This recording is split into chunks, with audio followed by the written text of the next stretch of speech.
Primordial Chaos. At the border between the eastern and western continents, a celestial mountain stretches for countless billions of miles. Misty clouds swirl among the peaks, spiritual springs gush forth, streams flow with primordial spiritual energy, and exotic flowers and rare herbs carpet the ground, emitting an intoxicating fragrance. Within the mountain lies a primordial secret realm inscribed with ancient divine characters named the Wuzhuang Grotto Heaven. At this moment within the secret realm, a cluster of primordial earth essence trembled slightly.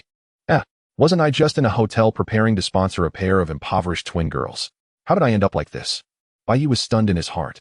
He only remembered that a moment ago he was in a hotel room playing games with the twin girls, and the next second he felt the world spin, and when he opened his eyes again, he found himself in a warm and dense chaos, unable to perceive his limbs, only able to see and think through a pure consciousness.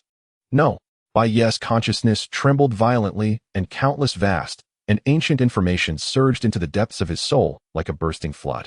It was about the origin of the primordial world, the birth of primordial deities, the operation of the Great Daos rules, and the history of this cluster of earth essence before him. After absorbing this information, a storm of shock surged in Baiyi's heart. I've actually transmigrated, and even to the primordial world, becoming the future Zhen Yuanzi. That's right. It was the legendary primordial world where innate powers roamed abundantly, full of dangers, yet also teeming with opportunities. Moreover, he had taken over the body of Zhen Yuanzi, who had not yet taken form or even developed a will, replacing his identity and becoming Zhen Yuanzi. As for the original Zhen Yuanzi, he was merely a cluster of pure primordial earth essence, not yet taking form, nor even the most basic self-awareness. It was precisely because of this that this soul from another world could so easily replace it and become the new master of this body. Zhen Yuanzi. He was a renowned, top-level mighty figure in the future primordial world, hailed as the Lord of Earthly Immortals, holding the ginseng fruit tree, debating the Tao with the three pure ones, and engaging with Fuxi and Yuhua. His exalted status and immense power were legends passed down through the ages of the primordial world. Thinking of this, Baiyi took a deep breath. Although his consciousness was within the earth essence and unable to truly breathe, he still felt the heaviness from bloodline and the rules of heaven and earth. His heart gradually settled, and he calmly accepted this new identity. After all, no matter what, the ordinary identity of his past life, compared to the identity of Zhen Yuanzi, was obviously as different as heaven and earth. No matter what, Zhen Yuanzi was still a top-level mighty figure of the primordial world. Even if in the original fate trajectory of the primordial world Zhen Yuanzi failed to attain the Tao, and during the journey to the West Tribulation, he could only form a brotherhood with a monkey. But in any case, he himself was still a top-level innate divine being of the primordial world. His past life identity was utterly insignificant compared to him, and the two were simply incomparable. Additionally, in his past life, he was a loner. Aside from occasionally helping some young women, he had nothing to cling to. So naturally, he did not reject his transmigrated identity. Even Baiyi even thought greedily if he could have transmigrated into an existence like Hong Jun, that would have been even more perfect. Or if he could have transmigrated as one of the three pure ones, he could have attained the Tao even while lying down. But these were just thoughts. Now becoming Zhen Yuanzi was already a heaven-defying start. It was far better than transmigrating as some ordinary creature or even a blade of grass. However, although he had transmigrated to the primordial world and had accepted his current identity, he did not, as described in past life novels, swear an oath to the Great Tao, saying that from now on there is only Zhen Yuanzi and no Baiyi, or only Baiyi and no Zhen Yuanzi. After all, since he had transmigrated safely, there was no need for redundant actions, otherwise making an oath might invite unnecessary trouble. Now that he had taken over this body and assumed the identity of Zhen Yuanzi, it was an established fact, no need for unnecessary actions. From now on, he was Zhen Yuanzi, and the identity of Baiyi only needed to be hidden in the deepest part of his heart. However, after calming down, Zhen Yuanzi soon thought of a key issue. The primordial world was so profound, the operation of the Great Tao extremely precise. Zhen Yuanzi, as an innate divine being destined to achieve the supreme Tao, had his fate already fixed by the Great Tao. Moreover, his future achievements as a top-level mighty figure of the primordial world had long transcended fate, transcended time and space, existing freely in the past, present, and future. Even though he had not yet developed a will at this moment, his soul essence was definitely not something that a mortal soul, like himself, could easily replace. Could it be? A thought arose in his heart, a glimmer of expectation flashing through his consciousness. Do I possess the golden finger essential for a transmigrator? The moment Zhen Yuanzi's thought fell, an icy and mechanical voice rang in his mind. Ding, congratulations, host, on awakening your will. The Hongming Transcendence System is at your service. Hearing this voice, Zhen Yuanzi's consciousness trembled violently, and then overwhelming joy surged within him. Indeed, for a transmigrator, the golden finger may be late, but it will never be absent. Now the golden finger had arrived. And not just any. It was a system, the cream of the crop among golden fingers. Moreover, the system's name, Hong Jun Transcendence System, just hearing it exuded a domineering aura of surpassing all heavens and chaos, clearly extraordinary. He suppressed his excitement and silently recited in his heart, "System, introduce your functions." Ding! This system is the Hong Jun Transcendence System, surpassing all heavens and Hong Jun. When the host changes his own or the primordial world's fate system, rewards may be triggered randomly. The system will randomly issue different rewards based on the changes caused. The system has no mandatory quest requirements. The system's introduction was concise and clear, yet it filled Zhen Yuanzi's heart with ecstasy. No mandatory quests, just change fate to get rewards. This was tailor-made for him. After all, as a transmigrator, he knew many future trends. Changing fate was a piece of cake for him. Moreover, the system's starting point was to surpass all heavens, and homing its potential was unimaginable. And what satisfied Zhen Yuanzi the most was that the system would not issue any mandatory tasks, meaning he didn't have to risk life and limb completing system tasks to obtain rewards. This was simply perfect. Before he could recover from this joy, another system prompt sounded in his mind. Ding! Congratulations, host, the system's newbie gift pack has been issued. Would you like to open it? Open. Open it immediately. Zhen Yuanzi responded without hesitation. In his heart, the expectation in his consciousness almost materialized. Ding! Congratulations to the host for obtaining the primordial supreme treasure, the Chaos Heaven Opening Tower. Ding! Congratulations to the host for obtaining the top-grade primordial spiritual root, the primordial 5 elements tree. Ding! Congratulations to the host for obtaining the chaotic exotic treasure, the Chaos Enlightenment Stele. 3 consecutive notification sounds fell, each one like a thunderclap exploding in Zhen Yuanzi's consciousness. As he carefully digested the information about these 3 rewards, even the clump of primordial earth essence he inhabited trembled violently with excitement, causing the surrounding primordial earth chi to surge endlessly. And it was no wonder he was so excited, for the final rewards of the system's newcomer gift pack, though only 3 in number, each possessed incomparably heaven-defying value. The Chaos Heaven Opening Tower, a supreme treasure-level divine tower. In the primordial wilderness, how rare were such supreme treasures. Each one was enough to drive countless mighty beings into frenzied contention. Moreover, this divine tower possessed both offensive and defensive capabilities. It could suppress the heavens, freeze time and space, refine all things, and even obscure the machinations of heaven and sever karmic fate. This was simply a tailor-made treasure for survival in the primordial wilderness. With this tower in hand, countless troubles would be avoided in future cultivation and endeavors, greatly enhancing safety. As for top-grade primordial spiritual roots, their numbers throughout the entire primordial wilderness were also extremely scarce. Although he himself possessed a top-grade primordial spiritual root, the ginseng fruit tree, as a companion, that was due to his profound fortune and blessings, not every primordial deity or sacred being could obtain one. Throughout the entire primordial wilderness, not to mention top-grade, even high-grade primordial spiritual roots were exceedingly rare, possessing heaven-defying value. The top-grade primordial spiritual root rewarded by the system, the primordial 5 elements tree, was a spiritual root of the 5 elements. It would blossom in 30,000 years, bear fruit in another 30,000, and ripen in yet another 30,000. A total of 90,000 years for a single harvest, yielding 365 elements divine fruits. Consuming it aided in comprehending the laws of the 5 elements, enhancing magical power and nourishing the primordial spirit. Besides these, it had numerous other effects. Moreover, planting such a primordial spiritual root within the Wuzhuang Temple's grotto heaven would not only avoid negative effects on the grotto's environment, but also gather primordial spiritual energy and boundless creation, further improving the cultivation environment within. But what excited him most was the Chaos Enlightenment Stele. This was a chaotic exotic treasure, a unique chaos-level artifact with the laws of 3,000 chaotic Great Daos engraved upon it. Such a treasure was simply a heaven-defying enlightenment artifact. It should be known that in the primordial wilderness, even the most supreme beings needed to spend countless eras comprehending the Great Tao, often achieving mastery in only a few paths over their entire lifetimes. And this Chaos Enlightenment Stele directly placed the 3,000 chaotic Great Daos before him for comprehension. Its value was simply incalculable. Even the legendary creation jade disc that contained the mysteries of heavenly Tao operation, aside from possessing various heavenly authorities and supreme powers, would be no more than this in terms of assisting enlightenment. Excellent, excellent, excellent. Zhen Yuanzi repeated 3 times in his heart, his excitement beyond words. With these three treasures in hand, his future path would undoubtedly be much smoother, and he would surely surpass the achievements of the original Zhen Yuanzi. With a thought, the three treasures instantly appeared in the void before him. The Chaos Heaven Opening Tower was about 3 feet tall, its entire body presenting an ancient dark gold color. Innumerable profound runes were engraved on the tower's surface, with faint chaotic currents swirling around. At the peak of the tower, a grayish orb emanated an aura that could suppress everything. Simply hovering there, it gave one a sense of indestructibility and invulnerability to all magic. Beside it, the top-grade primordial spiritual root, the primordial 5 elements tree, stood quietly about 100 zhang tall. Its trunk showed a warm jade color with lush branches and leaves.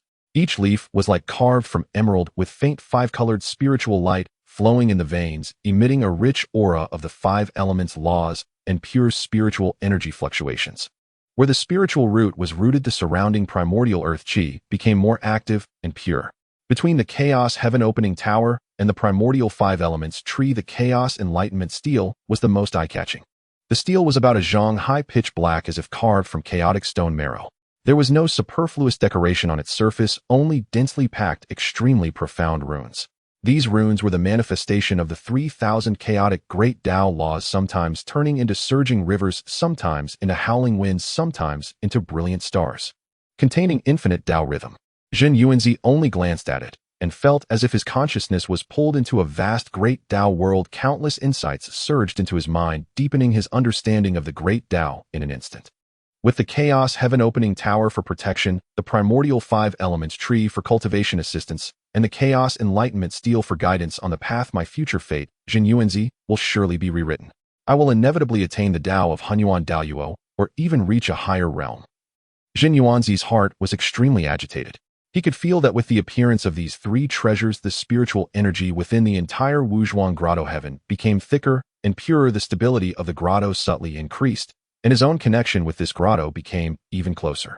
He collected his mind, calmed his excitement, and began to try circulating his own primordial earth essence, while guiding the pure spiritual energy emitted by the primordial 5 elements tree into himself. His gaze fell upon the Chaos Enlightenment Stele, and he commenced his first enlightenment cultivation in the primordial wilderness. Time passed swiftly. In the primordial wilderness, years were not counted. In the blink of an eye, several epochs had gone by. Within the Wuzhuang Grotto heaven, the orb formed from the primordial earth essence hovered quietly, surrounded by increasingly dense earth chi.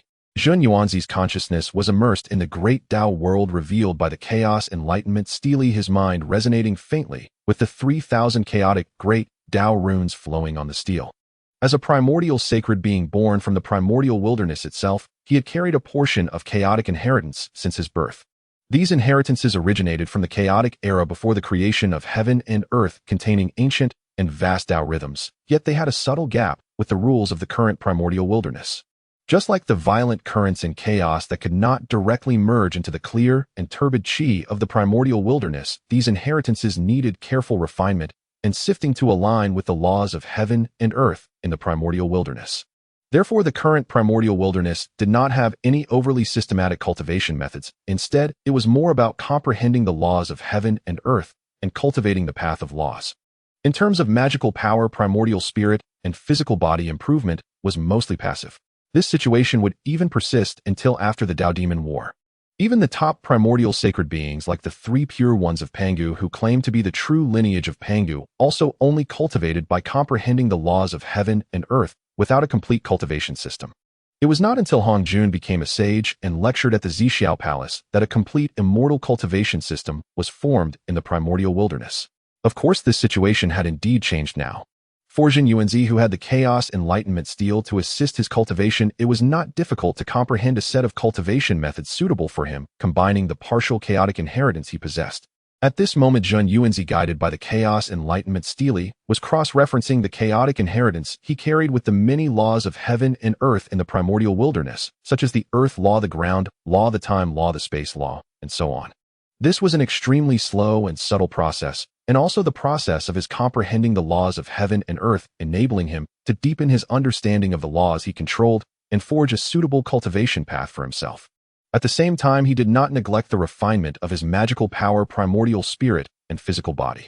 In the primordial era, living beings primarily cultivated by comprehending the laws of heaven and earth, with magical power naturally increasing as their understanding of the laws deepened, while the primordial spirit and physical body were passively strengthened under the nourishment of innate spiritual energy.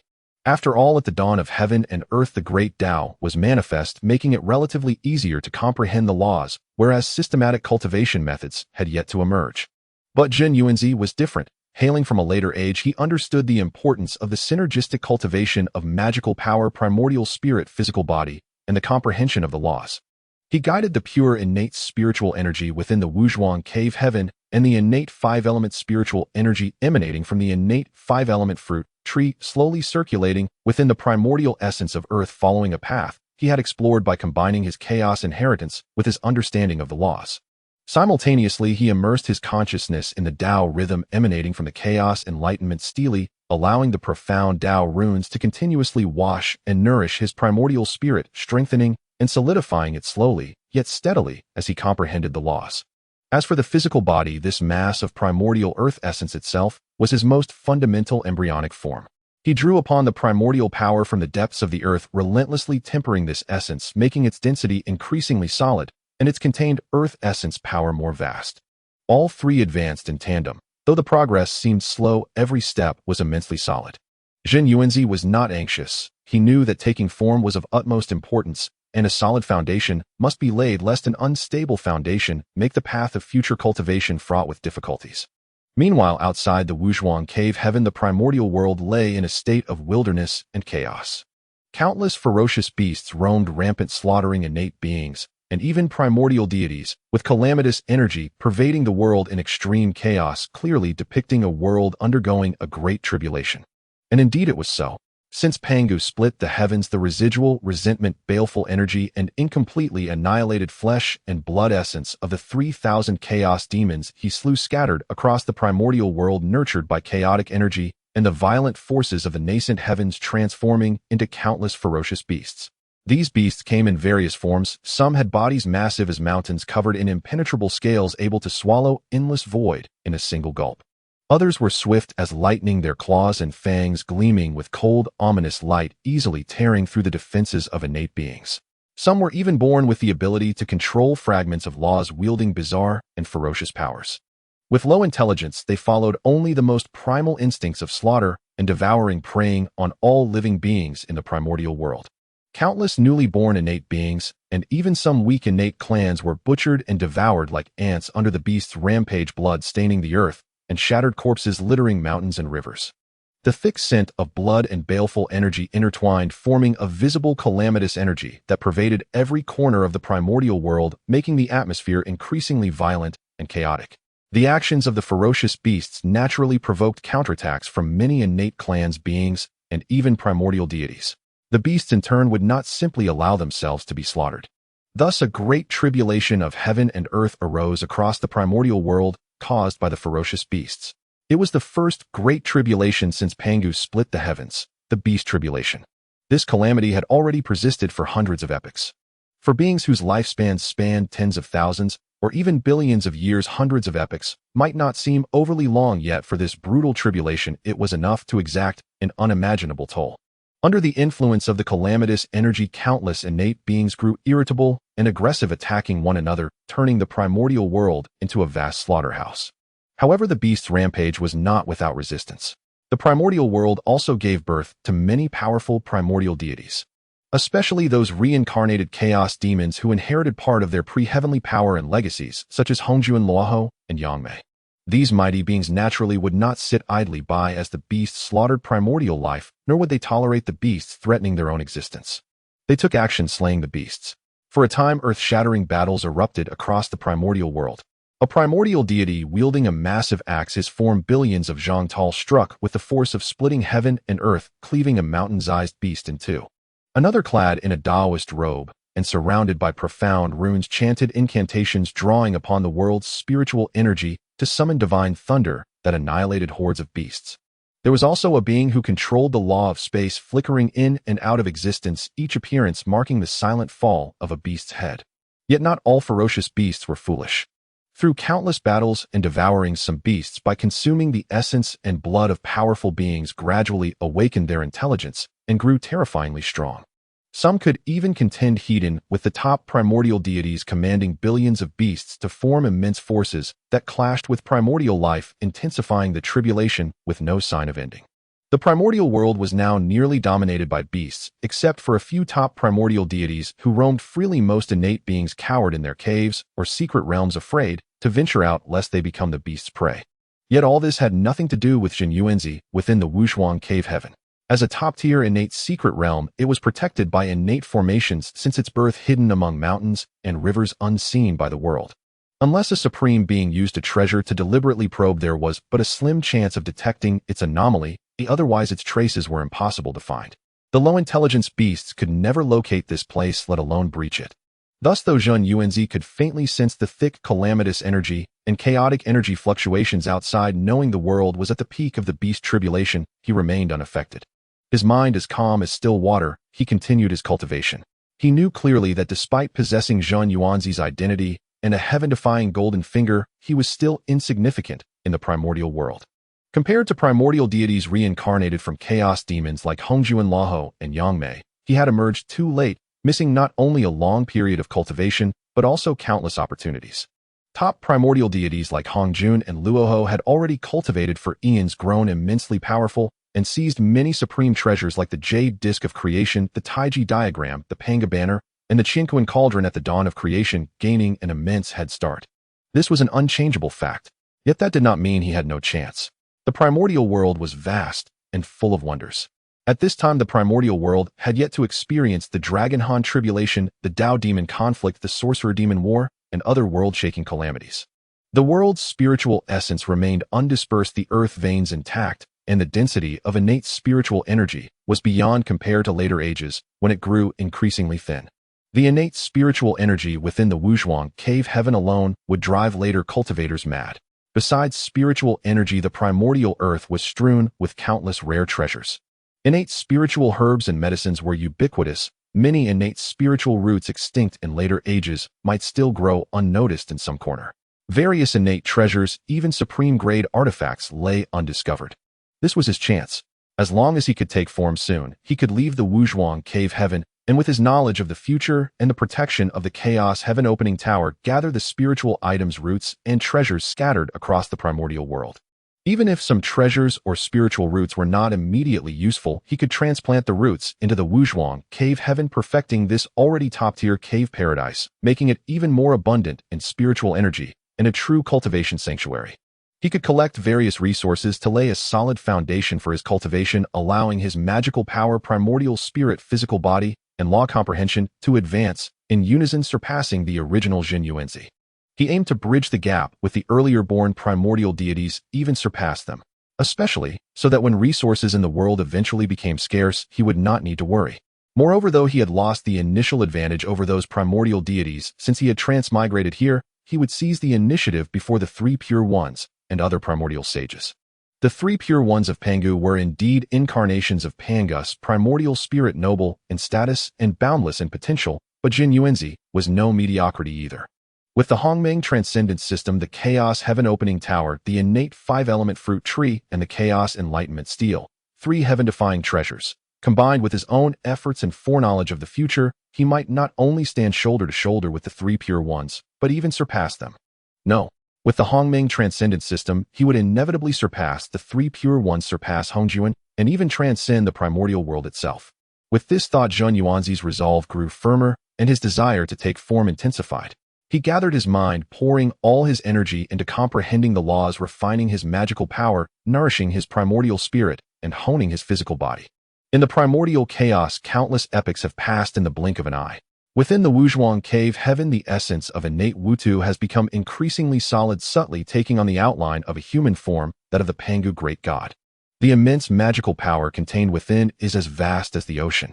Under the nurturing of the Chaos Enlightenment Stele, his primordial spirit has become increasingly brilliant and solidified, while the embryo of his physical body is also indestructible. Moreover, Zhen Yuanzi's comprehension of the laws with the assistance of the Chaos Enlightenment Stele has reached a new height. He can clearly feel that his connection with the primordial land has grown ever closer, as if the entire primordial earth is providing him with a continuous flow of power. The moment for transformation is already near. And indeed, this is the case. Not long after, deep within the Wuzhuang Temple cave, the essence of innate Wutu, which has been suspended for countless ages, suddenly emanated waves of mysterious yellow light, resembling a shrunken star, exuding an increasingly heavy pressure. Without warning, the innate spiritual energy within the cave suddenly surged. The spiritual energy from all directions, pulled by an invisible force, transformed into rushing rivers of qi roaring towards the essence of innate Wutu. This spiritual energy is extremely pure, imbued with rich five-elemental energy, especially the energy of Wutu, which converges like 100 rivers returning to the sea, causing the mysterious yellow light mass to become increasingly solid and its brilliance ever more intense. Moreover, outside the cave, strands of profound luck from the primordial world seem to sense the changes here, penetrating the barriers of the innate formations like delicate threads, quietly merging into the light mass. Additionally, an unseen force of creation accompanies the luck, weaving into an invisible net around the light mass, nurturing the divine being that is about to emerge from its cocoon. This is the sign of transformation, a crucial step for the innate divine being transitioning from its original form into a living entity, and it is also an acknowledgement and baptism of its existence by the laws of heaven and earth. Within the light mass, Zhen Yuanzi's consciousness is clearer than ever. He can feel that the comprehension of the laws he has accumulated, the tremendous magical power, the solidified primordial spirit, and the resilient embryo of his physical body are all fusing and transforming at an unprecedented speed. The chaos enlightenment stele hovers in the sea of his consciousness, its runes flowing, pushing his understanding of many laws to a deeper level, while also guiding the orderly circulation of energy within his body. The source power emanating from the innate five-element fruit trees, along with the unique essence from the ginseng fruit trees, continuously nourishes his physical body and primordial spirit, making them even more stable and powerful during this transformation. With a soft hum, a slight buzzing sound echoed, and the mysterious yellow light mass suddenly contracted before erupting violently, transforming into countless mysterious yellow light spots. The light spots gathered and coalesced in the air, gradually outlining the shape of a human figure. First, the bones took shape as if forged from the purest Wutu divine gold, exuding a heavy and timeless aura. Next came the meridians and flesh, resembling the mountains and rivers birthed from the primordial earth, brimming with life and power.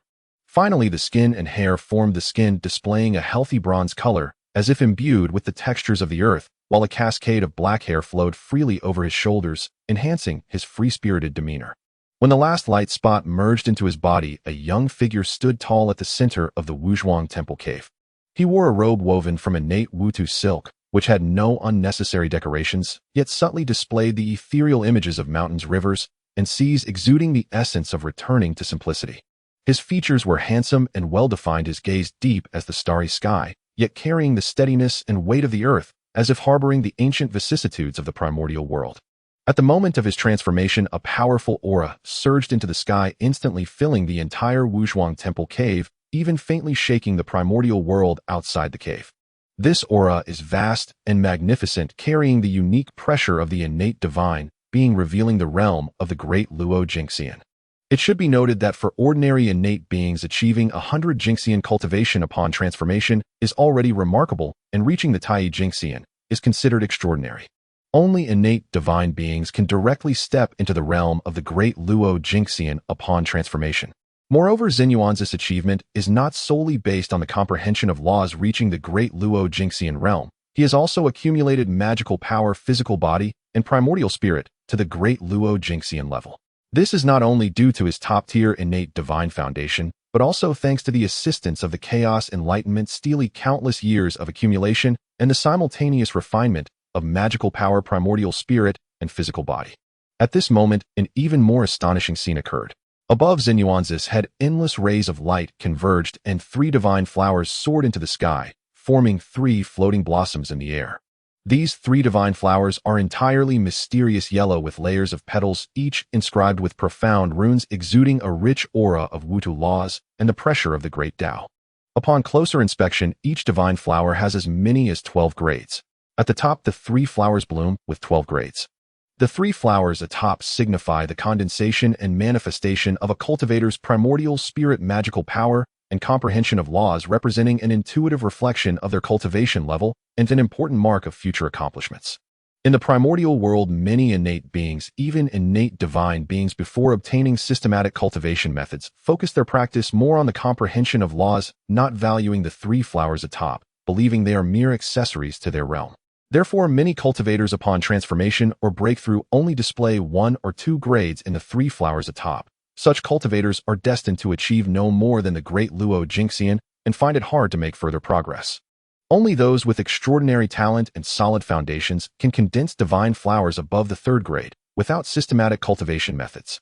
However, the quality of the three flowers atop is indeed significantly related to future achievements. Only by condensing divine flowers above the 3rd grade can one hope to touch the threshold of the Primordial Golden Immortal in the future. To condense 9-grade divine flowers is already a rarity, each one being a top-tier innate divine being with the potential to challenge the realm of the primordial Great Luo Jinxian. Otherwise, even if there are opportunities to break through to the great primordial Great Luo Jinxian or become a saint, it may be difficult to succeed due to one's inherent limitations. As for the 12-grade divine flowers, they represent infinite possibilities, signifying that as long as one has the opportunity and is willing to put in the effort, future achievements will be immeasurable, and one may even hope to transcend the primordial realm, reaching the supreme state. Zhen Yuanzi felt the connection from the three flowers atop his head, stirring a ripple in his heart. He understood the importance of the three flowers atop. Thus, during his cultivation, he never neglected the balanced improvement of his primordial spirit, magical power, and laws. With the assistance of the Chaos Enlightenment Stele, he was able to condense this 12-grade three flowers right at the moment of transformation. The three flowers hovered above, casting down strands of mysterious yellow divine light, enveloping Zhen Yuanzi's body, continually nourishing his physical body and primordial spirit, further solidifying his newly transformed Great Luo Jinxian realm. Zhen Yuanzi slowly closed his eyes, feeling the brand new state after transformation. His physical body brimming with explosive power, every gesture seems capable of moving mountains and filling seas, and his connection with the primordial earth has become even closer. With a thought, he can summon the powers of the earth veins within the cave. His primordial spirit shines like crystal, and the speed of his thoughts surpasses all before, with an even clearer comprehension of the laws of heaven and earth. The magical power within him flows like a rushing river, heavy and magnificent, circulating endlessly through his meridians. I have finally transformed. Zhen Yuanzi opened his eyes, a glint of brilliance flashed, and a hint of a satisfied smile appeared at the corner of his mouth. Countless years of waiting and accumulation have finally borne fruit today. Transformation is just the first step, but this step he has taken with unprecedented solidity. With the cultivation of Great Luo Jinxian, the 12-grade three flowers, along with the treasure of the Wuzhuang Temple Cave and the Chaos Enlightenment Stele, he is confident that in this grand era of the primordial world, he will forge his own glorious path. Feeling the dense calamity aura still lingering in the outside world, a sharp light flashed in Zhen Yuanzi's eyes. Although the calamity of fierce beasts has not yet ended for him, it is the best opportunity. It is time to step out of the Wuzhuang Temple and witness the true primordial world. However, Zhen Yuanzi did not immediately venture out to explore the vast wilderness. After all, the outside world was currently in the midst of a calamity caused by ferocious beasts. Although it was nearing the end of this calamity, it was also the most intense and dangerous moment. Therefore, choosing to embark on a journey through the wilderness at this time required thorough preparation, even for Zhen Yuanzi, who had the cultivation of a Luo Jinxian. In the next moment, a thought crossed his mind, and he opened the system panel. Host Zhen Yuanzi. Root top-tier innate saint. Cultivation early stage Luo Jinxian. Treasures innate supreme treasure, the Chaos Open Sky Tower. Chaos rare treasure, the Chaos Enlightenment Tablet. Premium innate spirit treasure, the Earth Book. Spiritual roots, premium innate spiritual roots, the innate 5 elements tree. Premium innate spiritual roots, the ginseng fruit tree. Heaven and earth merit none. Looking at his panel information, Zhen Yuanzi felt quite satisfied. His root was that of a top-tier innate saint, a qualification that could be considered among the best, even within the wilderness. Compared to the likes of the three pure ones and ancestor Wu Di Jiang, it could be said that he was not lacking in any way. In the original trajectory of fate in the wilderness, the reason Zhen Yuanzi did not attain the Tao was merely a lack of opportunity. He was equally satisfied with his spiritual treasures and spiritual roots. To possess premium spiritual roots and innate supreme treasures upon emerging into the wilderness was truly rare. Moreover, he possessed not only one, but several such items. Aside from the rewards from the system, the premium innate spirit treasure, the Earth Book, and the premium innate spiritual root, the ginseng fruit tree, were his innate spiritual treasures and roots. Such a wealth was already extremely substantial, truly a sign of deep fortune. After casually closing the system panel, Zhen Yuanzi's gaze swept over the top-tier cave heaven that nurtured him.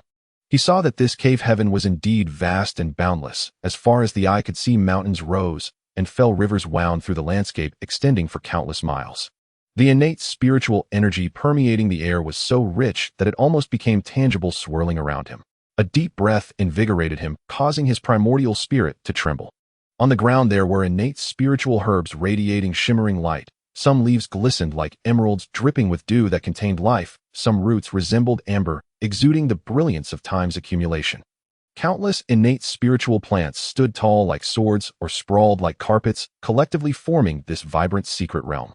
In the depths of the cave, the energy of the earth veins could be faintly seen surging and circulating, producing a low rumble, continuously providing energy to the entire cave. Such a scene was indeed worthy of being one of the top cave heavens in the wilderness.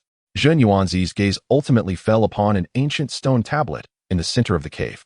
The tablet was entirely carved from innate jade, and it bore two powerful characters, Wu Zhuang. The script was innate divine writing imbued with the essence of the Tao, as if it had naturally existed there, merging seamlessly with the entire cave. Is this the nexus of the cave? A thought stirred within Zhen Yuanzi as he stepped forward and placed his palm upon the stone tablet. In an instant, a pure innate Wu earth law emanated from the stone tablet, resonating with the primal power within him. Zhen Yuanzi focused his mind, gradually extending the power of his primordial spirit into the interior of the tablet, beginning to refine the control of this cave. The entire process was exceptionally smooth, as if it were the most natural course of events. As the connection between his primordial spirit and the stone tablet grew closer, his perception of the entire Wu Zhuang cave became increasingly clear, with every blade of grass, every tree, every mountain, and every body of water within his control. Simultaneously, the innate formation enveloping the cave opened its mysteries to him, with countless intricate formation patterns swirling in his consciousness. What a powerful formation! Zhen Yuanzi silently praised. This innate formation was based on the power of the cave's earth veins, drawing upon the forces of heaven and earth, layered and intricate, ever-changing. He could clearly sense that the defensive power of the formation was sufficient to temporarily withstand the assaults of a Hunyuan Jingxian-level powerhouse. Even for those top innate divine demons, forcing their way in would not be an easy task.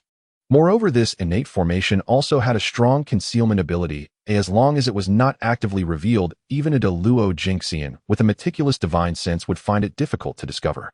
Thus, having refined the cave's nexus and mastered the innate formation, Zhen Yuanzi felt significantly more at ease. Then, with a thought, he summoned the innate Wu earth energy within the cave, sketching and condensing it in an open area. Before him, countless yellowish stones and soil gathered, raising palatial structures from the ground. These palaces were ancient and grand, lacking excessive decorative luxury, yet exuding a weighty sense of integration with the earth. Between the flying eaves and bracketed roofs, profound runes were engraved, emanating a faint rhythm of the Tao. Moments later, a grand palace complex took shape, majestic in its presence, complementing the entire cave's ambience. From now on, this shall be the Enlightenment Hall, also known as Wu Zhuangguan. Zhen Yuanzi gazed at the palace before him and spoke slowly. This was the prototype of the Wu Zhuangguan, which would later become famous in the wilderness. Subsequently, he moved deeper into Wu Zhuangguan, where two plants exuding rich vitality and the essence of the Tao grew. These were the premium innate spiritual roots, the innate 5 elements fruit tree and the ginseng fruit tree. At this moment, both spiritual roots were flourishing, lush and verdant. On the innate 5 elements fruit tree hung fruits, swirling with 5-colored clouds. The energies of gold, wood, water, fire, and earth circulating around the fruits, emanating a breath that harmonized the 5 elements and nourished the roots. On the ginseng fruit tree, fruits resembling infants hung quietly, their skin pink with eyes and brows seemingly alive, exuding rich vitality and transformative power that made one salivate. What was even rarer was that these fruits had already fully matured, containing energy that had accumulated over countless years, reaching a terrifying realm. They were the initial fruits of the 2 spiritual roots. A glimmer of anticipation flashed in Zhen Yuanzi's eyes as he first picked a colorful fruit from the innate 5 elements fruit tree, then picked a ginseng fruit from the ginseng fruit tree. He placed the innate 5 elements fruit in his mouth, and as the fruit melted away instantly, a gentle yet overwhelming source of the 5 elements flowed throughout his body. His internal magical power began to grow stronger under the nourishment of this 5-element source. At the same time, this power gently washed over his meridians and physical body, solidifying his early-stage Luo Jingxian cultivation. immediately after he consumed the ginseng fruit. An indescribable vitality and transformative power erupted instantaneously, surging into his primordial spirit and physical body like a flood. His primordial spirit felt as if it were soaking in the purest spiritual liquid, becoming increasingly solid and radiant, with a vague enhancement in his comprehension of the laws of heaven and earth. His physical body, nourished by this transformative power, grew even stronger. It became more resilient and formidable with its connection to the vast wilderness tightening. What a domineering effect! Zhen Yuanzi exclaimed inwardly as he felt the changes within his body. The initial fruits of these two spiritual roots exceeded his expectations, serving as a tremendous supplement to his current cultivation. It could only be said that these were indeed premium, innate spiritual roots, extremely rare treasures, even amidst the wilderness. However, the reason these two premium innate spirit fruits could exert such a massive effect was also because they were initial fruits. Such initial fruits, after undergoing endless years of nurturing, possess the strongest medicinal properties, and the effects are best when consumed for the first time. It would be difficult to achieve such significant enhancements again in the future. Even so, premium innate spirit fruits like these are extremely rare treasures in the wilderness, enough to drive countless cultivators mad. Afterward, Zhen Yuanzi no longer hesitated, picking all the mature initial fruits from the two spiritual roots and storing them in a jade box made from innate spiritual clouds. He even carefully collected the two seeds left behind after consuming the fruits. After all, these were the seeds of the initial fruits containing the purest essence of the spiritual roots. If he could later obtain innate divine soil and innate divine water for cultivation, he might be able to grow small 5-element trees and small ginseng fruit trees. By then, acquiring a spiritual herb garden composed of innate spiritual roots would be excellent, even if the quality were somewhat diminished. However, cultivating such seeds into spiritual roots was not a simple task. It would certainly require rare innate divine soil and innate divine water, so he was not in a rush. Having completed all this, Zhen Yuanzi entered the Wu Zhuang Hall sitting cross-legged as he took out the Chaos Open Sky Tower and the Earth Book.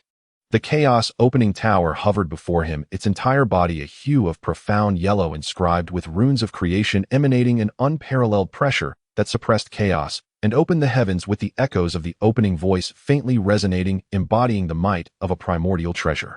The Earth Book displayed an ancient earthy yellow, its pages flowing with the runes of earthly laws, exuding a heavy aura that carried all things and evolved the earth, truly a supreme primordial spiritual treasure. Zhen Yuanzi took them out to refine the innate restrictions within. In the primordial chaos, the might of a spiritual treasure was closely linked to the restrictions contained within. Among them, the lower grade primordial spiritual treasures had 1 to 12 restrictions, the middle grade had 13 to 24, the upper grade had 25 to 36, and the supreme ones contained 37 to 48, while the primordial treasures contained 49 restrictions. Only by completely refining these restrictions could the true might of the spiritual treasures be fully unleashed. The process of refining the restrictions was also a process of comprehending the laws and enhancing one's cultivation. Zhen Yuanzi planned to travel through the primordial chaos, so he naturally needed to refine the innate restrictions of these two treasures as much as possible to maximize their might. Zhen Yuanzi took a deep breath, extending his divine will to cautiously merge into the Chaos Opening Tower and the Earth Book, beginning to refine the restrictions upon them. Mystical runes circulated in his consciousness, and with each restriction, he refined his comprehension of the laws contained within, deepened, while the magical power within him simultaneously grew and refined. This process was tedious and lengthy, but Zhen Yuanzi remained as calm as still water immersed in it. After all, with every restriction refined, his safety on the journey increased. Meanwhile, in every corner of the primordial chaos, storms of fate were gathering. At the Kunlun ruins atop Jade Capital Mountain, an old Taoist in a purple robe sat quietly, surrounded by swirling clouds and mist, his aura ethereal and profound, as if he had merged with the Tao of heaven and earth. Before him floated a jade disc, the creation jade disc. On the disc, myriad laws flowed, radiating boundless celestial light of creation, illuminating the heavens, as if it contained all the profound meanings of the Tao in the primordial world. The old Taoist's expression showed neither joy nor sorrow, his eyes slightly closed as if he had sat in meditation for countless ages, yet the deep and unfathomable aura about him hinted at his immeasurable strength. If a top-tier powerhouse from the primordial chaos were present, they would recognize this old Taoist as the supreme primordial deity, Hong Jun Laozu. Suddenly, Hong Jun opened his eyes, and his gaze was immeasurably deep, as if it could penetrate endless voids, uncovering the past and future, discerning the operational trajectories of all things. He looked at the dense calamity energy permeating beyond Jade Capital Mountain, sensing the ominous intent that was nearing its end, and slowly spoke, his voice plain, yet carrying undeniable authority. The Beast Clan has reached its end. This poor Taoist must descend the mountain to eradicate these calamities of the primordial world. As his words fell, the celestial light of the creation jade disk intensified, enveloping his figure before transforming into a stream of light vanishing from the peak of Jade Capital Mountain. In the skies above the east sea, the azure sea surged and colossal waves towered. A dragon measuring billions of miles in length spanned the void, its scales forged of gold gleaming with dazzling brilliance, its whiskers billowing obscuring the sky and the sun. It was the progenitor of the dragon clan, Zulong. His authoritative gaze swept across the calamity energy between heaven and earth, perceiving the increasingly receding ferocity and the faintly emerging aura of merit. Beneath Zulong, millions of dragons and aquatic creatures gathered, their roars resounding through the clouds, a force formidable enough to alter the colors of heaven and earth. Suddenly, a glint of brilliance flashed in Zulong's eyes as he distinctly sensed the changes in the heavenly mechanisms. The fate surrounding the Beast Clan was rapidly dissipating, and the aura of extinction had already enveloped the entire Beast Clan. Huh!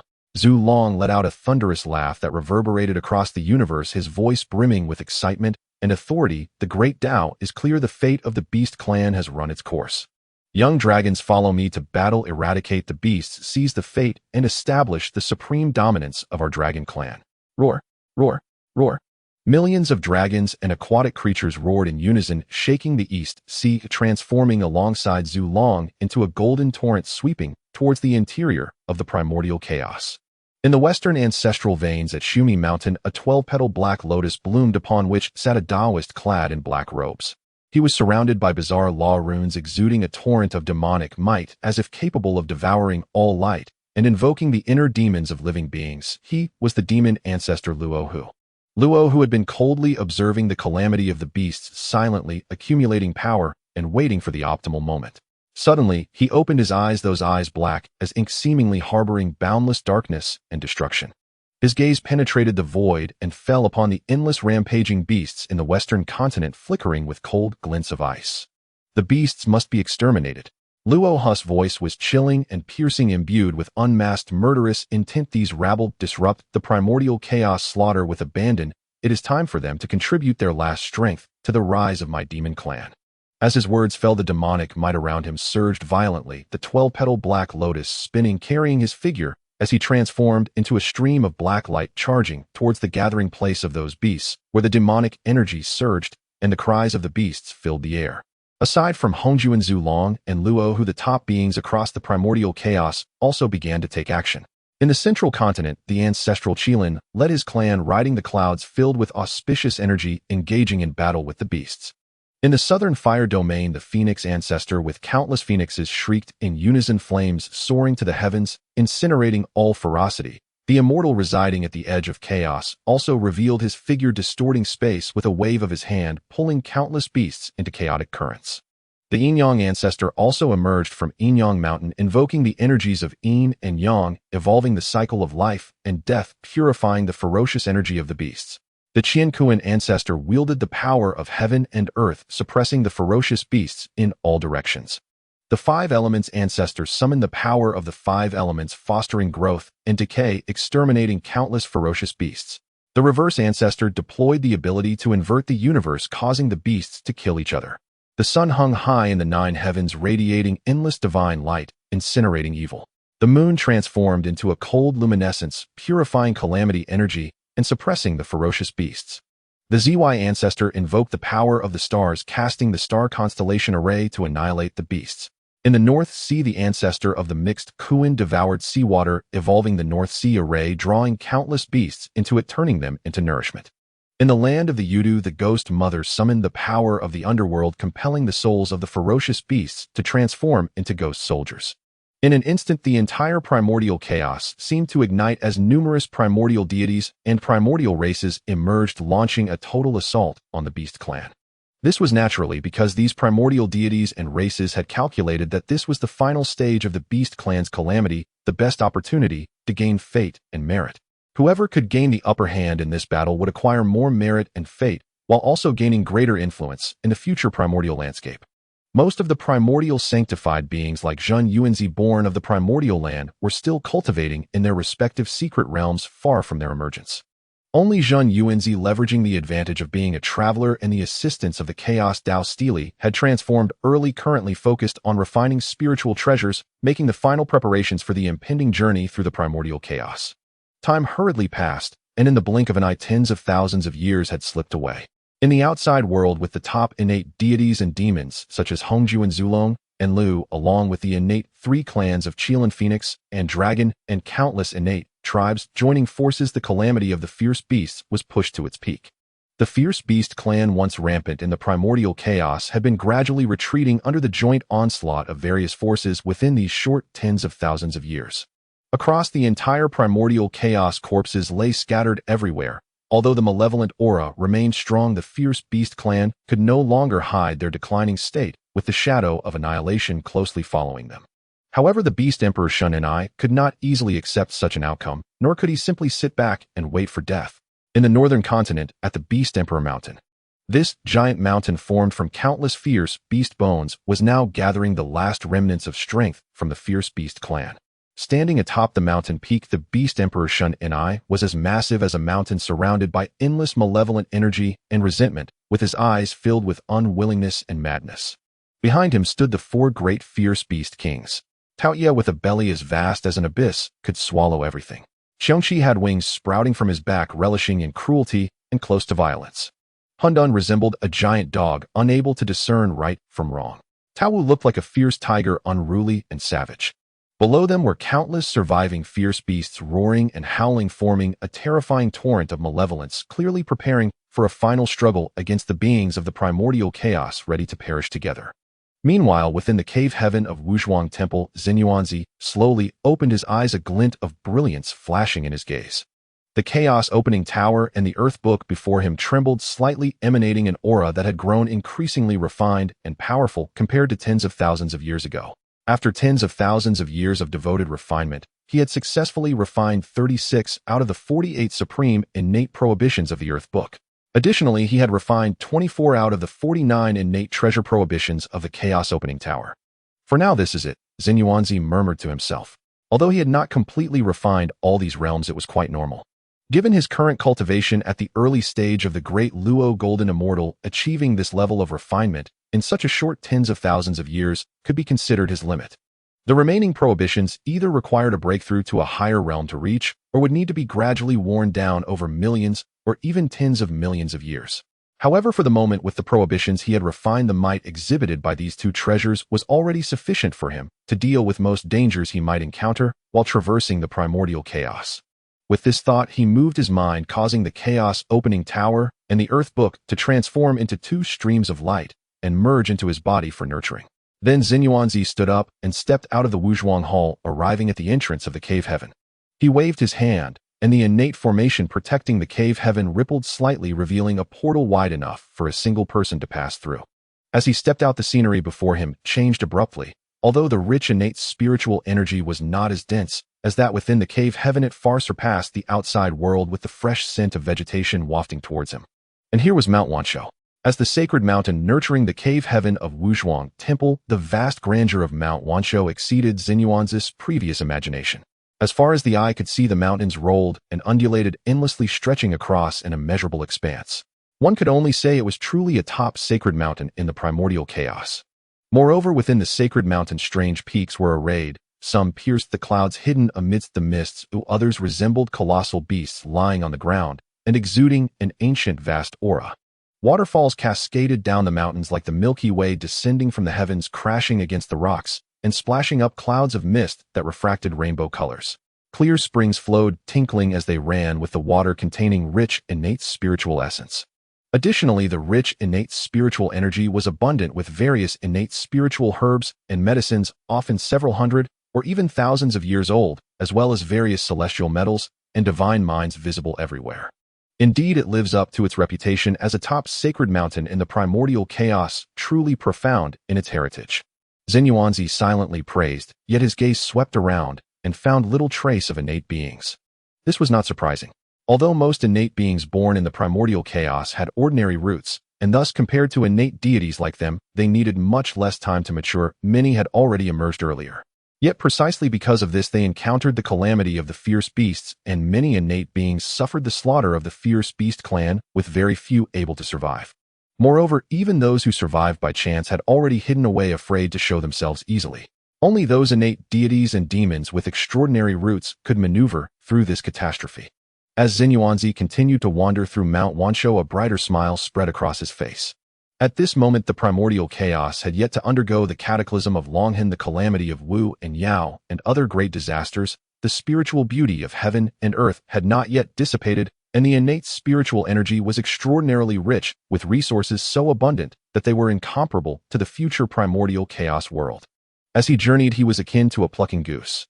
Transforming directly into a bulldozer of the primordial chaos, he spared no effort in gathering various innate spiritual items, all of which were placed into the treasure space of the chaos opening tower to prevent them from falling into the hands of others in the future. He felt no burden whatsoever regarding this act. Rather, he was extremely satisfied. After all, even if he did not collect them in the future, other innate beings and mighty beings would gather them, and they could potentially be destroyed during the later great calamities. Especially after the fierce beast calamity, the Longhan calamity was also a great disaster sweeping through the primordial chaos. At that time, if these innate spiritual items remained here, they would inevitably suffer from the plundering or destruction by the three innate clans.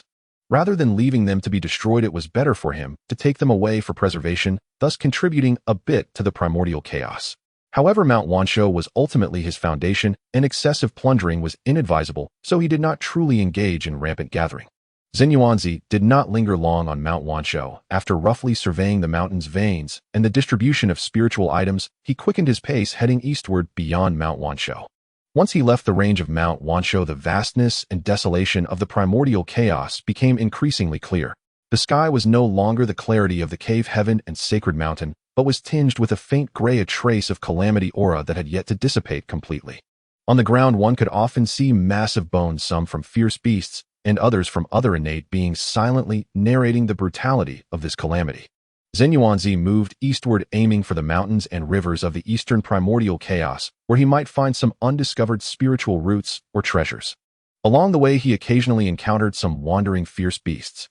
After all, although they were now at the end of the fierce beast calamity, with the vast majority of fierce beasts gathered at the Beast Emperor Mountain in the northern continent, there still roamed some fierce beasts in various parts of the primordial chaos. Most of these fierce beasts were of weaker strength, below the realm of Great Luo Golden Immortal, and possessed low intelligence, yet were still ferocious. Even upon encountering a Great Luo powerhouse like Zhen Yuanzi, they would attack without hesitation. "You vile creature, dare to obstruct my path." Zhen Yuanzi naturally would not hold back against these attackers. With his current strength, although he would not participate in the perilous battle at Beast Emperor Mountain. For those he encountered merely fierce beasts below the Great Luo realm, he would show no mercy. He stood motionless, simply pointing with his finger, and a concentrated light of earth shot forth, accurately striking the vital point of the fierce beast. These fierce beasts, with cultivation levels only at Golden Immortal or Tai Golden Immortal, could not withstand this strike, infused with the power of a Great Luo Golden Immortal, instantly pierced through their bodies, severing their life force. With each fierce beast he slayed, Zhen Yuanzi could feel a faint power of merit descending from the heavens, merging into his primordial spirit.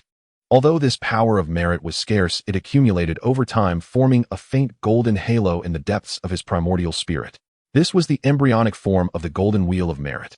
This golden wheel of merit could not only nourish the primordial spirit, but also resist inner demons and calamity aura to a certain extent, greatly benefiting his future cultivation. The sounds of battle at the northern Beast Emperor Mountain must be deafening by now. Zhen Yuanzi sensed the faint energy fluctuations coming from the north, pondering within. Yet he did not waver in his thoughts. With his current cultivation, participating in a battle of such top-tier beings, even with the protection of innate treasures, could not fully guarantee his safety. With the existence of the system, he could fully rely on himself to grow stronger, needing no risk at Beast Emperor Mountain. What he needed to do now was steadily enhance his strength, accumulate resources, and elevate his own foundation.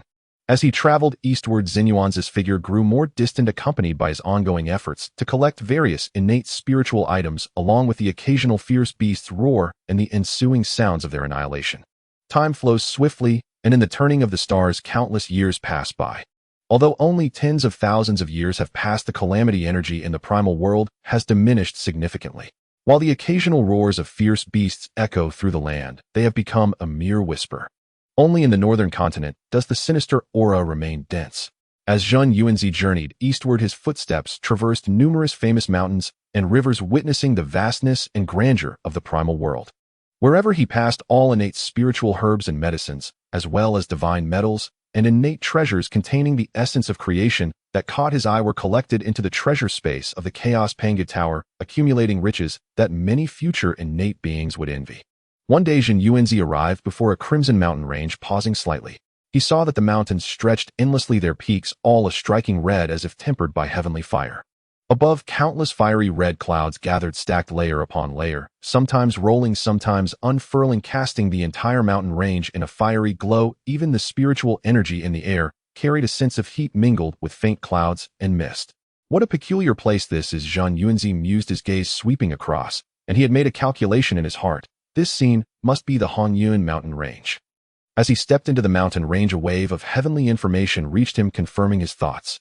This was indeed the birthplace of the later known Hong Jun Taoist, renowned as the good-hearted person of the primal world. His cave, the Hong Jun Cave, lay hidden deep within this mountain range, but the time was not yet ripe for it to manifest in the world. As Zhen Yuanzi entered the Hong Jun mountain range, an even richer aura of fire and cloud attributes surged towards him. The spiritual beings within the mountains were also predominantly related to these two attributes. Some spiritual herbs had leaves flickering with faint flames radiating scorching spiritual power, while others had roots entwined with thin clouds, giving a sense of ethereality upon touch. These spiritual entities were of extraordinary quality, all rare treasures difficult to find in the outside world. Hong Jun. Zhen Yuanzi's lips curled into an enigmatic smile. In the original trajectory of the primal world's fate, Zhen Yuanzi and Hong Jun could be considered close friends. But that was in relation to the original fated ones of the primal world, and he was not the original Zhen Yuanzi. Thus, in Zhen Yuanzi's heart, he held little affection for Hong Jun. He was not particularly fond of him, and even looked down upon him somewhat. After all, Hong Jun would also become a well-known powerhouse in the future, famously referred to as the good-hearted person of the primal world. Yet in a realm where strength was paramount, the title of good-hearted person was not necessarily a good thing. Though Hong Jun received a strand of primordial purple energy, he ultimately met a fate of death and obliteration, proving to be a case of mud that could not stick to the wall. In this world where strength was revered and luck was relied upon, being overly benevolent often led one to become a stepping stone for others, or even a path to death.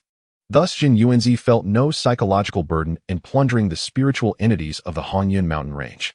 His figure flickered like a flow of yellow and black light weaving through the forests, collecting any valuable innate spiritual entities he encountered without mercy. The Hong Jun mountain range was vast, rivaling even the Wanshou mountain. Zhen Yuanzi spent several thousand years gradually sweeping through the mountains, and the number of innate spiritual entities he acquired was countless. One day Zhen Yuanzi arrived at the deepest part of the Hong Jun mountain range. Just as he was about to turn and leave, he suddenly sensed a faint fluctuation of a formation. He raised an eyebrow, a look of surprise flashing in his eyes. There's a formation hidden here. Could it be a primordial formation? In Zhen Yuanzi's perception, that fleeting fluctuation of the formation was extremely subtle. If he hadn't dabbled in formations and had sharp spiritual sense, he likely would have never noticed it. In the next moment, Zhen Yuanzi focused his thoughts and followed the fluctuation slowly towards a valley surrounded by crimson rocks. As he stepped into the valley, the scenery before him changed dramatically. Unlike the heat from the outside, the valley was unexpectedly cool. A clear spring flowed, gently bubbling and emanating refreshing spiritual energy. The valley was covered with rare spiritual herbs, some adorned with shiny dewdrops, while others bloomed with vibrant flowers. The innate spiritual energy was so rich it nearly became tangible. Taking a breath felt soothing to the soul. Indeed, this is an exceptional, blessed land, Zhen Yuanzi exclaimed, his gaze sweeping around, eventually settling on an inconspicuous stone wall in the center of the valley. The source of the formation should be here. He approached, extending his finger to gently touch the stone wall. A faint feeling of obstruction flowed through his fingertip, and at the same time mysterious runes faintly circulated on the stone wall, which were the core of the primordial formation. This formation isn't too strong, Zhen Yuanzi sensed carefully for a moment, having come to a judgment in his heart. With my current strength, if I exert myself, I can forcibly break it in no time. However, he did not choose to break the formation forcibly. This kind of primordial formation contained unique rules of heaven and earth and principles of arrangement. Even if its tier was not high, there were still aspects worthy of learning. The process of comprehending the formation itself was a kind of understanding of the rules of heaven and earth, and was also part of cultivation. Thus Zhen Yuanzi sat cross-legged before the stone wall, extending his spiritual power, carefully analyzing every rune and every node of the formation. Time quietly passed, and in the blink of an eye 1,000 years had gone by. One day Zhen Yuanzi suddenly opened his eyes, a flash of brilliance appearing within. After a millennium of comprehension, he had fully grasped the operational principles and arrangement of this primordial formation. Rise! He pointed with his finger, sending a stream of yellow and black divine light towards the stone wall. The runes on the stone wall suddenly lit up, flowing along a specific trajectory. Then the stone wall slowly parted, revealing a passage radiating spatial fluctuations. Zhen Yuanzi stood up and unhesitatingly stepped into the passage. The scenery before him changed once more, and he found himself within a small secret realm. Although this secret realm was merely a small primordial one spanning only billions of miles, far less vast than the Wuzhuang Temple's cave heavens, the innate spiritual energy within was astonishingly rich, not inferior to some areas like the Wuzhuang Temple. At the center of the secret realm grew two spiritual roots, emitting completely different, yet extremely pure auras. On the left was an ancient tea tree, its trunk sturdy branches and leaves lush green, shrouded in faint mist, with what seemed like stars twinkling on the leaves, exuding a calming aura. On the right was a fire jujube tree, its trunk a deep red, branches sprawling, laden with fruits burning like flames, radiating a scorching and powerful life energy. Almost instantly upon seeing these two spiritual roots, two pieces of information entered Zhen Yuanzi's mind. Innate cloud mist tea tree medium grade, innate spiritual root matures once every 3,000 years. Drinking tea brewed from its leaves can clear the mind and help cultivators comprehend the Dao, enhancing their efficiency in understanding the Dao. Innate fire jujube tree medium grade, innate spiritual root matures once every 3,000 years. Eating its fruits can solidify the foundation and refine the body, enhancing magical power and the essence of the physical body. Two medium-grade innate spiritual roots, and one that aids in comprehending the Dao. Zhen Yuanzi felt a surge of joy in his heart, his eyes flashing with excitement. Although he himself possessed two top-grade innate spiritual roots, acquiring two medium-grade innate spiritual roots was still a significant gain, making him very happy. Especially the innate cloud mist tea tree, which had the effect of aiding in Dao comprehension, making its value even more precious. It is well known that in the primal world, treasures that can assist in understanding the Dao are extremely rare, and those that can benefit even a first-tier powerhouse are even more precious and scarce. The most famous among them are the legendary Dao comprehension tea tree and the Western Gingjin Bodhi tree, both highly valuable and exceedingly rare. Although the innate cloud mist tea tree is merely a medium-grade innate spiritual root, its unique property of aiding in Dao comprehension makes it valuable, surpassing many high-grade innate spiritual roots. The innate fire jujube tree also has remarkable effects for solidifying the foundation and refining the body, making it a rare treasure as well. I didn't expect such a harvest deep within the Hong Jun mountain range. Zhen Yuanzi thought to himself. Given that Hong Jun would later be considered a great power, I have never heard of him possessing these two spiritual roots. Could it be that others got to them first, or did he never discover this secret realm at all? This thought merely flashed through Zhen Yuanzi's mind before he quickly set it aside. Regardless, at this moment these two spiritual roots belonged to him, he wouldn't let them slip away. Just these two spiritual roots alone made his journey worthwhile. In an instant, Zhen Yuanzi no longer hesitated. He formed hand seals, summoned the power of the earth vein, and carefully lifted the two spiritual roots along with a large area of innate divine soil around their roots, then stored them in the treasure space of the Chaos Panga Tower, deliberately creating a suitable area for their growth. After finishing all this, he cleared out all the other spiritual herbs and entities within the secret realm, ensuring nothing was overlooked before contentedly turning around and leaving the secret realm through the spatial passage. At this point, the entire Hong Jun mountain range, aside from the undiscovered Huiyun cave, had been thoroughly plundered by him, leaving little of value. Only after many Yuan meetings would it be able to produce some innate spiritual entities again. At this moment, Zhen Yuanzi had already begun to contemplate returning to the Wuzhuang Temple. Having gained so much from this journey, it was time to return, organize, and focus on cultivation. As this thought took root in his heart, he no longer lingered, transforming into a streak of light, racing towards Wanshou Mountain. On the way back, he traveled with all his might, not spending time collecting any more spiritual entities, and thus in a short time, he had already returned to the exterior of the Wuzhuang Temple. Stepping into the cave heaven, the familiar heaviness and tranquility rushed over him. Zhen Yuanzi headed straight to the location of the innate 5 elements fruit tree and the ginseng fruit tree, preparing to establish a spiritual medicine garden as the spiritual energy here was the most concentrated and the earth vein was the most stable. With a thought, he mobilized the power of the innate Wu earth, establishing an extremely vast spiritual medicine garden around the two top-grade innate spiritual roots. This spiritual medicine garden lay beside a mountain and a river, drawing upon the earth veins spiritual spring for irrigation and arranged with a simple spirit gathering formation sufficient to ensure the thriving growth of the plants within. Next, Zhen Yuanzi carefully transplanted the innate cloud mist tea tree and the innate fire jujube tree to the central position of the spiritual medicine garden. He then categorized and planted the countless innate spiritual herbs and plants collected during this journey according to their attributes and growth habits in different areas of the garden. In an instant, the entire spiritual medicine garden radiated with spiritual light, lush with vegetation and vibrant life, resembling a miniature version of the primal spiritual realm. Having completed all this, Zhen Yuanzi surveyed the empty Wuzhuang temple, pondering for a moment. Upon considering this, he flicked his fingers, sending forth two streams of innate spiritual energy that landed on two innate spiritual trees beside the spiritual herb garden. A flash of light passed, and two Taoist children appeared before him. One was a young boy dressed in a green Taoist robe with delicate features that exuded a sense of vitality. The other was a young girl clad in a white Taoist robe with skin whiter than snow and pure eyes. My name is Zhen Yuanzi. From now on, the two of you shall follow me in your cultivation. Zhen Yuanzi spoke, his tone plain yet authoritative. You shall be called Qingfeng, and she shall be Minghua. You are responsible for taking care of the cave dwelling and the spiritual herb garden, and remember not to be negligent. Qingfeng, Minghua, we greet you, master. We will heed your command. Although they had just taken form, the two Taoist children had already developed spiritual intelligence, realizing that the person before them was their creator, and they hurriedly knelt to pay their respects, their voices crisp. Zhen Yuanzi nodded, slightly gestured for them to rise, and subsequently imparted to them some basic methods of tending to spiritual plants, rules of the cave dwelling, and some cultivation techniques. Once Qingfeng and Minghua began to familiarize themselves with their tasks, Zhen Yuanzi turned and stepped into the newly opened Hall of Enlightenment. Within the hall, the Chaos Enlightenment Monument floated in the air, emitting profound Tao rhythms. Zhen Yuanzi sat cross-legged, closed his eyes, and began to calmly digest the insights and experiences gained from this journey. Countless pieces of information regarding the origins of spiritual beings, insights from the mountains and rivers of various regions, analyses of formations, and the utilization of merits gained from slaying ferocious beasts swirled and merged in his mind. Simultaneously, the magical power within him began to circulate, slowly solidifying his cultivation at the early stage of the Great Luo Golden Immortal.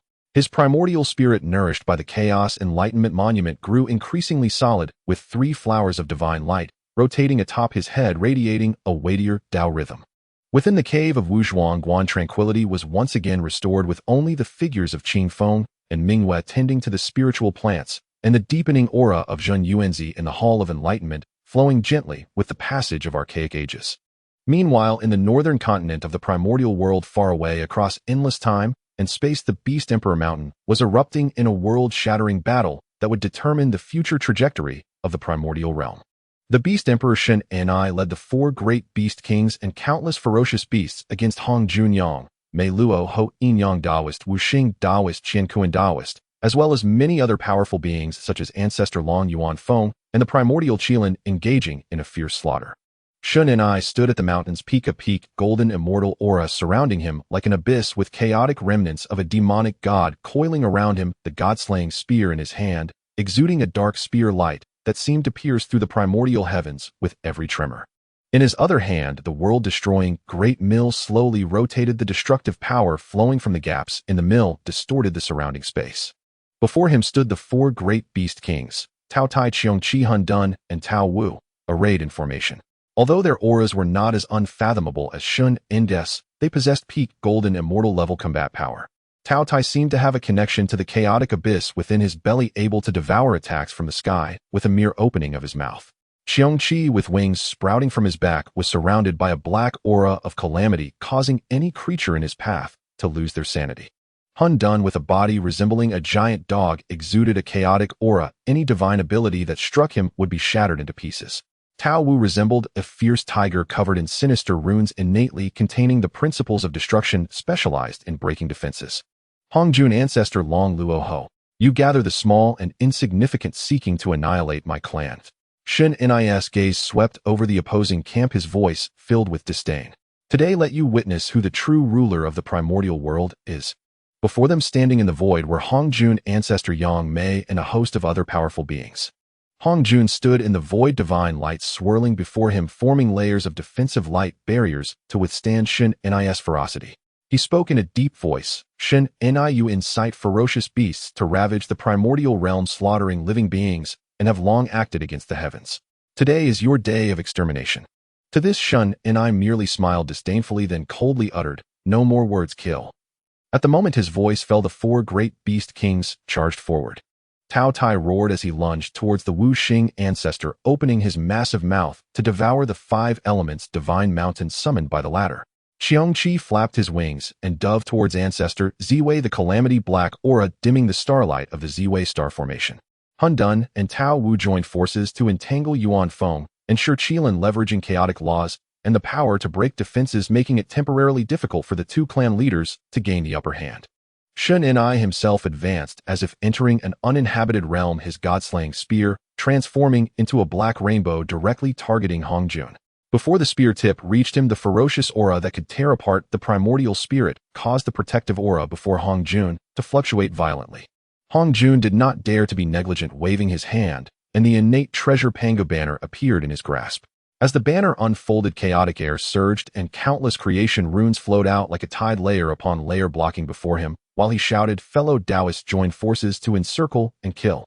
The ancestor Long's dragon might was unparalleled, his dragon body spanning millions of miles, stirring up winds and clouds, dragon breath spewing forth, burning the heavens and boiling the seas. Luo Ho sat atop the 12th grade world-destroying Black Lotus, the heavenly demonic tower floating above his head, shooting forth a beam of demonic light containing the laws of devouring and corroding, attacking the flank of Shen Ni. Yang Mai's figure traversed through the cracks of space, his branches lashing out like divine whips towards the vital points around Shen Ni, attempting to restrict his movements. For a moment, several peak golden immortal level powerful beings surrounded Shen Ni, weaving a web of divine light, treasure, power, and magical techniques in the air, causing even the primordial earth to tremble under this force. However, Shen Ni displayed no signs of fear. The god-slaying spear danced into a shadowy mass wherever the spear light passed. Hong Jun's creation runes shattered, the dragon power of Ancestor Long was torn apart, and Luo House demonic light was pierced through. At times he would use strength against strength, redirecting attacks towards the assailants themselves. At other times, he would activate the world-destroying Great Mill, forcibly grinding away incoming magical techniques, steadily gaining the upper hand amidst the onslaught of powerful beings. This was entirely normal, as the Beast Emperor Shen Ni was the strongest of this era, one of the main figures in the calamity of ferocious beasts, possessing a peak golden immortal cultivation. Such terrifying strength rendered even Hong Jun, Luo Ho Yin Yang, and the likes of Ancestor Long, Yuan Feng, and Shi Qilin inconsequential before him. Only by gathering the powers of numerous top-tier innate gods and demons could they hope to contend with him. As the battle continued, even more powerful beings joined the assault against the Beast Emperor Shen Ni. The Ancestor Long's dragon might overshadowed the world, his dragon body stirring winds and clouds, dragon breath scorching the heavens and boiling the seas. Yuan Feng's phoenix cry echoed through the skies, wings flapping, transforming countless southern Ming fire into a rain of fire that enveloped the world. Shi Qilin stood upon the ground, invoking the power of the earth to attempt to bind Shen Ni's movements. Yin Yang, Qian Kuan, Wu Ji, and other top-tier innate gods and demons also employed their respective methods, weaving a web of divine laws and magical techniques, pressing down towards Shen Ni. However, Shen Ni's strength was simply too terrifying. Facing the siege of numerous powerful beings, he showed no signs of falling behind, dancing the god-slaying spear to obliterate all divine laws and magical techniques, while the world-destroying Great Mill rotated to grind away all attacks, causing several powerful beings of the primordial realm to fall before him. Meanwhile, on another battlefield, Roar, Tao Tai suddenly exerted its strength, biting off a corner of the five elements sacred mountain, causing the ancestor of five elements to grunt in pain, blood seeping from the corner of his mouth. The disaster's black gas of Qiongqi invaded the ZY star formation, instantly shattering several stars, leaving the ancestor of ZY mentally injured and his breath unstable. However, the mighty beings of the primordial era ultimately had the advantage of numbers. As the battle continued, Hong Jun seized the moment when the divine reversal's old power was exhausted and new power had yet to arise, swinging the Panga banner to draw forth endless chaotic energy, which transformed into a beam of white light, striking the shoulder of the divine reversal. The divine reversal let out a muffled groan as a burst of blood blossomed from his shoulder. Although it did not harm his foundation, it caused him to falter for a moment. In that instant, the claw of the ancestral dragon was already upon him. The divine reversal shouted angrily, turning around to sweep the dragon claw away with his spear, but exposed a flaw. The Tianma Tower of Luo Ho seized the opportunity to press down its body's runes, illuminating as a powerful binding force enveloped the divine reversal. Opportunity. The Yin-Yang Daoists summoned the Taiji diagram with the dual energies of Yin and Yang transforming into chains that entwined around the divine reversal's legs. The ancestor of Qian Kuan then activated the Qian Kuan cauldron, shooting forth the energies of Qian and Kuan from the cauldron's mouth, attempting to draw the divine reversal into the cauldron for refinement. A fierce light surged in the eyes of the divine reversal, disregarding the binding from the Tianma Tower, forcibly activating the malevolent energy, within sweeping the god-slaying spear horizontally, pushing back Hong Jun and the ancestral dragon. To suppress me is impossible. At the same time, the four great beast kings, witnessing the beast emperor divine reversal in crisis, all let out desperate roars. Taotai suddenly expanded its body, actively detonating part of its essence, its massive mouth instantly enlarging by millions of times, forcibly swallowing the ancestor of five elements along with the broken five elements sacred mountain, yet it itself was pierced by the branches of the arriving Yangmei Daxian, losing more than half of its essence and rapidly declining in breath. Qianqi's wings ignited, transforming into a calamity meteor, crashing into the core of the ZY star formation. The ancestor of ZY, in order to protect the star formation from collapse, took the hit, Hedon suffering damage to his soul, while Qianqi's body also disintegrated under the backlash of the star formation. Chaos and Taowu joined forces to charge at the coalition of the Dragon Phoenix and Qilin clans. At the cost of self-detonating their fundamental laws, they disrupted the formations of the three clans, resulting in countless deaths among their kin, while they themselves were turned to ashes in the backlash of the laws. No. The divine reversal, witnessing the fall of the four kings under his command, had his eyes bulging with rage, the malevolent energy around him surging to its peak as he forcibly broke free from the bindings of the Tianma Tower and Taiji diagram. My clan's warriors, fight to the death with me. The remaining countless fierce beasts seemed to be summoned, letting out desperate howls, no longer defending, only knowing to madly pounce at the enemy, using their flesh and blood to buy time for the divine reversal. For a time, although the mighty beings of the primordial era slaughtered countless fierce beasts, they themselves also suffered heavy losses, with many Tai and Dao Luo Golden Immortal level primordial cultivators and even innate deities falling on the spot. But the foundation of the fierce beast clan had been destroyed, and with the fall of the four kings, the divine reversal alone, under the siege of many top innate deities, ultimately found it hard to reverse the tide. Countless fierce beasts fell rapidly under the slaughter of the Dragon Phoenix and Qilin clans, along with many innate groups, their corpses piling up like mountains, rivers running with blood, staining the entire northern continent red.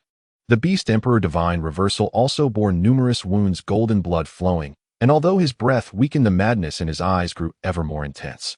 Kill, kill, kill. He appeared as if possessed, risking injury to drag more powerful beings down with him. In contrast, though Hong Jun, the ancestral dragon, and other powerful beings were also injured, their blood boiled with battle fervor, their offensive rising like a tide. As the battle continued, the wounds on the divine reversal multiplied, golden blood staining the beast emperor mountain, and his breath gradually weakened. Divine reversal, you have reached the end of the road. Luo Ho sat atop the 12th grade extinction Black Lotus demonic energy, swirling around him, the Tianma Tower floating above his head, a pitch-black beam of light shooting down from the tower's tip, suppressing the divine reversal. You have ravaged the primordial era, acted against the natural order. The Tao does not allow this. Today is your day of demise. Demise? Whose demise is yet to be determined? The divine reversal sneered, deflecting the attack of the Tianma Tower with his spear, his gaze sweeping over the powerful beings surrounding him, his tone filled with anger and unwillingness. You so-called mighty beings of the primordial era are nothing but a bunch of opportunistic rats. The Tao is unjust. The Tao is unjust. Why? Just because our fierce beast clan is born from the chaotic demonic god line Yin, are we destined to be exterminated? Are we meant to die from birth? Are we not worthy to command the primordial? Truly the Tao is unjust. The heavenly Tao is incomplete. The more he spoke, the more agitated he became. The energy around him became extremely unstable. A destructive force began to surge madly from within him. Not good. He is going to detonate the earth's veins. Hong Jun's complexion changed drastically as he instantly understood the divine reversal's mad scheme. The northern continent is vast and boundless, with countless Earth's veins. The energy contained within is enough to destroy heaven and Earth. Once detonated, the consequences are unimaginable. Seeing this situation, all the mighty beings were horrified, hurriedly summoning their strongest defenses. Hong Jun unfurled the Panga banner, wrapping himself in chaotic energy. The ancestor of Qiankuan hid within the Qiankuan cauldron. The ancestor of 5 elements used the remaining divine power to activate the 5 elements treasure tower. Yang Mei Daxian, relying on spatial divine abilities, forcibly tore through the void to escape. Luo Ho protected himself with the 12th grade extinction Black Lotus, the Tianma Tower, hovering above him. However, unlike the other mighty beings, Luo Ho observed everything with a hint of intrigue in his eyes, as if he gleaned some inspiration from the divine reversal's actions. Die? Let's all die together. The divine reversal revealed a sinister expression, pressing his hands against the ground, connecting his divine power with the Earth's veins of the northern continent, instantly triggering the backup plan he had once laid out. Boom! A thunderous roar reverberated throughout the primordial era. The entire northern continent violently heaved before subsequently shattering. Endless earth vein energy mixed with magma and debris erupted, forming an energy torrent that blotted out the sky. Wherever it passed, mountains turned to ash, rivers evaporated, spaces shattered, and even the laws of heaven and earth experienced momentary chaos. The site where the Beast Emperor Mountain stood was blown out into a bottomless pit, a terrifying shockwave spreading outwards, instantly obliterating countless beings caught unprepared. The Tao is unjust, I shall go against it. The heavenly Tao is incomplete, I shall shatter the heavens. Ha ha ha. The sinister laughter of the divine reversal echoed in the energy torrent. Today I shall gather the remnants of 3,000 demonic gods and transform into a calamity. From henceforth, amidst the great calamity, the heavenly secrets shall be obscured and beings shall lose their wits. I will not rest until the primordial is shattered. Ha ha ha. With those words, his figure completely vanished in the raging energy, leaving behind 2 treasures exuding endless malice, the god-slaying spear and the extinction grand millstone, floating amidst the chaotic energy, radiating a chilling aura.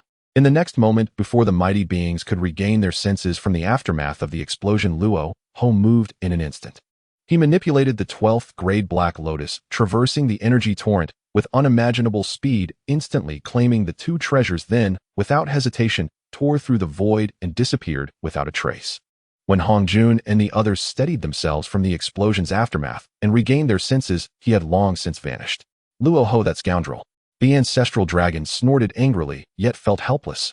The other powerful beings could only sigh inwardly. After all, these were 2 heavenly treasures of malevolence, and the Beast Emperor Shen Ni's rampage was greatly aided by these 2 treasures. Unfortunately, these 2 treasures of malevolence were seized by Luo Ho beforehand, truly cunning indeed. Subsequently, the powerful beings turned their gazes toward the ravaged northern continent, falling into silence.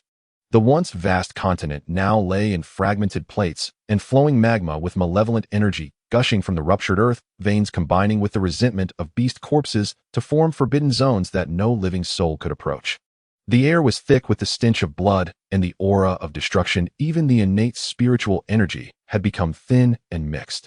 Hun Kuan Zhu Zhao Yuing Qiong Tian Zi Wei. Many friends have perished in this calamity.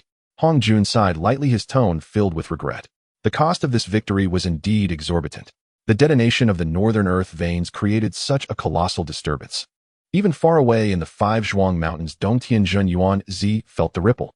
At this moment, he was gazing north through the innate formation of his cave abode, sensing the remnants of that world-destroying energy wave and the swiftly dissipating calamity aura, his mind clear. The calamity of the ferocious beasts has ultimately come to an end. He could clearly feel the calamity aura retreating like a tide, replaced by the quiet establishment of a new order. The aura of the great Tao gradually receded, and the will of the heavenly Tao became clearer, slowly taking over the operation of the primordial chaos. This further confirmed his thoughts that the calamity of the ferocious beasts had concluded, marking the end of an era, and the northern continent had thus suffered immense destruction. Meanwhile, above the northern continent, billions of acres of merit golden clouds gathered, then split into countless streams of light, falling in all directions. This was the merit reward from the great Tao for the numerous powerful beings and innate tribes who exterminated the ferocious beasts. Such a vast amount of great Tao merit, if obtained entirely by a single powerful being, would likely allow them to achieve sainthood on the spot. In the end, this immense amount of great Tao merit was divided into countless shares, with the Dragon Phoenix and Qilan tribes each receiving 1/10, while Hong Jun, Luo Ho, Yang Mei, and other innate powers shared 3/10. Another threatens fell upon the northern continent, slowly dispelling the malevolent energy. The last 1/10 landed in places like the North Sea, the Sun, the Moon, and the Ziwei Star. Though these powerful beings fell in battle, this merit could be seen as their final compensation, perhaps to be received by their successors. Zhen Yuanzi, situated within the 5 Zhuang Mountains Dongtian, observed this scene through the formation, and to say he felt no envy would be a lie. After all, this was the merit of the Great Dao, more precious than future heavenly Dao merit and much harder to obtain. However, he felt no regret for not participating in the battle on the northern continent. After all, the previous battle was so brutal that many powerful beings at the level of Hunyuan Jingxian perished in the final confrontation. With his cultivation at the Daluo Jingxian level, even with the protection of innate treasures, he could not ensure his safety, so naturally, he would not take the risk. Moreover, with the existence of the system, even if he acquired a bit less Great Dao merit, it was of no consequence, as he didn't need to take such risks. The era of ferocious beasts has ended. The primordial chaos will surely be calm for a time, and then it will be the era of the innate 3 tribes. Zhen Yuanzi withdrew his gaze and closed his eyes once more. All I need to do is focus on my cultivation and wait for the right moment. Time hurriedly passed, and in the shifting of stars a yuan hui had swiftly gone by. In the 5 Zhuang Mountains Dongtian, within the Hall of Enlightenment, Zhen Yuanzi slowly opened his eyes, the brilliance in his gaze flickering and then vanishing, while the aura irradiating from his body had thickened several folds compared to before his seclusion. Clearly, during this retreat, he had made significant breakthroughs in his strength. In fact, during this period of seclusion, he had not only fully absorbed the gains from his previous travels through the primordial chaos, but also utilized the comprehension function of the Chaos Great Dao Stele to elevate his understanding of various laws to a new level. It could be said that the 3,000 Chaos Great Daos on the Chaos Great Dao Stele served as the most precise guide during his cultivation, accurately directing him in his practice, resulting in a speed of advancement that could be described as defying the heavens. Now, within this short yuan hui of seclusion, his cultivation had already broken through to the midstage of the Daluo Jingxian realm. This speed of cultivation was already considered extraordinary in the primordial chaos. After all, it is known that many innate gods and demons spend dozens or even hundreds of yuan hues without making even the slightest advancement within the Daluo Jingxian realm. Yet he succeeded in breaking through in just 1 yuan hui. Such progress, if mentioned, would certainly draw the attention of countless beings. Midstage Daluo Jingxian. Zhen Yuanzi felt the surging mana within him and the increasingly condensed and powerful primordial spirit, feeling somewhat settled. However, Zhen Yuanzi did not plan to continue his seclusion. Instead, he turned his gaze toward the wall of the Dongtian, as if he could penetrate endless space to see the vastness of the primordial chaos. His heart was already set on traveling through the primordial chaos once again. After all, his previous journey only covered a minuscule area which was insignificant compared to the vast expanse of the primordial chaos. Even so, it allowed him to reap substantial rewards, acquiring many innate spiritual treasures and even innate spiritual roots. The boundless primordial earth surely hid countless innate spiritual treasures, innate spiritual roots, and even innate spiritual artifacts waiting for fated individuals to discover. Thinking of this, his heart ignited with fervor. It has been a yuan hui since the calamity of the ferocious beasts ended, and the vitality of the world is gradually recovering, while many gods and demons are busy in seclusion to stabilize their cultivation. The Dragon Phoenix and Qilin tribes have yet to rise. Zhen Yuanzi pondered, this is a divine opportunity. Indeed, just as Zhen Yuanzi thought, a yuan hui had already passed since the end of the calamity of the ferocious beasts. The vitality of the world was gradually reviving, but many innate gods and demons were in seclusion. Moreover, there was still some time before the rise of the Dragon Phoenix and Qilin tribes, making it the perfect time for traveling through the primordial chaos. If he waits until the Dragon Phoenix and Qilin tribes rise and chaos erupts, many innate gods and demons would wander through the primordial chaos. At that time, traveling would not only increase dangers, but also many innate spiritual treasures would suffer destruction. In other words, now is indeed the perfect time to traverse the primordial chaos. Traveling through the primordial chaos at this time allows one to avoid the aftershocks of the calamity of the ferocious beasts, while also collecting those innate spiritual treasures that may be destroyed by war or seized by others before the 3 tribes engage in chaos. This not only enriches his own foundation, but also preserves a measure of vitality for the primordial chaos. After all, it is better to gather those innate spiritual treasures rather than let them perish in the calamity, perhaps they will prove useful in the future. More importantly, only by collecting various innate spiritual treasures, innate spiritual roots, and even innate spiritual artifacts can he enhance his own foundation. This way he will certainly have ample confidence to face any unforeseen circumstances in the future. Moreover, the innate spiritual energy in the primordial world is abundant, and there are countless innate spiritual objects. Any one of them would be a rare treasure in later generations. Instead of allowing them to be destroyed in future battles or taken by other cultivators, it is better to enrich his own foundation. In the primordial world, strength is the greatest assurance. With this thought, Zhen Yuanzi stood up and strode out of the Dao Understanding Hall. Inside the cave, the spirit herb garden was lush and vibrant.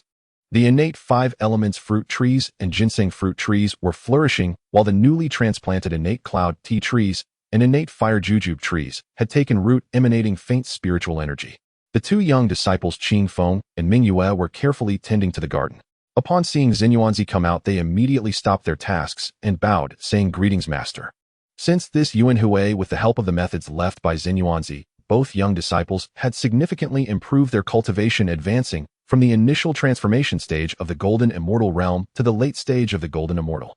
Thus their demeanor was even more respectful at this moment. Zhen Yuanzi nodded and said, "I will go out to travel. You two must guard the mountain gate, take good care of the spirit herb garden and the cave formation, and must not leave without permission. Focus on your cultivation and await my return." "We will obey your orders, master." Qing Feng and Ming Yue replied in unison, bowing to send him off. Zhen Yuanzi said no more, his figure flickering as he exited the cave of Wuzhuangguan and began his journey through the primordial world once again. This time he chose to head east. Unlike the desolation at the end of the catastrophe of fierce beasts, the primordial land now presented a different scene. The innate spiritual energy between heaven and earth was misty and refreshing. The mountains where beautiful rivers rushed forward, and countless newly born innate spiritual grasses and flowers bloomed in the fertile soil, displaying a riot of colors. Occasionally naive innate beings frolicked in the woods, full of vitality and vigor. This was the most beautiful era of the primordial world, one that had not yet suffered the ravages of great calamities such as the dragon and Han or the witch and demon, a time filled with infinite possibilities. Zhen Yuanzi gazed at the flourishing scene before him, yet a hint of sentimentality swept through his heart. Who could have imagined that such a prosperous age would one day be reduced to ruin in successive calamities? Strength, only with sufficient strength can one protect everything one wishes to guard, and only with strength can one obtain everything one desires. He collected his thoughts and quickened his pace. As he walked, he maintained the demeanor of plucking feathers from passing wild geese, collecting every innate spiritual object that caught his eye into the treasure space of the Chaos Opening Tower. In the following thousands of years, his gains became increasingly abundant, even discovering several low-grade, innate spiritual roots. Although they were not as precious as the mid-grade, high-grade, or top-grade, each had its own unique uses. One day, Zhen Yuanzi stepped into a majestic mountain range, Kunlun Mountain.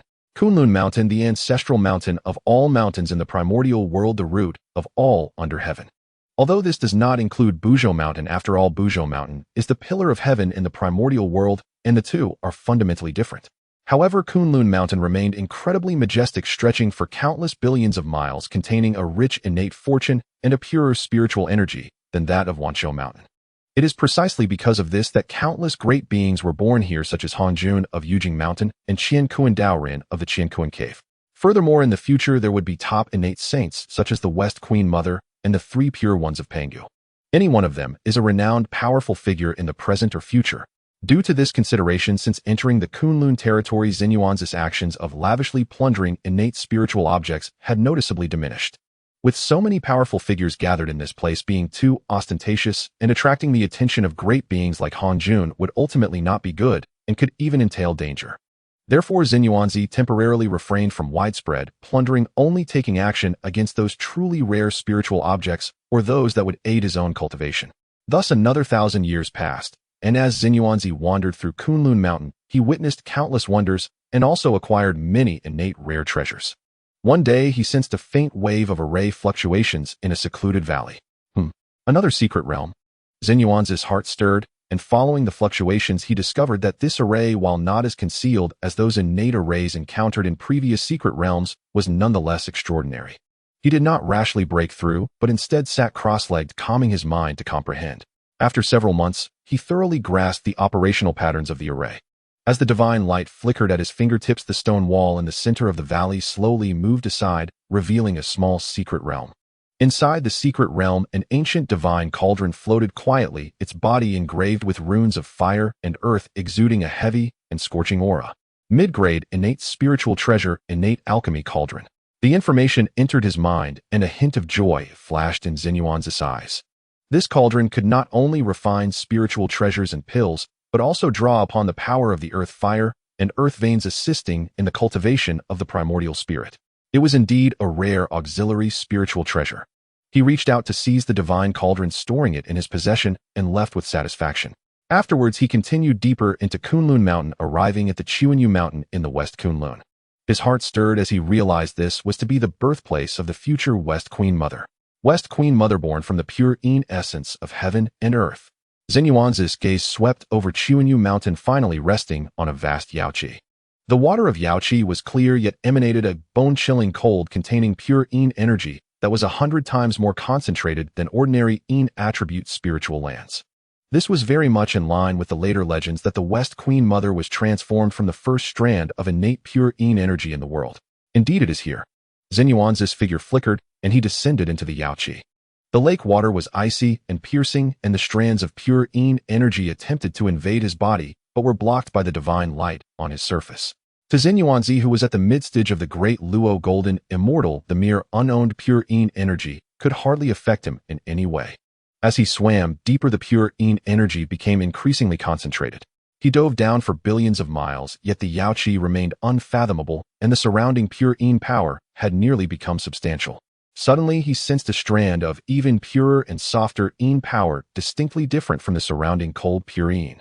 Following the trace, he saw a spring and a crack gushing forth a strange divine water.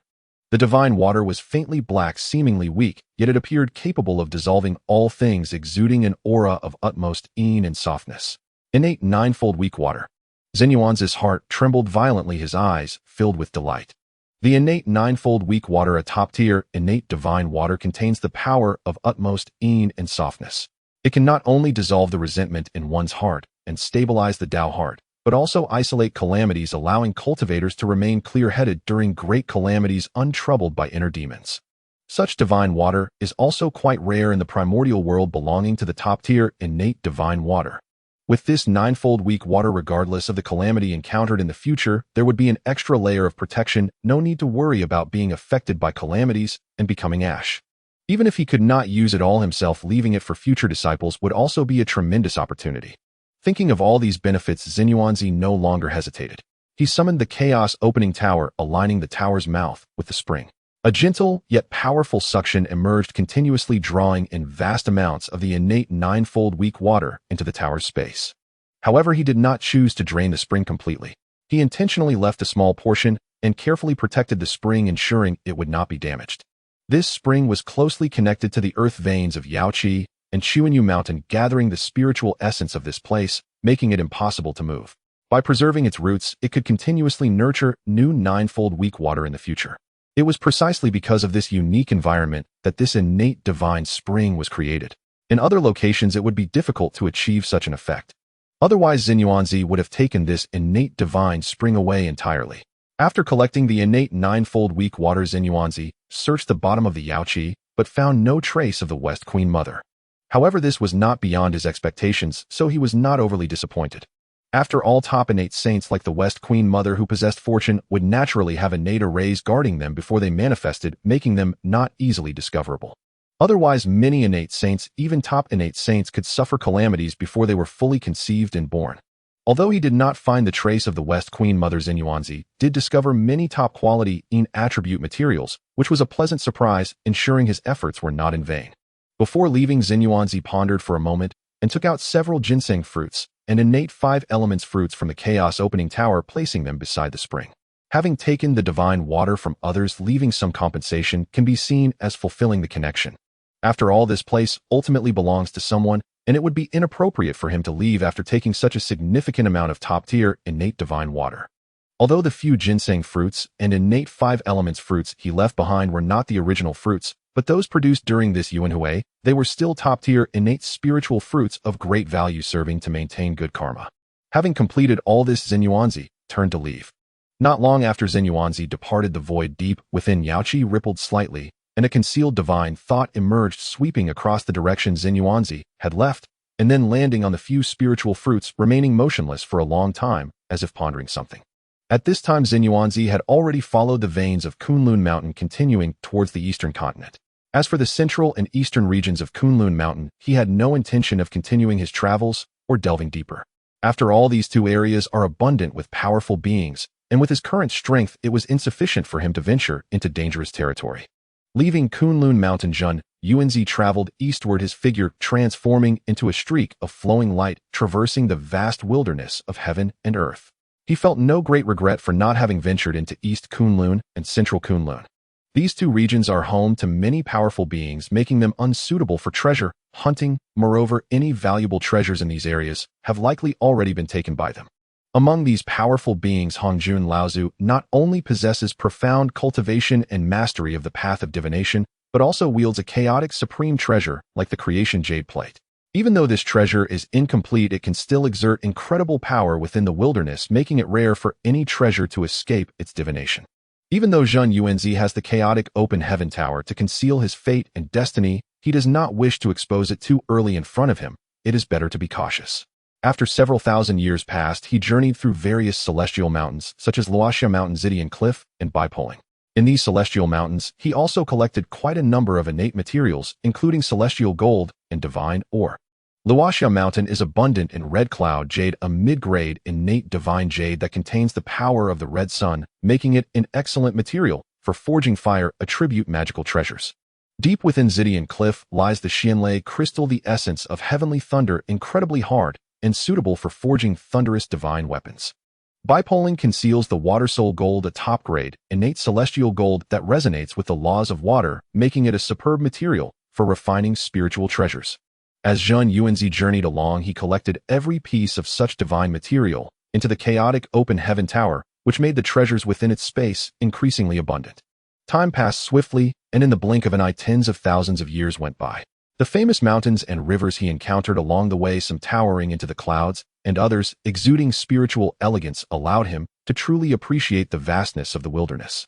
After all, the wilderness world was opened by the Pangu great god, who sacrificed 3,000 chaotic demons, merging their flesh bodies, primordial spirits, spiritual treasures, and the sources of the Tao into it, forming the foundation of the wilderness. In the end, even the Pangu great god transformed into myriad things, integrating into the wilderness world, which has now become the lofty wilderness world of the heavens. This illustrates how profound and boundless the foundation of the wilderness is. Thus, even with his mid-stage Great Luo Golden Immortal cultivation, exploring the wilderness thoroughly would take a considerable amount of time. Moreover, the number of powerful beings that such a vast and magnificent world can nurture is countless. Throughout this journey, Zhen Yuanzi realized that the rumors from his past life were ultimately limited. During his travels, Zhen Yuanzi heard many names of powerful beings he had not known before. Among them were Xuanfeng Lao Dao, who governs the laws of wind, Inyuan Thunder God, who resides in the Thunder Marsh, and the elusive Mizu Taoist hidden in the Foggy Sea, with the weakest among them possessing early-stage Great Luo Golden Immortal cultivation, while others have even touched upon the threshold of Han Yuan. This made him increasingly aware that the knowledge from his previous life was merely a glimpse of the wilderness. The true wilderness is far more grand and magnificent than the legends, with powerful beings aplenty. One day, Zhen Yuanzi arrived at an unprecedented celestial mountain. This mountain is entirely dark blue and extends for billions of miles with no peak in sight, as if it emerged from chaos, piercing the heavens of the wilderness. Mists envelop the mountain, rich in innate spiritual energy, carrying a profound aura of reincarnation and the alternation of life and death. Upon the mountain's wall, countless unusual patterns are naturally formed, resembling the movement of stars and the birth and death of all things. Upon closer inspection, they faintly contain the trajectory of the reincarnation laws. What a wondrous mountain, Zhen Yuanzi silently praised in his heart. Scanning with his divine sense, he instantly received feedback from heaven and earth. This place is called Reincarnation Celestial Mountain. Upon stepping into the mountain's range, a more intense reincarnation aura rushed towards him, causing his primordial spirit to tremble slightly. At that moment, a strong surge of inspiration flooded his heart, as if some unseen force was guiding him forward. Opportunity. Zhen Yuanzi's eyes brightened. Not daring to delay, he followed that sense and walked deep into the celestial mountain. Soon he arrived at a valley. The entrance to the valley was incredibly ordinary, surrounded by ancient trees reaching the sky, with spiritual herbs covering the ground, and the innate spiritual energy was so rich it was almost liquid. Aside from that, there was nothing peculiar. Were it not for the strong guiding sense, even if he passed by, he would only regard it as an ordinary spiritual valley. If this can deceive even a Dao Luo Golden Immortal like me, the innate formation here must be extraordinary. Zhen Yuanzi's eyes flashed with brilliance as he reached out to press against the void. Buzz! An invisible light curtain appeared, shimmering with profound runes forming an innate formation woven from the reincarnation law and spatial law. Zhen Yuanzi carefully sensed for a moment, his heart filled with increasing delight. The intricacy of this formation far surpassed many innate formations he had encountered before, slightly inferior only to the innate formation possessed by his Wuzhuang temple. This immediately made Zhen Yuanzi even more joyful. Although this formation is immensely powerful, indicating a high difficulty in breaking it, it also means the treasures within are even more precious. He then ceased his attempts to forcibly break through and instead sat cross-legged, his primordial spirit sinking into the chaotic Dao monument. The chaotic formation path recorded on the monument resonated with the runes of the formation before him, illuminating countless obscure points. His mastery of formations surged at a visible rate, and his understanding of the reincarnation law deepened accordingly. 1,000 years passed in the blink of an eye. When Zhen Yuanzi opened his eyes again, there was no trace of confusion left in his gaze. He flicked his fingertip, unleashing a beam of mysterious yellow divine light that precisely landed on the core node of the formation. With a soft hum, the invisible light curtain rippled like water, revealing a void passage leading to an unknown realm. Stepping into the passage, a surge of innate spiritual energy 100 times denser than outside rushed towards Zhen Yuanzi, invigorating his spirit. This secret realm is vast and boundless, complete with mountains, rivers, lakes, and various spiritual plants comparable in scale to a top-tier cave heaven, clearly a naturally nurtured treasure land. Following the sense, he arrived at the center of the secret realm, and the sight before him took his breath away. Before him lay a divine pool spanning the heavens and earth, measuring billions of miles in size, with crystal-clear, divine water that radiated the light of the sun, moon, and stars, the top-tier, innate divine water of the wilderness. 3 Light Divine Water. This divine water possesses boundless effects capable of reviving the dead, nourishing spiritual roots and treasures, purifying the soul, and refining the impurities of magical treasures. Even Hunyuan golden immortals would be moved by it. At the center of the divine pool, a purple lotus quietly bloomed, its petals layered, totaling 24 grades, with each petal inscribed with the truth of the reincarnation law, exuding supreme pressure that suppresses reincarnation and governs life and death. The 24th grade reincarnation purple lotus. Zhen Yuanzi felt an overwhelming surprise in his heart, even more excited than when he encountered vast amounts of 3 Light Divine Water. Because the 24th grade reincarnation purple lotus is not merely a treasure of the innate supreme treasure level, it is a genuine, extraordinary treasure bearing the destiny to complete the primordial reincarnation. It not only contains the complete laws of reincarnation, but is also a natural hub of reincarnation. Acquiring it allows one to glimpse the mysteries of life and death, reincarnation, and even provides the opportunity to wield the authority of the earthly path. However, within the original trajectory of the primordial world, this treasure had never appeared, or it may have been affected during a great calamity and thus fell into chaos, or it could have been acquired by a powerful being who chose to conceal it. Unexpectedly today, it was encountered by him, indicating that this treasure is fated to be with him. With this treasure in hand, he at least has a significant merit to contemplate. If he could use this to promote the perfection of the primordial reincarnation in the future, he would undoubtedly gain immense merit. More importantly, with this treasure as the foundation, he might have a chance to control the earthly path. After all, his companion spirit treasure, the Earth Book, is also closely related to the earthly path. Zhen Yuanzi suppressed his excitement, waved his hand, and the chaos opening tower floated in midair with countless mysterious yellow divine lights descending from the tower's mouth, lifting the entire 24th grade reincarnation purple lotus along with its root of innate divine soil into the most core space of the tower for nurturing. Then he summoned several jade bottles refined from premium innate spirit jade, collecting 8 or 9 portions of the 3 Light Divine Water from the divine pool, leaving only a small amount to maintain the origin of the divine pool. Having completed all this, he began to search carefully within the secret realm. In addition to the 3 Light Divine Water and the reincarnation purple lotus, he found many treasures related to the path of reincarnation. For instance, the nether flower seeds containing the power of rebirth and the innate nourishing soul jade essence that nourishes the primordial spirit are all rare treasures. Finally, he discovered the innate stone tablet of this secret realm deep within, whose runes were the core of the control formation of the secret realm. Zhen Yuanzi decisively refined it, thoroughly mastering the innate formation of this secret realm, allowing him to enter and exit at will and conceal it within the depths of the reincarnation Immortal Mountain, becoming his second cave abode and hiding place. After all, even crafty rabbits have 3 burrows. In this perilous primordial world, having more cave abodes and hiding places is indeed a wonderful thing. After that, Zhen Yuanzi did not rush to leave, but instead went into seclusion within the secret realm, diligently refining the 24th grade reincarnation Purple Lotus. As this treasure is an extraordinary treasure of the earthly path, and of innate supreme treasure level, the complexity of its restrictions far exceeds that of innate spirit treasures.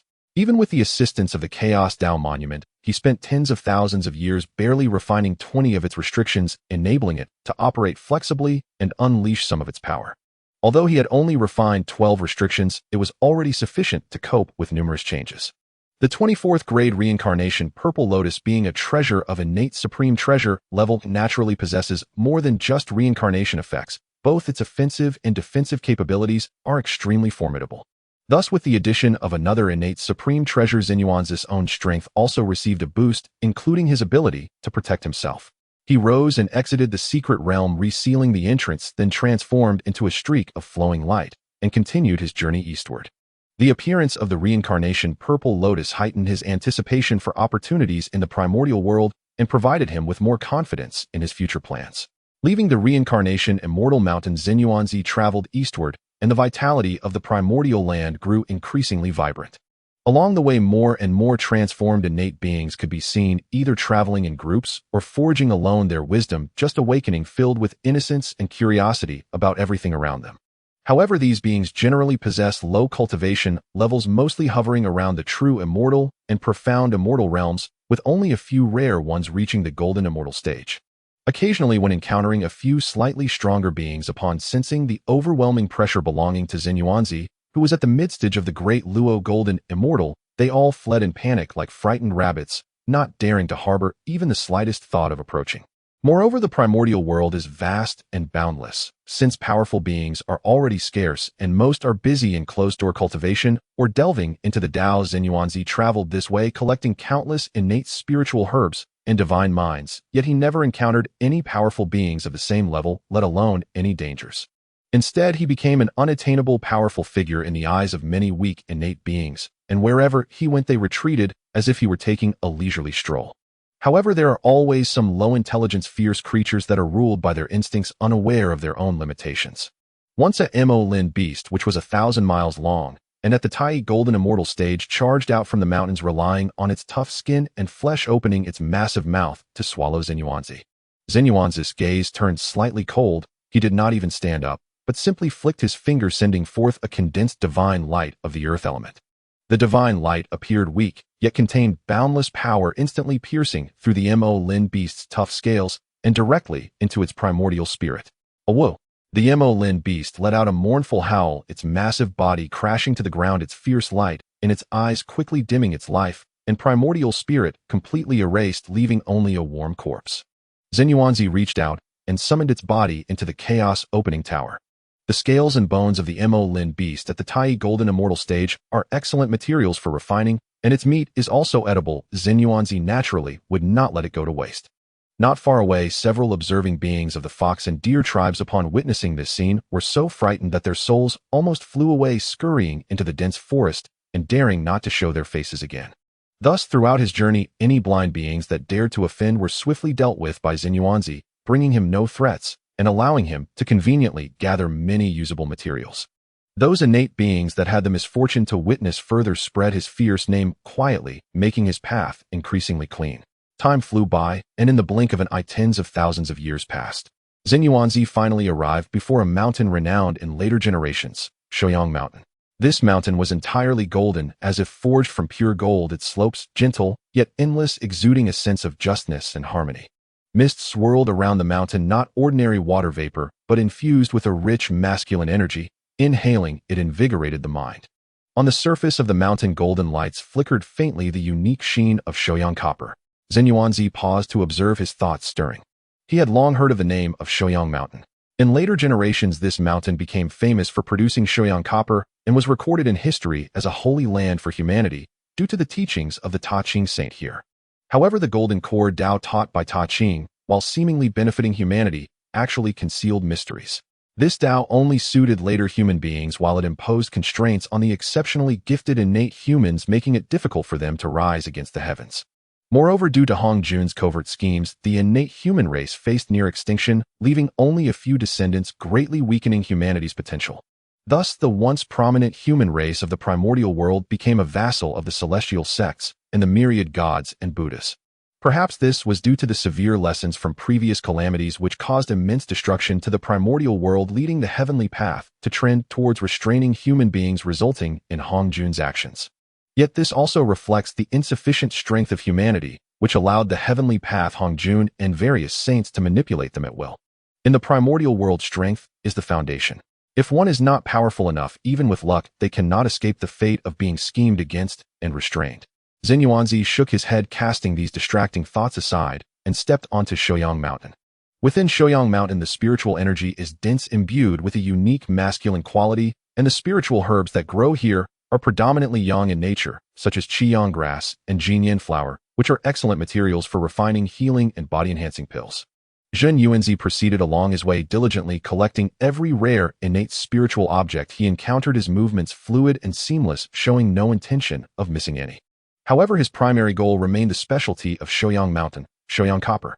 Shouyang Copper is a superior innate material for crafting spiritual treasures containing masculine laws. Fierce and sturdy treasures forged from it often possess the ability to dispel evil and suppress calamities. Following the direction where the masculine aura was most concentrated, Zhen Yuanzi soon discovered a vein of Shouyang Copper exposed in a valley. The copper ore glimmered in a reddish-golden hue, its surface shimmering with a faint golden radiance containing pure masculine power. Zhen Yuanzi did not rush to extract it, but released his divine sense to carefully investigate, quickly making a more significant discovery. Deep within the vein, several fist-sized pieces of Shouyang Copper ore were hidden. The Shouyang Copper ore was entirely purple gold, even more refined than ordinary Shouyang Copper. Its masculine energy was almost tangible, radiating a stunning brilliance, truly a top-tier innate material. Such copper ore is sufficient for crafting top-grade spiritual treasures, and its power would undoubtedly be formidable, making its value apparent.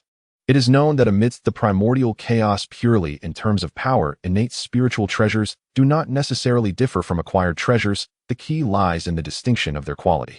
The real difference lies in the fact that innate treasures are birthed by the natural world, containing the eternal spiritual light of the innate, the restraints of innate laws, and the essence of innate origins.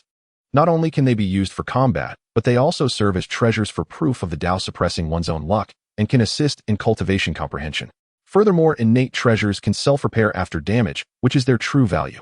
If considering purely the aspect of power, acquired treasures may not be inferior to innate treasures. For instance, the Fantian, though an acquired treasure, displayed remarkable power during the calamity of sealing the gods in later times. Moreover, in the future, if one can obtain the innate treasure Qiankuan Ding, it can reverse the acquired treasures back to innate ones, transforming them into innate treasures. With this copper, or if I can find the Qiankuan Ding in the future, it may not be impossible to refine it into a top-grade innate treasure. Zhen Yuanzi felt a surge of joy in his heart, and immediately used his powers to extract those pieces of Shouyang Copper, or also mining a large quantity of Shouyang Copper, all of which he stored in the Chaos Opening Heaven Tower. However, he did not choose to completely deplete the vein. Although Shouyang Copper is an excellent innate material, over extraction would inevitably damage the mountain's geological structure and might even affect the innate fortune of the area. Leaving some behind is not only a sign of respect for the heavens and earth, but also a means of preserving one's own fortune. With his current strength, even moving the entire Shouyang Mountain would not be difficult, yet such a reckless approach was unnecessary. In the following thousands of years, Zhen Yuanzi collected nearly all the innate spiritual objects and Shouyang Copper from Shouyang Mountain, and then decided not to linger. He glanced back at this immortal mountain, which would later forge a deep connection with the human race, then turned around and continued heading east. Time rushed by, and in the blink of an eye, several tens of thousands of years had passed. During these tens of thousands of years, Zhen Yuanzi traveled through the primordial chaos while collecting innate spiritual objects, all the while sensing the changes in the world. As the vitality of the primordial chaos restored, many innate races that had previously endured calamities from fierce beasts gradually regained their strength after hundreds of thousands of years and began to re-emerge in the primordial world. Among them, the East Sea Dragon Clan, Southern Phoenix Clan, and Central Qilin Clan, having earned immense merit and fortune from exterminating fierce beasts, were now in their prime, entering a phase of rapid rise. The power of the three clans expanded rapidly, crazily enlarging their territories, seizing spiritual veins, competing for innate treasures and spiritual roots, and even waging wars against other innate races and beings to subjugate them. Countless scaled and armored beings attached themselves to the Dragon Clan. Flying creatures followed the Phoenix Clan, and terrestrial beasts sought refuge with the Qilin Clan, making the power of the three clans increasingly formidable, hinting at a dominance over the primordial chaos. This gradually shattered the originally peaceful primordial chaos, causing various conflicts to become frequent. Even Zhen Yuanzi encountered many more conflicts along his journey, witnessing numerous scenes of treasure and spiritual root disputes.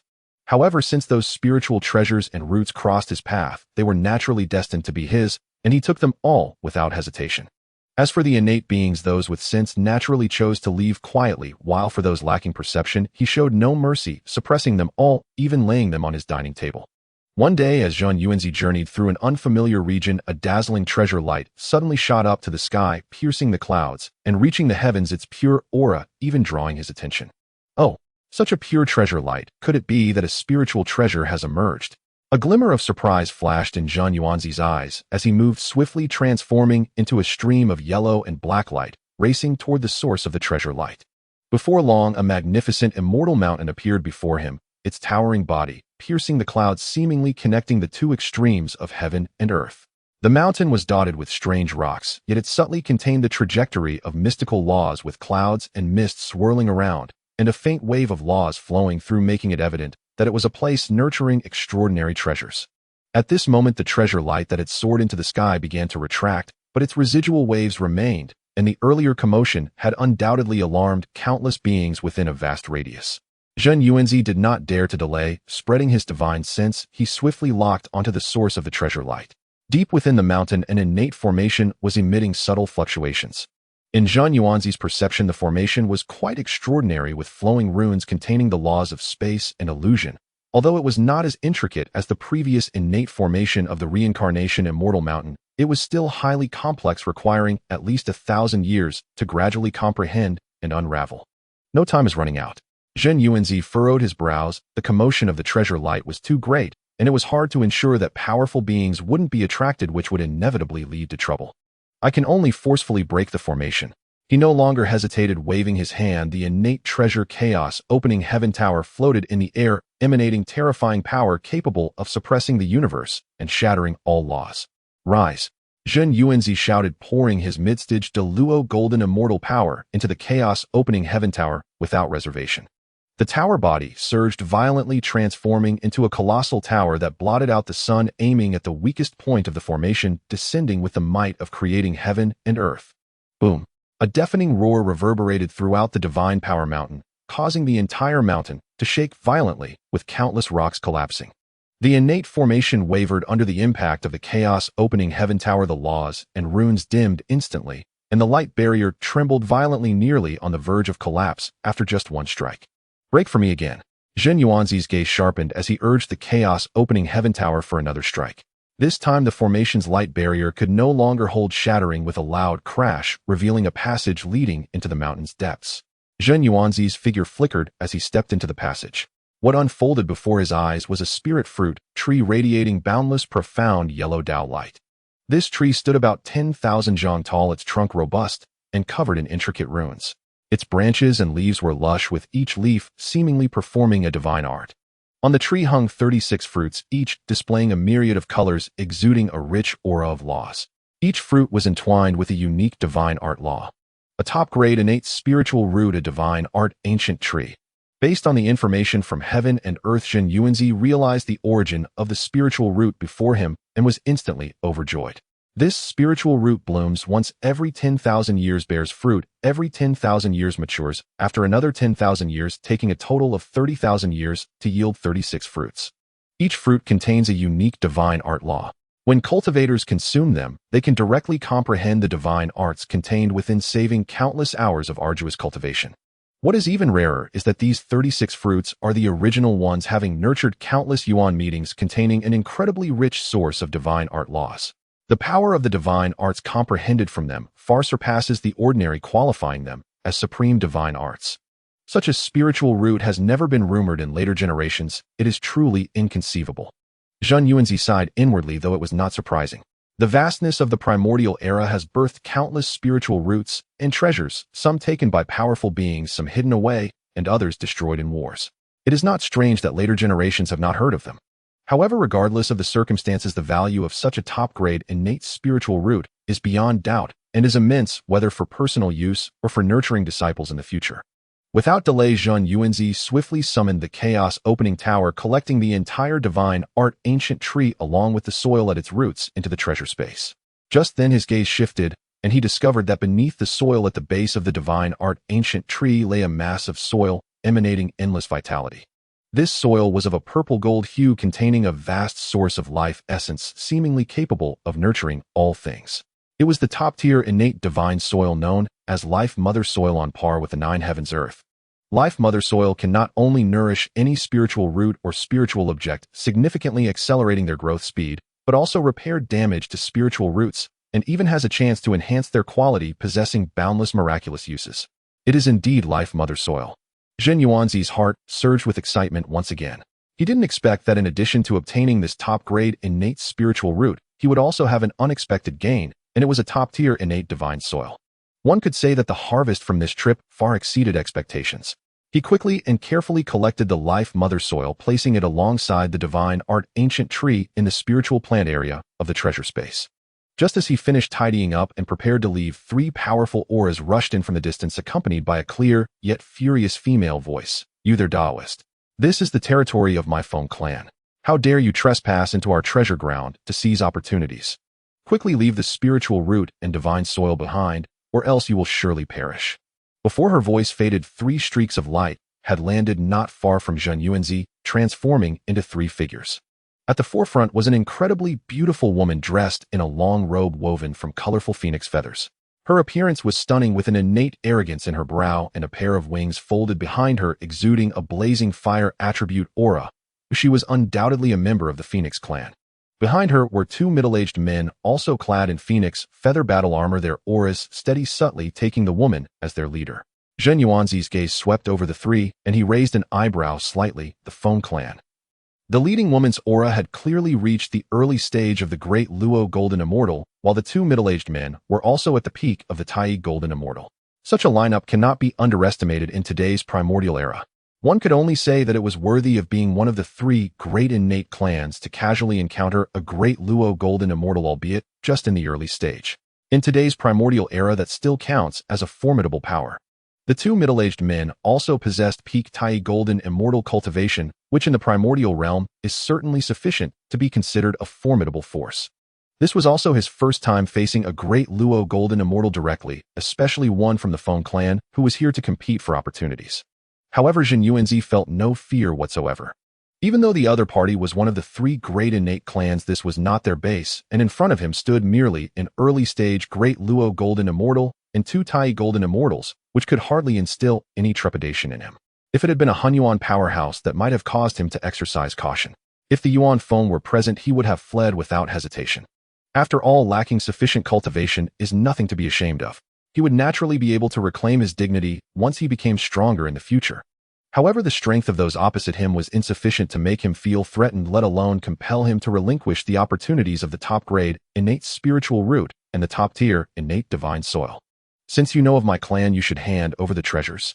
The stunning woman fixed her cold gaze on Zhen Yuanzi, a glint of greed flashing in her eyes. "I am Feng Yao, an elder of the Feng clan. This place is our treasure ground. You trespassed and stole the spiritual root, a crime deserving of death. If you are sensible, hand over the spiritual root and the treasures on you, and I may spare your life." Clearly, Feng Yao, the Great Luo from the Feng clan, sought not only the spiritual root born in this place, but also had her eyes on the Chaos Opening Tower that Zhen Yuanzi had just used. Although she could not recognize the origins of the Chaos Opening Tower, the aura emitted by it just now had already made Feng Yao sense its extraordinary nature, thus she naturally wanted to seize it. As her words fell, the two Tai Golden Immortals behind her also stepped forward, their auras locking onto Zhen Yuanzi, their eyes filled with hostility. Upon hearing this, Zhen Yuanzi curled the corners of his mouth into a cold smile. Feng clan's treasure ground. In the vast primordial land, opportunities are determined by ability. Those who are capable take them. This divine art ancient tree and Life Mother Soil were obtained by my own effort. Do you think you can make me give them up just because of your words? That is simply laughable. What Feng Yao referred to as the Feng clan's treasure ground was simply nonsense. The innate secret realm that nurtured the divine art ancient tree had clearly just emerged belonging to no one. Moreover, even if there were an owner, since it had fallen into his hands, it would be impossible to hand it over just based on a few words from the other party. Presumptuous. Feng Yao shouted angrily, her murderous intent rising sharply. It seems that you don't know the might of my Feng clan. Seize him regardless of whether he lives or dies. Before her words fell, Feng Yao's phoenix wings suddenly unfurled, and as her tail feathers trembled, countless South Mingli fire fell like meteors, transforming into a rain of fire that blotted out the sky. Each strand of this rain of fire was wrapped in the essence of the phoenix, true fire, burning the primordial spirit upon contact, melting any treasures that come near. Even before reaching him, the surrounding void for billions of miles was already crackling from the heat, the laws twisting like molten wax, and spatial cracks spreading like a spider web. The two middle-aged Tai Golden Immortals also moved simultaneously. The man on the left summoned a seven-colored phoenix feather fan. The moment the fan's surface opened, a violent wind roared out from the fan bones for billions of miles, and the wind carrying the leaf fire solidified in the void into a flaming phoenix over 10,000 zhang long, ready to devour Zhen Yuanzi. The man on the right spat out a stream of azure divine wind that appeared gentle but could tear through law runes. Wherever it passed, the flames suddenly surged 100-fold, the fire borrowing the wind's strength, the wind aiding the fire's might, weaving together in midair to form a fiery domain that incinerated the void. The pressure from a Great Luo Golden Immortal and two peak Tai Golden Immortal powerhouses descending was like a collapsing sky. A typical Golden Immortal would likely be obliterated instantly under such pressure. However, Zhen Yuanzi stood in the void, his azure robe fluttering, his expression remaining calm. A grain of rice dares to vie for radiance with the sun and moon. He waved his hand, and the Chaos Creation Tower materialized abruptly. Upon the tower, dual-hued divine light of Shen and yellow swirled, and at its base a phantom of primordial chaos seemed to stir. Each etched line bore the supreme might to suppress the cosmos. Suppress. With a low cry, the pagoda instantly swelled, transforming into a chaos divine mountain that blotted out the sky. The Shen yellow currents cascading from its pinnacle fell like a waterfall, extinguishing flames and freezing gales in their path. Uff, uff, two muffled sounds rang out almost simultaneously. The fire phoenix, swept by the Shen yellow divine light, dissolved into a rain of flames. The two Tai cultivators from the Phoenix clan had no chance to even unleash their lifebound artifacts. Their bodies were shattered by the tower's force, their primordial spirits melting like snow in the Shen yellow currents. Only two charred phoenix remains, trailing smoke plummeted from the heavens. What a... Feng Yao's pupils contracted, her heart shuddering. She had never imagined that two peak Tai Golden Immortals of her clan could not withstand even a single blow. The strength of the Taoist before her and the might of his treasure far exceeded her expectations. Before she could quell her shock, the Chaos Creation Tower descended upon her with overwhelming pressure. Phoenix dance of the nine heavens. As a Luo powerhouse, Feng Yao, though terrified, refused to yield. Forming hand seals, her phoenix wings erupted in blinding golden light. Countless feathers detached, transforming into billions of fiery spears that wove an impenetrable defensive net. Yet with a crisp crack, the net shattered. With a single strike from the Chaos Creation Tower, Feng Yao was struck as if by a massive hammer. She spat out a mouthful of golden essence, blood, her aura instantly wilting. Clearly that blow had already damaged her very foundation. But as a golden immortal of Luo, a flicker of madness gleamed in her eyes. She reached into her bosom and retrieved a lotus seed engulfed in nine-colored flames. Heaven-scorching lotus throne appear. With her fierce cry, the seed suddenly bloomed into a 10th Sans Hang lotus platform. Its petals were inscribed with ancient Phoenix clan runes of world burning.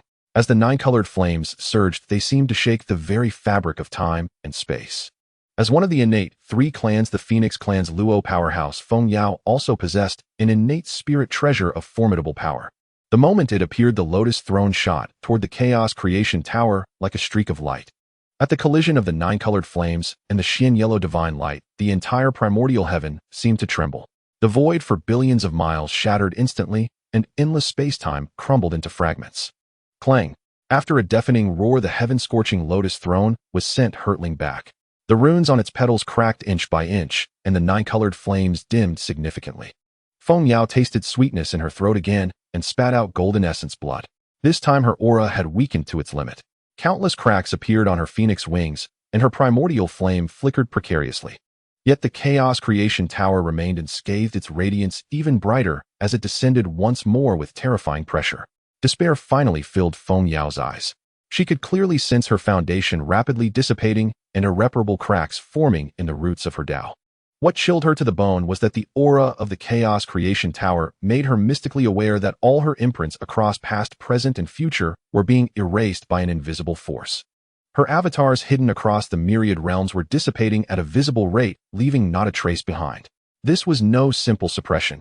It was an attempt to erase her from the river of fate of the entire primordial era. No, you cannot kill me. Feng Yao finally broke down shrieking.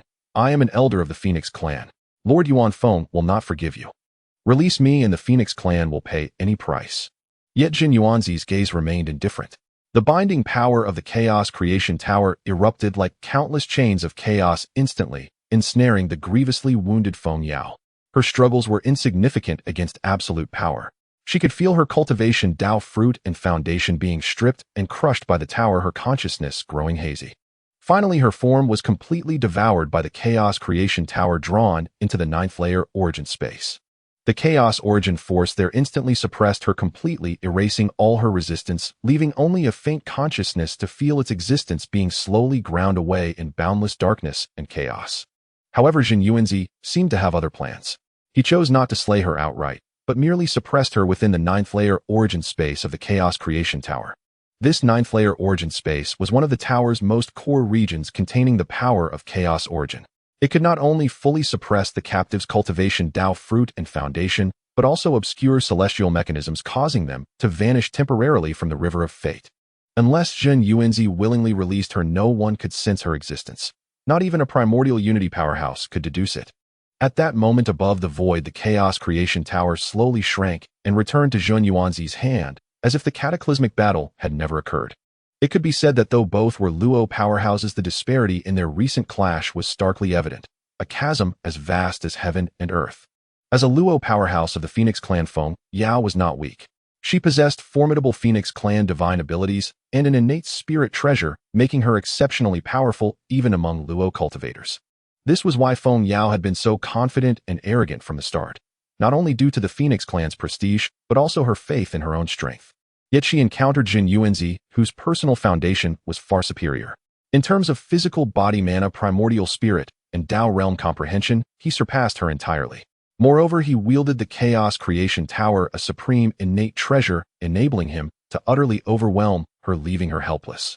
Apart from the gap in cultivation realms, the primary factor was the terrifying power of the Chaos Creation Tower, which a mere Luo Golden Immortal like Feng Yao could never withstand. And this was precisely why in the primordial era powerful innate spirit treasures, or supreme innate treasures, were so precious. After suppressing Feng Yao, Zhen Yuanzi waved his hand and collected the two phoenix corpses into the Chaos Creation Tower. Then he activated the tower again, releasing a wave of chaos force that thoroughly scrambled the celestial mechanisms of this blessed cave and the entire Immortal Mountain region, erasing all traces of his presence. This was done naturally to avoid an early confrontation with the Phoenix clan. After all, as one of the innate three clans, the Phoenix clan possessed not only an unknown number of Luo powerhouses, but also primordial chaos golden immortal level beings, and even top-tier powerhouses like Yuan Feng.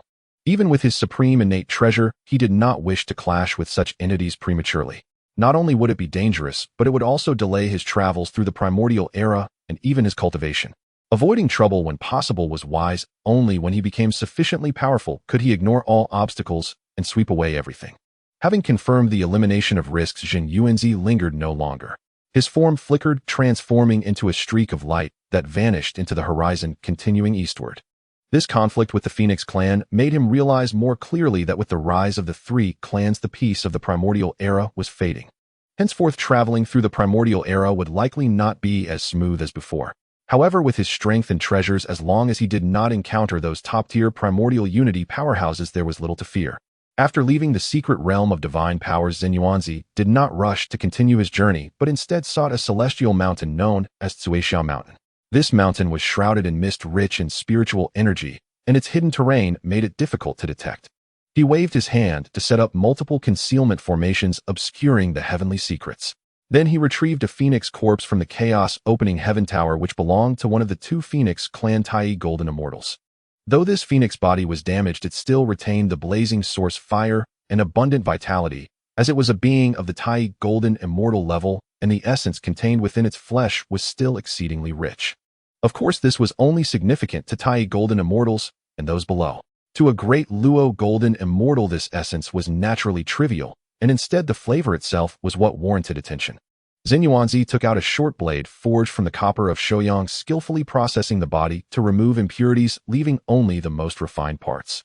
He used the divine light of the earth element to condense a simple jade grill, placing the prepared phoenix meat upon it, and then retrieved several types of spiritual herbs containing innate spiritual fire from his treasure space as seasoning. As the spiritual fire blazed beneath the grill, the phoenix meat gradually turned golden, with grease dripping and sizzling, releasing an indescribable aroma that wafted through the air, rich with the essence of life and the profoundness of fire attribute origins. Worthy of the Phoenix Clan Tai Golden Immortal, this meat truly is exceptional. Zhen Yuanzi tore off a piece of the roasted meat, and as it entered his mouth, the rich fragrance exploded on his tongue.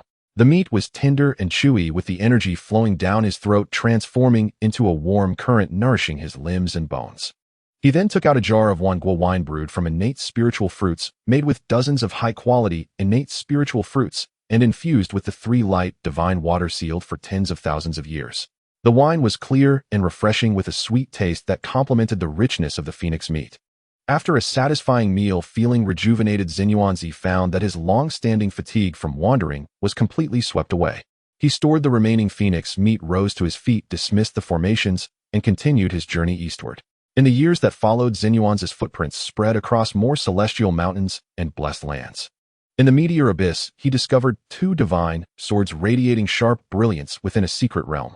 The sword bodies were inscribed with star law runes, and were the superior innate spiritual treasures, the meteor twin swords. At the bottom of Baipo Lake, he found 5 pieces of medium-quality innate spiritual treasures: the Xian Shui banner, which could gather water into soldiers; the Huang Feng bag, which could control sand and wind; the Xian turtle shell, which had incredible defensive capabilities; the Jing Lei pearl, which amplified thunder techniques; and the Wuying silk, which concealed one's aura. In Haifeng Valley, he also obtained 3 pieces of low-quality, innate spiritual treasures, all of which were auxiliary magical artifacts. Additionally, he discovered a medium-quality, innate spiritual root, the innate grape tree, at Zixiao Ridge, whose fruits contain the essence of wood suitable for brewing wine or alchemy. At Qian Peak, he found a medium-quality, innate spiritual root, the innate fire dragon fruit tree, whose fruits burned with innate true fire. Consuming them could enhance one's comprehension of fire laws, and also had body-refining effects. As for other innate spiritual items, innate spiritual plants, celestial gold, divine mines, etc., their numbers were countless. Furthermore, during his travels, he encountered numerous conflicts among various races, including battles among the 3 innate clans. These clans and powerhouses were not only fighting for territory, but also for innate spiritual items and innate spiritual treasures. It could be said that compared to previous times, the conflicts in the wilderness had become increasingly frequent. The Dragon Clan and the Scaled Armor Clan fought for the spiritual veins of the waters, the Phoenix Clan and the Flying Creatures vied for resources in the sky, while the Qilin Clan engaged in bloody battles with the terrestrial beasts. It seemed that the 3 innate clans were intentionally waging war against these groups. At the same time, the 3 major innate clans were also engaged in mutual conflicts. Throughout the wilderness, the flames of war spread, bringing suffering to countless beings, with numerous innate spiritual items being destroyed in the midst of these battles. Zhen Yuanzi had witnessed many fierce battles among the 3 clans, all for the sake of seizing treasures, and during those times, he would quietly intervene. Sometimes a ray of divine light would sweep away a spiritual root, other times a strand of Xian Huang energy would wrap up a spiritual treasure. Often, once the fighting ended, neither side realized that the treasures had been quietly taken by Zhen Yuanzi, thinking they had been destroyed or lost in the chaos, leaving only a scene of devastation and lingering resentment. Time flew by, and soon over 100,000 years had passed. The war in the wilderness intensified, and the influence of the 3 clans had swept through most of the wilderness. Seeing that the gains from this journey had been substantial, and that he had been out for quite a while, Zhen Yuanzi gradually developed the idea of returning to Wanqiao Mountain. It was time to return and enter seclusion to digest the beneficial gains obtained, this time further enhancing his cultivation. With this thought in mind, Zhen Yuanzi no longer hesitated, turned his direction, and rushed towards Wanqiao Mountain. On his return journey, he did not forget to collect spiritual items, during which he obtained several medium to low-quality innate spiritual treasures, and in a secret realm, he discovered a piece of superior innate spiritual treasure, the Ding Hai pearl, which contained the laws of water and could stabilize the tides, possessing remarkable power. This surprised Zhen Yuanzi slightly. At first he thought he had acquired the well-known innate spiritual treasure, the Dinghai Shinju.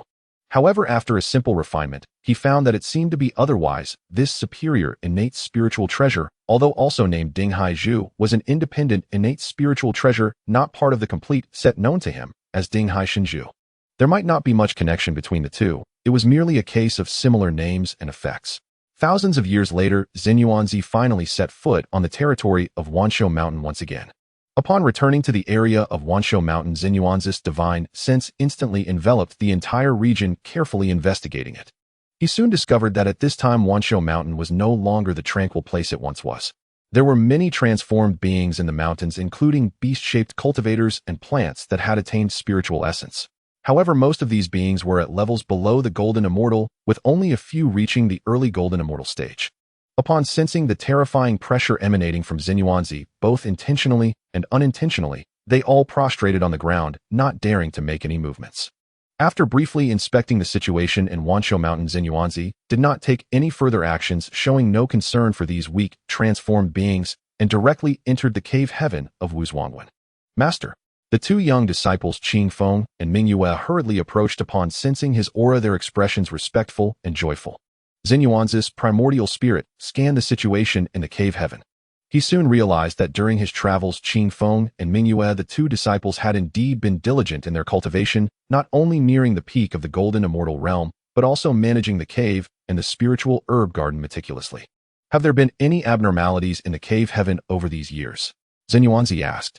Reporting to Master, everything is well in the cave heaven. Qing Feng stepped forward and bowed, saying, It's just that occasionally some external beings inadvertently trespass into the array's range and discover the cave's formation, attempting to intrude. However, their cultivation is too low and they have all been blocked outside by the cave's formation, causing no disturbance. Quite good. Zhen Yuanzi nodded slightly. Ming Yue held 2 jade boxes made of top-grade innate spiritual jade and approached, saying, Master, these are the fruits of the spiritual roots and mature spiritual herbs gathered over the years. Please have a look, Master. Zhen Yuanzi took the jade boxes, and with a sweep of his divine sense, a satisfied expression appeared on his face. Inside the jade boxes was a unique space filled with innate 5-element fruits, ginseng fruits, as well as tea leaves from the innate cloud and mist tea trees, fruits from the innate fire jujube trees, and countless spiritual herbs and grasses, all accumulated over hundreds of thousands of years. You have done very well, Zhen Yuanzi praised, nodding. You have worked hard over the years. Qing Feng and Ming Yue, upon hearing this, showed joyful expressions and quickly replied, It is our honor to alleviate Master's worries. Zhen Yuanzi smiled slightly and took out 2 ginseng fruits and 2 innate 5-element fruits from the jade box, handing them to the two. This is a reward for you. Take them and cultivate well. He then took out 2 mid-grade innate spiritual treasures, the Xian Shui banner and the Huang Feng bag, saying, These 2 treasures are also bestowed upon you to assist in protecting yourselves. Thank you, Master. Qing Feng and Ming Yue received the spiritual fruits and treasures, trembling with excitement, kneeling down to show their gratitude.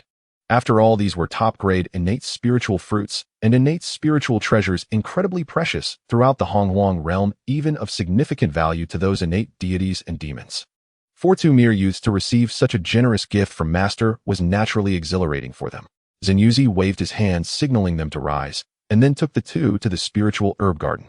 He then took out the innate spiritual roots obtained from this journey, planting the high-grade innate spiritual root, the divine tree of mystical powers, in the center of the spiritual herb garden, forming a tripod with the innate 5-element fruit tree and the ginseng fruit tree. The mid-grade innate spiritual root, the innate grape tree, and the innate fire dragon fruit tree were placed on either side, surrounded by other spiritual plants. The remaining lower-grade innate spiritual roots and innate spiritual herbs were also planted one by one. These spiritual roots are equally invaluable, and you must take good care of them without any negligence, Zhen Yuanzi instructed. We will follow Master's orders. Qing Feng and Ming Yue replied in unison. After arranging everything, Zhen Yuanzi dismissed the 2 youths and entered the Enlightenment Hall alone. He sat cross-legged and took out a fruit from the divine tree of mystical powers. This fruit was the size of a fist, shifting in 7 colors, emanating a powerful aura of mystical laws. This fruit was the primordial fruit of the divine tree of mystical powers, containing an immense source of mystical laws and encapsulating a complete set of mystical principles. With just 1 fruit, it could allow the consumer to comprehend a type of great mystical power based on their own mastery of the laws. Each of these great mystical powers possessed boundless might within the Honghuang realm, making their effects extraordinarily formidable. For instance, the great mystical power he excelled in the Sleeve universe would later become renowned in the Honghuang realm along with the Golden Crow's transformation technique by Emperor Jun and Tai, the One Qi transforming three purities by Laozi of Taching and Nuwa's technique of creation and transformation among others. All of these were great mystical powers in the Honghuang realm, each possessing numerous marvelous uses and infinite might. For ordinary great powers in the Honghuang realm, achieving mastery over one or two great mystical powers was already quite difficult, granting them the ability to traverse and dominate a region. Yet this primordial mystical fruit could enable a cultivator to instantly comprehend a great mystical power, illustrating the fruit's rarity. Although only the primordial fruit had such effects, the subsequent fruits would only allow comprehension of ordinary mystical powers, which held little use for a top-tier powerhouse like him. However, ordinary mystical powers still had extraordinary benefits for cultivators below the Luo Golden Immortal level and could certainly be deemed as supreme opportunities. Thus, the mystical fruits produced by the divine tree of mystical powers would also be excellent for cultivating disciples in the future. Zhen Yuanzi shook his head, casting aside his thoughts, and without any hesitation opened his mouth and swallowed the primordial mystical fruit. The fruit melted upon entry, transforming into a torrent that surged into his primordial spirit. In an instant, countless fragments of laws and mystical mysteries exploded in his mind, intertwining and colliding with various laws he had comprehended. Zhen Yuanzi immersed himself in this comprehension as the law runes within his primordial spirit rapidly operated and reorganized. After 1,000 years, he suddenly opened his eyes, a golden light flashing in his gaze. His figure flickered, and he had already vanished from his original position, appearing outside the Enlightenment Hall the next moment. And in another blink, he returned inside the hall, his speed reaching such extremes that it nearly surpassed the perception of even Luo Golden Immortal eyes and divine senses. Soaring Earth's golden light, Zhen Yuanzi whispered, feeling satisfied within. This great mystical power contained the ultimate speed laws, transforming into a beam of golden light when executed, allowing instantaneous escape across limitless time and space, serving as both an unparalleled method for travel and an excellent means for self-preservation. Afterwards, he consumed several more primordial mystical fruits in succession.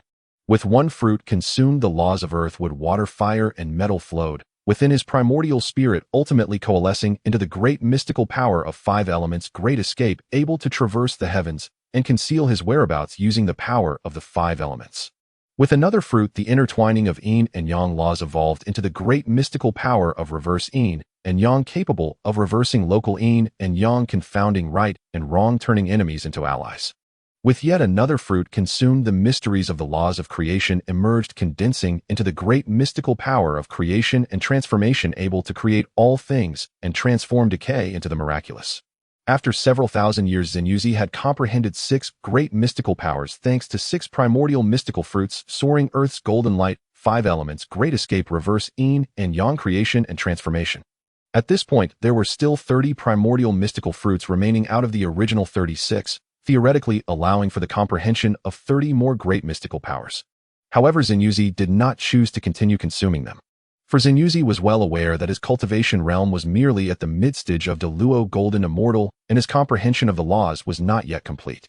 Forcing himself to comprehend too many great mystical powers would instead destabilize his foundation. Moreover, insufficient comprehension of the laws would make it difficult to grasp the great mystical powers he desired, which would essentially waste a primordial mystical fruit. Therefore, it would be better to reserve them for future cultivation advancements and further insights to maximize their effectiveness. Subsequently, Zhen Yuanzi spent several thousand years honing these great mystical powers. After mastering the 6 great mystical powers, Zhen Yuanzi took out the Chaos Dao Stele and began to comprehend the laws, aiming to break through to the late stage of Luo Golden Immortal. At the same time, he occasionally consumed an innate 5-element fruit or a ginseng fruit, with vast energy flowing into his body, nourishing his magical power and physical body. Under the reflection of the Chaos Dao Stele, his primordial spirit became increasingly solid, and his comprehension of the laws deepened. Within the Dongtian of Wuzhuang Temple, the flow of mysterious yellow energy flowed gently. The spiritual herb garden was full of vitality, and in the Enlightenment Hall, Zhen Yuanzi's aura steadily increased. In the primordial ages, time flows endlessly. Amidst the rotation of the stars, countless years have unknowingly passed in the vast wilderness. The expansion of the 3 great innate tribes has intensified: Dragon Clan, Phoenix Clan, and Qilin Clan. Intertwining territories, constant friction, and the flames of war on the primordial land have escalated from sporadic conflicts to a raging inferno. Yet all of this seems unrelated to the Wuzhuang Temple on Mount Wanshou. At this moment, deep within the cave of Wuzhuang Temple, the Hall of Enlightenment has been silent for an unknown number of years, with only the flow of profound yellow energy quietly coursing through, illuminating the figure seated cross-legged at its center. On this day, the silence was abruptly shattered. Buzz! A terrifying pressure indescribable in its might erupted from the Hall of Enlightenment, instantly sweeping across the entire cave of Wuzhuang Temple. This pressure was vast, like a deep abyss, heavy as a mountain, containing the obscurity of the earth, elemental laws, the profundity of spatial laws, and a Tao rhythm that had been distilled over countless years, surging towards the heavens, causing the clouds above the cave to dissipate, and the spiritual energy of heaven and earth to churn violently. In the spirit herb garden, Qingfeng and Mingwei were cautiously watering the ancient divine tree with primordial spiritual water diluted with the divine water of the three lights. Feeling this pressure, both of them trembled violently, the spirit jade pot in their hands clattering to the ground, their faces filled with shock as they looked up towards the direction of the Hall of Enlightenment, their eyes brimming with disbelief. This is the Master's aura. King Feng's voice trembled, feeling as if the pressure was about to crush him, rendering his peak golden immortal cultivation insignificant in the face of this might.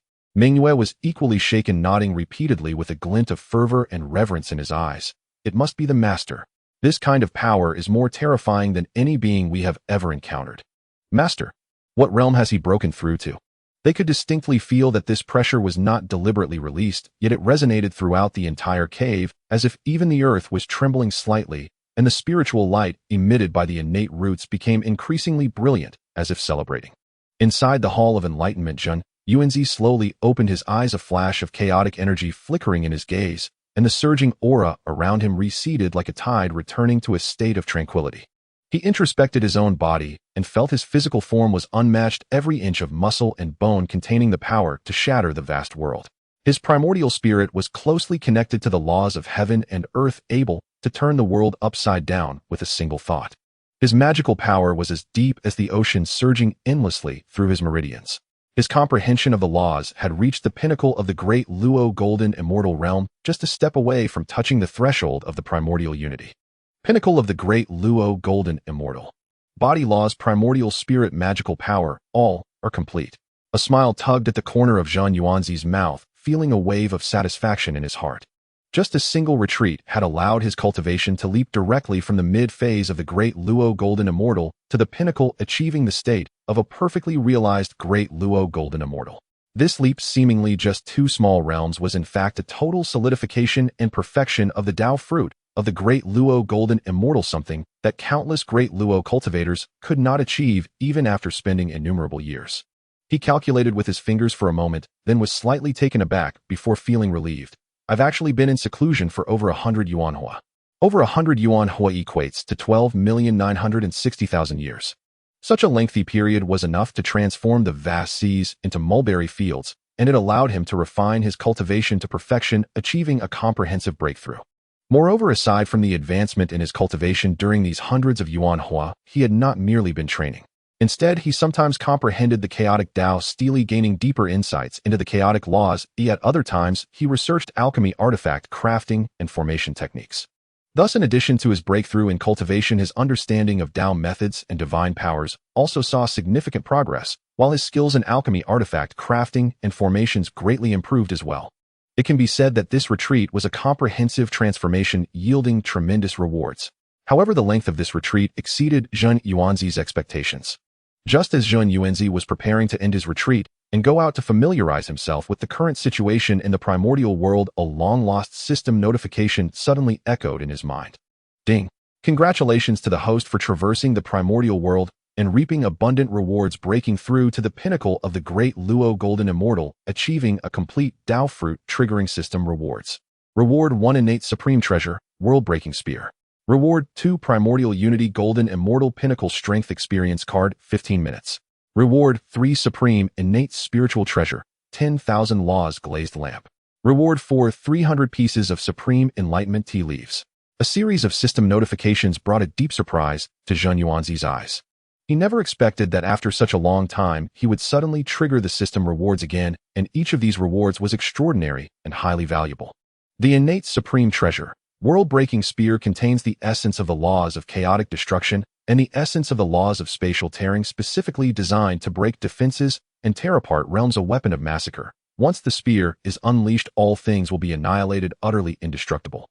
The Primordial Unity Golden Immortal Pinnacle Strength Experience card, when used, can temporarily elevate one's cultivation to the realm of the Primordial Unity Golden Immortal, perfectly controlling the power of the Primordial Unity without any side effects, lasting for 15 minutes. The Supreme Innate Spiritual Treasure, 10,000 Laws Glazed Lamp, can contain myriad laws and reflect the laws of the heavens, not only assisting in enlightenment, but also rebounding some law attacks, effective in both defense and assistance. The Supreme Enlightenment Tea Leaves, harvested from the chaotic spiritual root Enlightenment Tea Tree. Each leaf contains a thread of chaotic Dao rhyme. When brewed, it can calm the mind and significantly enhance the efficiency of enlightenment, proving remarkably effective for cultivators at the Great Luo Golden Immortal realm and below.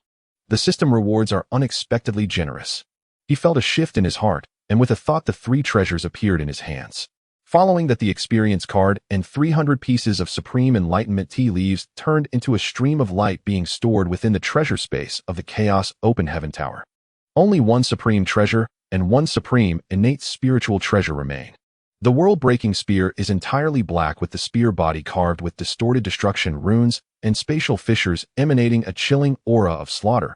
Holding it in hand, one can almost feel the power to tear everything apart.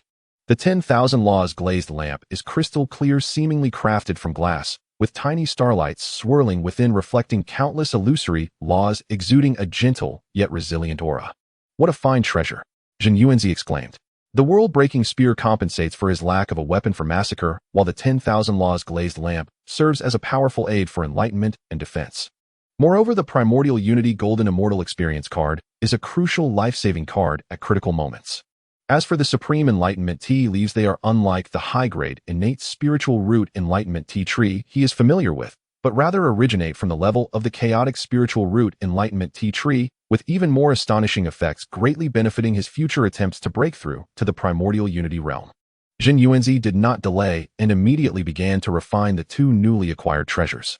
With his current cultivation at the pinnacle of the Great Luo Golden Immortal and the assistance of the Chaos Dao Stele, although refining them required considerable effort, it was not too difficult.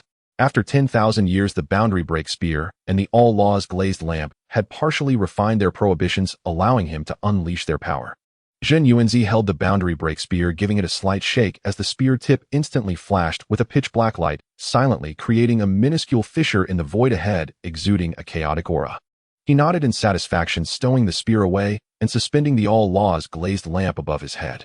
The light from the lamp illuminated his surroundings, making the laws around him clear, even subtly enhancing his comprehension efficiency. With these two treasures, along with the reincarnation Purple Lotus and the Chaos Opening Heaven Tower, my foundation is sufficient to face the majority of unforeseen events. Zhen Yuanzi rose, gazing at the wall of the cave sky, a glimmer of anticipation flashing in his eyes. After closing myself off for countless years, what kind of scene awaits in the current primordial era? He adjusted his robe and stepped out of the Enlightenment Hall, bringing his seclusion to an end. As soon as Zhen Yuanzi emerged, Qing Feng and Mingyue rushed over, bowing respectfully outside the hall, their expressions a mix of respect and barely concealed excitement. "Congratulations on your emergence, Master. Congratulations on reaching new heights in your cultivation, commanding the primordial era."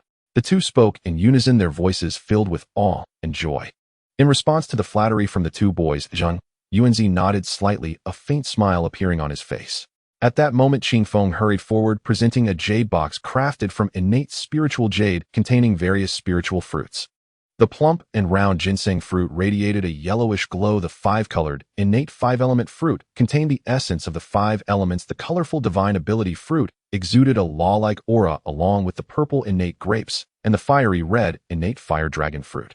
A dazzling array far exceeding the harvest he had before his last seclusion. "Master, these are the spiritual fruits harvested from various spiritual roots in the spiritual herb garden over the past 100 yuan meetings, as well as many mature innate spiritual herbs, all classified and organized." Mingyue added from the side, her eyes filled with a hint of expectation for praise. Zhen Yuanzi's divine sense swept over the jade box, which was piled high with well-processed spiritual fruits and herbs, the quantity deemed vast. Clearly, the two had indeed taken great care of the spiritual herb garden over the countless years. He nodded in satisfaction. "Well done, you have been diligent." His gaze then fell upon Qing Feng and Mingyue. Zhen Yuanzi slightly nodded. You two have reached the peak of Golden Immortal, on the verge of stepping into the Tai Golden Immortal realm.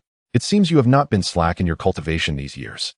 Hearing this, Qing Feng and Mingyue hurriedly bowed, saying, all thanks to Master for bestowing spiritual fruits and spiritual treasures.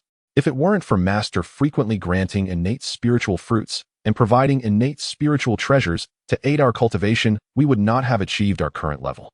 Zhen Yuanzi smiled, taking several divine ability fruits and innate 5-element fruits rich with the essence of laws from the Jade Box, and handing them over. Take these spiritual fruits to stabilize your foundations and comprehend divine abilities. He then walked slowly to the center of the hall, sitting cross-legged, and said solemnly, today, I shall impart the Tao to you. Whether you can break through depends on your own fortune. Thank you, Master. Upon hearing this, the two felt an overwhelming joy, quickly sitting cross-legged, holding their breath, and focusing their gazes fixed on Zhen Yuanzi, ready to listen to the profound truths of the Tao.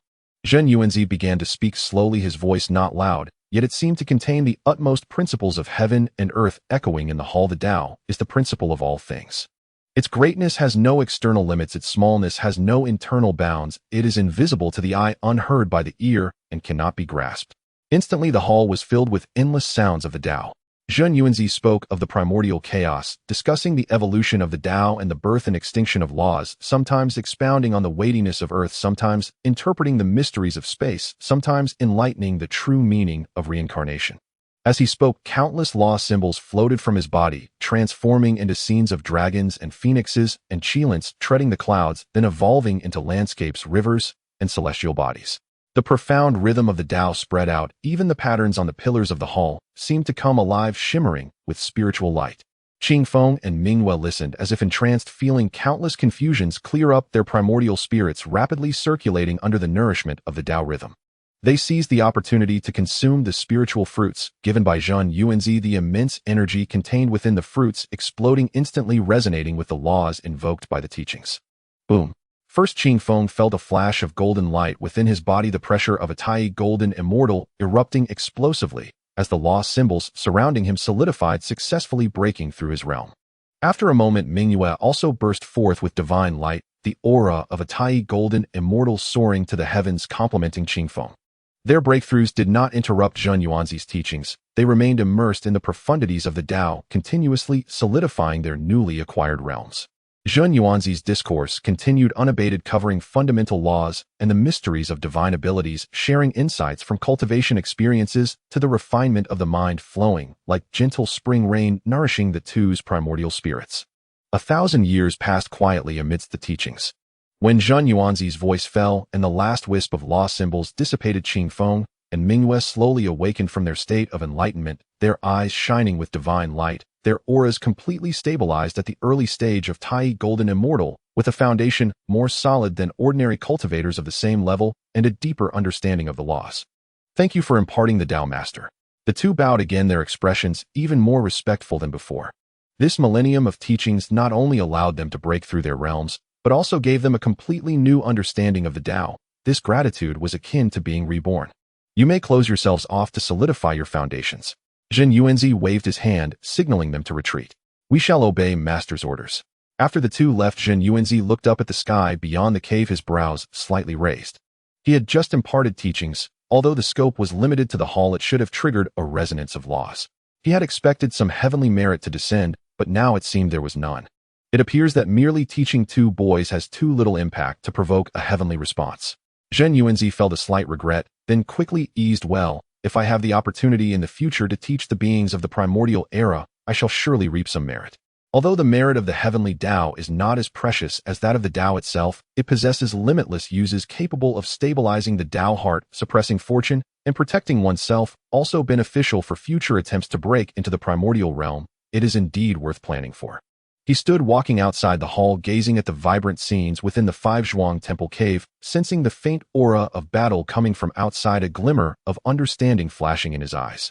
After 10,000 years of seclusion, the conflicts among the Dragon Phoenix and Qilin clans must have reached a fever pitch. After all, disputes had begun to arise in the primordial era over 100 Yuan meetings ago, and the expansion of the three clans had already started to show. Now after over 100 yuan meetings, the momentum of the three clans must be even more intense and the conflicts among them likely reaching a boiling point. Moreover, in the western continent, the devil ancestor Luo Ho was secretly plotting, stirring up turmoil. There were also countless great beings hidden behind the scenes, silently observing the changes in this game of chess called the Primordial Era. It can be said that the current situation in the Primordial Era is far more complex than it was before his seclusion and equally more dangerous.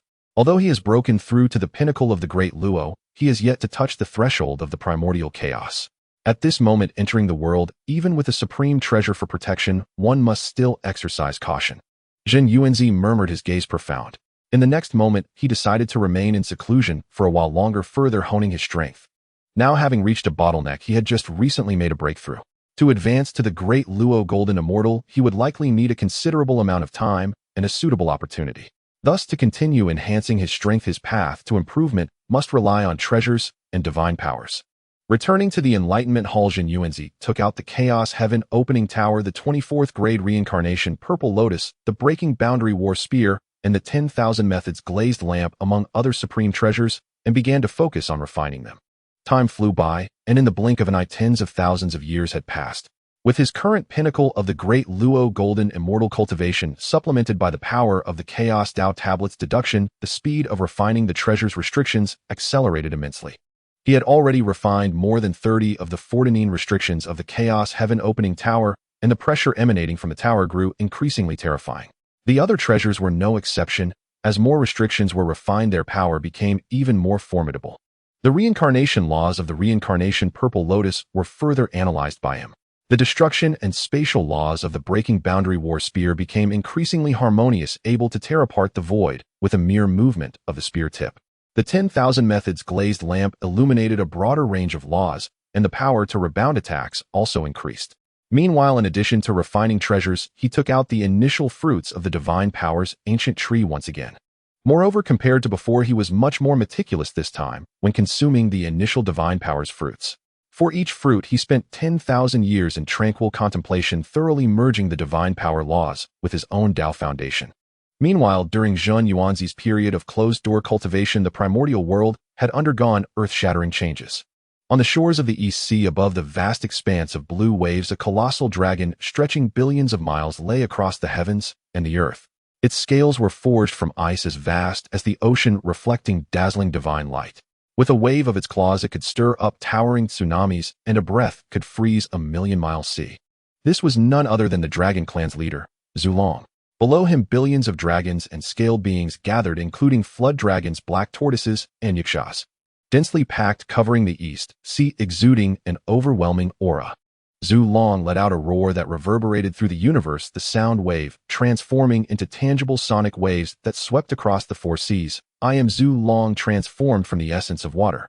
Today I announce to the primordial world that the Dragon Clan is the leader of all scaled beings, commanding the scaled tribes of the world and governing the four seas. Let the Tao of Heaven witness this.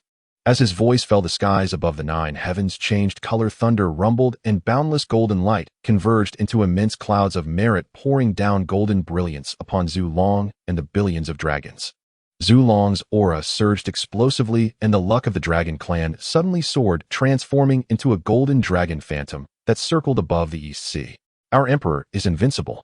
The billions of dragons saw this and let out deafening cheers, their roars reaching the skies. Almost simultaneously, in the indomitable volcanic islands of the southern continent, flames soared to the heavens and magma flowed like rivers. Countless phoenixes soared high, their colorful wings obscuring the sky, surrounded by billions of avian beings who bowed in reverence.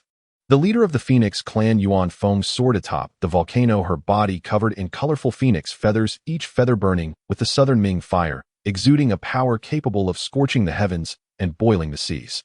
Her clear phoenix cry resonated through the heavens and the earth. My name is Yuan Feng, transformed from the essence of fire, the ancestor of phoenixes.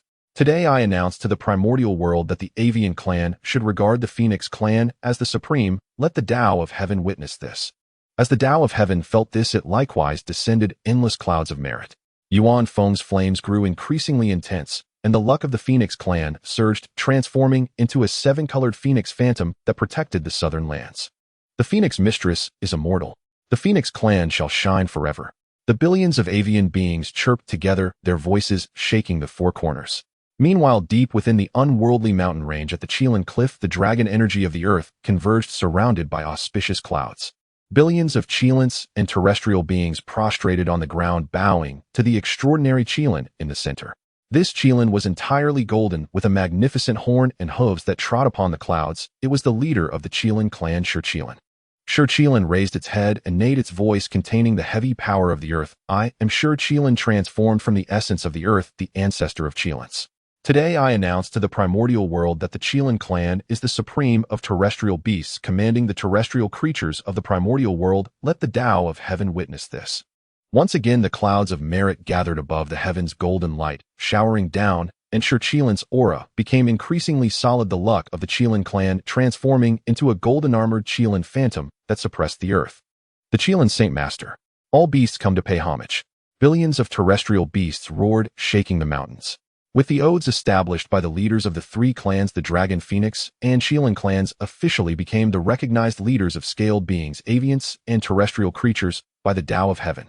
The reason the Tao of Heaven recognized the actions of the three clans was to attempt to establish and perfect the order of the primordial world, allowing the three clans to govern the scaled beings, avians, and terrestrial creatures, restraining their tribes, reducing conflicts, and thus maintaining the propagation of primordial beings, while also aiming to mitigate the destruction caused by the great wars of various tribes and powerful beings on the primordial world. However, although the Tao of Heaven can perceive all things, it overlooks the complexity of human beings. The Great Tao has 50 aspects, but the heavenly evolution has 49, and humanity escapes one. This one represents variables, human beings, that is, all sentient beings with thoughts and autonomous actions, embodying uncertainty. This uncertainty is both the driving force of the world's development and may also become the root of order's collapse. The order established by the three clans seems solid, yet it has long buried hidden dangers. Thus, the order established by human beings may be able to maintain for a short time, but it will inevitably collapse due to various accidents, uncertainties, and temptations. By then it will not only fail to benefit the primordial world, but may also cause tremendous destruction to it.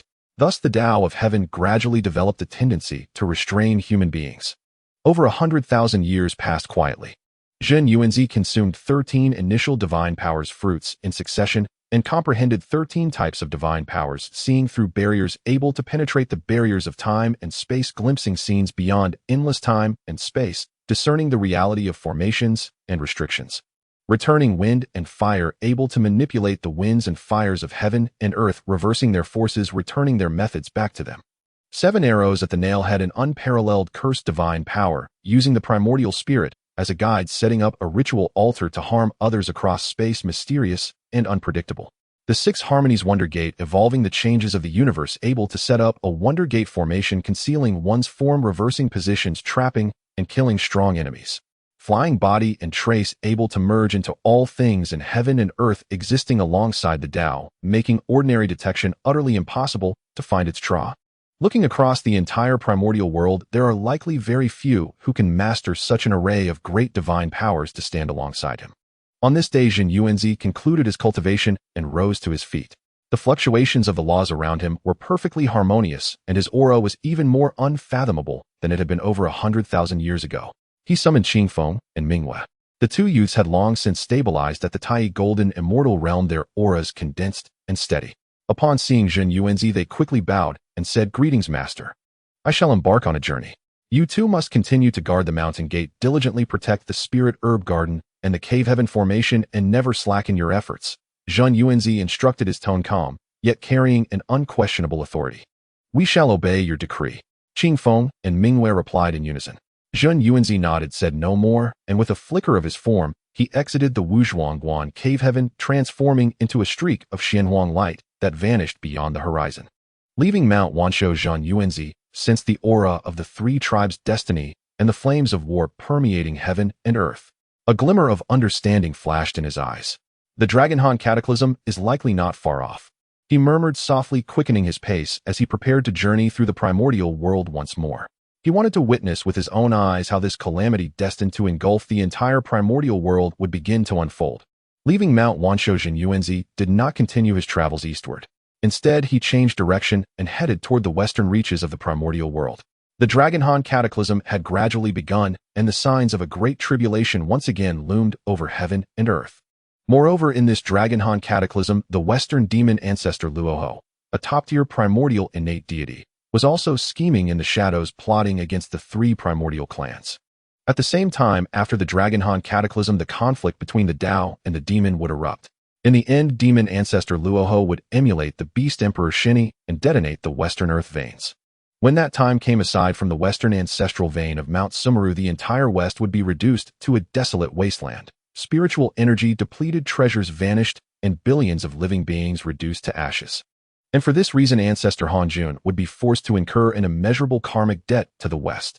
Ultimately, during his lectures at the Zhixiao Palace, he could only repay it with saintly thrones, allowing Jin and Yuanzi, bearers of Western destiny, to attain sainthood and be accepted as his nominal disciples. In truth, ancestor Hong Jun never intended to take the Western duo as his disciples. After all, possessing the jade disc of creation, ancestor Hong Jun could not have failed to foresee that these two would one day break away from the Xian sect, establish the Buddhist school, and siphon off a vast portion of the Xian sect's destiny. Naturally, ancestor Hong Jun was unwilling to see this happen, and thus had no desire to accept them as his disciples. This was evident from the events at the Zhixiao Palace lectures. He accepted the three pure ones as his direct disciples, Nuwa as his last direct disciple, the so-called closing disciple being his final direct disciple, and it was clear that Hong Jun truly had no intention of taking the Western duo as direct disciples. However, the Western duo's attainment of sainthood aligned with the interests of the heavenly Dao. Not only did they bear the great destiny of the West, but they also harbored a grand ambition to revitalize it, even going so far as to cast aside their pride and scheme in every possible way. This, being in accord with the heavenly Dao's interests, naturally earned its favor. It was also the reason the heavenly Dao later permitted them to borrow their way to sainthood. Moreover, with the two persistently and shamelessly pleading, ancestor Hong Jun before the assembly of mighty beings at the Zhixiao Palace found it difficult to refuse, and finally accepted them as nominal disciples. It was precisely for this reason that Zhen Yuanzi was naturally interested in the Western continent, which was still in its prime. The West, having yet to endure tribulation, is at its zenith, truly worth exploring. A thought stirred in Zhen Yuanzi's mind. This westward journey was not only for sightseeing and treasure hunting, but also to observe Luo House movements. Perhaps he might even find an opportunity to alter the West's fate and secure a great merit for himself. Zhen Yuanzi gently shook his head, temporarily suppressing his thoughts. Then he restrained his aura, activated the Chaos Creation Tower to conceal his own karma and heavenly secrets, and even hid his cultivation at the Luo Peak, transforming into an unremarkable beam of light as he quietly entered the Western continent. 1,000 years later, Zhen Yuanzi finally arrived at the Western lands at a leisurely pace. As he traveled through the Western continent, the scenery he beheld greatly surprised him, yet it seemed to be within reason. The Western continent, still untouched by the devastation of great tribulations, was dotted with countless immortal mountains that rose abruptly from the earth, their peaks layered and shrouded in mist. Strange flowers and rare herbs carpeted the ground, and ancient vines and towering trees exuded dense, primordial spiritual energy. Precious birds and immortal fowls sang among the groves, while auspicious beasts and animals drank by the streams, a scene brimming with vitality. Countless transformed beings thrived and multiplied here. One could say that the Western continent of that era was in no way inferior to the East. It could not be compared to the tragic desolation it would suffer after the Dao-Demon Conflict in later ages. Although most of these transformed beings had relatively ordinary origins, not being the powerful innate sacred beings with formidable roots, they were still primordial beings far beyond what later-born creatures could match. It was a pity that so many primordial beings would ultimately either be caught up in the Dragon Han Cataclysm or perish in the Dao-Demon Conflict. Once the Western Earth veins were detonated, these Western beings were almost entirely wiped out. Otherwise, in the end, Zhen would not have had to go to such lengths to ferry fated individuals from the East to the Western continent. Such splendor will one day be reduced to a wasteland, Zhen Yuanzi mused with a heavy heart. These beings would ultimately turn to ashes in the Dragon Han Cataclysm and the Dao-Demon Conflict. No wonder Zhen would later go to such great lengths to ferry beings from the East to fill the void in the West. Concealed by the Chaos Creation Tower, Zhen Yuanzi traveled and explored, using his divine sense to quietly investigate the spiritual landscapes of the West. As he walked, his heart suddenly stirred.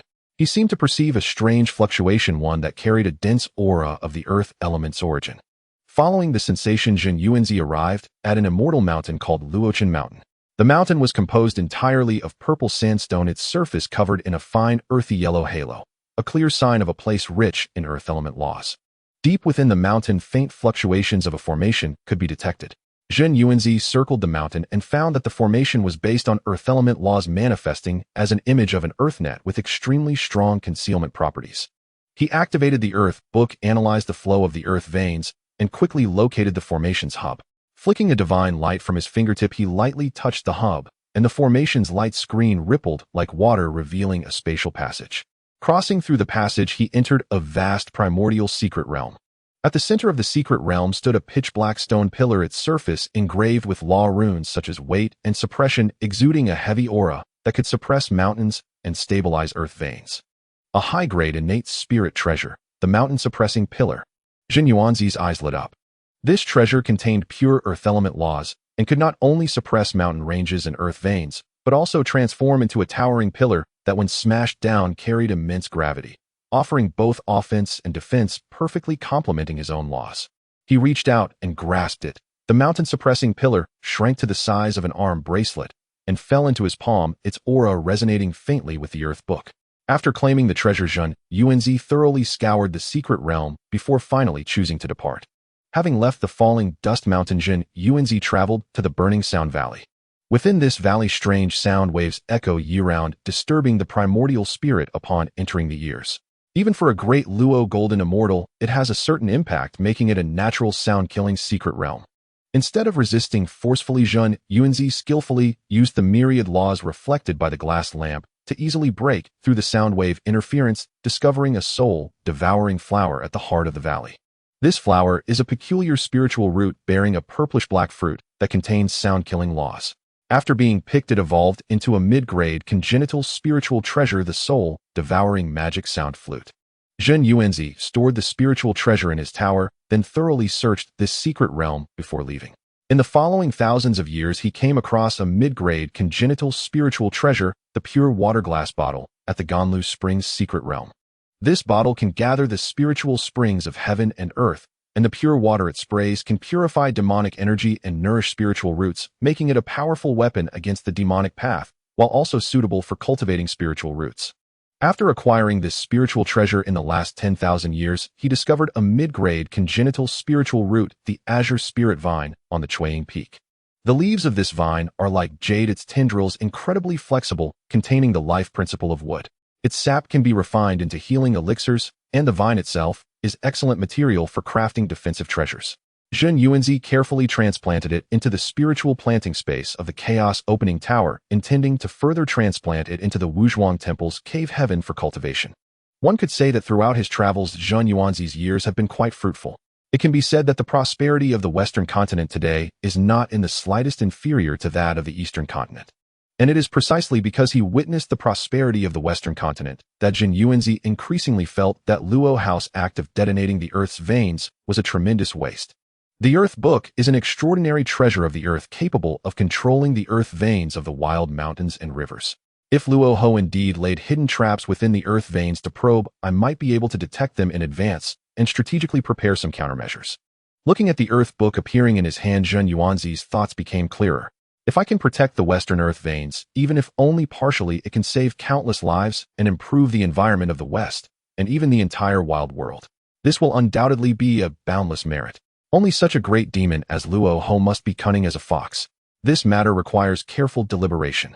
He suppressed his thoughts and continued to delve deeper into the West. His earlier idea was not without the possibility of success. After all, his innate spiritual treasure, the Earth Book, is also an extraordinary treasure of the Earth, naturally capable of controlling the Earth veins of the wild mountains and rivers, easily locating various Earth vein distributions and sensing their presence and changes. And for the demon ancestor Luo Ho to detonate the Western Earth veins, he must have made arrangements in advance within the Earth veins, otherwise it would be impossible to directly detonate the entire Western Earth veins. If he could find these arrangements in advance, and then make some targeted preparations, it would not be impossible to stop it at a critical moment. Thus, this method indeed seems feasible. However, for now, it is merely an idea. The specifics of implementation will depend on the circumstances when the time comes. Time flies, and in the blink of an eye, tens of thousands of years have passed quietly during Zhen Yuanzi's westward travels. However, during these tens of thousands of years, his footprints have spread across many mountains, lakes, and seas of the Western continent, still adhering to the principle of taking a little from everything he sees. Any innate spiritual grass, divine mine, or spiritual jade that catches his eye as long as it has some value will be discreetly collected into the Chaos Opening Tower. Yet compared to his leisurely travels in the East, he was much more low-key in the West, suppressing all unnecessary auras like an ordinary traveler mingling among the myriad beings of the wild. As he journeyed along while harvesting various spiritual items, he also noticed that the atmosphere of the Western continent was becoming increasingly strange. More and more cultivators shrouded in pitch-black, demonic energy appeared in various regions, either coercing or enticing the native primordial beings of the West to abandon their own paths and instead side with the demon clan cultivating demonic arts. The demon clan. Is it really going to sweep across the Western continent? Zhen Yuanzi stood on a cloud, gazing down at a group of demonic cultivators besieging a spirit fox clan, his brow slightly furrowed. Those demonic cultivators may not be the strongest, but they excel in ruthless tactics and possess strange auras, making it difficult for ordinary primordial beings to resist. He could clearly feel that the demon clan's power was sweeping across the entire Western continent like a wildfire at an astonishing speed. Many originally neutral primordial clans have either been destroyed by the demon clan, forced to submit, or ultimately perished, leading to a subtle trend of the demon clan unifying the West. Luo House methods are indeed ruthless, Zhen Yuanzi reflected. In the early days of the Great Wilderness, the three clans contended in the East, South, and Central regions, while the West became the domain of the demon ancestor Luo Ho. This top-tier innate divine demon, leveraging his mastery of the laws of the demonic path and the unique nourishment of the Western continent's malevolent energy, has rapidly assembled a demon army sufficient to contend with the three clans, showing a trend of unifying the Western continent. However, this did not come as a surprise to Zhen Yuanzi.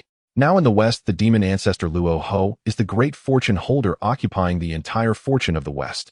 Moreover, the Western continent at this time is in its prime, incomparable to the devastated West of later generations. Thus, the fortune he possesses is far beyond that of the duo from the later West. Additionally, as he is a top-tier innate divine demon reincarnated from the chaos demon god, his roots and cultivation far exceed those of other innate divine demons in the Western continent. Coupled with the rapid cultivation speed of demonic arts and decisive killing, his desire to unify the West is entirely natural. However, this has little impact on him. He could not help but shake his head, slightly suppressing his inner thoughts, and continued his travels across the Western continent. As he continued his travels, he inevitably approached the location of Mount Shumi, which is also the core of the demon ancestor Luo House power. His steps became increasingly cautious. The ancestral pulse of the West, Mount Shumi. At the summit, a pitch-black palace floated amidst the demonic energy, where the demon ancestor Luo Ho sat cross-legged atop a 12-petal black lotus. The petals of the black lotus radiated a dark luster, exuding an aura that devours everything, being the ultimate innate spiritual treasure, the 12-petal world extinguishing black lotus.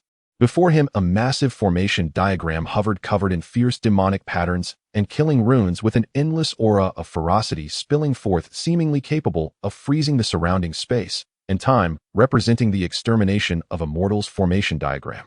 Surrounding the formation were three long swords quietly revolving. One sword was blood red, exuding an aura of slaughtering all. Another sword was hidden in the void, flashing with a strange cold light. And the last sword was as heavy as a mountain, containing the might to suppress heaven and earth. These were originally the Extermination Sword, Slaughter Immortal Sword, and Absolute Immortal Sword from the four swords of extermination.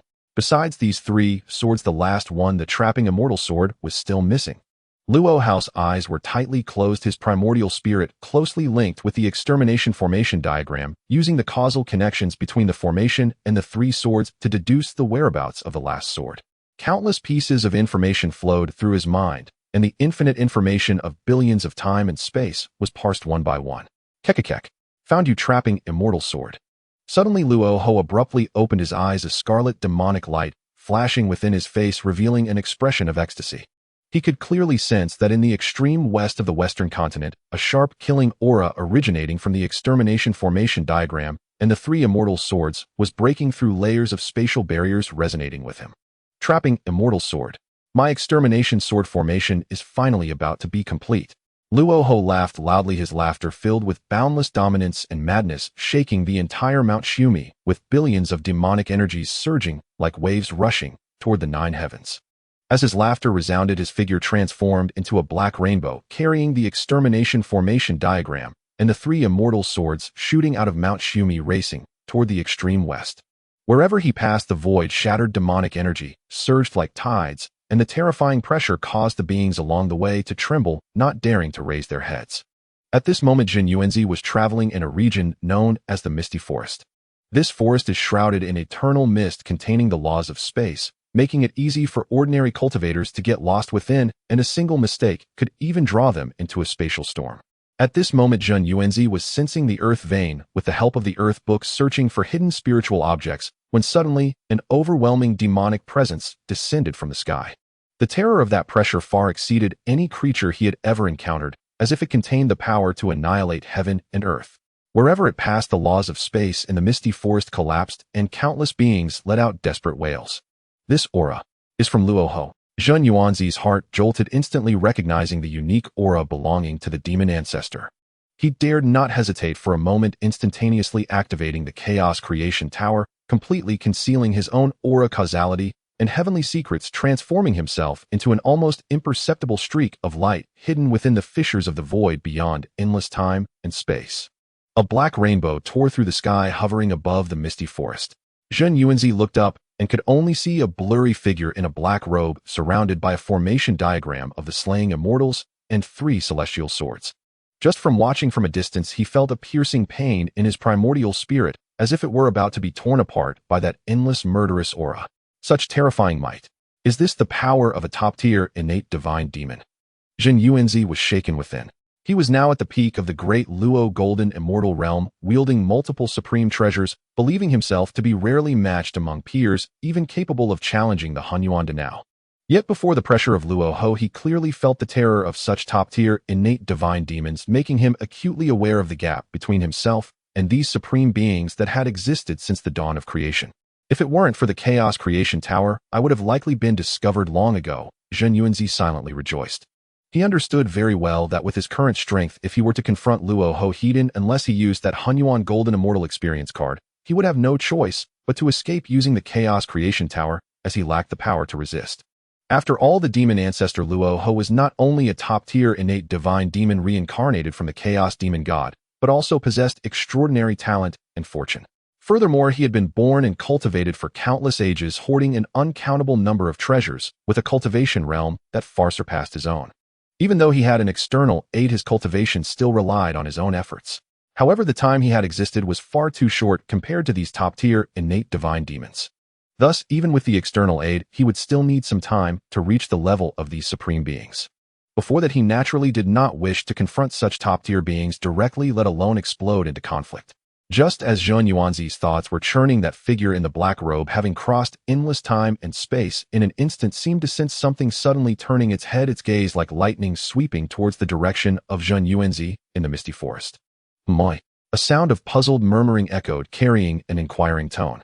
Zhen Yuanzi felt an invisible divine sense sweep through the endless void of the misty forest, as if it could penetrate all illusions and reach the very source. He held his breath, exerting all his strength to activate the Chaos Creation Tower, completely merging himself with the surrounding time and space. After a moment, that divine sense slowly retracted. The figure in the black robe did not linger, transforming into a black rainbow and continuing to fly towards the extreme west. Zhen Yuanzi let out a long breath, his back already soaked with cold sweat. That one glance had made him feel as if his life and death were grasped in someone else's hands. Fortunately, the Chaos Creation Tower is a supreme innate treasure possessing the abilities of concealment and hiding heavenly secrets. Otherwise, it is possible that the demon ancestor Luo Ho would have discovered something amiss. Such keen perception, he thought to himself. However, Zhen Yuanzi did not immediately reveal himself. Instead, he continued to conceal himself in the void with the help of the Chaos Creation Tower. Not long after, the black rainbow, transformed by Luo Ho, actually returned once again, hovering above the misty forest. Luo Ho's divine sense enveloped the entire forest like a net, carefully probing every corner, clearly suspecting the faint sensation from before. After all, for a top-tier powerful being like him, it was unlikely to have a false impression. Seeing this situation, Zhen Yuanzi's heart tightened, and he dared not make any movements. At this moment in the void, Luo Ho's divine sense repeatedly swept through the forest, but found no anomalies. His brow furrowed slightly, revealing a hint of confusion, as if he were pondering the source of that sensation. After a moment, the black rainbow departed again, but this time Zhen Yuanzi remained vigilant and did not relax. After all, a cunning top-tier being like Luo Ho could be considered an old fox of the Hongwang era. Since he had already harbored suspicions, he would certainly not give up easily. Indeed, not long after the Black Rainbow returned for the third time, and the intensity of the divine sense probing was even greater than before. After repeating this several times, Luo Ho finally confirmed that there were no further anomalies and left with a hint of doubt. Phew.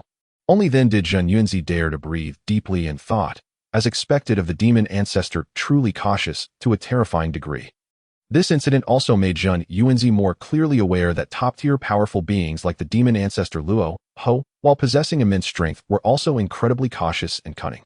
No wonder he could scheme against the innate three clans from behind the scenes.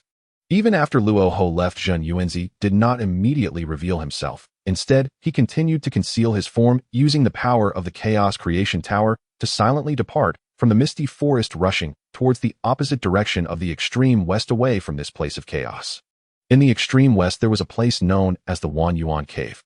This area is the most concentrated region of malevolent energy in the west, having devoured countless beings over billions of years, forming an unfathomably deep giant cave.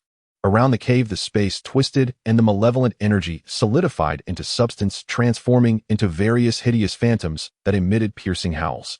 In the next moment, a black rainbow descended with Luo Ho hovering above the Wan Yuan Cave.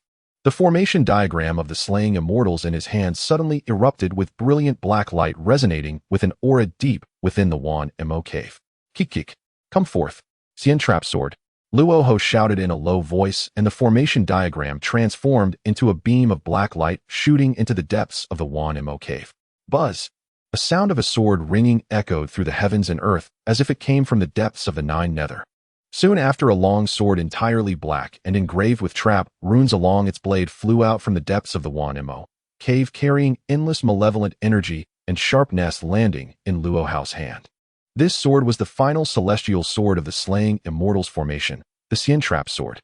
At this moment, the four celestial swords gathered together, resonating with the formation diagram, radiating an aura capable of destroying heaven and earth, causing the entire western continent to tremble. Rahu grasped the immortal slaying sword, feeling the terrifying power of the four swords merging with the formation diagram. A satisfied smile spread across his face. From now on, no one in the primordial world can stand against my edge. He withdrew the immortal slaying sword formation, transformed into a streak of black light, and returned to Mount Sumeru. Upon his return, Rahu did not rest, but instead plunged directly into the depths of Mount Sumerus earth veins. Here lay the most immense power of the western earth veins, along with eons of accumulated earthly baleful energy. Rahu placed the immortal slaying formation diagram and the four celestial swords at the core of the earth veins, channeling the power of the veins and the baleful energy to continuously temper the diagram and swords. Endless black currents surged into the diagram and swords, making the demonic runes on the diagram increasingly distinct and the edges of the four swords ever more terrifying.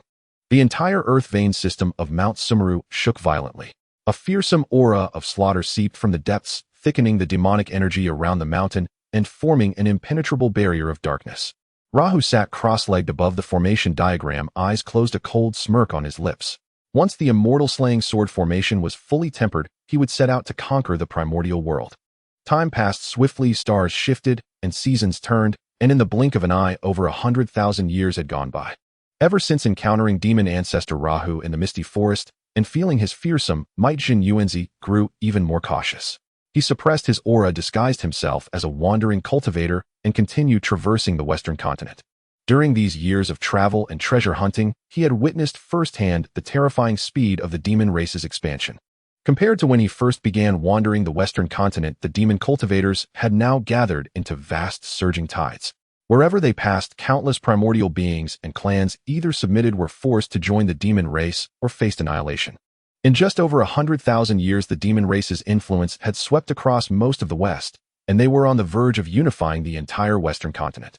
At this point, the demon race's power was so formidable that it could even contend with the Dragon Phoenix and Shilin clans.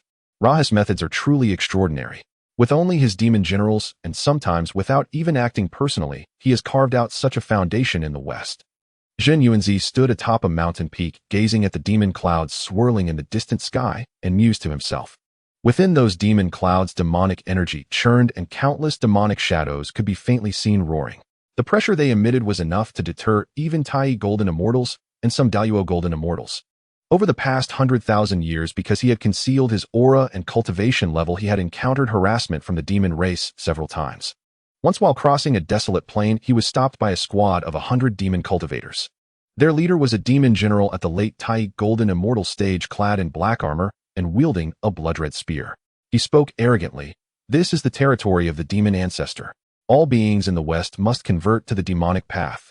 You wandering cultivators, hand over your treasures and follow us back to camp to join the demonic path, or we will annihilate both your body and soul."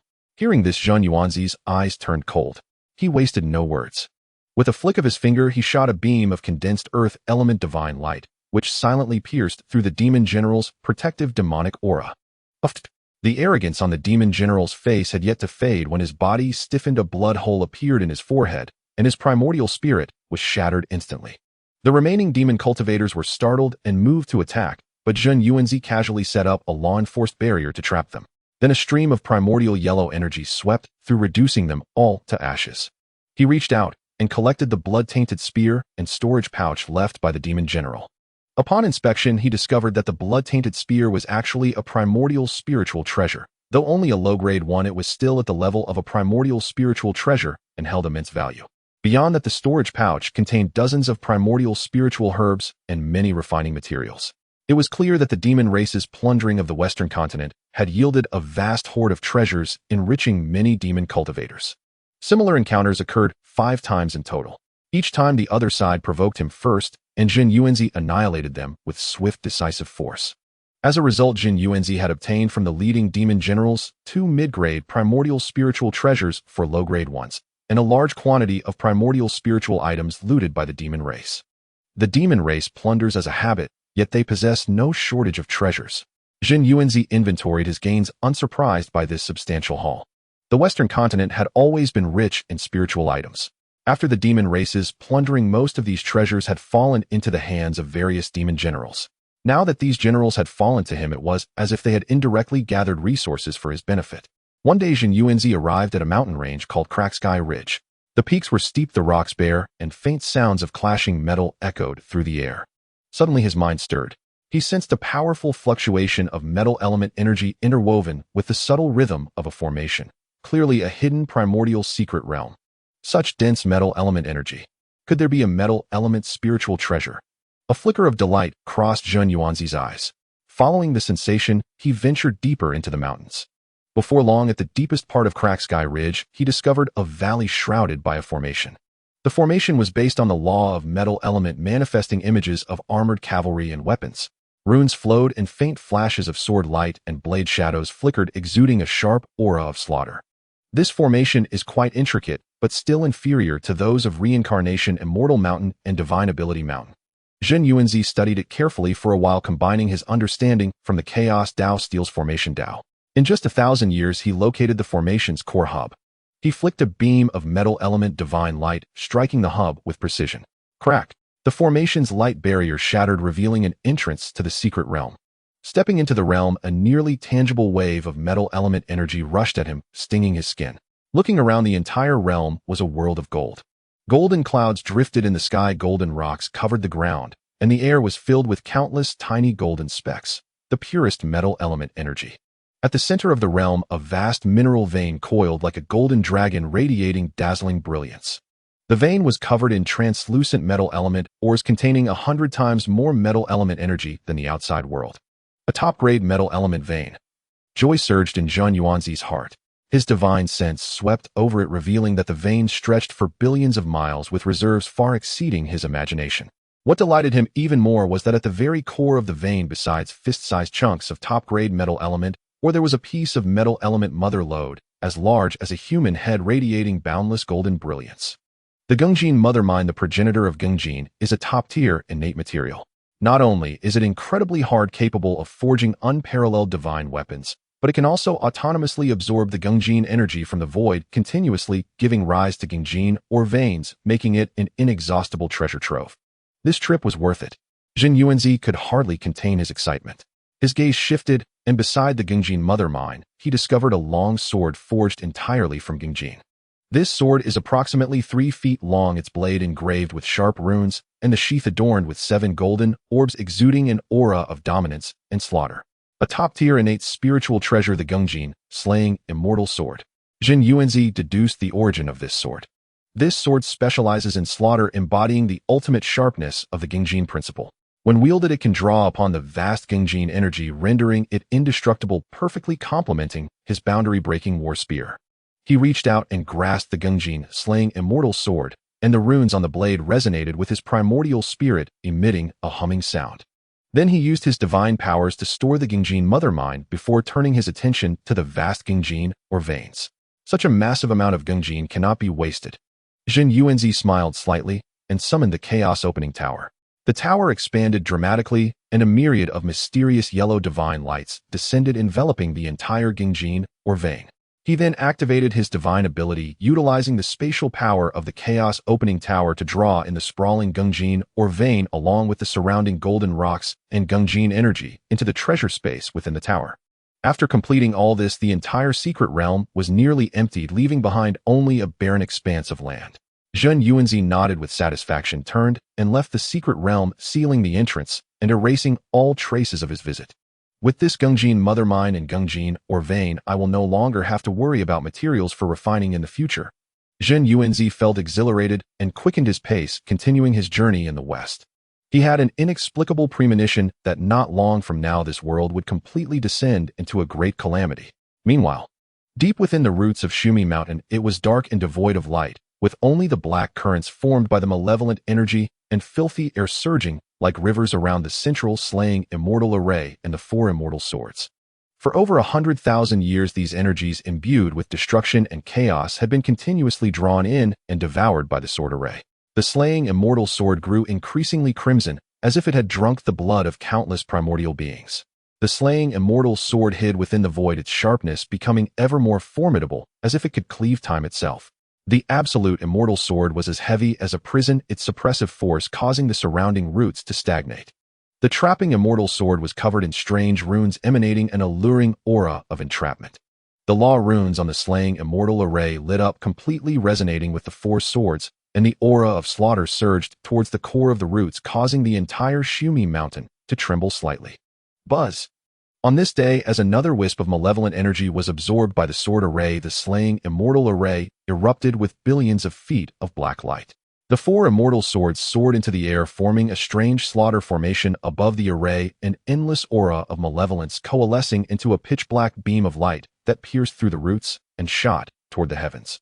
All living beings in the Western continent seemed to sense this world-destroying pressure, countless beings prostrating on the ground, trembling in fear, as if doomsday had arrived. Meanwhile, deep within the roots, Luo, who suddenly opened his eyes, his gaze gleaming with demonic light, a look of ecstasy on his face. It's done. My slaying immortal sword array is finally complete. He laughed loudly, his voice filled with dominance and madness, causing the malevolent energy in the roots to surge. Hong Jun, Ancestor Dragon Yuan Feng, and Shi Qilan, you shall all become the souls beneath my sword array. After a hearty laugh, Luo, who did not hastily retrieve the sword array, but instead reached out to draw upon the core power of the Shumi Mountain's roots. Countless root dragon energies converged from all directions, wrapping around the slaying immortal array and the four swords, allowing them to absorb the essence of the roots and establishing a close connection with the entire western roots. Once I completely fuse the sword array with the western roots, I will be able to draw upon the endless power of the western roots for my own use when setting up the array. A glimmer of calculation flickered in Luo Hu's eyes.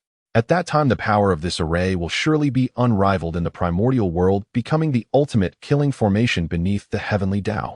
Even a Hunyuan Golden Immortal will perish within. He continued to sit cross-legged deep within the roots, quietly nurturing the slaying immortal sword array, waiting for the moment when the conflict between Dao and Demon would erupt.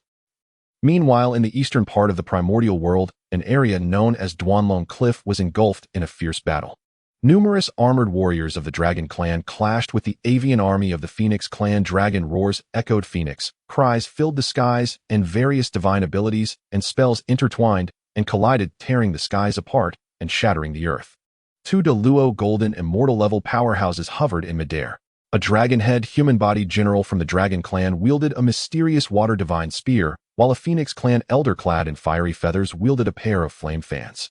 As laws collided, the void continuously collapsed, and billions of miles of space turned into nothingness. Below, Tai Golden Immortal and Golden Immortal level cultivators were fighting madly, blood staining the Duanlong cliff, with countless corpses piled up like mountains.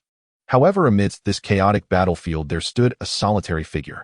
It was an old man dressed in simple Taoist robes, his face calm and unperturbed, holding a jade disc inscribed with the runes of the Great Dao. He was none other than Hong Jun. He seemed to exist in a different space and time, indifferent to the raging inferno below, without a trace of aura leaking from him. The two Luo Golden Immortals and numerous cultivators were completely unaware of his presence. Hong Jun gazed at the slaughter below and sighed softly. The primordial world has not long settled, and yet war has ignited again. Though the Dragon Phoenix and Qilin clans are recognized by the heavenly Dao, they ultimately cannot escape their fighting spirit. This is calamity and also fate. The creation jade disc in his hand flickered slightly, reflecting the causal trajectories of the battlefield, as the fates of countless beings intertwined and shattered here. Just as Hong Jun was about to turn and leave, continuing his journey through the primordial world and comprehending the operation of the heavenly Dao, he suddenly felt a stir in his heart, a sense of opportunity from the void guiding him toward a certain direction. Oh, such an opportunity exists. A hint of surprise flashed in Hong Jun's eyes, and then a barely perceptible smile crept across his lips. Since there is a call for opportunity, I must explore it. Without further hesitation, he summoned a faint golden escape light, changing direction and racing towards the west of the primordial world, following that sense of guidance. With his cultivation shrinking, the distance was trivial. In a short moment, he traversed infinite space and arrived at the western continent's territory. As soon as he entered the west, Hong Jun saw a group of demonic cultivators besieging a weak, innate tribe, the demonic energy overwhelming, employing ruthless tactics. He frowned slightly, clearly displeased with the actions of the demon race. With a gentle wave of the dust whisk in his hand, a seemingly weak golden light swept through. Wherever the golden light passed, whether it was a Tai Golden Immortal level demon general or a Golden Immortal level demon soldier, they disintegrated into ashes, as if melting away like snow, leaving not even a trace of demonic energy. Millions of miles away, the demonic army, sensing the commotion, here saw their companions vanish in an instant and were filled with trepidation, no longer daring to approach this place. Hong Jun, however, paid no heed to the reactions of the demon clan. His gaze remained fixed on the source of the feeling of opportunity as he continued to fly forward. Before long, he arrived at a mountain range known as Shangyun Ridge. A faint rainbow glow swirled above the mountains, contrasting sharply with the surrounding demonic aura. With a sweep of his divine sense, Hong Jun quickly discovered an innate formation hidden deep within the mountains. Is the opportunity within this formation? Hong Jun smiled slightly. Though the formation was exquisite, it was not difficult for him. He flicked his finger and a beam of divine light containing the principles of creation shot forth, landing on the formation's core. The formation's light curtain shattered like paper, revealing an entrance to a secret realm. Upon entering the secret realm, Hong Jun was immediately awestruck by the sight before him. Above the secret realm, a massive cloud of rainbow-colored auspicious clouds floated, surrounded by vast and profound Dao rhythms, as if containing all the righteous energy since the dawn of creation. Within the auspicious clouds, the ethereal shadows of the primordial world could be faintly seen, with the sun, moon, stars, mountains, and rivers all swirling within. Outside the auspicious clouds, seven-colored mystical light pervaded, illuminating the heavens, accompanied by the gentle sound of celestial music, purifying the mind and inspiring an involuntary sense of reverence. Countless golden lamps, jewels, and droplet-like treasures fell from the auspicious clouds like a gentle rain, emitting pure spiritual energy. This is the auspicious clouds of all heavens. A strong surprise flashed in Hong Jun's eyes as he instantly recognized the origin of this treasure. The auspicious clouds of all heavens were transformed from the vast righteous energy of the Pangu god. Although not an innate supreme treasure, it possessed incredible defensive power.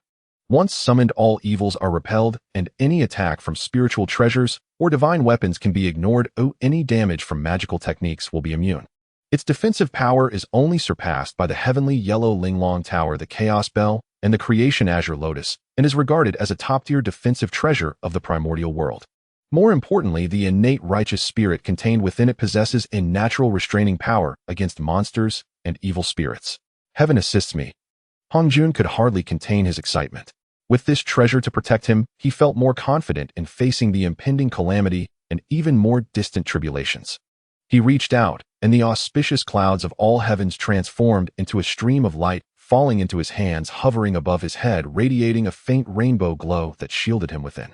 Feeling the heavy defensive power emanating from the auspicious clouds, a satisfied smile appeared on Hong Jun's face. He looked up towards the direction of Mount Xiumi, his eyes flashing with a hint of seriousness, which soon transformed into determination. Lohu, although you took the divine spear of the god-defying and the annihilation mill, I have the auspicious clouds of all heavens to protect me, and a supreme treasure in hand. The outcome is still uncertain. Hong Jun did not linger any longer. With the auspicious clouds of all heavens in tow, he turned and left Shangyun Ridge. Time swiftly passed, and another 10,000 years went by. Zhen Yuanzi took out a middle-grade innate spiritual treasure, the Xianbing mirror, from an innate secret realm in the west. Looking at the dazzling harvest in his hands, he thought to himself, "This journey to the west has exceeded my expectations. It is time to return." He did not delay any further and turned back towards Mount Wanshou. However, on his way back, he encountered several small teams of demons blocking his path. Seeing him alone and deliberately concealing his aura, these demon cultivators assumed he was an easy target and shouted for him to hand over his treasures and convert to the demonic path. "Ignorant of your own death," Zhen Yuanzi replied with indifference, too lazy to waste words with them. He summoned the gung metal-slaying immortal sword, and a brilliant golden sword chi swept forth, scattering the demonic aura. Those Tai golden immortals and golden immortal level demons were instantly cut in half, their primordial spirits shredded by the sharp gung metal essence within the sword chi. He reached out and collected the treasures left behind by the demon cultivators. Among them were some low-grade innate spiritual treasures and several looted innate spiritual herbs and ores. While not rare, they were better than nothing. Especially the few innate spiritual treasures among them. Although they were just low-grade, they were of little use to Zhen Yuanzi himself, but still belonged to the category of innate spiritual treasures and held significant value, making for a decent haul. After that, he journeyed eastward, immediately sensing the increasingly intense aura of conflict in the primordial land. Countless beings were fleeing with their families, some migrating westward, some heading towards Mount Wanshou, while others sought refuge in places with fewer conflicts, hoping to find a safe haven from the turmoil. As Zhen Yuanzi passed through a wasteland, he saw tens of thousands of beings gathered there. Among them were scaled creatures, beasts, and birds, all wearing fearful expressions, quietly discussing the tragic battles among the three races. The Dragon Phoenix and Qilin races have gone mad. The Bai Paisi to the east has been overturned by dragon energy, resulting in countless deaths among the water races. The Burning Sky Valley to the south is even worse. The southern Ming leaf fire of the Phoenix race has severed the earth veins. If we do not escape soon, we will inevitably be affected. Zhen Yuanzi listened to these discussions, understanding in his heart.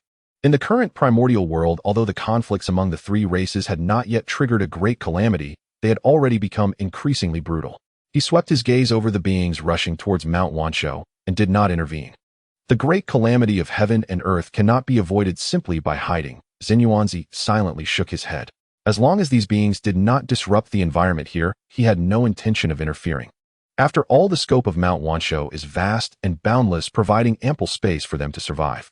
Whether these beings can avoid the great calamity depends solely on their own fate, their Dao heart, and their opportunities. Indeed, the great calamity of heaven and earth cannot be evaded at will. Once the calamity's malevolent aura descends, it obscures the intelligence of beings, and countless lives will inevitably be drawn into the calamity, either willingly or unwillingly. Looking at the current state of the primordial world, the conflicts among the three innate races of dragons, phoenixes, and Qilins had gradually begun and were intensifying. However, it had not yet reached the point of a true great calamity, but only when the number of souls lost is sufficiently high and the conflicts intense enough will the accumulated death energy, resentment, and malevolence in the world trigger the descent of calamity, thus truly commencing the great calamity. The true great calamity of heaven and earth does not wait for the appointed time to arrive. Instead, various factors influence whether it opens, either hastening or delaying it. Nevertheless, these are not what Zhen Yuanzi should be considering at the moment. With the existence of innate caves and numerous treasures for protection, and having comprehended the existence of calamity, the great calamity of heaven and earth cannot affect him. What he should consider now is how to enhance his strength and how to gain enough benefits in the upcoming grand scheme. Zhen Yuanzi stepped directly into the cave of Wu Zhuangwen. My lord, Qingfeng and Mingwei had long been waiting outside the hall. Upon seeing his return, they hurriedly approached to pay their respects, their expressions filled with reverence. In these years, has there been any unusual activity in the cave? Zhen Yuanzi inquired. Qingfeng bent down and replied, reporting to my lord, everything in the cave is well. However, in recent years, many beings have come to seek refuge outside Wanshou Mountain, yet the cave's formation protects us, and they have not noticed this place, nor can they intrude. Mingwei added, the spiritual roots in the spiritual medicine garden are also thriving. Here are the spiritual fruits and herbs accumulated over these years for your inspection, my lord. Saying this, he presented several storage jade boxes. Zhen Yuanzi took the boxes, scanned them with his divine sense, and nodded in satisfaction. Well done. Do not concern yourselves with the beings outside. They focus on guarding the cave. Then he took out some spiritual items he had brought back from the west, and pointed out the difficulties they faced in their cultivation until they appeared enlightened, allowing them to withdraw. Arriving at the spiritual medicine garden, Zhen Yuanzi planted the innate spiritual roots he had obtained during his journey to the west, and also took out the seeds of the early spiritual fruits such as ginseng fruit, innate 5 elements fruit, and divine ability fruit. These seeds contained the essence of the spiritual roots. He watered them with the 3 light divine water and covered them with a layer of life mother soil. In just a millennium, he cultivated small spiritual roots about a foot tall.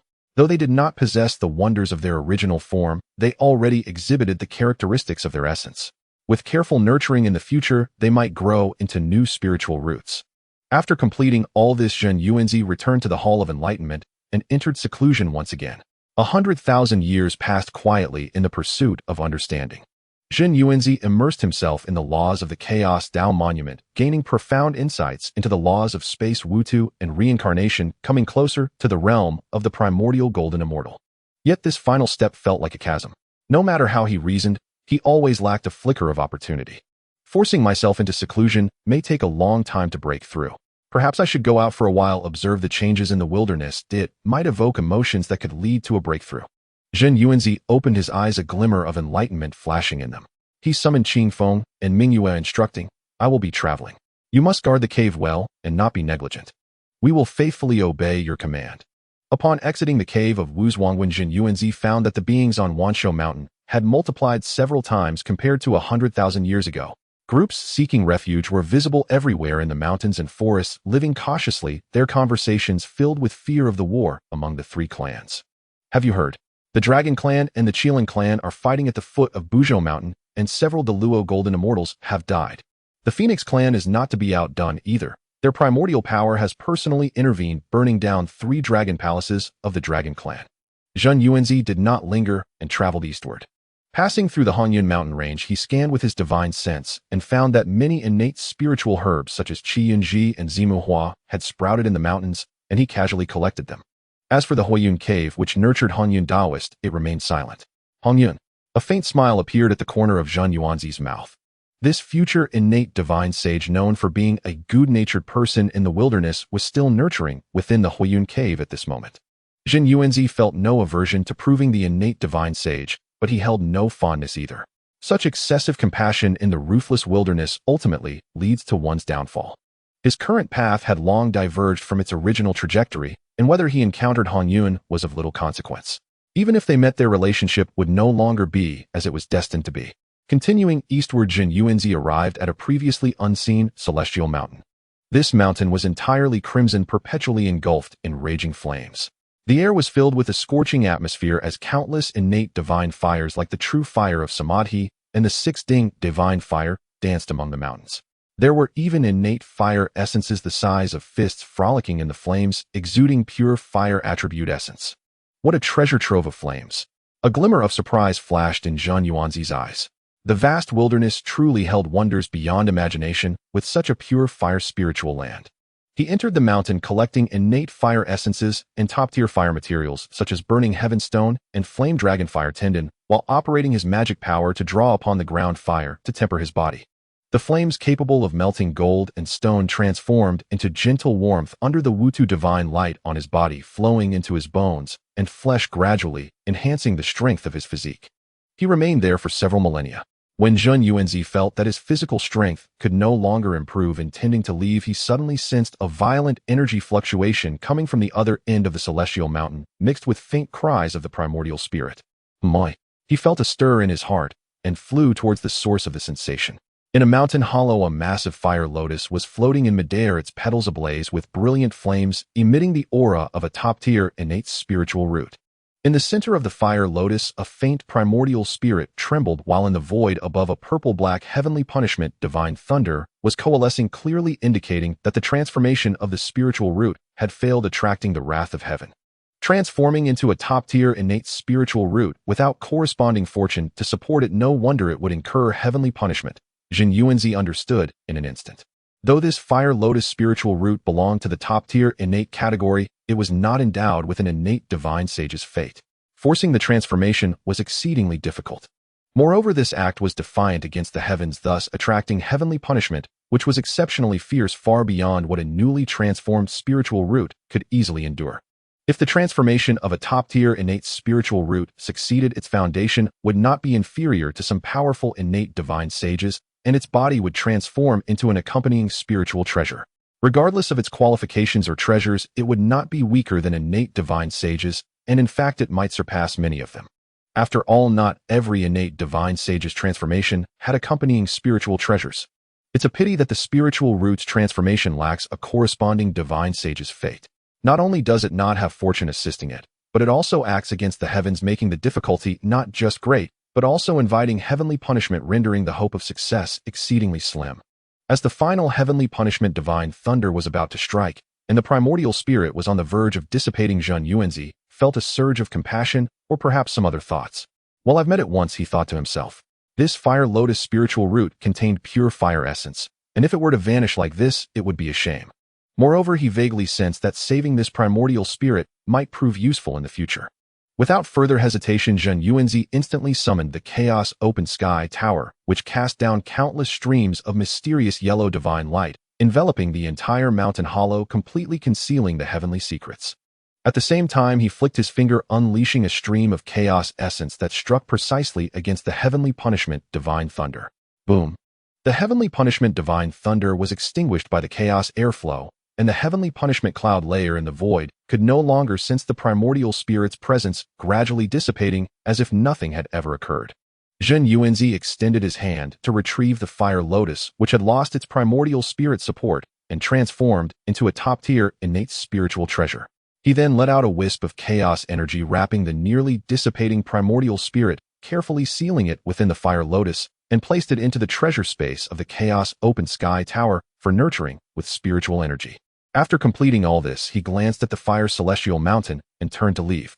Zhen Yuanzi departed Huayan Xianshan and continued his sojourn across the Hongwang land.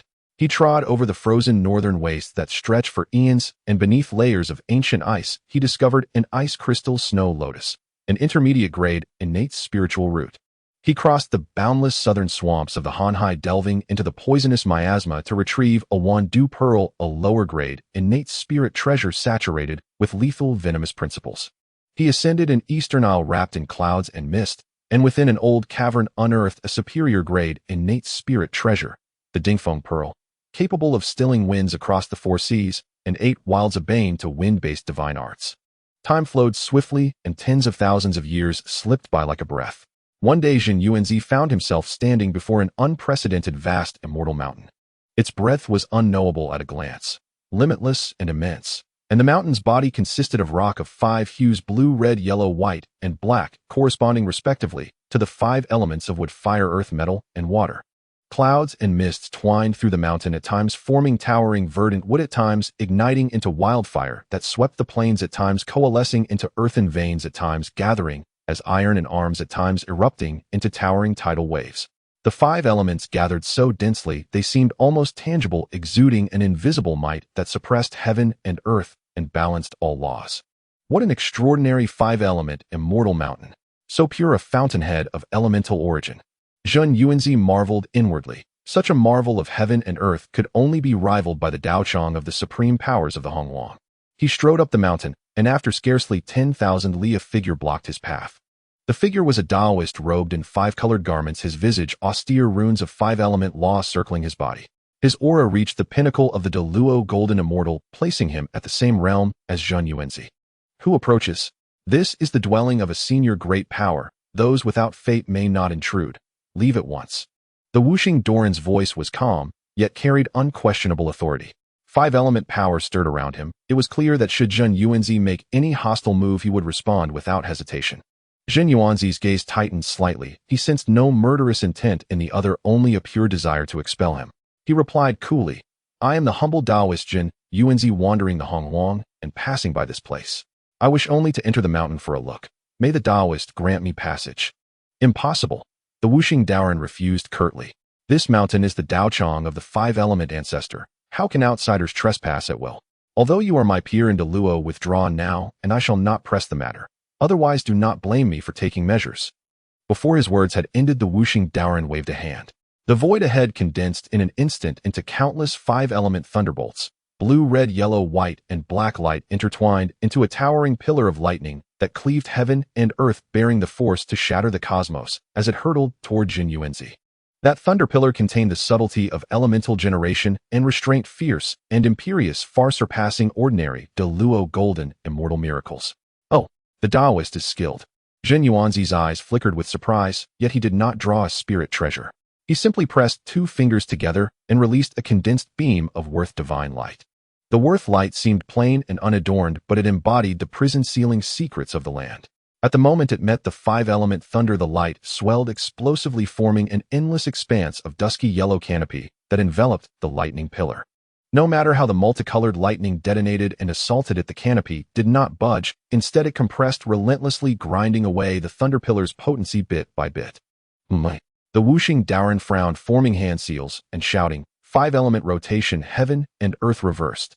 In an instant, the mountain's five-element power seemed drawn by him. The earth heaved, infernos burst forth, metal and arms rained, floods surged like oceans verdant with strangled. Countless five-element laws condensed into a vast world that rolled toward Zhen Yuanzi. That boundless world surged through cycles of birth and death, at times becoming a desolate land, at times a blazing sea of flame, bearing the creative might of world shaping. It was plainly the Wuxing Daoren's trump card. Zhen Yuanzi remained unruffled and invoked the staggering yin-yang reversal divine art. His fingertip traced a profound trajectory, and the five-element world warped. Yin and yang inverted, water and fire ran backwards, metal and earth exchanged places. The once orderly cycles of the elements fell into chaos, and their power was drastically diminished. Then he performed the sleeve cosmos technique. With a sweep of his robe, an irresistible suction issued from his sleeve, and that chaotic five-element world was forcibly drawn into it, vanishing as if swallowed by a pocket of creation. "Impossible!" the Wuxing Daoren cried out in astonishment, disbelief written across his face. He had long considered his five-element cosmos a miracle rarely bested among the Luo Golden Immortals, yet it had been so effortlessly nullified. Zhen Yuanzi did not pause. In a flash he appeared before the Wuxing Daoren, and with a point of his finger condensed a spatial law seal that struck the man's brow. The Wuxing Daoren felt his body seized. The five-element laws surrounding him were instantly shackled. He could not move. Even his primordial spirit seemed chilled to stasis. Only then did he truly comprehend that the Taoist before him, called Zhen Yuanzi, possessed strength far beyond his estimation. "Taoist, spare me." Sensing that Zhen Yuanzi harbored no slaying intent, the Wuxing Daoren hurriedly begged for mercy. The arrogance that had once filled his eyes had vanished, replaced by awe. Zhen Yuanzi withdrew the seal and dispelled the bonds, speaking calmly. "I harbor no enmity toward you, Taoist. I only wish to view the mountain. Why must you press me so fiercely?" The Wuxing Daoren's face flushed and paled by turns. He smiled wryly. "I was remiss in not recognizing a towering figure. I did not know you possessed such arts." He smoothed his robe and cupped his hands to Zhen Yuanzi. "I am Wuxing Sanren, born of this mountain. This five-element immortal mountain is no ordinary peak. It is the birthplace and Daochang of the five-element ancestor." The five-element ancestor? Zhen Yuanzi stirred inwardly. This was a supreme primal deity from Hong Jun legend, reportedly long ago ascended to the mixed origin golden immortal, a being of unfathomable might who slew countless beast monarchs during the beast calamities and bore a fearsome renown. Wuxing Sanren continued, "Indeed, the five-element ancestor was an unparalleled master of the five-element laws. It is because his aura once suffused this mountain that the elemental power here is so dense and sacred. Yet, the ancestor departed countless ages ago and never returned." He paused, a complex gleam in his eyes. "To speak plainly, I was not born a sentient being, but was once a five-element puppet forged by the ancestor. For reasons unknown, I was abandoned here. By the grace of this mountain's elemental chi and the residue of the ancestor's teachings, I unexpectedly gained form and awakened with the cultivation of a Luo Golden Immortal at my peak. But no matter how I refined myself, I could never advance further, as if shackled by an invisible fetter, unable to step into the mixed origin realm." Zhen Yuanzi listened, and his understanding deepened. Although Wuxing Sanren had taken shape from a puppet, his root traced to the five-element ancestor. His beginning was exalted, yet he was not born truly sacred and lacked the fateful fortune and foundational Dao necessary to change destiny. Breaking into the mixed origin would indeed be like scaling the heavens. As for the fate of the five-element ancestor, Zhen Yuanzi now formed some conjectures. The ancestor was a top-tier primal deity. It seemed unlikely he had fallen in the beast calamities. More probable was that he wandered further across the Hongluang, secluded himself to contemplate the Tao, or perhaps journeyed into the primordial chaos itself. However, the possibility of traversing the chaos is minimal. After all, although the ancestor of the five elements possesses immense strength, he is yet to attain enlightenment, and would naturally not easily choose to leave the unique environment of the primordial world to venture into the chaos. If the ancestor of the five elements has already attained enlightenment, it becomes even less likely for him to leave the primordial world. Instead, he would choose to govern this world rich in resources. However, the specific whereabouts of the ancestor of the five elements are not closely related to Zhen Yuanzi, so these thoughts merely flickered through his mind. Subsequently, Zhen Yuanzi discussed Tao with the five elements hermit on the mountain peak for a millennium. Although the five elements hermit was trapped at the pinnacle of the Great Luo, his understanding of the five elements laws was remarkably profound, and after their discourse, Zhen Yuanzi gained a deeper insight into the interplay of the five elements. Once the discussion concluded, Zhen Yuanzi did not raiding the mountain, but merely collected some exposed premium 5 elements materials like top-grade 5 elements crystals and innate 5 elements essence gold before bidding farewell to the 5 elements hermit.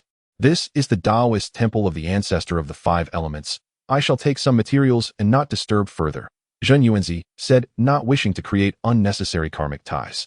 After all, this is the dwelling of the ancestor of the 5 elements regarded as his Taoist temple.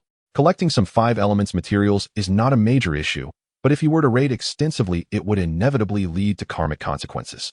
Even if he is not afraid, there is no need to establish karmic ties with such a top-tier powerful being over a mere bit of innate materials. That would be truly counterproductive. Seeing this, the 5 elements hermit admired Zhen Yuanzi even more and personally escorted him out of the Immortal Mountain. After leaving the 5 elements Immortal Mountain, Zhen Yuanzi gazed at the distant sky, feeling emotional. The vastness of the primordial world indeed conceals dragons and tigers. Even the Taoist temple of an extraordinary figure like the ancestor of the 5 elements can be encountered. He wondered what other extraordinary experiences his subsequent travels would bring. He glanced back at the 5 elements Immortal Mountain and continued his journey toward the central part of the primordial world. As he departed from the 5 elements mountain, he traversed through immortal mountains and intersecting spiritual veins. He harvested a patch of jade spirit mushrooms on Jade Spring Peak numbering over 100. These jade spirit mushrooms contain innate jade essence that can nourish the primordial spirit. He found mid-grade innate spiritual root ice soul grass in the Xian Ice Abyss, whose leaves can freeze time and space. Moreover, in an unnamed valley, he unexpectedly discovered a low-grade innate spiritual treasure, the Soul Lock Chain, which specializes in locking the primordial spirit and possesses a vicious nature. One day he arrived at an immortal mountain named Qingtian Peak. This peak rises straight up to the heavens, piercing the 9 skies, its body composed of countless dark yellow stones surrounded by chaotic air currents resembling a pillar of heaven left over from the creation of the world, exuding a majestic aura that suppresses the universe. Amidst the swirling clouds and mist on the mountain, the illusory figures of dragons and phoenixes darted about, and the innate spiritual energy was so dense it nearly became liquid, nourishing countless rare flowers and extraordinary grasses. Not long after Zhen Yuanzi entered the mountain, he sensed a peculiar wave of energy. It was neither metal, nor would neither water nor fire, yet it contained a devouring force that emanated from deep within the mountain. This wave is indeed peculiar, he thought, feeling a stir within and following the sensation toward the mountain peak. At the summit of Qingtian Peak, he discovered a platform constructed from chaotic stones at the center of which a primordial formation was slowly operating. The formation was based on the laws of devouring and confinement, with the patterns flowing capable of absorbing the surrounding chaotic air, appearing mysterious and eerie. What a primordial great devouring formation! It indeed has some depth. Zhen Yuanzi carefully contemplated and found that although this formation was not as intricate as the protective formation of Wanshou Mountain, it excelled in concealment. Unless one was aware of that peculiar wave, even an ordinary Great Luo Golden Immortal would find it difficult to detect. He operated the chaotic Dao Stele, deducing the key points of the formation. In just 1,000 years, he located the formation eye. A beam of immortal divine light shot from his fingertip, precisely landing on the formation eye. Crack! The formation's light curtain shattered with a sound, revealing an entrance to a secret realm.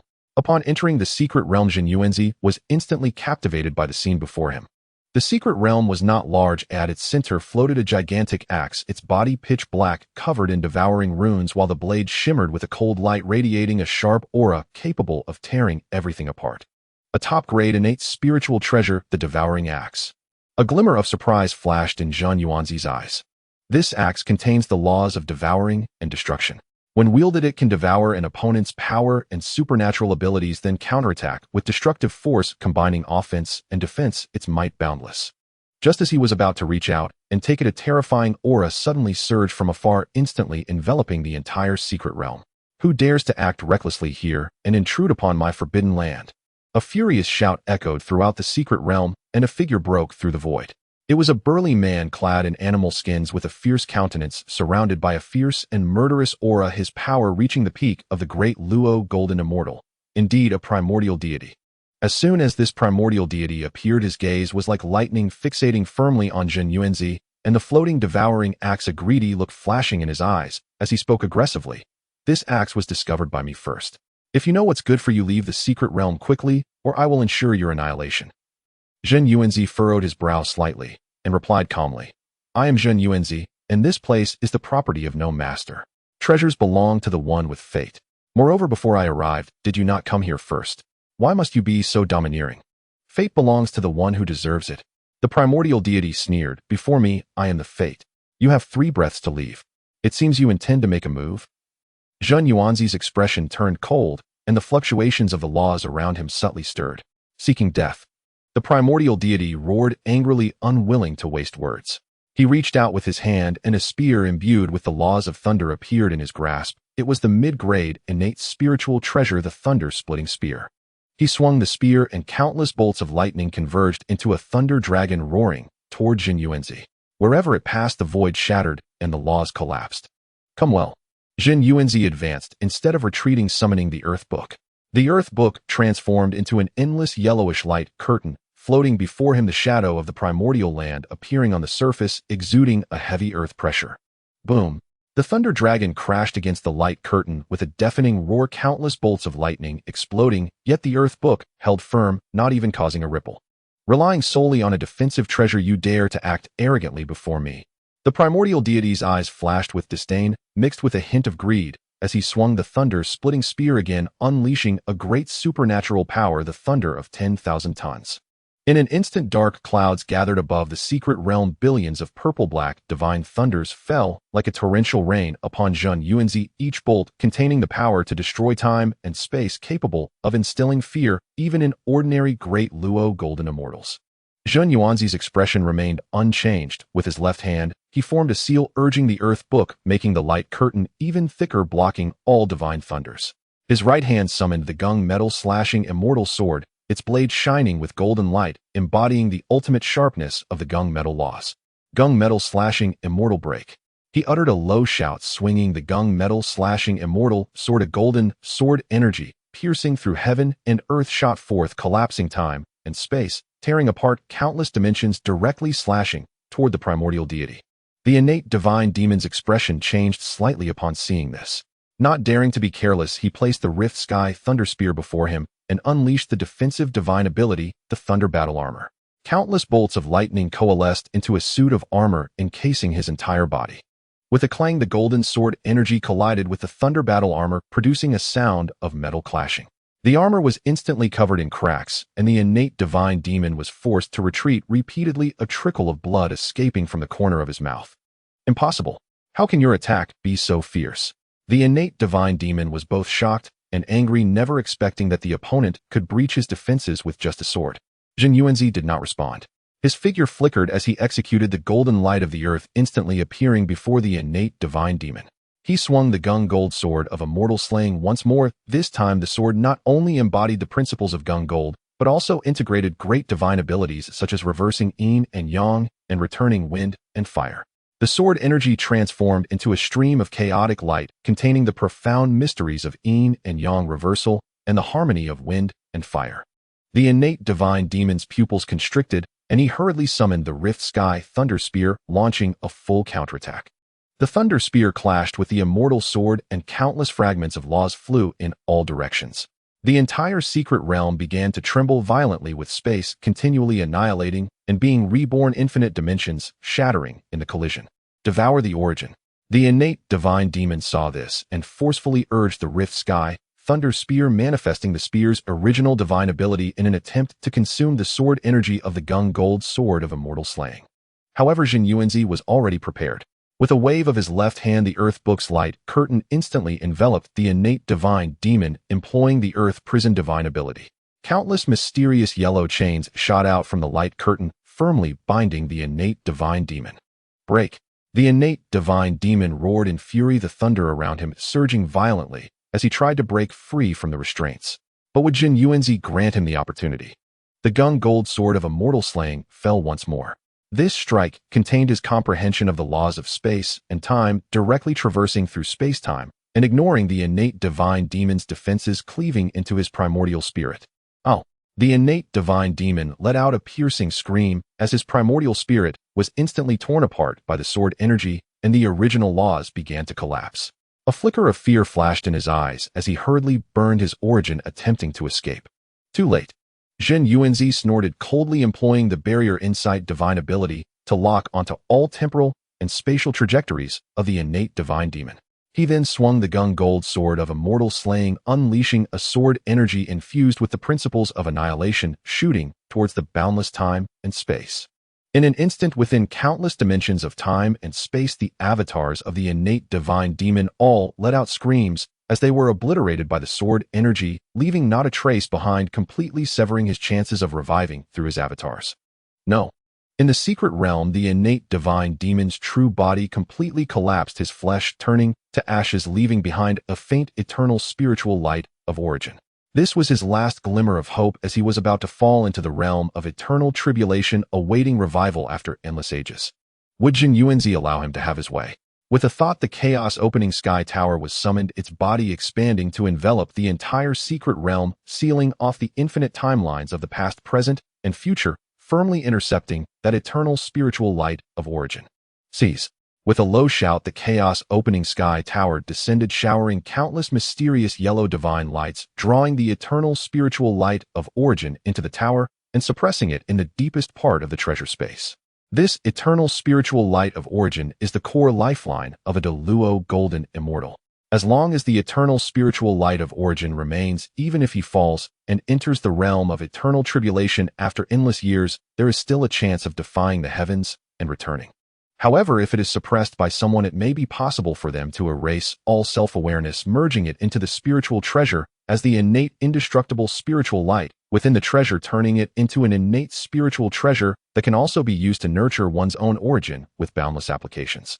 It can be said that for a Great Luo Golden Immortal, once the eternal spiritual light of origin is suppressed, he completely loses the possibility of resurrection and becomes someone else's possession. Such a result is even more terrifying for a Great Luo Golden Immortal than complete annihilation. Unfortunately, facing Zhen Yuanzi, who used an innate supreme treasure to seal off time and space, the innate divine demon's eternal spiritual light of origin had no power to resist and was easily suppressed. After completing all this, Zhen Yuanzi reached out and summoned the devouring origin axe into his hand, collecting all the innate spiritual objects and ores scattered throughout the secret realm. He then erased all traces of the battle, employing the flying trace divine ability to merge into the world and quietly leave. At the peak of the Qingtian Mountain, only a devastated secret realm remained, along with the now ineffective devouring formation, as if no one had ever been there. As Zhen Yuanzi left Qingtian Mountain, he looked at the devouring origin axe in his hand, and the eternal spiritual light of origin suppressed within the Chaos Opening Sky Tower, a glint of satisfaction flashing in his eyes. This battle not only yielded a high-grade innate spiritual treasure, but also completely eradicated a peak innate divine demon of the Great Luo Golden Immortal realm. For him, it was also a valuable experience. He took a deep breath and continued to fly toward the central part of the Hong Huang. After leaving Qingtian Mountain, Zhen Yuanzi journeyed deep into the central region of the Hong Huang. Along the way, he passed through numerous famous immortal mountains and blessed lands of the Hong Huang, witnessing the endless splendor of the Hong Huang.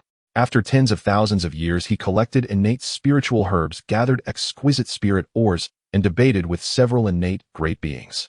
He once sparred with the wind divine demon, who governed the laws of wind in the skies of the 9 heavens, using the great divine ability of returning wind and fire to break through his myriad turning gale. He also engaged in discussions with the heavenly fox ancestor at the peak of a divine mountain, leaving the latter deeply impressed. After several rounds of discussions and battles, Zhen Yuanzi, relying on his profound Dao foundation, numerous great divine abilities, and protection from spiritual treasures, remained unbeaten. The name Zhen Yuanzi gradually spread among the great beings of the Hong Huang, becoming a formidable force not to be underestimated. One day, Zhen Yuanzi's figure came to a halt beneath a giant mountain that had existed since ancient times. Looking up, the mountain reached the heavens and the earth, piercing into the endless sky, resembling a pillar that supported the world of Hong Huang. The mountain was not of a single color, but was intertwined with chaotic hues, mysterious yellow and azure tones, covered in axe marks left from the creation of the world. Each axe mark was unfathomably deep, as if capable of devouring the sun, moon, and stars. The height of the mountain was unfathomable, stretching across countless time and space.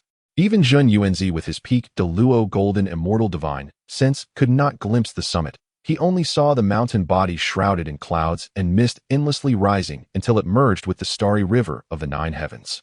The breadth of the mountain was boundless, as if it spanned the entire central region of Hong Huang.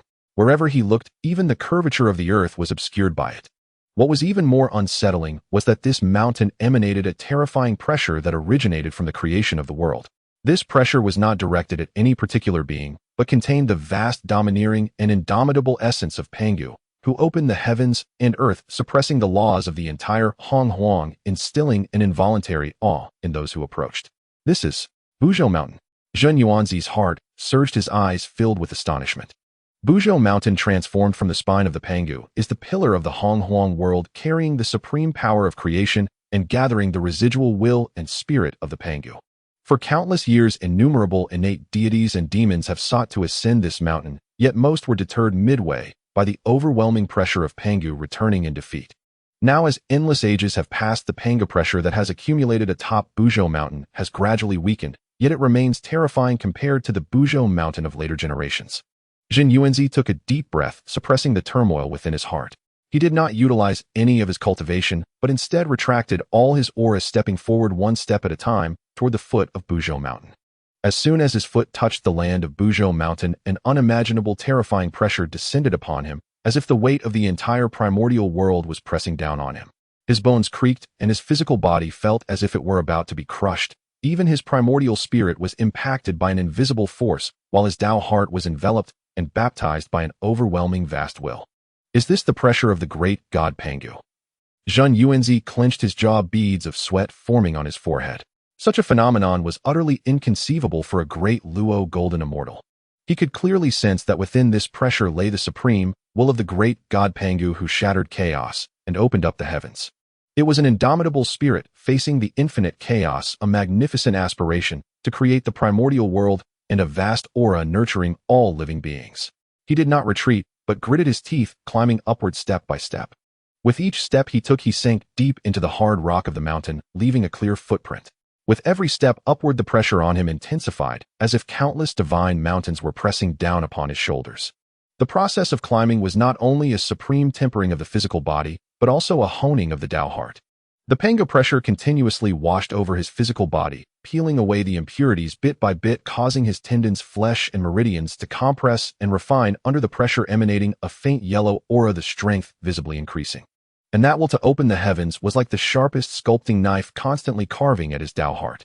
The restlessness, hesitation, and confusion from his past cultivation gradually dissipated under this will's baptism, leaving only a steadfast dedication to the great Dao and a firm resolve on his own path.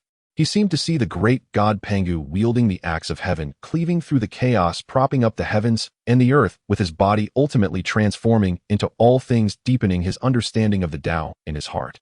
Time quietly passed during the ascent. After 1,000 years, he had traversed countless miles. The skin on his body had cracked under the pressure, but healed again under the nurturing breath of Pangu in a relentless cycle, yet the strength of his physical body had far surpassed the past.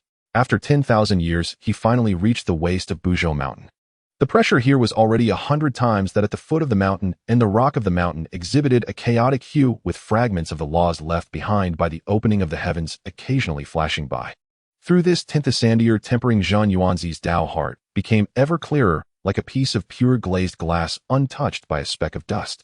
After tens of thousands of years, his figure had appeared in the upper region of Buzhou Mountain.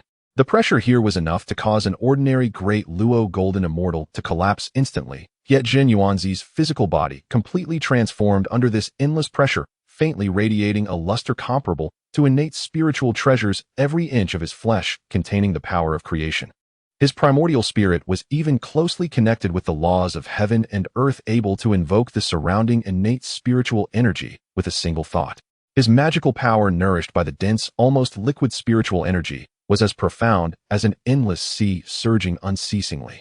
After another 100,000 years, Zhen Yuanzi finally arrived beneath the peak of Buzhou Mountain. Atop the peak, the clouds and mist dispersed, revealing a flat platform completely empty. And just as Zhen Yuanzi's foot was about to step onto the platform at the peak, a terrifying aura, unprecedented, erupted from within him. Limitless mysterious light surged into the sky, enveloping the entire peak of Buzhou Mountain. Endless rhythms of the heavens and earth, profound laws converged from all directions, forming a dazzling halo of laws around him. In the world, purple chi rose 3 billion miles, countless golden lotuses blossomed out of thin air, falling down, the sounds of the great Dao resonating in the void, as if celebrating the birth of a Han Yuan being. At this moment, Zhen Yuanzi's physical body, primordial spirit, magical power, and laws all broke through simultaneously. Above his physical body, the mysterious yellow divine light circulated, reaching the realm of Huanyan, indestructible, impervious to all laws. His primordial spirit transformed into a chaotic-colored divine sun, floating within his sea of consciousness, illuminating the laws of the heavens and comprehending the ultimate truths of the great Dao. His magical power completely transformed into Hunyuan power, appearing calm, yet containing the might of creation. The laws of earth, space, time, reincarnation, and other great laws he comprehended under the baptism of Pangus will experienced a leap in enhancement, weaving into a complete great law net, allowing his realm to break through to the early stage of Hunyuan Golden Immortal. Ha ha ha! I have achieved the Dao. Zhen Yuanzi howled to the heavens, his laughter filled with exhilaration and determination. The accumulation of countless years and the tempering of Buzhou Mountain for over 100,000 years finally allowed him to take this crucial step and ascend to the Hunyuan realm. He felt the surging Hunyuan power within him, sensing a closer connection to the great Dao of heaven and earth, his heart filled with boundless ambition. The Hunyuan Golden Immortal is fundamentally different from the Great Luo Golden Immortal. Stepping into this realm means a complete understanding of one's own path, the Dao heart merging with the great Dao, condensing the Hunyuan Dao fruit that surpasses the Great Luo Dao fruit. Unless one's Dao fruit is utterly extinguished, it can be revived with a single thought, achieving immortality. Zhen Yuanzi slowly stepped onto the peak of Buzhou Mountain, his gaze resting upon the vast divine mountain filled with awe. Thank you, great God Pangu, for the baptism of your remaining will. Zhen Yuanzi is eternally grateful. He bowed deeply towards Buzhou Mountain, then turned to gaze at the primordial land. Now he was already a Hunyuan Golden Immortal, possessing enough strength to participate in the changing tides of the primordial world. The Dragon Han calamity, the conflict between Dao and Demon. His gaze seemed to pierce through time and space, witnessing the various tribulations of the future. Primordial world, I Zhen Yuanzi am here. As soon as he spoke, Zhen Yuanzi's figure transformed into a streak of flowing light, disappearing from the peak of Buzhou Mountain, heading towards other regions of Buzhou Mountain, ready to explore this divine mountain thoroughly. Having become accustomed to the Panga pressure and under his cultivation, Zhen Yuanzi soon arrived at the waste area of Buzhou Mountain, intending to explore this region thoroughly. As the pillar of the primordial world and a transformation of Pangus, spine Buzhou Mountain contains the essence of heaven and earth, far surpassing ordinary immortal mountains. Due to the pervasive Panga pressure, ordinary innate deities and demons do not dare to venture easily, allowing countless rare treasures to remain intact.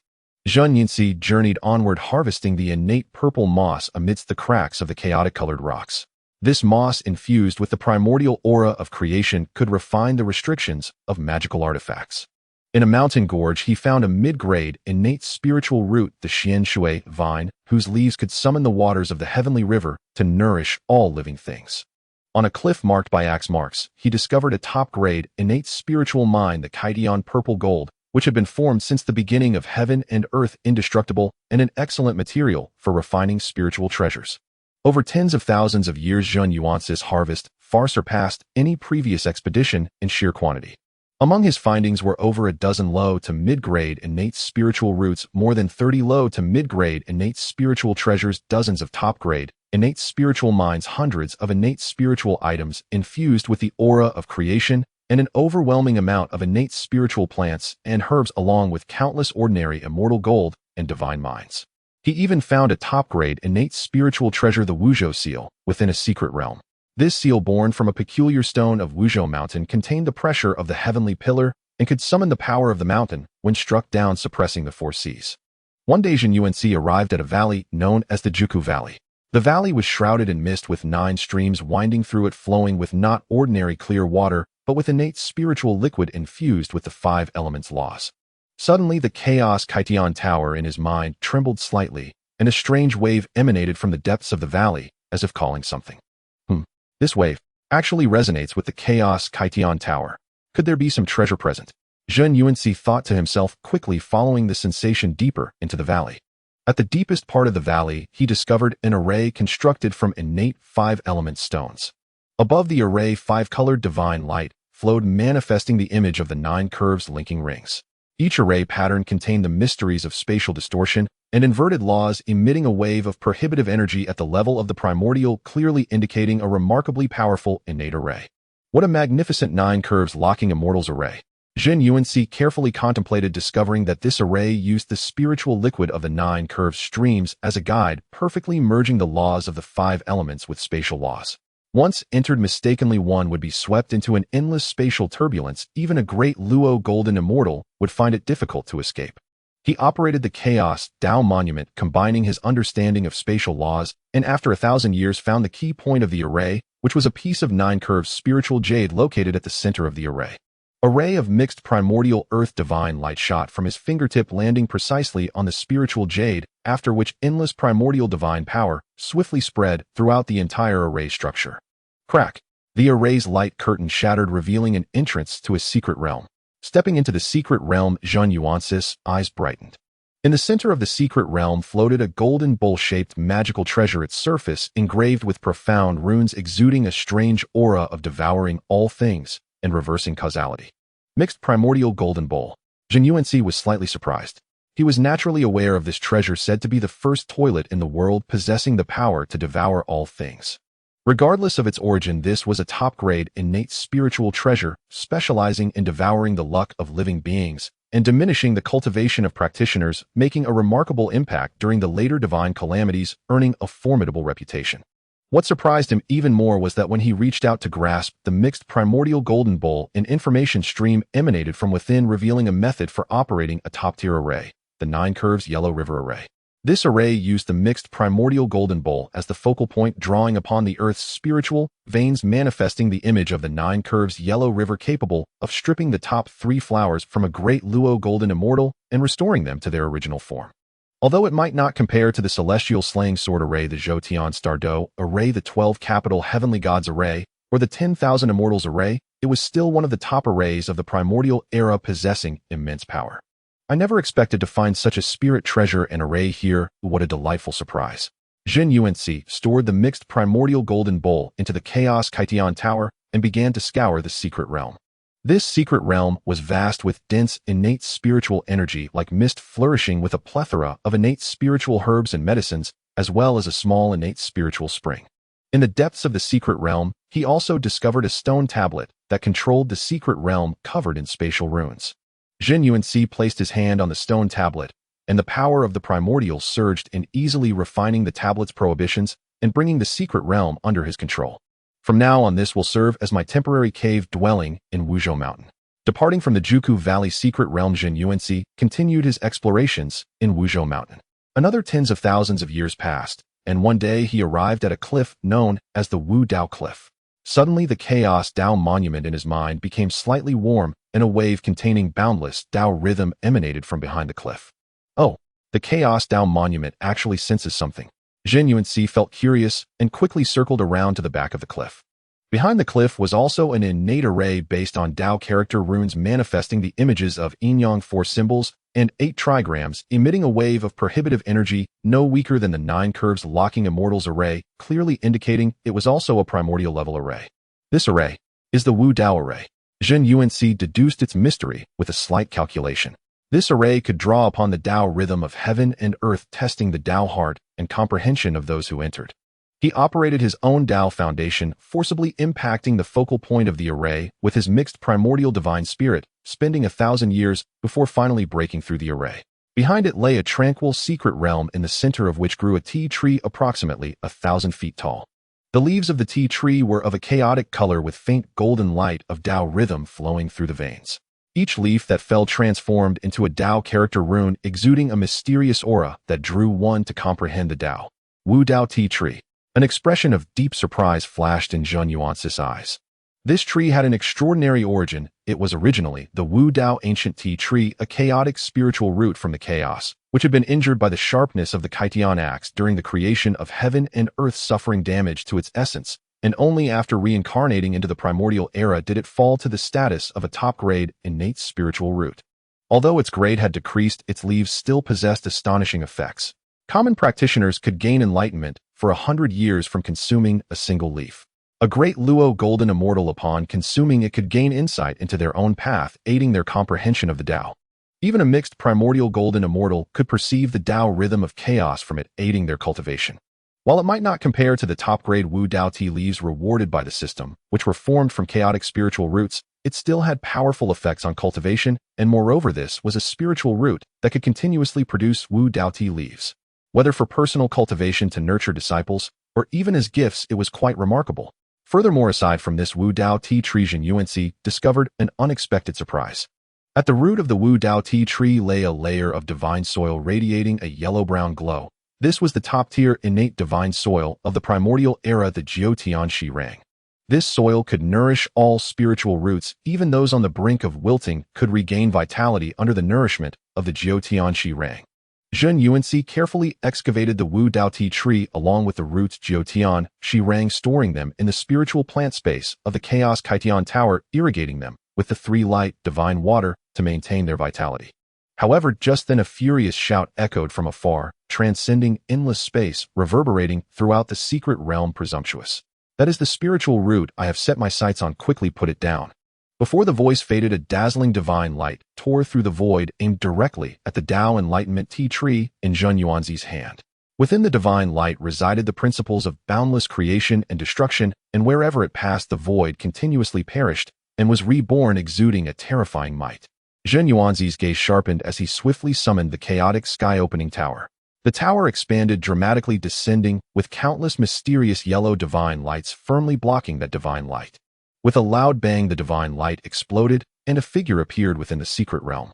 It was a middle-aged Taoist clad in an infinite Dao robe with an expression as calm as an ancient well, surrounded by streams of black and white qi radiating the terrifying aura of a mid-stage primordial golden immortal. Zhen Yuanzi's heart sank as he sensed the great Dao aura emanating from this middle-aged Taoist, instantly deducing his identity. After all, the principles of boundless creation and destruction were too evident, and having traversed through the endless years of the primordial era, he was naturally familiar with many of the top powerhouses that roamed therein. The infinite ancestor was a top-tier innate deity and demon of the primordial era, mastering the principles of boundlessness, renowned during the beast calamity, and his strength was unfathomable. It was unexpected to encounter him here. This was also the first time he had faced a top innate deity and demon, a primordial powerhouse, since his prior encounter with the demon ancestor Luo, who in the west. The infinite ancestor fixed his gaze on Zhen Yuanzi, then glanced at the Dao Enlightenment tea tree in his hand, his expression darkening. I am the infinite ancestor, and I have marked this Dao Enlightenment tea tree for millions of years. You dare to seize it first. If you know what's good for you, hand over the spiritual root, and I may spare you this once, otherwise I will ensure your utter destruction. Zhen Yuanzi replied calmly, in the primordial world the one with fate shall obtain it. Since this tree has come to me, it is my fate. Why should you force me? Fate. The infinite ancestor sneered, reaching out to summon a black and white jewel that appeared in his hand, the supreme, innate spiritual treasure known as the infinite pearl. Before me, I am the fate. Since you refuse to drink the wine offered, and instead choose punishment, do not blame my ruthlessness. Before his words were finished, the infinite ancestor activated the infinite pearl, which erupted with endless black and white divine light. Wherever the divine light passed, the principles shattered and time and space twisted, transforming into an infinite annihilation domain that pressed towards Zhen Yuanzi. Come at me. Zhen Yuanzi, unafraid, suspended the chaotic sky-opening tower above his head, and the tower radiated the pressure of opening heaven and earth to block the impact of the infinite annihilation domain. At the same time, he summoned the Gung Gold-slaying immortal sword, its blades surging with mixed primordial golden radiance, unleashing the divine slash of breaking boundaries. A golden sword energy that pierced through endless time and space shot out, aimed directly at the infinite ancestor. Seeing this, the infinite ancestor formed a seal with his left hand, invoking the infinite shield divine technique. A shield made of condensed black and white chi appeared before him. With his right hand, he wielded the infinite pearl, shooting forth a black light, imbued with the principles of creation and destruction, to collide with the gung gold sword energy. Boom! The sword energy and the black light exploded, shattering the dimensions of endless time and space in their collision. Countless fragments of principles scattered, causing the entire secret realm to tremble violently, as if it could collapse at any moment. Your strength has actually reached this level. A glimmer of surprise flashed in the infinite ancestor's eyes. I thought Zhen Yuanzi had only just entered the primordial realm, and his strength must be far weaker than mine. Yet I did not expect that he not only withstood my attack, but that the rebound force would surge his blood and energy. Zhen Yuanzi did not give him a chance to react. His figure flickered, employing the golden light of earth, traversing, instantly appearing before the infinite ancestor. His left hand activated the earth book, and an endless mysterious yellow light curtain descended, containing the power of earth path suppression. His right hand swung the gung gold slaying immortal sword, unleashing the transformation of embryonic change divine technique. The sword body transformed into a gung gold divine dragon, roaring towards the infinite ancestor. The infinite ancestor's expression changed drastically as he quickly summoned 3 pieces of high-quality, innate spiritual treasures: the infinite sword, the creation banner, and the primordial bell, while simultaneously invoking his strongest divine technique, the infinite creation and destruction Dao. The black and white chi transformed into 2 divine dragons, charging towards the gung gold divine dragon and the mysterious yellow light curtain. In an instant, treasures clashed, divine techniques intertwined, and the entire mountainside of the Buzhou mountain was enveloped by terrifying energy fluctuations. The gung gold divine dragon tore through the black and white divine dragons, while the mysterious yellow light curtain shattered the defenses of the 3 high-quality, innate spiritual treasures. The mysterious yellow divine light of the chaotic sky-opening tower continuously eroded the divine light of the infinite pearl. Moreover, Zhen Yuanzi was further empowered by the divine techniques of reversing yin and yang and the insight through barriers, allowing him to always predict the infinite ancestor's attacks in advance and seize the initiative. Impossible. I can sense your aura fluctuating, and you have only just entered the primordial realm. How can you be so strong? The infinite ancestor grew increasingly alarmed as he realized that not only were Zhen Yuanzi's treasures astonishing, but the pressure from the chaotic sky-opening tower made even his infinite pearl tremble slightly. The diversity and intricacy of his divine techniques, along with his strong physical body, primordial spirit, and magical power, were all far beyond what he expected from someone who had just broken through. Soon after a fierce battle, the infinite ancestor began to fall behind. His infinite Dao robe was torn by the gung gold sword energy, and a trace of blood oozed from the corner of his mouth, indicating he had suffered minor injuries. I will remember this matter today. Zhen Yuanzi, wait for me.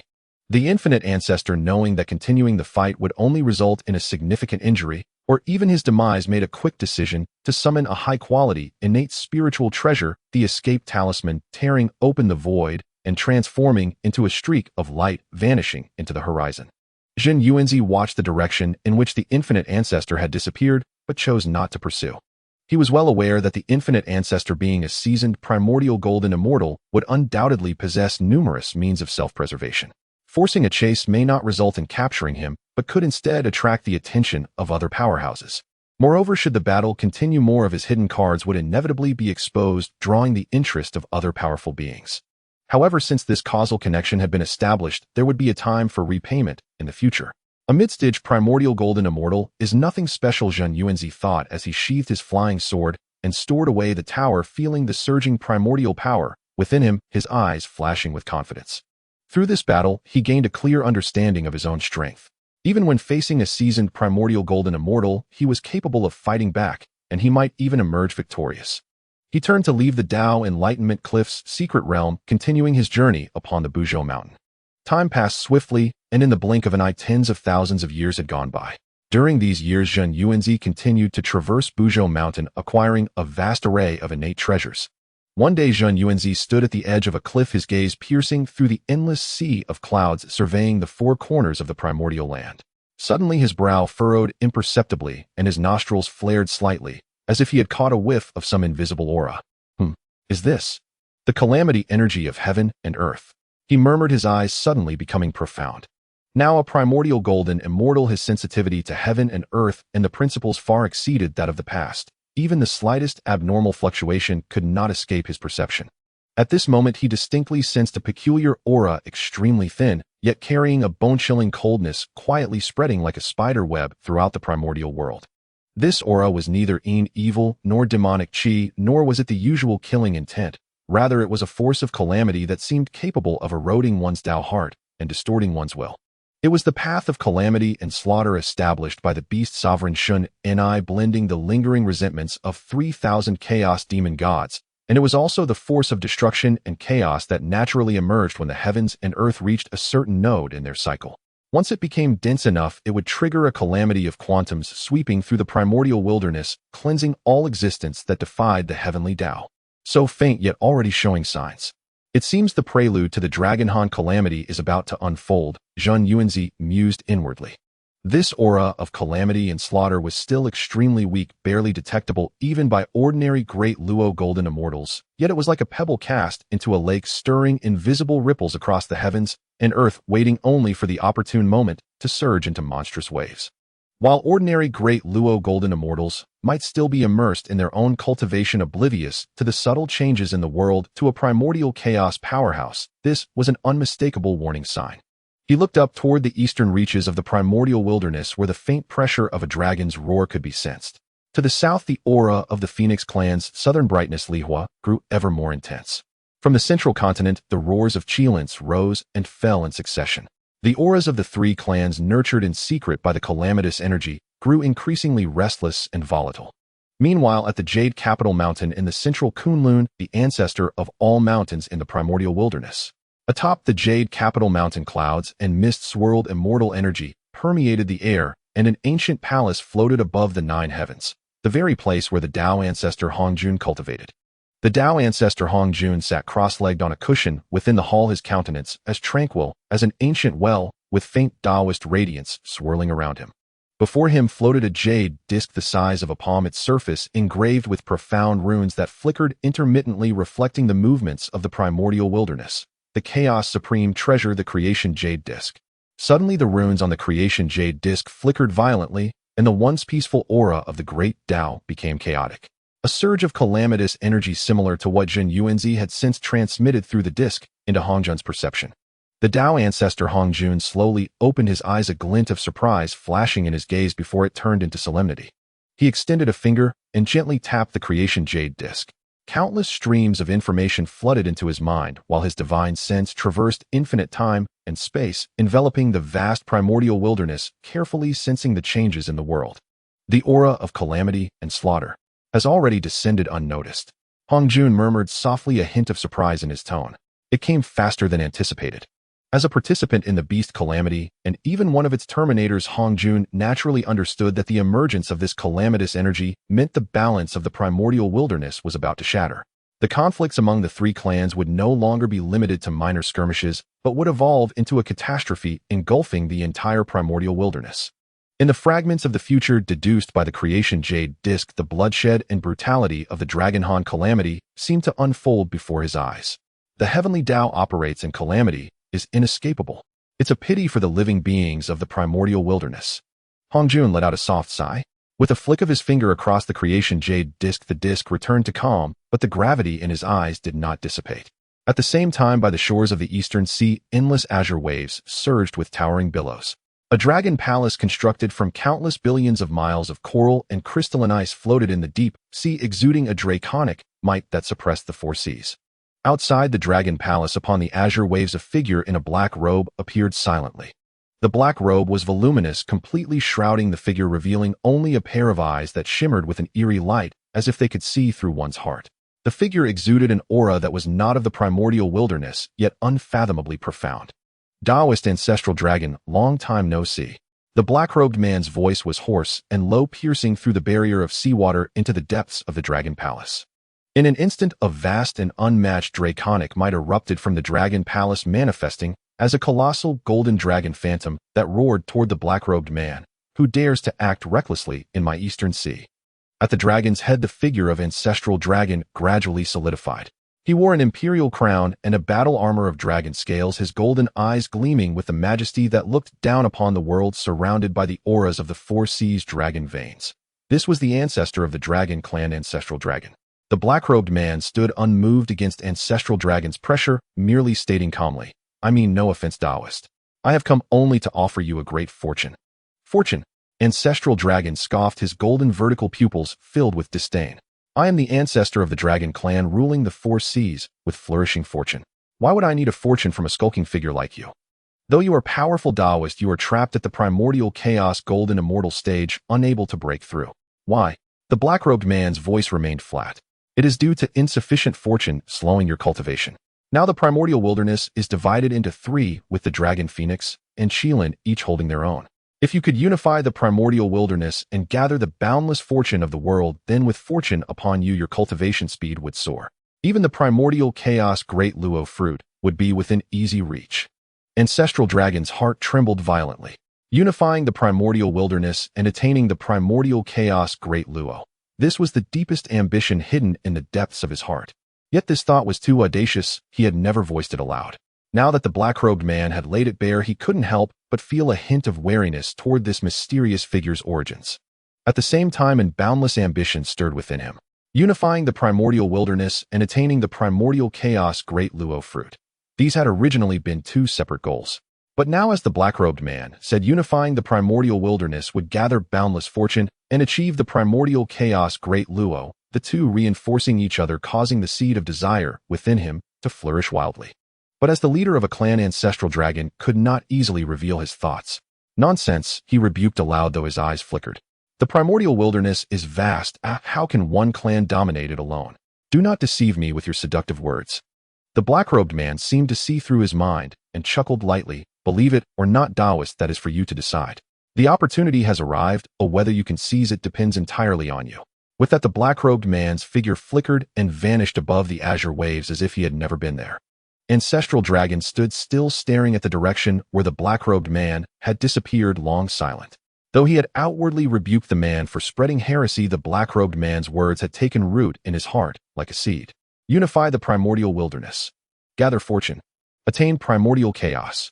These phrases echoed incessantly in his mind, igniting the ambition that had never fully died within him into a raging fire. Soon after, at the Qilin Cliff in the central continent of the primordial wilderness. The Qilin Cliff soared into the clouds, its surface covered with claw marks of Qilins, exuding a dual aura of earth and fire. The primal Qilin sat cross-legged atop the cliff, inhaling and exhaling the spiritual energy of heaven and earth. His body was surrounded by five-colored divine light, symbolizing the five elements laws that the Qilin clan commanded, his aura majestic and profound. A black-robed figure appeared abruptly before the Qilin Cliff, identical to the one that had appeared in the Eastern Sea. "Taoist Primal Qilin, I have a word that might help you take that final step." The black-robed man cut straight to the point. The primordial Qilin opened his eyes, a flicker of vigilance passing through them as the divine light of the five elements swirled around him.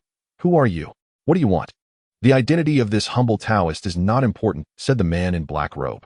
"What matters is if you can unify the wilderness and gather the fortunes of heaven and earth, you can break free from your shackles and attain the position of the primordial Tao, achieving eternal immortality." The primordial Qilin's heart shook violently, just like the Ancestral Dragon. He presided over the central continent with the Qilin clan flourishing under his command, yet he too had remained stuck at the Golden Immortal realm for a long time, struggling to advance in his cultivation. The temptation of unifying the wilderness and attaining the primordial position was equally hard for him to resist. Impudent. The primordial Qilin suddenly stood up, a terrifying pressure erupting around him. "Can the wilderness be unified by just one clan? You treacherous scoundrel must harbor malicious intentions, trying to sow discord among the three clans." The man in black, however, remained unfazed and calmly replied, "Is there not a trace of ambition in your heart, my friend?" After saying this, his figure vanished once more. The primordial Qilin stared at the empty cliff, his expression shifting unpredictably. Although he angrily condemned the man in black for his treachery, he could not help but believe his words deep down. Unifying the wilderness. The primordial position. This thought grew wildly like weeds, overshadowing the frantic warning signals from the Tao resonating in his divine sense. Meanwhile, in the southern continent at the Undying Volcano Islands, countless volcanoes surged, magma bubbling and flames shooting into the sky, filling the air with a scorching atmosphere. The primordial phoenix stood atop the largest volcano clad in colorful phoenix feathers surrounded by the south brightly fire. Her phoenix eyes held an innate pride and majesty as she was the progenitor of the Phoenix clan. The man in black appeared again, facing the fiery pressure of the primordial phoenix. He calmly uttered the same words. Unifying the wilderness, gathering fortunes can lead to the attainment of the primordial Tao. Upon hearing this, the primordial phoenix's gaze sharpened, and her flames surged violently. How dare you, a mere mouse, discuss the grand tides of the wilderness? The Phoenix clan has its own destiny, no need for your words. The man in black chuckled softly, not arguing further, and quietly disappeared. The primordial phoenix glared at the direction where he vanished, her claws clenched tightly. Like the ancestral dragon and primordial Qilin, her heart was also deeply attracted to the word's primordial position. Although the Phoenix clan controlled the southern continent and had countless strong warriors who could refuse the chance to unify the wilderness and step into the realm of the primordial Tao. As the man in black's covert insinuations spread and the ominous aura of calamity thickened in the world, the fates of the three major clans began to slide towards an irreversible direction. Originally, although the ancestral dragon Primordial Phoenix and Primordial Qilin harbored intentions of conflict, they were also cautious of the Daos warnings, striving to restrain their clansmen and avoid large-scale clashes. But now their ambitions were ignited and the restraints on their clansmen gradually loosened, even secretly inciting further turmoil. Meanwhile, ordinary members of the Dragon Phoenix and Qilin clans, under the erosion of the calamity aura, gradually lost their wisdom, becoming irritable and easily provoked, where even minor matters could spark conflicts. In the Eastern Sea, the Dragon and Phoenix clans erupted into fierce battles over a spirit vein, suffering heavy casualties. In the Central Continent, the Qilin and Dragon clans clashed violently over a mining vein, staining the earth with blood. In the southern volcanoes, the Phoenix and Qilin clans ignited war over territorial disputes, the south brightly fire intertwining with the divine light of the five elements, annihilating countless lives. The conflicts among the three clans grew larger like a snowball, their hatred deepening, the scent of blood and calamity pervading the wilderness, which in turn nourished the calamity aura, making it even denser. The land of the wilderness seemed to have transformed into a gigantic powder keg, requiring just a spark to ignite an overwhelming war. The Dragon Han calamity was already an arrow on the bowstring, unavoidable.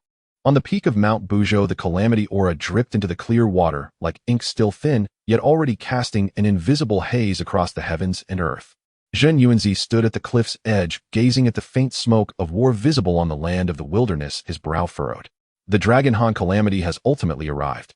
He sighed softly, feeling no shred of hope left in his heart.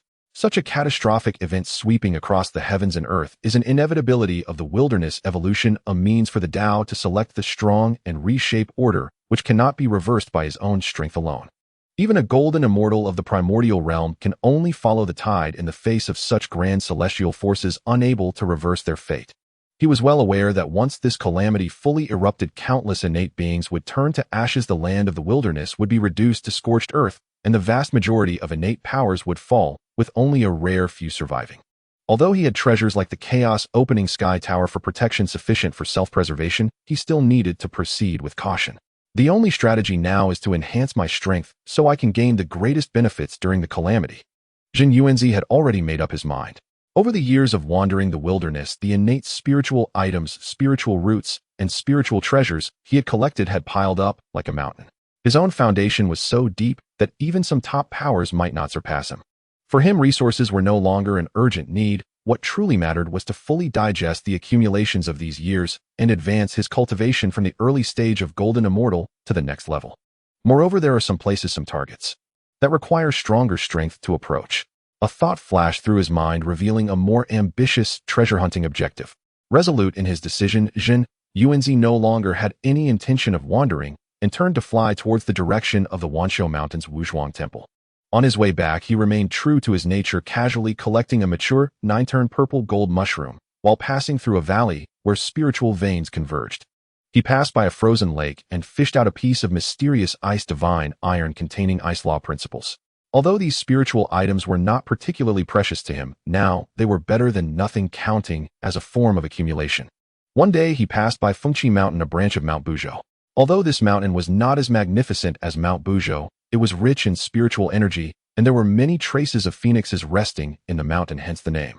Suddenly, a faint yet unique fluctuation of innate formations entered his perception, and soon after two somewhat immature, yet exceptionally pure divine auras flashed by. This aura. Zhen Yuanzi's heart stirred, and he slowed down his pace. Fengqi Mountain was rumored in later generations to be the birthplace of the top innate deities Nuwa and Fuxi. Could it be? Following the sensation, he quietly flew towards the direction from which the aura emanated. Deep within Fengqi Mountain, outside a valley cloaked by innate formations, he indeed saw two figures. One was male, dressed in simple animal skins, handsome in appearance, surrounded by the illusory figures of yin and yang, exuding an aura that seemed to control order and deduce the heavens. The female was adorned in a dress woven from vines with delicate features radiating divine light of life and creation that seemed capable of nurturing all things. Despite appearing youthful, both had already reached the early stage of the Great Luo Golden Immortal, clearly newly transformed innate deities. Indeed, it is them. A glimmer of understanding flashed in Zhen Yuanzi's eyes. The auras of these two perfectly matched the innate Tao rhythms of Nuwa and Fuxi as described in legends. He no longer concealed his form and stepped out slowly. Nuwa and Fuxi sensed someone approaching, immediately becoming vigilant and turning to look. Upon seeing the unfathomable primordial pressure surrounding Zhen Yuanzi, the expressions of the two changed slightly, and they hurriedly restrained their auras, bowing in greeting. Junior Nuwa Fuxi pays respects to the senior. They could clearly feel that the strength of this Taoist before them far surpassed their imagination, a being not to be trifled with. Zhen Yuanzi smiled slightly and nodded, saying, "This humble Taoist Zhen Yuanzi greets the two young friends." A hint of surprise flashed in Nuwa and Fuxi's eyes. So it is Senior Zhen Yuanzi. Although they had only recently taken form and had hardly left Fengqi Mountain, they had heard of Zhen Yuanzi's name from many primordial beings, knowing him to be a renowned, powerful figure in the Hongwang. "What brings you here, senior?" Fuxi asked, curiously, sensing no malice from Zhen Yuanzi towards their sibling duo. "This humble Taoist was just returning to my cave dwelling and passed by here. Sensing the fluctuations of the formation and your auras, I came to take a look," Zhen Yuanzi said, his gaze falling on the two, noting their solid Tao foundations and pure innate Tao rhythms, causing him to nod inwardly. "You two have only recently taken form, yet possess the cultivation of the early stages of the Great Luo Golden Immortal. Truly favored by the Tao." Nuwa smiled shyly, saying, "Senior praises us too highly, my brother, and I have merely benefited from the nourishment of the spiritual veins here, allowing us to achieve this cultivation." Afterward, Zhen Yuanzi engaged in conversation with the two, discussing the laws of heaven and earth and insights from their cultivation. When discussing the difficulties faced in their cultivation, Zhen Yuanzi generously shared his understanding of the laws of life, yin and yang, and creation to guide them. "Nuwa, my young friend, you possess the rhythm of creation. In the future, you should delve deeper into the laws of creation and life, attempting to deduce the techniques of creation, which may lead you down a unique path. Fuxi, my young friend, you govern the order of yin and yang. You should focus on the techniques of the 8 trigrams and gain insight into the trajectories of heaven and earth's operations, which will greatly benefit your own path." Nuwa and Fuxi listened entranced, as many of the puzzles that had troubled them for a long time were resolved with Zhen Yuanzi's guidance, their gazes towards him filled with gratitude and awe. After discussing the Tao for a long time, Zhen Yuanzi rose to take his leave. Before departing, he became serious and advised, "Currently, the calamity energy of heaven and earth is rampant. The great calamity has arrived, and Hongwang is in turmoil. Your cultivation is still shallow. Remember not to venture outside lightly. Stay within the secret realm of Fengqi Mountain, solidify your cultivation, and wait until the great calamity subsides before re-emerging." Nuwa and Fux's expressions changed slightly upon hearing this. They had vaguely sensed the disturbances in the world lately, hesitating about whether to venture outside. It was only after Zhen Yuanzi's reminder that they realized the severity of the situation. "Thank you for the reminder, senior."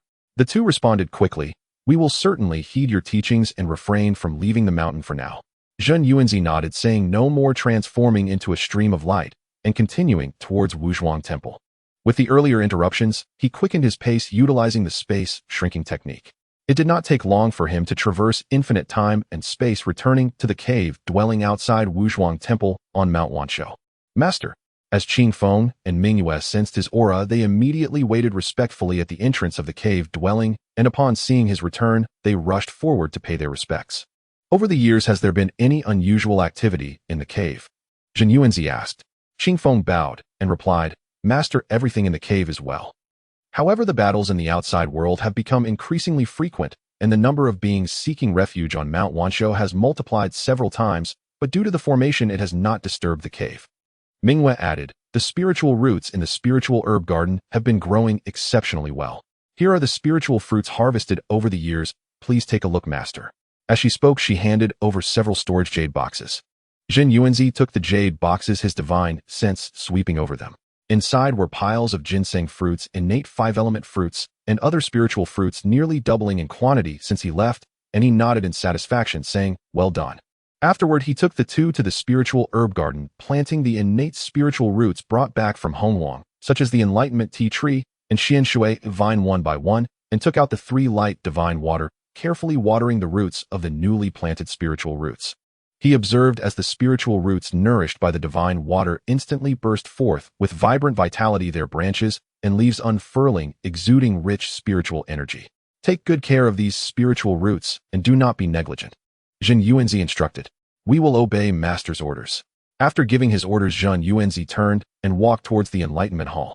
Inside the hall, the Chaos Dao Stele floated at its center, radiating a faint chaotic glow.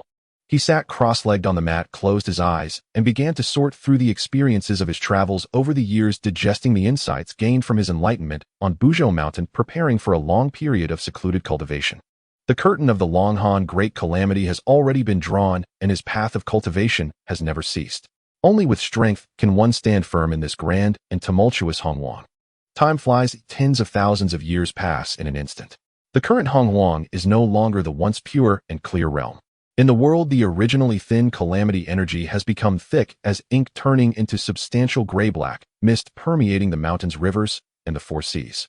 This calamity energy is not ordinary yin calamity, but a calamity energy, formed by the beast emperor Shen Ni, merging the remnants of 3,000 chaotic demons with the energy of the opening heaven calamity, its power far exceeding imagination. It burrows into the sea of consciousness of living beings like a festering wound, obscuring their intelligence, amplifying their greed, anger, and delusions. In severe cases, it incites their inner demons, driving them to madness and reducing them to beasts that know only slaughter. More terrifyingly, this calamity energy can obscure the heavenly secrets, causing the operation of the heavenly Dao to become sluggish, as if shrouded in a thick haze. In the past, the heavenly Dao could always slightly control the calamity, maintaining a baseline, but now, facing the erosion of calamity energy, the constraints of the heavenly Daos laws have greatly weakened, nearly losing all effect. Roar, screech, howl. The roars of dragons, the cries of phoenixes, and the howls of Qilins echoed across the land of Hongwang, more frenzied than ever before. As the protagonists of the calamity, the 3 clans of dragons, phoenixes, and Qilins unexpectedly received bizarre enhancements from this terrifying calamity energy. The heavenly Daos suppression over them subtly loosened, and the cultivation bottleneck of clan members seemed to be shattered, with many golden immortals breaking through to the Tai Golden Immortal stage, and some Tai Golden Immortals advancing to the Great Luo, even allowing certain Great Luo Golden Immortals to touch the barriers of the Primordial Golden Immortal realm. The ancestral dragon coiled in the East Sea Dragon Palace, its dragon might significantly stronger than it had been tens of thousands of years ago, its golden dragon eyes flashing with greed and dominance. Under the influence of the calamity energy, his obsession with uniting Hongwang and attaining the primordial grew ever more fervent, and the sudden surge in the cultivation of his dragon clan subordinates inflated his ambitions to their peak. Pass down the order: all members of the Scale and Shell clan must submit to my dragon clan. Those who comply shall live, those who resist shall die. The voice of the ancestral dragon resonated across the seas, carrying an undeniable pressure. In an instant, countless scaled beings in the East Sea, North Sea, West Sea, and South Sea were thrown into turmoil. From the Grand Xiangui and Jiao Long to the smallest fish, shrimp, crab, and clam, they were all forced to submit to the Dragon Clan's mighty army. Any hint of resistance resulted in rivers of blood and mountains of corpses. The Dragon Clan consolidated the scaled tribes with thunderous force, their luck swelling like a rolling snowball, their power growing ever more terrifying. At the southern eternal volcano, Yuan Feng stood atop the summit, surrounded by the blazing flames of the Nanming Li fire, reflecting the madness in her eyes. Under the dual nourishment of the calamity and the principles of fire, the members of the Phoenix clan progressed in their cultivation at an astonishing pace. All avian beings belong to my Phoenix clan's wings. Those who refuse shall have their souls burned and their essence refined. Yuan Feng's phoenix cry echoed throughout the southern continent, filled with a determination to scorch the heavens and extinguish the earth. Thus, countless flying beings were swept into the flames of war. Qingwan by Hixiong, Ing Peng Miao. Either they joined the Phoenix clan, becoming instruments of conquest, or they were annihilated by the Phoenix clan's army, leaving no trace of life behind.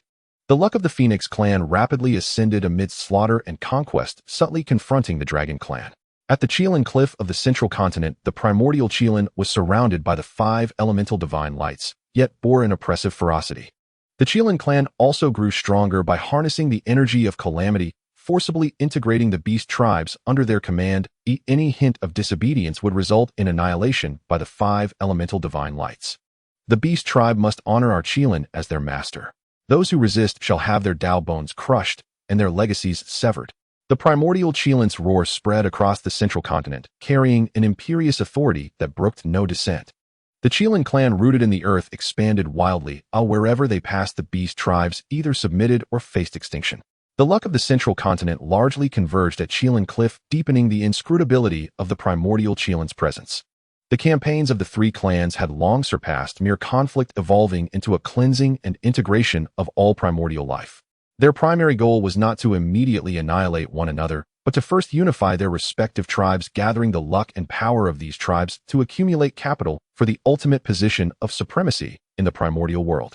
Those beings not belonging to the 3 clans, as well as smaller tribes, became mere cannon fodder in this cataclysm. In a sanctuary named Qingmu Valley, there once lived a group of innate wood spirits who cultivated the principles of the wood element. Because they refused to submit to any clan, they were discovered by the Dragon clan's army.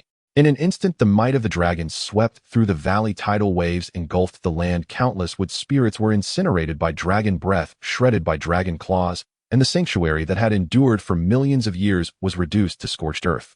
In the west, at the Blackstone Ridge, a group of stone spirits mastered the earth element. They refused to bow to the Qilin clan, which led to a siege by the Qilin army. As the 5 elemental divine lights descended, the stone spirits were crushed to powder, and even the mountains were flattened. In the southern misty marshes, a tribe of stealthy poison mosquitoes was located, and due to their refusal to join the Phoenix clan, they were tracked down by a Phoenix clan Luo. This Phoenix clan Luo spread its wings, unleashing an immense gale. The marsh was drained, and the poison mosquito tribe was entirely devoured, leaving not a drop of venomous blood behind. Across the primordial land, the flames of war spread to every corner. Celestial mountains collapsed, mountain ranges fractured, rivers altered their courses, and stars fell from the sky. Countless innate mighty beings influenced by the calamity either voluntarily joined the 3 clans to engage in the campaigns, or were forcibly swept along by the armies, unable to act on their own. More, however, fell amidst the chaos, their Dao fruits shattered, their primordial spirits extinguished. Once prosperous celestial mountains now became mountains of corpses and seas of blood. What was once a convergence of spiritual veins became a desolate ruin of collapsed principles. The energy of calamity grew denser amidst slaughter and destruction, which in turn intensified the madness of the beings, creating a vicious cycle. This is the terror of the calamity. It drives destruction as its motive force obscures the heavenly secrets and blocks the heavenly paths, causing primordial beings to slaughter one another in madness, aiming for the complete disintegration of the primordial world. This was the great oath laid down by the Beast Emperor Shen Ni back in the day, and now it was gradually becoming reality. Far away in the Wanshou Mountains Wuzhuang Temple, although Zhen Yuanzi was in seclusion, he could still vaguely sense the brutality of the outside world through the cave's formations. He understood clearly that this calamity had only just begun, and the true storm that would sweep through the primordial world was still to come. And he knew that only by rapidly increasing his strength could he better survive this great calamity and even seek opportunities within it. Simultaneously, at this moment, when the primordial calamity commenced with calamity energy spreading and slaughter unending, it was also a time of transition in the luck of heaven and earth and the rise of new life.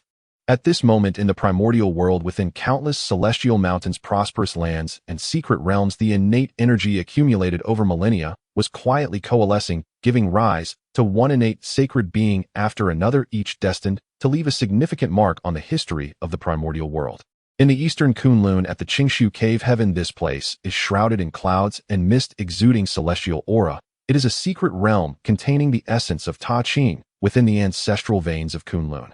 On this day, deep within the cave, a surge of Ta Ching energy condensed over billions of years suddenly boiled, transforming into a dazzling pillar of Xian Huang light that shot straight into the sky. Within the pillar of light, an elderly Taoist clad in a yin-yang robe slowly took shape. His face was ancient, his expression peaceful, surrounded by profound Dao rhythms, with a 9-layered Xian Huang Linglong pagoda hovering above his head, its body flowing with Xian and Huang divine lights, emanating an unparalleled pressure that suppressed the heavens and evolved the Xian Huang. This was the Tiandi Xian Huang Linglong pagoda, a supreme treasure of merit. As soon as the Taoist took form, his gaze fell upon two streams of pure qi beside him that shared the same origin as his own. Those two streams of pure qi also flowed and swirled, containing dense Dao rhythms, evidently about to take shape. He seemed to ponder, gently nodding at the Tiandi Xian Huang Linglong pagoda atop his head. The pagoda trembled slightly, releasing two gentle flows of Xian Huang qi. As the qi flowed past the two streams of pure qi, each drew forth a trace of insignificant, yet extraordinarily pure qi that fell into his palm. Born of the same source, we should jointly witness the great Dao. The elderly Taoist murmured as he carefully stored the two strands of pure qi, a hint of smile flashing in his eyes. He was none other than Ta Ching Lao Zi, the foremost of the three pure ones, and though he had just taken form, he already displayed an air of transcendent grace. Meanwhile, in the primordial star region at the sun star, this supreme star hanging in the heavens radiated endless light and heat. With at its core grew a towering and sun-shielding supreme, innate spiritual root, the Fusang divine tree. The divine tree was lush and verdant, every leaf ablaze with pure sun, true fire, its trunk adorned with golden crow fruits that contained the essence of the sun. Beneath the divine tree, two clusters of innate solar essence that had gathered the sun star's essence over millions of years were currently fluctuating violently. One of the clusters erupted suddenly, bursting forth with a billion zhang of golden light, transforming into a young man clad in imperial robes, his face dignified. He wore a purple gold crown and held a river chart and a Luo book, surrounded by the luck of an emperor. He was Jun. The other cluster of solar essence transformed into a proud young man with a sharp gaze, clad in starry battle armor, with a chaotic great bell hovering above his head, its body inscribed with the sun, moon, stars, and primordial mountains and rivers, emanating a terrifying might that suppressed the chaos and stabilized time and space. He was none other than the Chaos Bell, one of the innate supreme treasures. This young man was Tai Yi, brother to Jun, born with the power to control the essence of the sun star. We shall be the masters of the primordial star region. Jun and Tai Yi exchanged a glance, both eyes flashing with ambitions for the future. The domineering essence of the sun star imbued them with an air of superiority that looked down upon the cosmos from the moment they took form. In the depths of the ancestral veins of Mount Shumi on the western continent, there lies a secret realm concealed by innate formations. At the center of this realm stands a magnificent innate spiritual root, the innate bitter bamboo, its entire body of vibrant green exuding a profound bitter Dao essence. At the top of the bitter bamboo, a robust essence of bitter bamboo's origin coalesces, transforming into a Taoist clad in a simple monk's robe, his face marked by suffering. With his brows lowered, he seems to perceive the world's suffering, embodying one of the future Western saints, the Taoist Jijin. Upon taking form, Jijin extends his hand and gently beckons the innate bitter bamboo.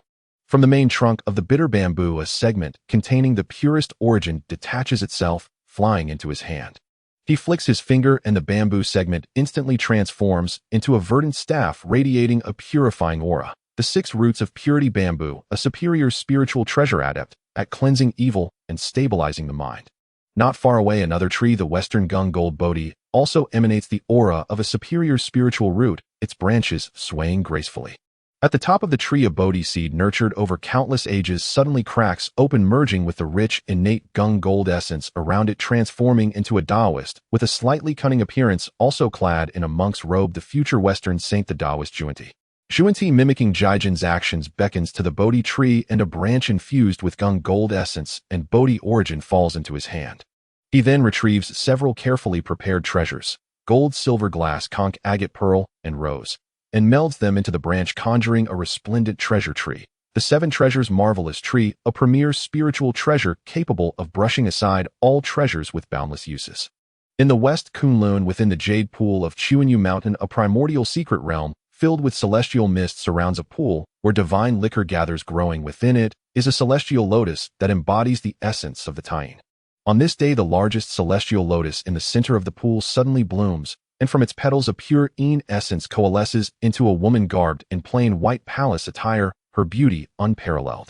Wearing a phoenix crown and holding the Kunlun mirror, she is enveloped by pure Yin radiance and the luck of the jade pool, embodying the Western Queen Motherborn to oversee Kunlun Jade Pool, bearing great fortune.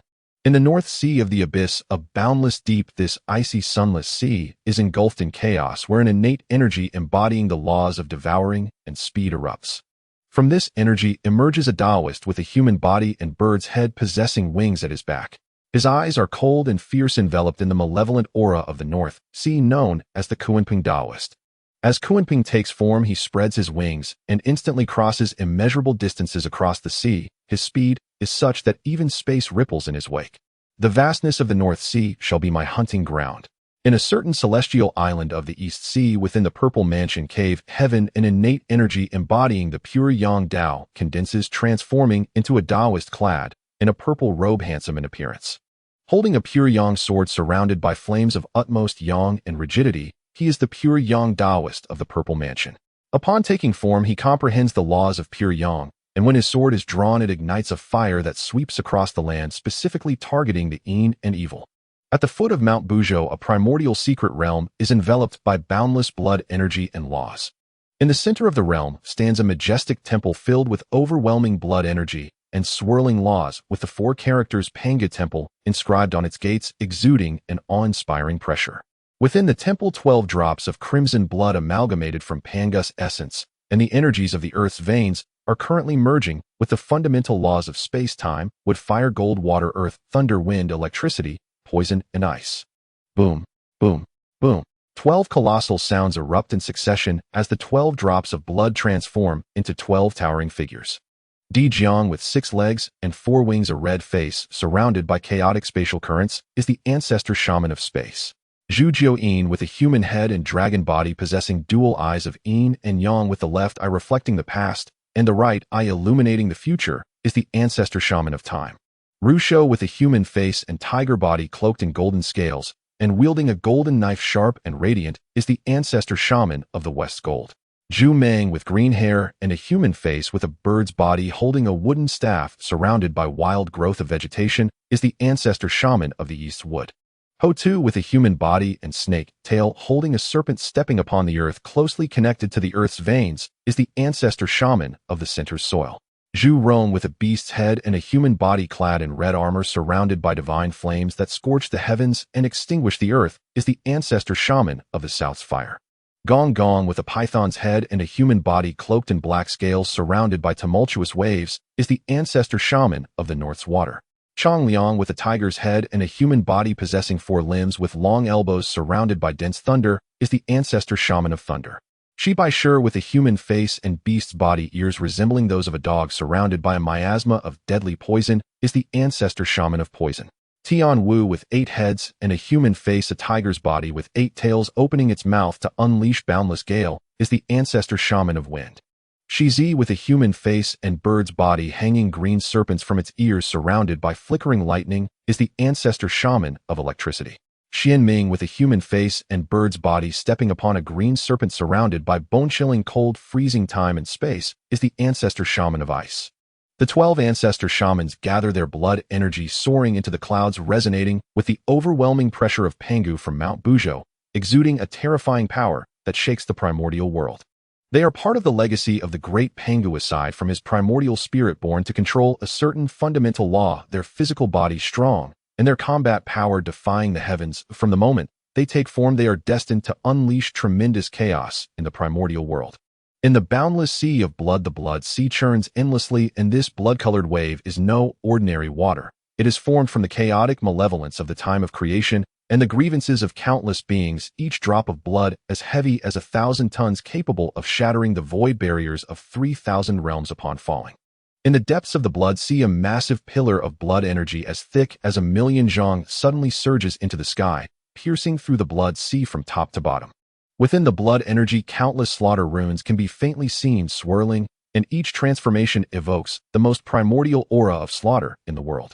This blood energy is condensing at a visible speed, gradually revealing a vague figure within. It seems as if he has existed since the birth of heaven and earth, the slaughter Tao rhythm entwined around him, not cultivated intentionally, but rather merging with this endless sea of blood. Each breath draws forth the howls of countless vengeful souls from the blood sea, and each heartbeat resonates like the beating of war drums. And this is the Taoist of the Nether River, the one who masters the Tao of slaughter, coexisting with the blood sea, later known as the one whose blood sea never runs dry and the nether river never dies. Aside from this, on the South Hua Celestial Mountain, an innate snow lotus blooms, exuding the essence of the carefree Tao that is the origin of the South Hua true man. In the Qingqiu Celestial Mountain, the luck of the nine-tailed fox clan converges as a fox shadow flickers in the mist, destined to be the future fox emperor of Qingqiu.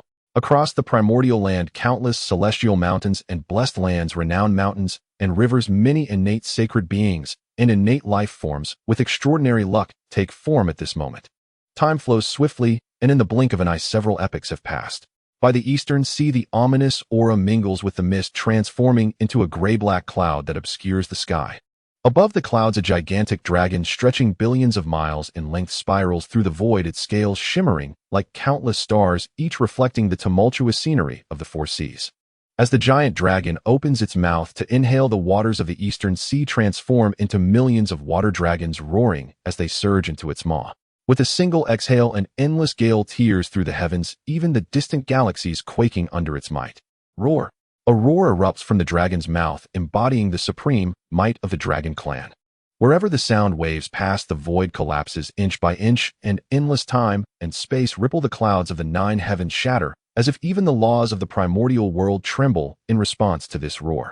This is the ancestor dragon, and at this moment his aura is more than 10 times stronger than it was several epochs ago. His golden vertical pupils, radiant like stars, are now filled with blood vessels glowing with an almost frenzied intensity. He gazes down at the surging eastern sea, feeling the surging power of his latest stage, Primordial Golden Immortal cultivation, along with the faint thrill of touching the barrier of the peak of Primordial, the fervor in his heart nearly overflowing. Ha ha ha! Fortune! This is the power of fortune. The ancestor dragon laughs maniacally, his voice shaking the seas. My actions were indeed correct. Unifying the primordial world and gathering the fortunes of myriad races is the quickest path to the pinnacle. Now I have reached the late stage of primordial, with the peak within reach, the position of the primordial Dao fruit, just a step away. Through the conquests of numerous epochs, the iron hooves of the dragon clan have traversed the primordial seas, conquering countless scaled tribes. The beings under my command number in the trillions, and the gathered fortune flows like a golden river through heaven and earth, continuously nourishing the ancestor dragon's cultivation, allowing him to soar from mid-stage Primordial Golden Immortal to now nearing the peak of the late stage, about to step into the threshold of peak Primordial Golden Immortal. Who says calamity is merely destruction? For my dragon clan, this is the best opportunity. A hint of disdain flashed in the ancestor dragon's eyes, as if he could already see himself ascending to the supreme position of the primordial world. Moreover, the scale of the dragon clan has swelled to a terrifying degree during these numerous epochs. Billions of true dragons soar through the nine heavens, with countless 5-clawed golden dragons, 7-clawed sky dragons, and 9-clawed ancestral dragon bloodline members. Countless water beings have also transformed by practicing the dragon transformation technique, shedding their original forms and taking on dragon shapes, joining the ranks of the dragon clan. Currently, in terms of sheer numbers, the dragon clan has surpassed the combined totals of the Phoenix and Shieling clans, undoubtedly standing as the supreme overlord among the three races. Send the command. The ancestor dragon suddenly restrained his laughter, a glint of determination flashing in his golden dragon eyes. Summon my dragon clan, and the powerful beings of various races gather above the eastern sea dragon palace. The voice transformed into a golden dragon shadow, instantly spreading across the four seas. Within just a few breaths, boundless winds and clouds surged above the eastern sea. Billions of dragons rushed in from all corners of the seas, 5-clawed true dragons soaring through the clouds, 9-clawed golden dragons accompanied by thunder, and even dragon sons and dragon daughters along with dragon clan elders, all radiating terrifying pressure. Countless subservient water beings also emerged, with the dark tortoise carrying its shell whales, spouting columns of water, and shrimp soldiers and crab generals forming military formations densely packed, obscuring the sky. Above the eastern sea, billions of figures gathered, the dragon might and the aura of the water beings intertwining, forming a terrifying momentum that suppressed heaven and earth. Even the ominous aura was temporarily pushed back. The ancestor dragon looked down at the dominion he had created, his ambitions reaching their peak. He suddenly raised his form, allowing his figure to overshadow the entire sky of the eastern sea, and then a voice of unmatched dominance resonated through the primordial world. From this day forth, my dragon clan shall be the overlord of the primordial world. All races of the primordial world must bow to my dragon clan. Those who dare defy The ancestor dragon's voice suddenly turned cold, carrying a decisive intent of annihilation. Shall perish their kind, obliterate their clan, and eradicate their lineage. As his words fell, the air above the eastern sea instantly boiled. Roar! The dragon clan is the overlord. Annihilate their kind. Obliterate their clan. Eradicate their lineage. Billions of dragons roared madly, golden dragon breath bursting forth, staining half the sky red. Countless water beings raised their weapons, responding to the ancestor dragon's declaration, the sound waves converging into a torrent, nearly tearing apart the laws of the primordial world. This domineering declaration was etched in the hearts of every being like a brand, echoing above the eastern sea for a long time, spreading to every corner of the primordial world. The reason the ancestor dragon had such confidence to utter these words was because the numbers of the dragon clan had already far surpassed those of the Qilin and Phoenix clans, and the water-based divine abilities naturally countered the flames of the Phoenix clan. Furthermore, with his own breakthrough to the late stage of primordial, and even nearing the pinnacle, he felt invincible at this moment. Meanwhile, in the central continent, at the Qilin Cliff, the beginning Qilin stood atop the cliff, surrounded by the divine light of the five elements, his aura also reaching the late stage of Primordial Golden Immortal. He sensed the domineering declaration from above the eastern sea, as well as the arrogant dragon might, and his expression instantly turned ashen. The ancestor dragon dares to claim the title of overlord of the primordial world. The beginning Qilin snorted coldly, his voice laced with boundless anger. Send my command, gather all the powerful beings of the Qilin clan, and the subservient beast tribes converge at Qilin Cliff. In an instant, the central continent shook as countless beast tribes gathered towards Qilin Cliff. Qilins roared, tigers snarled, lions howled, and countless figures converged into a tide of beasts rivaling the dragon clan of the eastern sea. The beginning Qilin stood at the edge of the cliff, looking down at the billions of beasts, the divine light of the five elements surging. The Phoenix clan is hypocritical, the dragon clan is arrogant. My Qilin clan governs the central continent. That is the true orthodoxy of the primordial world. Today I declare here, anyone who does not bow to the Qilin clan shall be killed without mercy. My Qilin clan will trample the four seas and burn the mountains, unifying the primordial world. Trample the four seas. Burn the mountains. Qilin orthodoxy. Unify the primordial world. Billions of beasts responded frantically, the divine light and beast might intertwining, forming an aura capable of destroying heaven and earth, sweeping across the central continent. In the southern continent, at the immortal fire volcano islands, the Phoenix Empress stood atop the largest volcano, the southern brightly fire burning around her, turning the ominous aura to ashes. She sensed the declarations from the ancestor dragon and the beginning Qilin, a glint of cold, killing intent flashing in her phoenix eyes. Two fools dare to covet the position of overlord of the primordial world. The Phoenix Empress' phoenix cry resounded through the southern continent, filled with a wrath capable of burning heaven and earth. Send my command, all powerful beings of the Phoenix clan and the subservient avian tribes, hurry to the immortal fire volcano. In an instant, the sky of the southern continent was covered by avians. Phoenixes spread their wings, kinglewens cried, and giant pungs soared, countless birds converging into a cloud that obscured the sun. The Phoenix Empress gazed at the billions of avians below, flames surging around her. The dragon clan has water, I have fire. The Qilin has the five elements, I have nirvana. The avian clan shall rise above all races of the primordial world. Today I declare in the name of the Phoenix clan's leader, anyone who obstructs my Phoenix clan from unifying the primordial world shall be turned to ashes. Turn to ashes. Unify the primordial world. The Phoenix clan is supreme, rising above all races. Billions of avians emitted sharp cries, the southern brightly fire and avian might intertwining, igniting the sky of the southern continent, as if to turn the entire primordial world into scorched earth. The domineering declarations of the three races were like three sparks thrown into boiling oil, instantly igniting the entire primordial world. The army of the dragon clan began to cross the four seas, advancing towards the central continent and the southern continent. The beast tide of the Qilin clan swept across the land, rushing towards the eastern sea and the volcanic islands. The flames of the Phoenix clan obscured the sky, spreading towards the four seas and the central continent. The Dragon Han catastrophe erupted completely at this moment. In the primordial world, the fires of war raged and blood flowed like rivers. Countless beings perished in the calamity, and the flames of war, innumerable celestial mountains and blessed lands turned to scorched earth, and countless tribes were annihilated under the iron hooves of the three clans. The aura of calamity grew denser amidst the endless slaughter, clouding the minds of more beings, making this disaster even more frenzied and uncontrollable. Far away in the Wanshou Mountains Wuzhuang Temple, the reclusive Zhen Yuanzi suddenly opened his eyes, sensing the battle aura that could nearly tear apart the heavens and the earth in the primordial realm, his gaze calm, yet profound.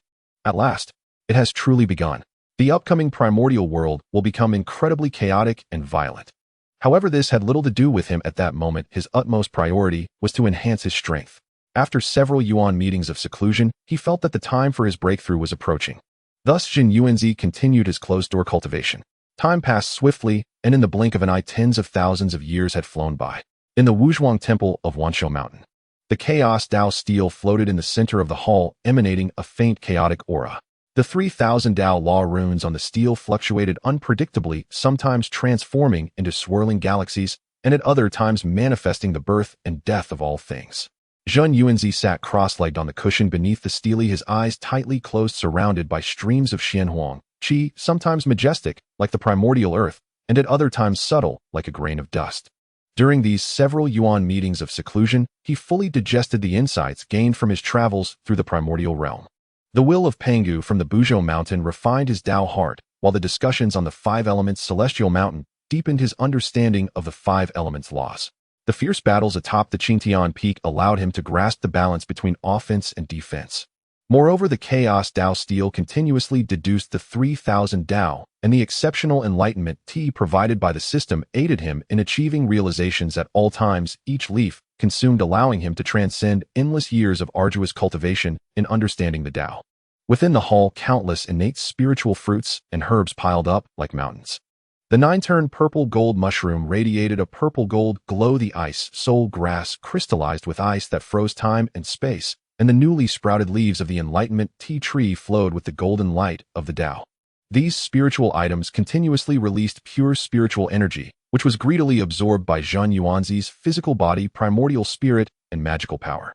His physical body, nourished by countless spiritual essences and the laws of the earth, had long transcended the limits of an ordinary mixed yuan golden immortal. Every inch of flesh contained endless profound meanings of the laws, indestructible and unassailable. His primordial spirit transformed into a chaotic-colored divine sun floating above his sea of consciousness, reflecting the laws of the heavens and illuminating the ultimate principles of the Dao, exuding an aura that suppressed the souls of others. His magical power surged like a rushing primordial river, flowing endlessly through his meridians, with each drop of magical power containing the might of creating heaven and earth. On this day, the Xianhuang qi surrounding Zhen Yuanzi suddenly boiled, and the runes of the laws on the Chaos Dao Stele flickered wildly, resonating with the laws within his body. Boom! A terrifying aura far beyond the past erupted from within him, enveloping the entire hall in a divine light of Xianhuang.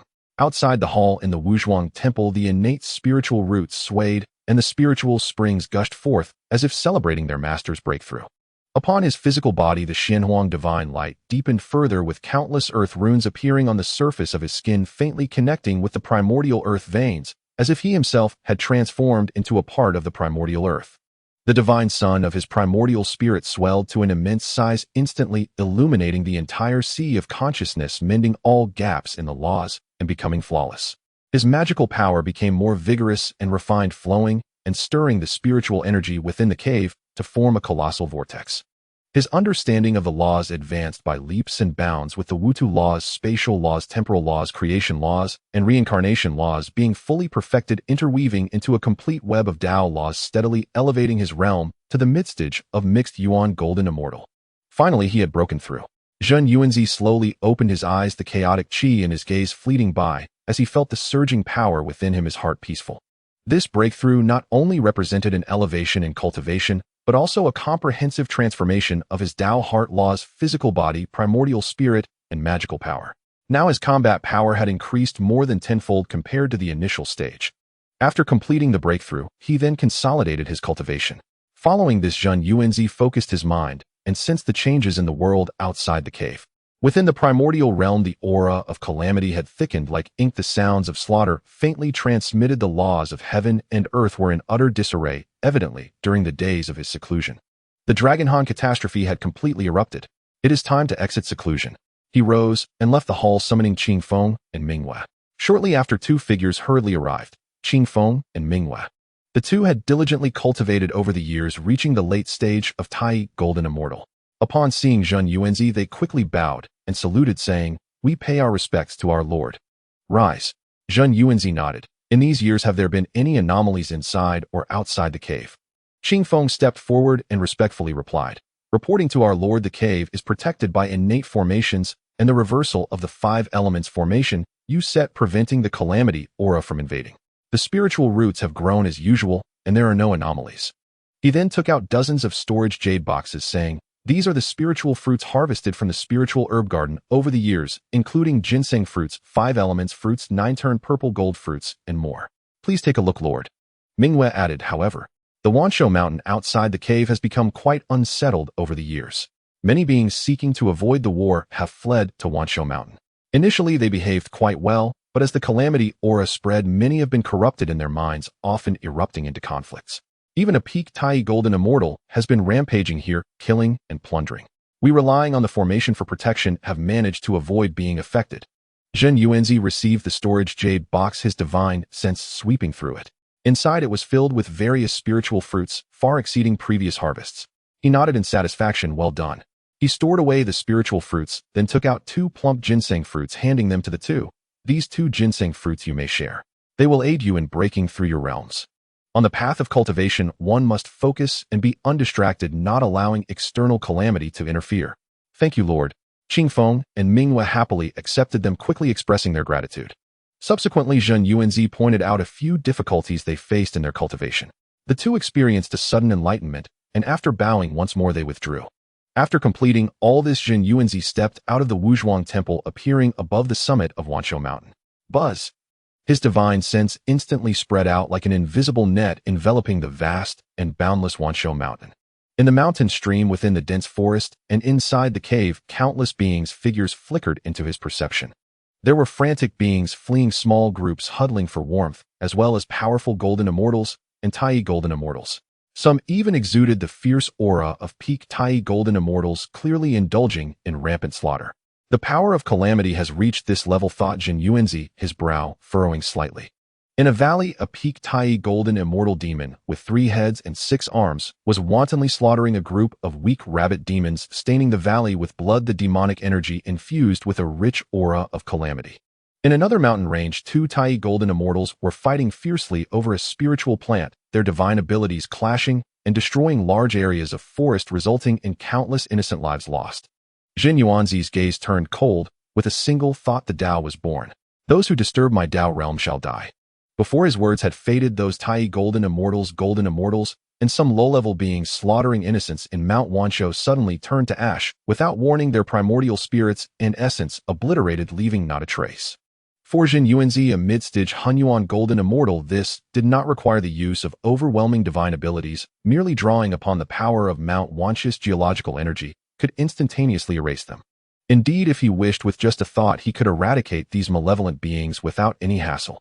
In an instant, the entire Mount Wanshou fell into a deathly silence. All beings felt the invisible, terrifying pressure and the tremendous power that had just annihilated numerous powerful figures, stirring a deep-seated fear within their hearts. The previously restless forest became utterly silent, and those beings whose minds had been eroded by calamity suddenly regained much of their clarity under this pressure, prostrating themselves on the ground, afraid to move. Zhen Yuanzi, however, did not pay them any further heed. His figure flickered and vanished atop Mount Wanshou. His destination was the Western continent. The Dragon Han calamity had begun, and the demon ancestor Luo, who was surely scheming in the shadows, with the geological energy of the Western continent being his primary target. Long before many Yuan meetings, he had sensed abnormalities in the Western geological energy. Now, with his cultivation having broken through and possessing the Earth Book and other treasures, it was the best time to investigate and set up. The Western continent was vast and boundless, with mountain ranges crisscrossing and geological energies hidden away. Zhen Yuanzi traversed time and space, silently moving between the major mountain ranges. At each geological energy node, he took out the Earth Book and immersed his mind into it. The Earth Book is a unique treasure of the Earth, closely linked with the primordial geological energy. Under his urging, it could instantly reveal the conditions deep within the geological energy. Indeed, at a geological energy node called Falling God Ridge, he discovered a thin strand of demonic chi coiling deep within the geological energy, containing the laws of annihilation, quietly eroding the essence of the geological energy while faintly connecting with the demonic chi of other nodes. What a secretive method, Zhen Yuanzi thought, feeling a chill. This demonic qi was extremely strange, merging with the turbid qi of the geological energy. If not for the earth book reaching the core of the geological energy, and his mid-stage Hunyuan cultivation backing him, he probably would not have perceived it at all. He could sense that the being who set this up had at least latest stage Hunyuan Golden Immortal strength, or perhaps even reached the pinnacle with methods that were beyond imagination. Besides Luo Hu, there seems to be no one in the West with such capability and motive. Without a moment's hesitation, Zhen Yuanzi activated the Earth Book, drawing upon the laws of the Earth, and set down a layer of Wutu prohibition outside that strand of demonic qi. This prohibition usually fused seamlessly with the geological energy, showing no signs of anomaly, but once the demonic qi attempted to detonate the geological energy, the prohibition would explode instantly, using the power of Wutu to confine the demonic qi and sever its connection with other nodes. In the following tens of thousands of years, Zhen Yuanzi moved like a most meticulous craftsman, constantly traversing between the geological energy nodes of the Western continent. From Soul-Breaking Cliff to Blackwind Valley, from Wuhui Marsh to Burial Immortal Abyss, every node tampered with by Luo, who was quietly fortified by him. These fortifications varied. Some were yin-yang reversal prohibitions, some spatial barrier divine abilities, and some directly invoked the power of geological energy to form Earth Prison. But the purpose was the same: to cut off Luo Hu's control over the Western geological energy at crucial moments and prevent him from detonating it. After tens of thousands of years, Zhen Yuanzi had dealt with the vast majority of the geological energy nodes in the Western continent, leaving only the last Shumi Mountain and its surrounding areas. Shumi Mountain is the ancestral vein of the West and the lair of Luo Hu. The geological energy nodes here must be a primary focus for Luo Hu, and even the surrounding areas of Shumi Mountain would easily attract his attention. Zhen Yuanzi stood outside Shumi Mountain, feeling the faint yet terrifying aura belonging to Luo Hu, and shook his head. This place is too sensitive. If I force a setup, I will surely be detected. Zhen Yuanzi understood clearly that Luo Hu's strength was unfathomable. Once discovered, not only would his previous efforts be in vain, but it could also alarm Luo Hu and prompt him to initiate his plans early or even set more malicious traps. However, with the previous setups, it is sufficient to protect most of the geological energy in the West. Even if Shumi Mountain and the surrounding areas suffer damage, the losses can be minimized. Zhen Yuanzi understood this well. Although this action could not completely stop Luo Hu, it could significantly weaken his plans and yield immense merit for protecting the geological energy afterward. This transaction was guaranteed to be profitable. After completing all this, Zhen Yuanzi did not linger, transforming into a streak of light and returning once again to the cave heaven of Wuzhuang Temple on Mount Wanshou. As the stars shifted, tens of thousands of years passed in the blink of an eye. Since the ancestral dragon proclaimed dominance over the primordial chaos in the eastern sea, the Dragon Clan's army was the first to head southward. The Phoenix Clan excels in fire, while our clan masters water, nature's inherent restraint. We shall flatten the immortal volcano, capture the Yuan Phoenix, and the southern continent shall belong to our Dragon Clan. The roar of the ancestral dragon echoed across the seas as countless dragons responded, stirring up a tremendous wave. This expedition saw the elite of the Dragon Clan take part. Led by several elders of the Dragon Clan, such as Zhu Long, Ying Long, Pan Long, and Di Long, as well as the great powerhouse of the latest stage Hunyuan Golden Immortal, the ancestral dragon himself, they advanced. Under their command, millions of dragon warriors, including 5-clawed golden dragons, 7-clawed heavenly dragons, the Jiao clan, and the Xian Gui clan, formed a golden torrent wielding the might of annihilation as they surged toward the southern continent. In the southern continent, amidst the immortal volcanoes, the Dragon Clan is too overbearing. Stood the Yuan Phoenix atop the highest volcano, her phoenix eyes aflame with fury. Under her command, the Phoenix Clan's powerful beings also surged forth, millions of phoenixes and countless avian tribes, led by the Phoenix Clan's experts, forming a fiery formation to clash with the Dragon Clan's army. However, the laws of heaven and earth, where water extinguishes fire, were hard to overturn. The Dragon Clan's army, not only vast in number, also summoned the waters of the seas, extinguishing numerous flames and freezing vast areas of volcanoes. Though the southern Ming Li fire of the Phoenix Clan was fierce, it gradually dimmed under the relentless flow of water. Many powerful phoenixes fought valiantly, yet they could not withstand the tidal onslaught of the Dragon Clan. After 10,000 years of battle, the Phoenix Clan faced continuous defeats, with countless strongholds reduced to rubble by the Dragon Clan. Millions of phoenixes and avian beings perished beneath the waves, and several elders of the Phoenix Clan at the Luo Golden Immortal level fell to the hands of Zhu Long and Ying Long. The territory of the Phoenix Clan in the southern continent was nearly devoured by the Dragon Clan, and the situation grew precarious. I am the ruler of the Phoenix clan. Oh, how dare you act with such impunity. In this moment of crisis, Yuan Phoenix finally took matters into her own hands. She transformed into a magnificent nine-colored divine phoenix, her wings flapping, unleashing an endless torrent of South Mingli fire that engulfed the heavens and the earth, instantly evaporating the seawater that submerged the volcano and turning several Dragon Clan Great Luo Golden Immortals to ashes. The phoenix's beak opened, spitting forth a flame imbued with the laws of nirvana, which seared the wings of the Ying Long, forcing the Dragon Clan general to retreat repeatedly. The pressure of a latest-stage Hunyuan Golden Immortal erupted, the Yuan Feng resembling an indomitable sun, forcefully blocking the onslaught of the Dragon Clan, stabilizing the front line at the core of the undying volcano. Yuan Feng, your opponent is me. The Zhulong stepped through the river of time and space, his dual pupils reflecting the past and future, a freezing chill that could freeze Ian's shot towards the Yuan Feng. Come indeed. The Yuan Feng showed no fear as South Mingli fire coalesced into a fiery sword, clashing against the chill of the Zhulong. In an instant, ice and fire intertwined, time and space shattered, the laws of the southern continent twisted violently under the clash of two latest-stage Hunyuan powerhouses. Countless volcanoes erupted, the earth collapsed, and seawater surged backward. Seeing this, the strong members of the Dragon Clan, including Ying Long and Pan Long, also took action to besiege the Yuan Feng.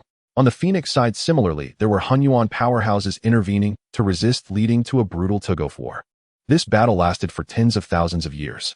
In the end, without the Grand Dragon intervening, Zhulong and the Dragon Clan powerhouses ultimately were unable to defeat the Yuan Feng and the collective might of the Phoenix clan's Hunyuan Golden Immortals, leading to a temporary retreat. With the Grand Dragon's deterrence, the Yuan Feng and other powerhouses did not pursue their victory aggressively, resulting in a temporary stalemate between the two sides.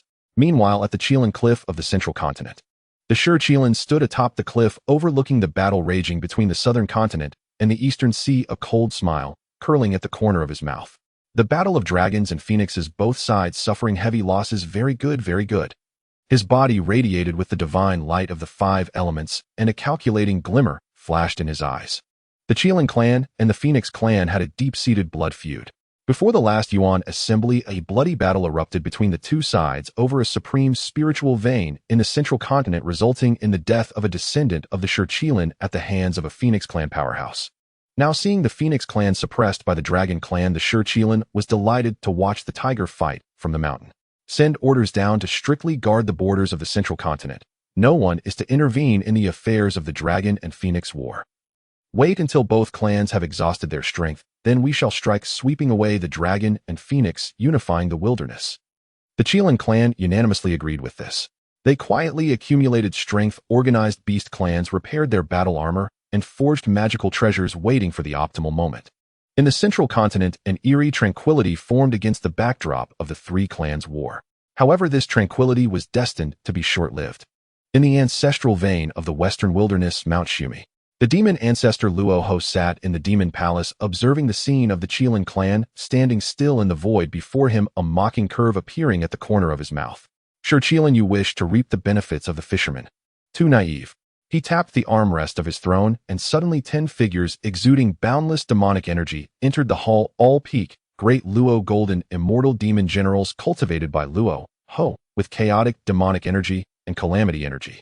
You all shape-shift and infiltrate the battlefield of the three clans. Luo Ho's voice was icy. Either disguise as the Qilin clan and ambush the Dragon clan's rear, or transform into the Phoenix clan and slaughter the frontier tribes of the Qilin clan, or disguise as the Dragon clan and burn the nests of the Phoenix clan. Remember, leave enough evidence to make them firmly believe that the other side broke the balance first. A cold glint flashed in Luo Ho's eyes. I want the three clans to be completely embroiled in chaos, with no one able to remain uninvolved. As you command, demon ancestor. The 10 demon generals accepted their orders, transforming into 10 streams of light and vanishing into Mount Shumi.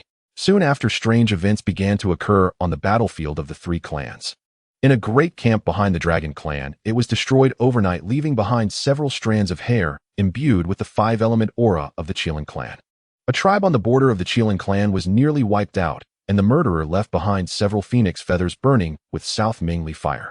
A hatching nest of the Phoenix clan, nurturing hundreds of thousands of phoenix chicks, was submerged by a water-based divine ability, leaving behind the unique dragon might of the Dragon clan. The members of the three clans, already eroded by calamity energy and in disarray, erupted with overwhelming rage upon seeing this evidence. The Qilin clan actually dared to ambush our rear. The Grand Dragon was furious, immediately splitting half of his forces to turn around and attack the central continent. The Phoenix clan is too arrogant. Do they really think my Qilin clan is easy to bully? Seeing the border tribe slaughtered, the Shi Qilin was filled with rage and ordered the Qilin army to attack the southern continent, encircling the Phoenix clan. The Dragon clan colludes with the Qilin clan. My Phoenix clan will not rest until they are destroyed. Upon seeing the hatching nest destroyed, Yuan Feng was filled with a mix of sadness and anger, not caring about the Dragon clan's offensive and divided part of her power to counterattack the Qilin clan. The balance between the three clans was thoroughly shattered, and the battle evolved from the conflict between dragons and phoenixes into a three-sided melee. Occasionally, the Dragon clan and the Phoenix clan temporarily allied to resist the Qilin clan's five-element divine light. At times, the Phoenix clan and the Qilin clan set aside their grievances and united to combat the overwhelming waves from the Dragon clan.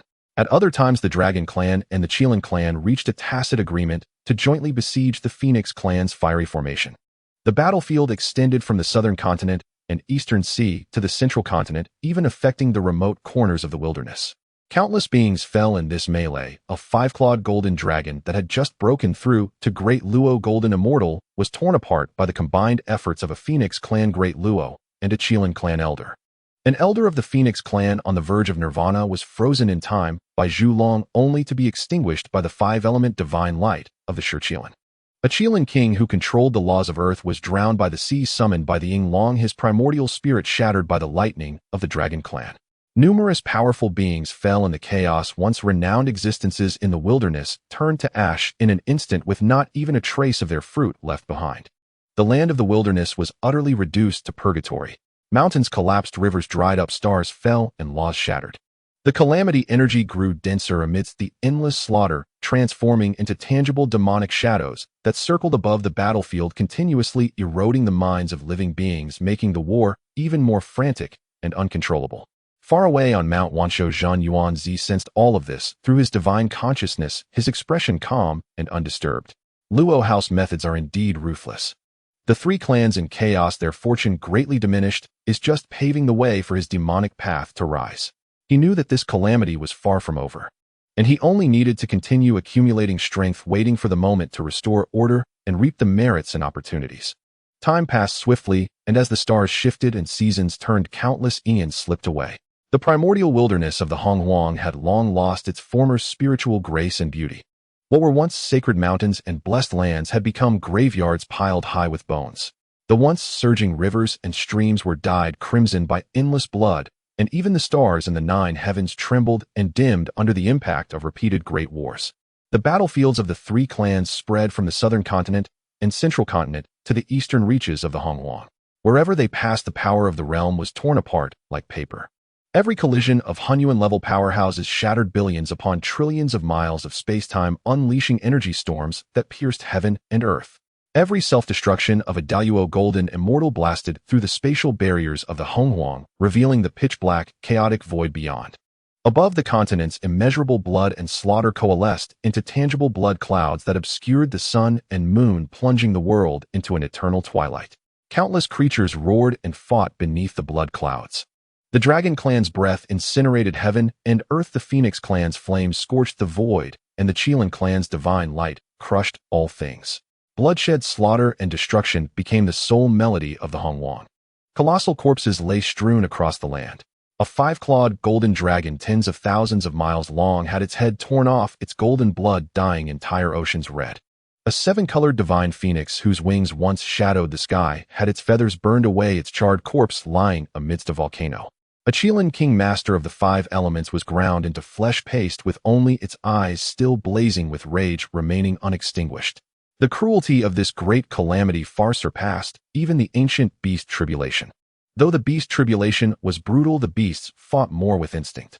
This war of the three clans, however, was driven by racial hatred, greed for fortune, and madness shrouded by calamity, each strike carrying the desperate resolve to annihilate the opposing clan entirely. Slay? For the Dragon clan. A five-clawed celestial dragon drenched in blood knew it was no match for the seven-colored divine phoenix, yet it burned its own origin, transforming into a streak of golden light to ram its opponent, seeking mutual destruction. The shockwave of its self-destruction pulverized mountains spanning hundreds of millions of miles into dust. The Phoenix clan shall never fall. A dying azure bird mustered its last strength to exhale the southern bright flame, igniting a group of dragon cultivators, while it itself turned to ashes in the dragon's breath. The Qilin clan shall forever guard the center. A severely wounded Ink Qilin, seeing its kin besieged by dragons and phoenixes, flashed madness in its eyes. It abruptly detonated its five-element origin, dragging all enemies around it into the abyss of annihilation itself, dissolving into a chaotic vortex of elements. Such scenes unfolded ceaselessly across the Hongwan. Countless mighty beings driven by the calamity's malevolent energy abandoned all hope of survival and chose to self-destruct, trading their own Dao fruits and origins for the deaths of their foes. Their eyes no longer held any desire for life, only hatred for their enemies, a thirst for bloodshed, and the madness of being utterly consumed by the calamity's evil energy. Even if a lucid powerhouse occasionally tried to stop this senseless slaughter, they would be torn apart by their frenzied kin, their primordial spirits unable to escape. The calamity's malevolent energy, like the most venomous curse, bound the three clans tightly, driving them ever further down the path of destruction. The eons of slaughter had reduced most of the East Sea Central Continent and Southern Continent to ruins. A sea deep in the boundless East Sea, under the repeated impacts of great wars, erupted violently. Countless bottomless fissures split the seabed, spewing forth endless chaotic malevolence from the depths. This malevolence, born of chaos, spread wantonly the moment it emerged, instantly devouring billions of lives, turning the eastern shores of the East Sea into a forbidden zone of death. The volcanic archipelago of the southern undying fire completely erupted. Billions of volcanoes erupted simultaneously, weaving black toxic gas, gray miasma, and yellow earthly turbidity into a vast poisonous net that blotted out the sky, plunging the southern continent into eternal darkness. Endless subterranean magma, like surging rivers, flooded plains, burned forests, and turned nearly the entire southern continent into scorched earth.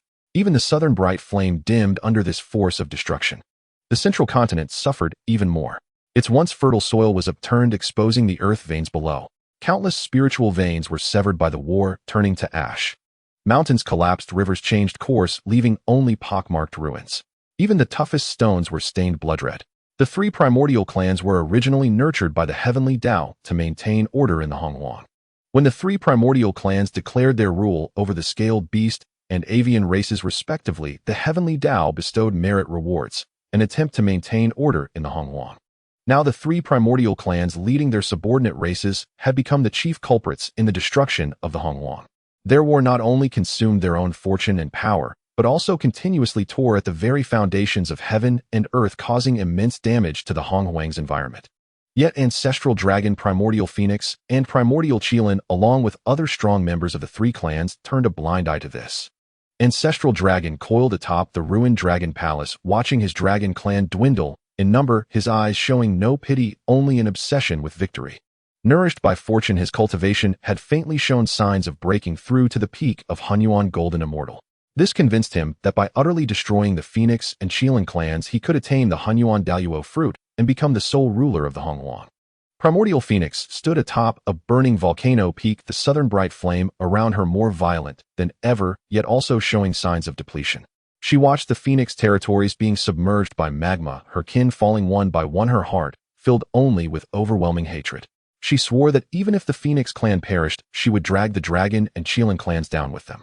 Primordial Qilin stood on the shattered Qilin cliff, his five-element divine light flickering. His clan had also suffered heavy losses, yet he did not stop. In his eyes, the Dragon and Phoenix clans were already spent forces. If they persisted a little longer, victory would belong to the Qilin clan. The war of the three clans raged on. As long as the calamity's malevolent energy lingered, the seeds of hatred would continue to take root and grow. As long as slaughter continued, the wheels of destruction would keep rolling forward. The heavens and earth of the Honghuang groaned and shattered under the armies of the three clans, as if on the verge of total collapse at any moment.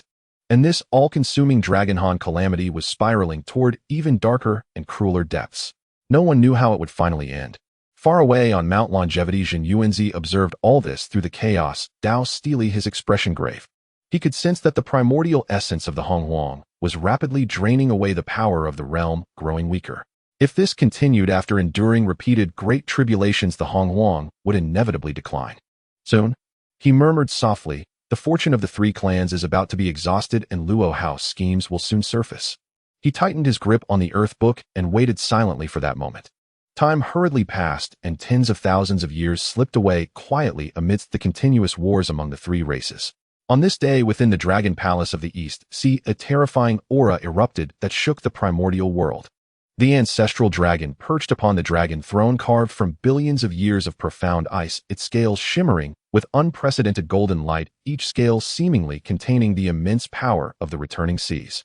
He suddenly opened his eyes, golden vertical pupils bursting forth with a light that could tear through the heavens, and the surging primordial power within him surged like a flood crashing against the barriers of his realm. With a tremendous roar, the space around the ancestral dragon collapsed inch by inch, and the waters of the East Sea were shaken, rising into endless giant waves that formed walls of water surrounding the Dragon Palace. His aura had evidently broken through the shackles of the late stage of the Primordial Golden Immortal, firmly stepping into the peak realm of the Primordial Golden Immortal. Ha ha ha! Peak of Primordial! I have finally reached the peak of Primordial Golden Immortal. The ancestral dragon roared wildly, his voice filled with uncontainable excitement and agitation. Feng Clan, Qilin Clan, your doomsday has arrived. He felt the almost overflowing power within him, thinking that with a mere gesture he could suppress the universe, and with a sweep of his hand he could annihilate the heavens. Since the great calamity began, under the continuous enhancement of the calamity's fortune, his cultivation speed had soared, allowing him to finally touch the pinnacle of his current realm, reaching the peak of the Primordial Golden Immortal. Fight! Fight! Fight! The ancestral dragon suddenly stood up, swinging his dragon tail and shattering the jade pillars of the Dragon Palace, his eyes filled with a madness that could burn everything. Send my orders, unleash the full power of the Dragon Clan, and flatten the undying volcano. Crush the Qilin Cliff. Unify the primordial world today. Fight! Fight! Fight! Countless powerful members of the Dragon Clan responded, their voices reverberating like thunder throughout the East Sea, instantly spreading to every corner of the primordial land. Above the East Sea, millions of dragons roared, five-clawed golden dragons exhaling dragon breath, seven-clawed heavenly dragons moving their bodies, while the Jiao clan, Xiangui clan, and other subordinate clans also roared, their battle intent fierce, their killing intent soaring to the heavens. A blood-red killing aura surged from the dragon army like a tangible mist, enveloping every Dragon Clan member. Their eyes turned blood-red, their intellect completely suppressed, leaving only the most primitive desire for slaughter. This killing aura converged into a massive blood-colored dragon spiraling above the East Sea, exuding a destructive aura that made the very heavens tremble. Meanwhile, almost at the same moment, the ancestral dragon broke through the Qilin Cliff on the central continent, and the undying volcano islands in the southern continent also erupted with the aura of the peak of the Primordial Golden Immortal. The Sure Qilin stood atop the Qilin Cliff, surrounded by swirling divine light of the five elements, forming a massive protective dome over the central continent. He sensed the aura of the ancestral dragon's breakthrough and the roars of the Dragon Clan, a cold smile curving at the corners of his mouth. Ancestral dragon, how dare you claim the peak? Today let you witness the true power of my Qilin clan. The Sure Qilin roared angrily, his voice resonating like a great bell echoing across the central continent. Fight! Annihilate the Dragon Clan. Unify the primordial world. Millions of Qilin and beasts responded, intertwining their divine light of the five elements into a brilliant curtain of light spreading towards the East Sea, their battle intent as fierce as that of the Dragon Clan.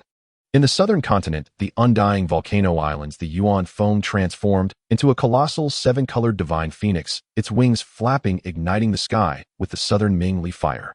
She sensed the aura of the ancestral dragon, her phoenix eyes burning with resolute flames. The Dragon Clan has been rampant for too long. Today marks the Phoenix Clan's rebirth and the Dragon Clan's annihilation. Fight! Burn the Dragon Clan to ashes. The Phoenix is immortal. The cry of Yuan Feng resounded through the skies as millions of birds from the southern continent roared in response, flames converging into a massive fire phoenix, standing in opposition to the blood-colored dragon of the East Sea. As the leaders of the three clans reached the peak realm of the Primordial Golden Immortal, the battle call for the decisive fight among the three clans was officially sounded. The primordial world seemed to tremble under the clash of these three terrifying auras, the air thick with the essence of calamity, heralding the impending bloodshed and destruction. In the western primordial ancestral land of Shumi Mountain, the Demon Ancestor Palace, Luo Ho sat upon a throne of bones, observing the scene of the three clans' battle through a crystal ball, revealing a cruel smile. The demonic energy surrounding him surged like a boiling black sea, undulating unpredictably, exuding a terrifying power that could devour everything. Good, very good. Luo murmured, his voice hoarse and excited. The three clans are fighting to the death, and my demonic ambitions are within reach. Then his gaze suddenly turned to the central part of the primordial world, towards the direction of Zhong Kunlun's Yujing Mountain, a glimmer of intrigue and seriousness flashing in his eyes. Hong Jun, you must be unable to hold back now, right? In Zhong Kunlun, atop Yujing Mountain, clouds and mist swirled around as Hong Jun sat cross-legged on a mat, the creation jade plate in his hands, emanating a soft yet majestic light of the Tao, reflecting the brutal scene of the three clans' battle. The calamity ultimately reached this point. Hong Jun sighed, softly, a hint of compassion in his voice. He watched as the ancestral dragon Yuan Feng and Shurqilan broke through to the peak of the Primordial Golden Immortal, shaking his head. Having the cultivation of the peak of the Primordial Golden Immortal, yet lacking the corresponding Tao practice and mindset, being forcefully pushed to the peak by the calamity's fortune, is fundamentally unstable, entangled in calamity, having long lost their true essence. It is tragic, lamentable. In his eyes, although the auras of the ancestral dragon and the others were powerful, they were chaotic and filled with calamity and bloodshed, incompatible with the great Tao of the universe. Such a peak is merely a fleeting moment destined to fall during the calamity. The fortunes of the three clans are exhausted. They are bound to exit the stage of the primordial world. Hong Jun murmured, and I must prepare for the final battle. He cast his gaze towards the direction of the western Shumi Mountain, his eyes sharpening. Luo, the grudges between you and me must come to an end. The future of the primordial world, whether it is the rise and fall of the Taoist Lord or the demonic hand overshadowing the skies, lies in this battle. With these words, the figure of Hong Jun transformed into a streak of flowing light, disappearing into Yujing Mountain, preparing for what lay ahead. The curtain for the decisive battle among the three clans had already been raised, and the smoke of the conflict between Tao and Demon quietly spread. The fate of the primordial world at this moment was pushed towards an unknown abyss. The eastern continent of the primordial world had long since transformed into a blood-colored purgatory. This was the main battlefield for the decisive battle among the Dragon Phoenix and Qilan clans, where billions of beings gathered, igniting a tidal wave of war capable of overturning the heavens and the earth. The Dragon clan's armored armies surged like a golden tide, roaring as they crashed against the positions of the Phoenix and Qilan clans. The Phoenix clan's avian army unfurled their wings, interweaving Southern Ming Li Fire, Nirvana Divine Fire, and various divine lights into a fiery net that could annihilate the heavens. The Qilan clan's beast army trampled the ground, the divine light of the five elements and the ferocity of wild beasts converging into a torrent that could crush everything. On the battlefield, golden immortal cultivators were like ants rushing into the fray, only to be torn apart by the aftermath, unable to even let out a scream. Even the tiny golden immortals found it difficult to protect themselves in the chaotic battle, often being besieged by several opponents of the same level, and in an instant they would be dismembered or blown apart, turning into a mist of blood, their primordial spirits completely obliterated. Even the Great Luo Golden Immortals had to remain vigilant at all times, or a moment's negligence could lead to being locked down by the opposing clan's formation, falling under the siege of their rivals, or being slain by powerful enemies. The Dragon clan's Four Seas Dragon Rising formation called upon the tidal forces capable of trapping Great Luo Golden Immortals in water prisons, obliterating them in endless floods. The Phoenix clan's Myriad Phoenix, greeting the Phoenix formation, gathered the laws of the Fire Avenue capable of incinerating Great Luo primordial spirits. The Qilan clan's Five Elements Town Yuan formation evolved the elements of gold, wood, water, fire, and earth capable of grinding down the foundation of Great Luo. Almost every moment, a Great Luo Golden Immortal would either fall amidst the array's slaughter or self-detonate their Tao fruit to protect their kin, unleashing a devastating storm that swept through infinite time and space. The ground was strewn with layers upon layers of corpses. The remains of giant dragons crushed the mountains, the charred bones of phoenixes blocked the rivers, and the dismembered bodies of Qilans covered the plains, with blood pooling into rivers flowing through the ravines and emitting a pungent stench. However, beneath this chaotic battlefield, an unknown undercurrent was hidden.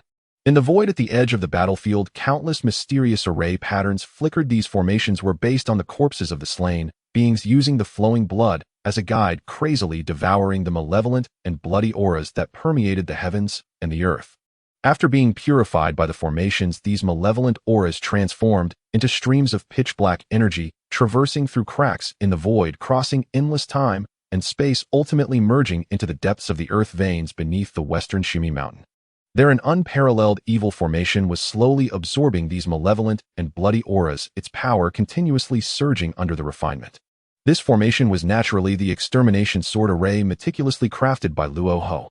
Moreover, countless figures in black robes were darting among the mountains of corpses and seas of blood, their movements swift, their gazes cold, holding specially crafted storage treasures to collect the bodies of the three clans' powerful beings. Dragon tendons from the Dragon Clan, Phoenix feathers from the Phoenix Clan, Qilin inner elixirs. As long as it contained primal power, they were meticulously stripped and collected, evidently accumulating materials for some grand scheme. At this moment, the powerful beings of the three clans had long been completely consumed by the malevolent aura, their minds overtaken by slaughter and hatred, paying no heed to these abnormalities.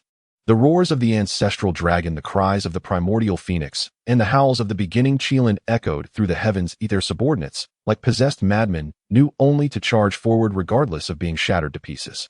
Meanwhile, outside the battlefield in a concealed spatial rift, Zhen Yuanzi stood with his hands behind his back, the chaos open sky tower rotating gently above his head, isolating all external malevolent auras and fluctuations while completely hiding himself. He gazed at the brutal battlefield below, his eyes calm and undisturbed, yet taking in the hidden formations and the actions of the black-robed figures. Luo Ho indeed has excellent means, using the war of the three clans to sacrifice formations and collect corpses as materials, advancing step by step, waiting for the final strike. Zhen Yuanzi understood in his heart. He did not rashly intervene, initially intending to join in and share in the spoils. After all, the Dragon Phoenix and Qilin clans had no relation to him, and among the fallen powerful beings, many of the remaining corpses harbored significant value. Rather than letting them be wasted by the demon clan, it was better to fall into his hands, which might still serve a purpose in the future. He quietly urged his divine sense, like an invisible net enveloping every corner of the battlefield. Whenever a Great Luo Golden Immortal of the three clans fell, or when rare beasts like the nine-tailed mystic fox and six-winged golden cicada perished in battle, he would flick his fingers to shoot out a barely noticeable yellowish divine light, ensnaring their bodies into the void and storing them in the chaos open sky tower. These bodies contained pure primal power and law imprints, which held immense value for creating puppets, extracting bloodline essence, cultivating spiritual roots, or even refining pills. In just a millennium, the Chaos Open Sky Tower had accumulated over 100 bodies of Great Luo Golden Immortals from various clans, as well as the bodies of thousands of rare primordial beasts, each radiating unique law and primal fluctuations. As for the bodies of other beings from various realms, any that caught his eye were also partially collected. Furthermore, while collecting these bodies, he also gathered some treasures left on the battlefield, among which were quite a few innate spiritual treasures. Almost all of these were treasures left behind after the fall of the Great Luo powerhouses of the three clans. With the main forces of the three clans fully deployed, their lair must be left vulnerable. Looking at the still fierce battlefield of the three clans, Zhen Yuanzi's eyes flickered and a thought arose in his mind. His figure flickered and instantly vanished from his spot. When he reappeared, he was already outside the Dragon Palace in the East Sea. At this moment, although the Dragon Palace still emanated dragon might, it was far less potent than in the past, with only a few remaining Dragon Clan members. As the treasure repository of the Dragon Clan, the Dragon Palace was naturally very well concealed and would not easily reveal itself. Zhen Yuanzi conducted a series of explorations and deductions, spending some effort before finally discovering the location of the treasure repository. As the stronghold of the Dragon Clan, the treasure repository was naturally heavily guarded. Even now, at the time of the three clans' decisive battle, there were still Great Luo powerhouses guarding it. Outside the treasure repository, 9 Great Luo Golden Immortals of the Dragon Clan, clad in golden armor, sat cross-legged, forming a four-seas locking spirit array, the array patterns flowing and emitting waves that restrained space. With such a formation relying on the home advantage and the existence of the array, coupled with the powerful innate spiritual treasures as the focal point, even if a Hong Jun Golden Immortal powerhouse attempted to break in, it would be enough to hold them off for a while. However, with Zhen Yuanzi's current strength and the treasures he possessed, he could easily suppress these 9 Great Luo Golden Immortals and the formation. Nevertheless, Zhen Yuanzi chose not to force his way in. Instead, he activated the Earth Book, drawing upon the Earth Vein's power beneath the Dragon Palace. Then he used the Chaos Open Sky Tower to silently bind time and space, and after a slight flicker of his figure, he seamlessly merged into the sea like a droplet of water, quietly passing through the defenses of the array and the Dragon Palace, entering the treasure repository of the Dragon Clan. Inside the treasure repository, it was astonishingly like a vast world. Thick innate spiritual veins spanned the skies, radiating rich innate spiritual energy that was almost tangible. Countless treasures of heaven and earth were piled like mountains, and vast amounts of celestial gold and divine ore were stacked like ranges of mountains.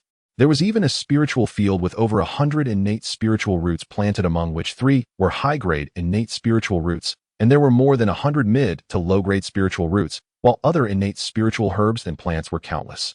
In terms of sheer quantity alone, it far exceeded what Zhen Yuanzi had acquired during his numerous travels through the Primordial era.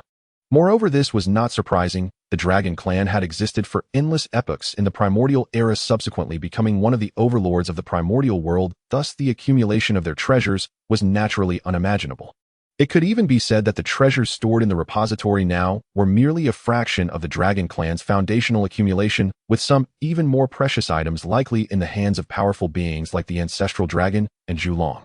In the area storing magical treasures, it was not as spectacular, merely housing dozens of mid to low-grade innate spiritual treasures, most of which were auxiliary spiritual treasures. However, this did not overly surprise Zhen Yuanzi. After all, during the ongoing battle of the 3 clans, the truly powerful spiritual treasures were naturally carried by the Dragon Clan powerhouses to enhance their combat strength rather than being stored in the treasure repository. Without hesitation, Zhen Yuanzi summoned the Chaos Open Sky Tower with a wave of his hand. The tower emitted a powerful suction force, drawing all the spiritual veins, rare treasures, spiritual roots, and spiritual treasures from the repository. The entire process was seamless, not alarming anyone. After completing all this, Zhen Yuanzi quietly left the ancestral grounds of the Dragon Clan. After leaving the Dragon Palace of the East Sea, he replicated the method and traveled to the Phoenix Clan's treasury in the southern Immortal Volcano. The treasury was guarded by 12 Great Luo Jingshians of the Phoenix Clan, who set up the South Ming Lihua formation with flames surging that could incinerate the Great Luo Yuan Shun. Zhen Yuanzi summoned the Chaos Opening Heaven Tower, its body descending with mysterious yellow divine light, easily isolating the flames before silently infiltrating once more. The Phoenix Clan's treasury was equally vast, with the most striking feature being a pool of flame spiritual energy, where countless phoenix feathers floated, each containing the essence of South Ming Lihua. On a jade rack next to the spiritual pool lay dozens of phoenix eggs, several of which contained extraordinarily rare bloodline source powers, clearly of exceptional origin. In the innate spiritual root area, a high-grade innate spiritual root nirvana immortal grass emitted the melody of life and death, accompanied by red flame jujubes and flame heart grass, with a total of over 100 specimens. There were countless innate spiritual herbs and innate spiritual plants. The magical treasure area was mainly composed of fire-type spiritual treasures, but in total there were only a little over 10 items, with only one high-grade innate spiritual treasure named the South Ming Lihua Mirror. This was clearly not in line with the Phoenix Clan's heritage. It was evident that those innate spiritual treasures had also been taken to the battlefield by Phoenix Clan powerhouses, resulting in few magical treasures remaining in the treasury. In addition, there was a massive amount of celestial gold and divine, or primarily consisting of fire-type materials. Various heavenly materials and earthly treasures were also in abundance. Zhen Yuanzi packed everything away, including those dozens of phoenix eggs. After completing all this, he quietly left the Phoenix Clan's treasury once again. Lastly, Zhen Yuanzi arrived at the Qilin Cliff Treasury in the central continent. The Qilin Clan treasury was similarly guarded by 12 Great Luo Jingshians, who set up the 5 elements primordial array with divine light circulating through the 5 elements, creating an astonishing defense. However, with Zhen Yuanzi's cultivation and mastery of formations, along with the effects of the Earth Book and the Chaos Opening Heaven Tower, all of this was still akin to nothing. As one of the 3 clans, the treasures contained within the Qilin Clan's treasury were not inferior to those of the Dragon and Phoenix clans. However, in the Qilin Clan's treasury, the treasures were primarily of various 5-element types, and even the spiritual roots, spiritual herbs, and spiritual treasures were similarly dominated by 5-element attributes. In terms of both quantity and quality, they were not much different from the treasures of the Dragon and Phoenix clans. What most surprised Zhen Yuanzi was that within the Qilin Clan's treasury, he unexpectedly discovered 3 batches of top-tier innate divine soil, specifically 1 batch of Jiutian Shirong, 1 batch of Life Mother soil, and 1 batch of Xian Huang Mother soil. These were considered top-tier innate divine soils in the primordial world, rare and valuable, capable of nurturing spiritual roots, and had numerous other wonderful uses. Even though Zhen Yuanzi had traveled through the primordial world multiple times, the top-tier innate divine soils he encountered were exceedingly scarce. He never expected to directly obtain 3 large batches of different top-tier innate divine soils in this Qilin Clan treasury, which was simply a delightful surprise. After surveying the area, Zhen Yuanzi no longer hesitated, summoned the innate supreme treasure, the Chaos Opening Heaven Tower, and proceeded to collect all the treasures here. After emptying the Qilin clan treasury, Zhen Yuanzi did not linger. With a flash, he vanished from Qilin Cliff and returned to the battlefield of the three clans, continuing to gather remaining treasures or valuable corpses. This journey yielded an abundance of spoils far exceeding expectations. In addition to the gains from the battlefield, the accumulation of millions of years from the three clans' treasuries had almost entirely fallen into his hands, not only causing the foundation of Wuzhuang Temple to surge, but also providing him with a deeper understanding of the origins of the Dragon Phoenix and Qilin clans. At this moment, the battlefield of the Eastern continent was still engulfed in endless slaughter, and no one knew that the roots of their clans had been quietly hollowed out. However, Zhen Yuanzi felt no guilt about his actions. After all, in the primordial world, strength reigned supreme, and these treasures naturally belonged to someone as fated as he. Since these treasures fell into his hands, they were naturally fated to him. Moreover, his actions could actually be seen as helping the three great innate clans. After all, once the Long Han Great Tribulation ended, the three great innate clans would inevitably decline. At that time, possessing such a treasury, but lacking sufficient strength to guard it, could be considered a disaster rather than a blessing for the three great innate clans. Meanwhile, in the center of the battlefield of the three clans, the endless void had already twisted into chaos. The three peak experts of the mixed Yuan Jingxian, Zhu Long, Yuan Feng, and Shi Qilin, hovered in the air, their emitted pressure tearing the sky apart, stirring the laws of the heavens. Zhu Long's body stretched out, his dragon form spanning millions of miles, his dragon claws tightly gripping a golden pearl inscribed with tidal runes from the four seas, the supreme innate spiritual treasure, Zhu Long Pearl. As the pearl appeared, the waters of the four seas surged, transforming into millions of water dragons that roared toward Yuan Feng and Shi Qilin, freezing time and space along their path, sealing the Great Dao. Dragon Clan's secret technique, 10,000 dragons devour soul. Zhu Long roared. The Zhu Long Pearl erupted with dazzling golden light, and millions of water dragons instantly coalesced into a dragon-shaped light pillar that penetrated heaven and earth, containing terrifying powers to devour souls and annihilate laws. Yuan Feng flapped her wings, the South Ming Li Hua around her soaring, and in her hand appeared a staff entwined with colorful phoenix feathers, the supreme innate spiritual treasure phoenix staff. With a flick of the staff, the Li Hua transformed into a fire phoenix that blotted out the sky, unleashing a torrent of flames imbued with the laws of nirvana, colliding with the dragon-shaped light pillar. Phoenix Clan divine ability, Nirvana, burning heaven. Boom. Water and fire intertwined, erupting into a devastating energy storm, instantly obliterating countless miles of void, revealing the pitch-black chaos behind. Countless cultivators from myriad races were instantly vaporized in this residual wave, not even leaving behind their Yuan Shen. Seeing this, Shi Qilin stepped on the ground, and the supreme innate spiritual treasure, the five elements Qilin seal, soared into the sky, with the five elements divine light swirling, instantly forming five chains of law representing gold, wood, water, fire, and earth, respectively, entangling Zhu Long and Yuan Feng. Qilin's secret method, five elements subduing the world. The five chains moved as if alive, solidifying the laws as they passed, causing space to collapse. Zhu Long was ensnared by the gold and water chains, and smoke erupted from his dragon body, clearly restrained by the power of the five elements. Yuan Feng was bound by the wood and fire chains, and the Li Hua dimmed by a third, seeking death. Zhu Long roared furiously. The Zhu Long Pearl erupted again, and the waters of the four seas coalesced into a gigantic axe that soared toward the chains, forcibly severing the gold and water chains. Yuan Feng then activated the Phoenix Staff. The Phoenix Phantom let out a clear cry, and the Nirvana flames incinerated the wood and fire chains while her wings flapped, turning countless phoenix feathers into fire swords that shot toward Shi Qilin. Shi Qilin remained unhurried. A high-grade, innate spiritual treasure-level armor manifested around him, blocking the fire swords, while the five elements Qilin seal descended once more, transforming into a five-element mountain that pressed down toward Zhu Long and Yuan Feng. The three exchanged blows, their divine abilities colliding continuously. Zhu Long's dragon might could intimidate all spirits and souls. Yuan Feng's phoenix dance of the nine heavens could traverse endless time and space, and Shi Qilin's Qilin trample formation could summon the power of the earth. The water Great Dao of the Zhu Long Pearl, the fire Great Dao of the Phoenix Staff, and the five elements laws of the five elements Qilin seal collided with each other, and every encounter shattered countless dimensions, tearing apart endless time and space, causing the surrounding Great Dao laws to completely collapse. The great battle endured for thousands of years, and the three supreme beings bore countless scars upon their bodies. The ancestral dragon had shed most of its dragon scales, and golden dragon blood stained the void. The wings of the primordial phoenix were in tatters, and the south bright fire flickered erratically. The divine light of the beginning Qilin dimmed, and its body was riddled with injuries that exposed bone. Moreover, these were all primordial wounds, injuries of the Dao. Even with their cultivation levels, recovering from them in an instant was an arduous task. At that moment, the three beings clashed fiercely once more. The ancestral dragon pearl, the phoenix scepter, and the five-element Qilin seal erupted with peak power, and the energy storm generated from the collision utterly shattered the surrounding space and time. All three simultaneously spat out a mouthful of essence blood, their bodies flying backward like kites, with severed strings, their auras instantly diminishing to the extreme. It was evident that they had all sustained severe injuries.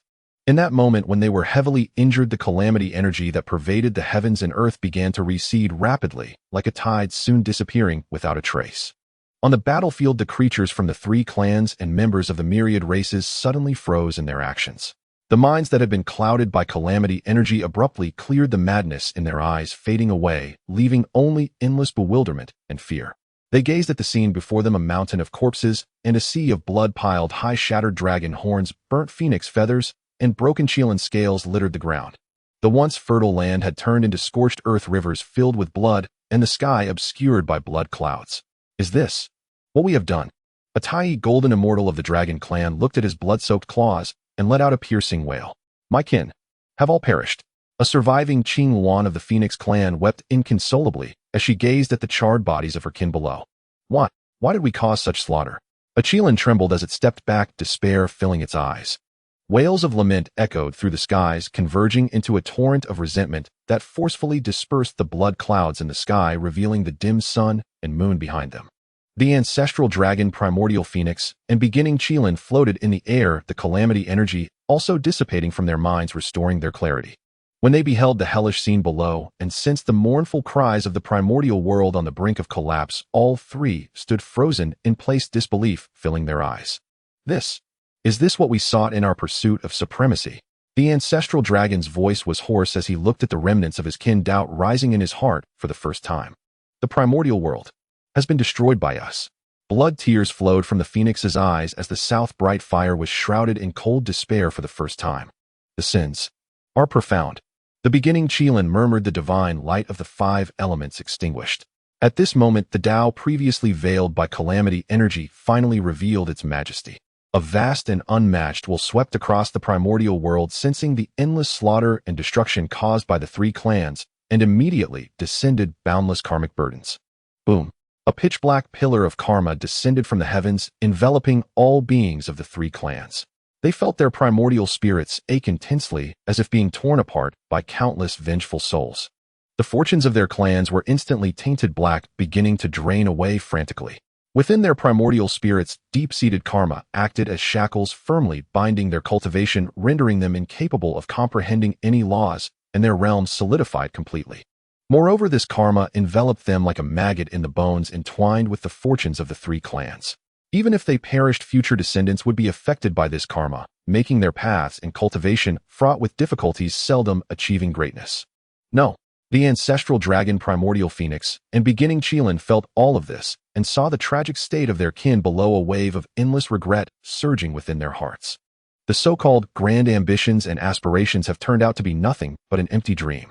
The once mighty clans have suffered nearly total casualties, and the primordial world has been left riddled with wounds. They have become the sinners of their clans, and even the sinners of the primordial world. We were plotted against. A glimmer of understanding flashed in the ancestral dragon's eyes. The appearance of calamity energy was too strange. The enmity among the three clans had been infinitely magnified, undoubtedly influenced by some great being. Had it been during their peak, they would have certainly sought out the true culprit behind the scenes, demanding blood for blood.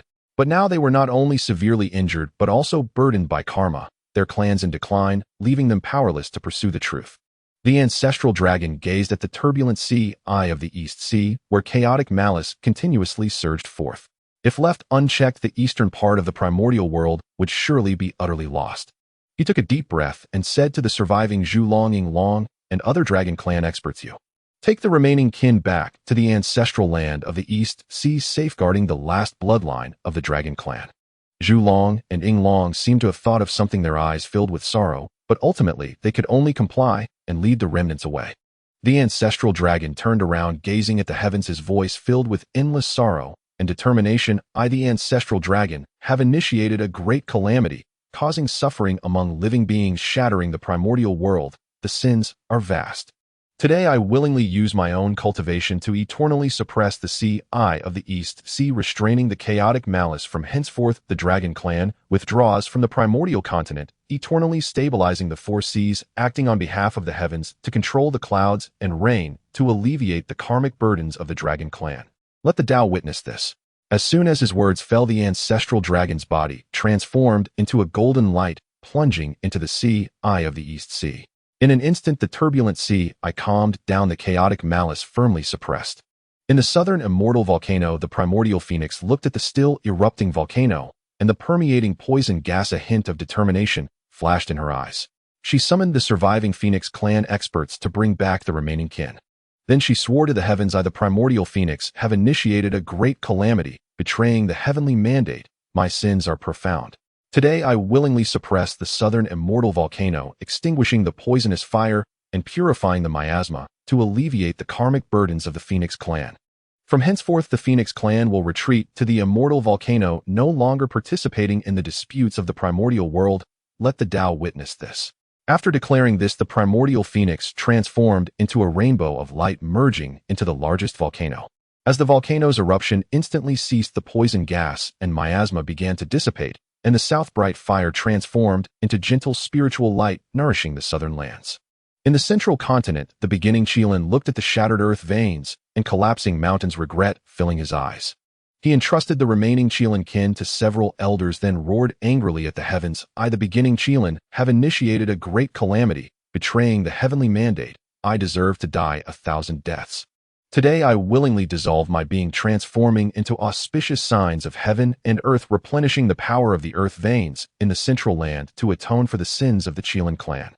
From henceforth the Qilin clan will become auspicious beasts. Wherever they appear there will be good fortune, forever protecting the primordial land. Let the Tao witness this.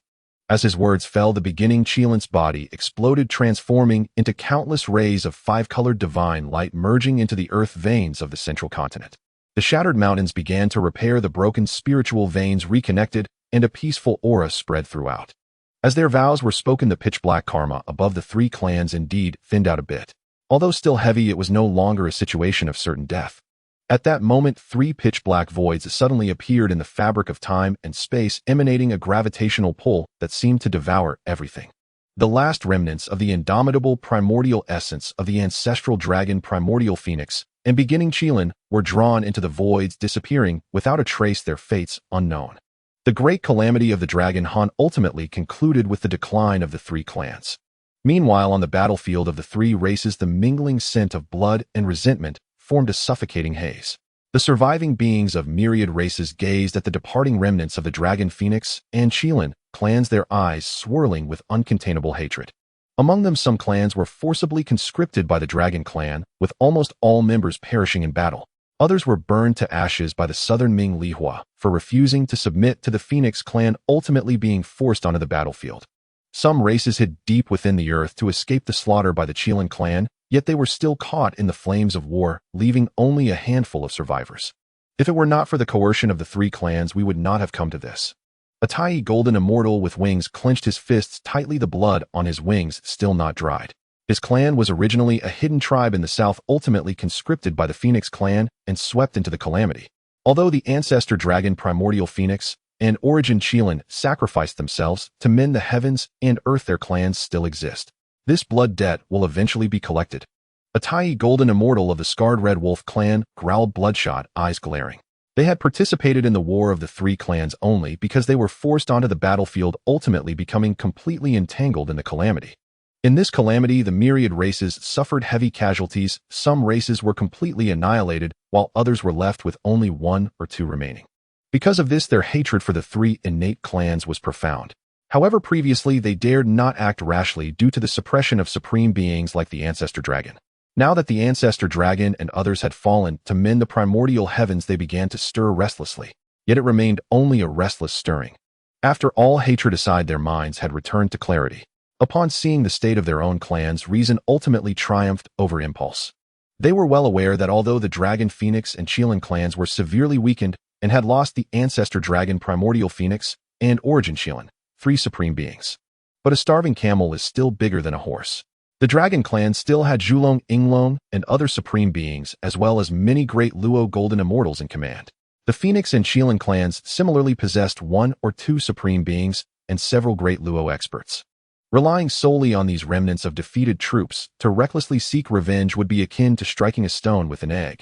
In the end, the beings of myriad races could only bury their hatred deep within, supporting each other as they prepared to leave this purgatory that had buried countless clans. At that moment, an unexpected change occurred. Gaha, want to leave? Too late. Dozens of figures in black robes suddenly appeared at the center of the battlefield, surrounded by swirling demonic energy, each exuding the terrifying pressure of Great Luo Golden Immortals. They wore ferocious skull masks, their laughter sharp and piercing like demonic sounds echoing in the ears, causing the already weary beings of myriad races to feel a surge of panic. Before anyone could react, the ground in the center of the battlefield suddenly cracked open with numerous fissures, and a mysterious magical array, unknown in its vastness, suddenly emerged. Dark demonic energy flowed through the array, writhing like a living creature, instantly rising into countless threads of demonic energy, shooting like venomous snakes toward the surrounding beings of myriad races. Not good. It's an innate formation. An old expert with extensive knowledge exclaimed, attempting to channel their power to resist, only to find the threads of demonic energy disregarding defenses and directly burrowing into their bodies. Opt, opt. The shrill screams echoed one after another. Those with lower cultivation, such as Golden Immortals and Tai Golden Immortals, had their bodies swell like balloons after the demonic energy surged into them, ultimately exploding with a bang, turning into clouds of blood mist absorbed by the magical array. Among these beings of myriad races, although a few Great Luo Golden Immortals existed, they had already suffered severe injuries during the previous battle. Now, although they could barely withstand for a while, their veins bulged, and their eyes gradually turned red, clearly being corrupted by demonic energy. Who are you? How dare you attack us? A Great Luo Golden Immortal of the Wind God Crow clan shouted angrily, fanning his wings and unleashing countless wind blades to tear through the void towards the figures in black robes. You ignorant ants. One black-robed figure sneered, grasping with a hand, drawing upon the power of the magical array, and an endless stream of demonic energy coalesced into a giant claw, easily crushing the wind blades and capturing the Great Luo Golden Immortal of the Wind God Crow clan. This Great Luo Golden Immortal was already severely injured in the previous battle, and the black-robed Great Luo he faced was not only at full strength, but was also 2 minor realms higher, aided by the power of the magical array, making resistance impossible. He attempted to struggle, but saw the black-robed figure apply force with his fingers, snapping his primordial spirit, and this Great Luo Golden Immortal was crushed. His body turned into blood mist and fused into the magical array. Even the essence of his primordial spirit and the source Dao fruit were absorbed, leading to his immediate demise, leaving only the indestructible spiritual light of the source to fall into the abyss of eternal tribulation, perhaps to have a chance of revival after endless ages. Meanwhile, in the depths of the earth beneath Mount Shumi, far outside the bounds of time and space, a formation of the same origin as the battlefield's magical array suddenly lit up. The 2 formations responded to each other across the void, opening a dark tunnel that spanned endless time and space. The blood and malevolent energy absorbed by the battlefield's magical array flowed continuously through the tunnel towards Mount Shumi, merging into the gradually forming Zhuzhen sword array. The aura of the Zhuzhen sword array became increasingly terrifying at a visible rate. It's the demon clan. These people are the lackeys of the demon ancestor Lu. Some beings of myriad races recognize the source of the demonic energy, their eyes filled with despair. They want to sacrifice us all to enhance their formation. In the midst of despair, a calm, yet infinitely authoritative voice suddenly reverberated through the heavens and earth. Demonic calamities dare to act recklessly before me. Before the voice faded, a yellowish divine light fell from the void like a heavenly river, pouring down instantly, enveloping the entire battlefield. Wherever the divine light passed, the raging demonic energy melted away like ice and snow meeting the sun. The magical array was violently flickering, yet it could no longer absorb a trace of blood and malevolent energy, instead being continuously obliterated by the divine light. Who is it? The black-robed figure's expressions changed drastically as they sensed a terrifying pressure that made their souls tremble. This pressure exceeded their imagination, even deeper and heavier than the aura emitted by the demon ancestor Lu. They looked up to see a Taoist clad in a dark yellow robe, standing with hands behind his back in the void. The Taoist features were ancient, his eyes calm and unwavering, surrounded by swirling streams of dark yellow energy. Merely standing there, he seemed to merge with the primordial earth, exuding an unparalleled Tao rhythm that was impervious to all calamities and indestructible through ages. This Taoist was of course Zhen Yuanzi. After collecting the treasures of the three clans, he returned to the battlefield of the three clans to gather various relics and valuable bodies left behind. After the battle concluded, he concealed himself in the void, intending to observe the developments.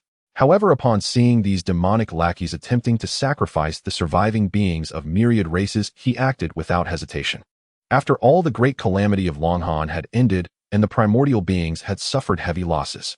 If the beings of myriad races were slaughtered at this time, their numbers would further dwindle. If he could save them, it would be a great merit for the primordial heavens. Of course, he had already surveyed the battlefield and found that there were only a dozen or so De Luo experts from the demon clan present, with no formidable beings at the level of Hunyuan Golden Immortals. Moreover, the demon ancestor Luo Ho was not here. These De Luo experts from the demon clan were able to easily suppress the remaining powerful beings of the 10,000 clans, not only because the latter were heavily injured after fierce battles and suffered significant losses to their origins, but more importantly, due to the might of the formation. Otherwise, if the demon ancestor Luo Ho were present, even if Zhen Yuanzi was not afraid, he would not easily choose to be the one to stick his neck out. Zhen Yuanzi lightly uttered a command. That yellowish divine light instantly transformed into a gigantic hand that overshadowed the sun and the moon, disregarding the resistance of the black-robed man, swatting down the dozen or so De Luo Golden Immortal demon clan experts one by one. No, impossible. We are under the command of the demon ancestor. A black-robed man screamed in terror, trying to detonate his primordial spirit, only to find that the demonic energy within him was firmly restrained by the divine light, unable to trigger even the slightest fluctuation. Crack! Crack! The gigantic hand exerted slight force, and the dozen De Luo Golden Immortal demon clan members shattered like porcelain, their primordial spirits and demonic bodies obliterated by the divine light, not even a trace of their origins escaping. At the same time, Zhen Yuanzi made a gesture with his fingers, and a ray of divine light sliced through the void, accurately severing the space-time tunnel between the battlefield's demonic formation and the Shumi Mountain formation. Then, with a gentle press, the terrifying demonic formation, covering countless billions of miles, shattered like glass, completely disappearing without a trace. The entire process was seamless, taking no more than a breath's time. The dozen De Luo demon generals and the terrifying demonic formation capable of instantly demoralizing and subduing the powerful beings of the 10,000 clans were utterly vulnerable before Zhen Yuanzi. The beings of the 10,000 clans watched in astonishment. It was not until the demonic energy completely dissipated that they awakened from their dreams, all bowing in the direction of Zhen Yuanzi, their voices filled with thankful relief and heartfelt gratitude. Thank you, Senior, for your rescue. We will never forget the great kindness of the Senior. May I ask for your esteemed name? We shall certainly repay you in the future. Zhen Yuanzi's gaze swept across the surviving beings of the 10,000 clans. Although their auras were weakened, a spark of life reignited in their eyes. He spoke softly, his voice echoing across the battlefield. I am Zhen Yuanzi of Wanshou Mountain. Zhen Yuanzi Senior, it is indeed that Hunyuan expert who controls the Earth Book and traverses the wilderness. Countless beings exclaimed in awe, their faces revealing expressions of reverence. The name of Zhen Yuanzi had long spread during his travels in the wilderness. Although few beings had witnessed it personally, his reputation had already become widely known. Seeing him today, they found his cultivation level unfathomable, effortlessly suppressing a dozen De Luo demon generals with a mere wave of his hand, a display of power that inspired awe in anyone. Thank you for saving our lives, Senior Zhen Yuanzi. The beings of the 10,000 clans bowed once more, their gratitude overflowing. Had it not been for Zhen Yuanzi's intervention, they would have become sacrifices to the demon clan today, with their entire race facing annihilation. Zhen Yuanzi slightly nodded, choosing not to say more. His figure flickered and disappeared into the void. He had accomplished his purpose in this journey, having thwarted Luo House schemes and gained the gratitude of the 10,000 clans, accumulating considerable merit, and thus needed not linger here any longer. Watching the direction in which Zhen Yuanzi departed, the beings of the 10,000 clans stood there for a long time. They knew that today's favor outweighed the mountains of the gods. The mysterious and powerful Senior Zhen Yuanzi would become an existence forever etched in their hearts. Then the crowd helped each other, taking their remaining kin and slowly departing towards their respective dwellings. The battlefield of the three clans finally fell silent. However, at the same time, another region was no longer peaceful. The western ancestral vein of Shumi Mountain had already been completely shrouded in overwhelming demonic energy. The pitch-black demonic energy surged incessantly like a boiling black sea, emanating a terrifying power that eroded souls and distorted laws. Ordinary golden immortals would be invaded by the demonic energy upon accidentally entering this place, turning into demonic slaves devoid of reason in no time. Even Tai golden immortals would need to expend a great deal of magical power to fend off the invasion of the demonic energy, but it would be difficult to hold on for long before their Dao hearts might falter. Atop the mountain, the demon ancestor's palace floated amidst the sea of demonic energy, its walls forged from billions of years of mysterious iron mixed with chaotic demonic stone, inscribed with countless demonic patterns that devoured life and obliterated laws. Outside the palace gate, countless demon beings prostrated on the ground, ranging from the lowest-ranking demon soldiers and generals to the Luo Golden Immortal level demon commanders, all piled on top of each other, their auras interweaving into a suffocating atmosphere of malice, as if they could sweep across the wilderness at any moment. At this moment, 4 brilliant rays of divine light tore through the demonic energy, breaking through the void from the distant horizon. The speed of the divine light was incredibly fast, crossing an infinite distance in an instant to reach beyond Shumi Mountain. Within the divine light, 4 figures materialized, with the foremost being Hong Jun Laozu. The other 3 Taoists were his invited allies Yang, Mei Laozu, Yinyang Laozu, and Qian Kuan Laozu. Among them, the one with the lowest cultivation was already a latest-stage Hunyuan Golden Immortal, while Yang Mei Laozu's cultivation was on par with Hong Jun, having reached the pinnacle of Hunyuan Golden Immortal. Moreover, all of them possessed supreme treasures, their power placing them among the very top tier of the wilderness, truly being the most formidable experts in the wilderness. It was precisely for this reason that Hong Jun Laozu invited them to deal with the demon ancestor Luo Ho together. After all, Hong Jun had sufficient confidence in his own strength and treasures, but Luo Ho was equally formidable, being a pinnacle Hunyuan Golden Immortal. In the past, Luo Ho had seized the god-slaying spear and the world-destruction grinding disc used by the Beast Emperor Shen Ni. Furthermore, Luo Ho himself possessed unknown mysterious trump cards, so gathering a few helpers was certainly wise. Indeed, when dealing with someone like Luo Ho, fairness in combat is unnecessary. Moreover, in this grand contest of the Dao, victory and defeat are paramount. After winning, one naturally reaps the benefits, but once defeated it would mean death and the obliteration of one's path, leaving nothing but emptiness. The 4 stood suspended in the void before Shumi Mountain, the divine light surrounding them clearly contrasting with the encroaching demonic energy. Hong Jun Laozu held the creation jade disc, calmly surveying Shumi Mountain, and said to the 3 companions beside him, "Friends, this is the lair of the demon ancestor Luo Ho. The Dragon Han great calamity brought untold suffering to the beings of the wilderness, leading to the annihilation of countless clans, all orchestrated by him, nourishing the demonic path through slaughter and destruction, seeking to lay claim to the Dao of the wilderness. He wishes to unify the wilderness through the demonic path, gathering boundless fortune to ultimately attain enlightenment."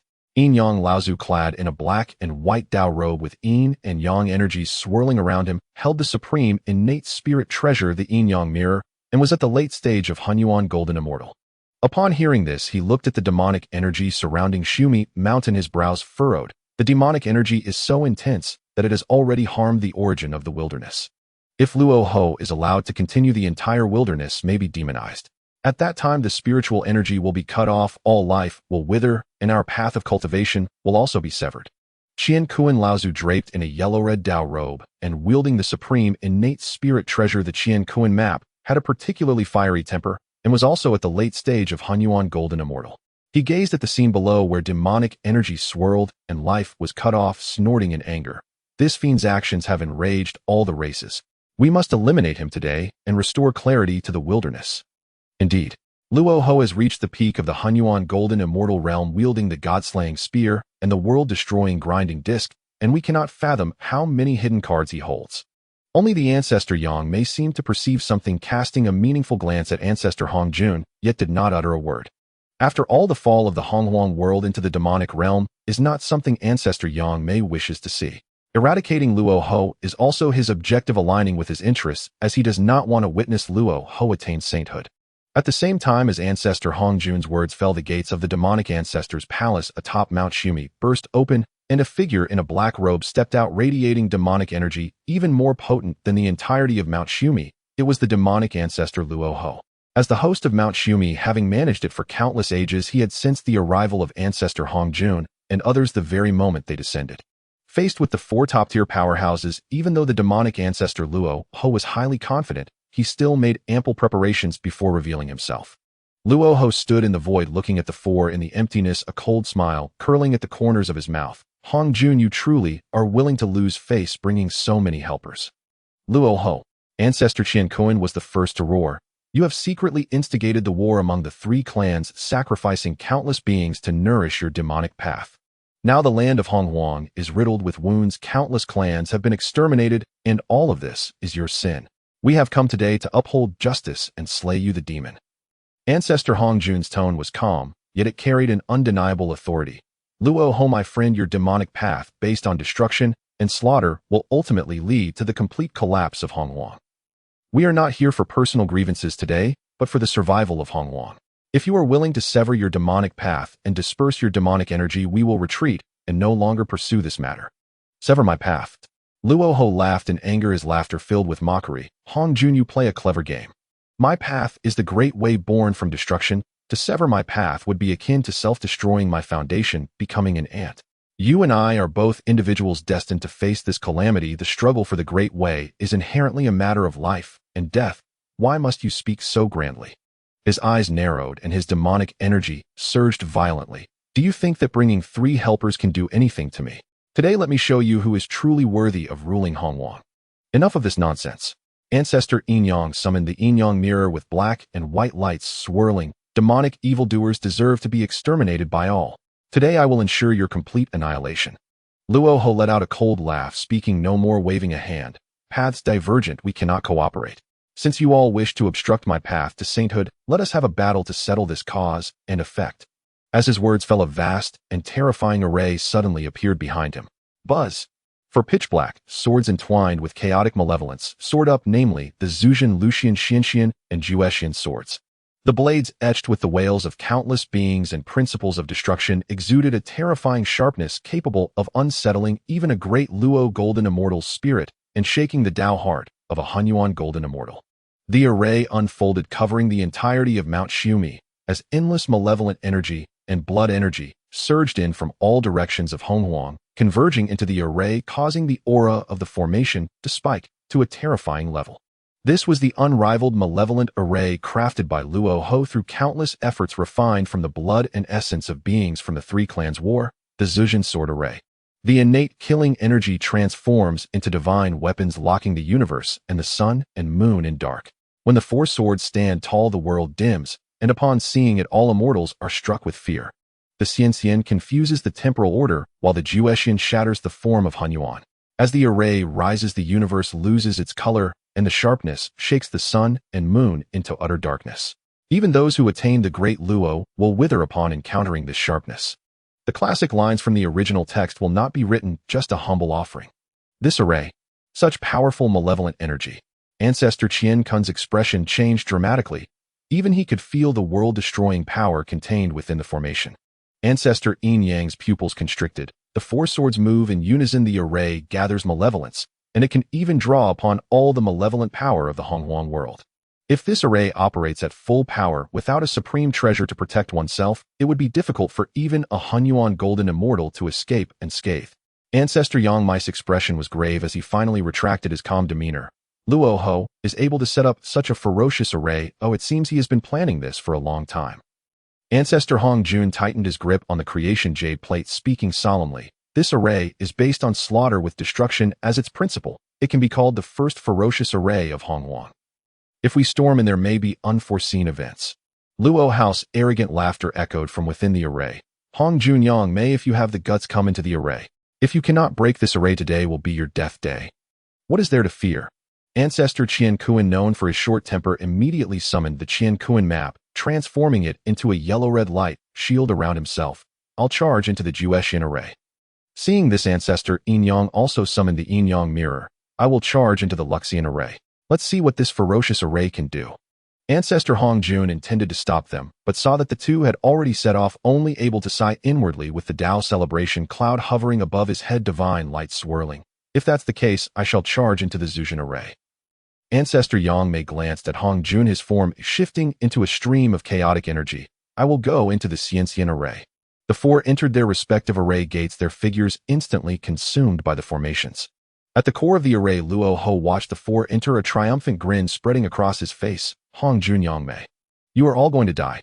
Once I refine your essences, I can use the Zuzhen array to draw upon the malevolent energy of Hong Wang and attain the Hunyuan of the demonic path. He formed seals with his hands, and the Zuzhen sword array was fully activated. Within the array, time and space were completely isolated, forming an independent space of destruction where no aura or divine sense could escape, truly achieving a state of severing all connections with no entry or exit. Meanwhile, outside Mount Shumi, in an endless expanse of void, the chaos opening sky tower concealed all its aura.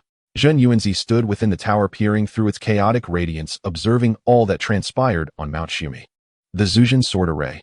Truly terrifying. Zhen Yuanzi mused, sensing that as the formation operated, the malevolent energy of the entire Hong Wang was converging here. Luo Ho has set such a deadly trap, it seems he is going all in.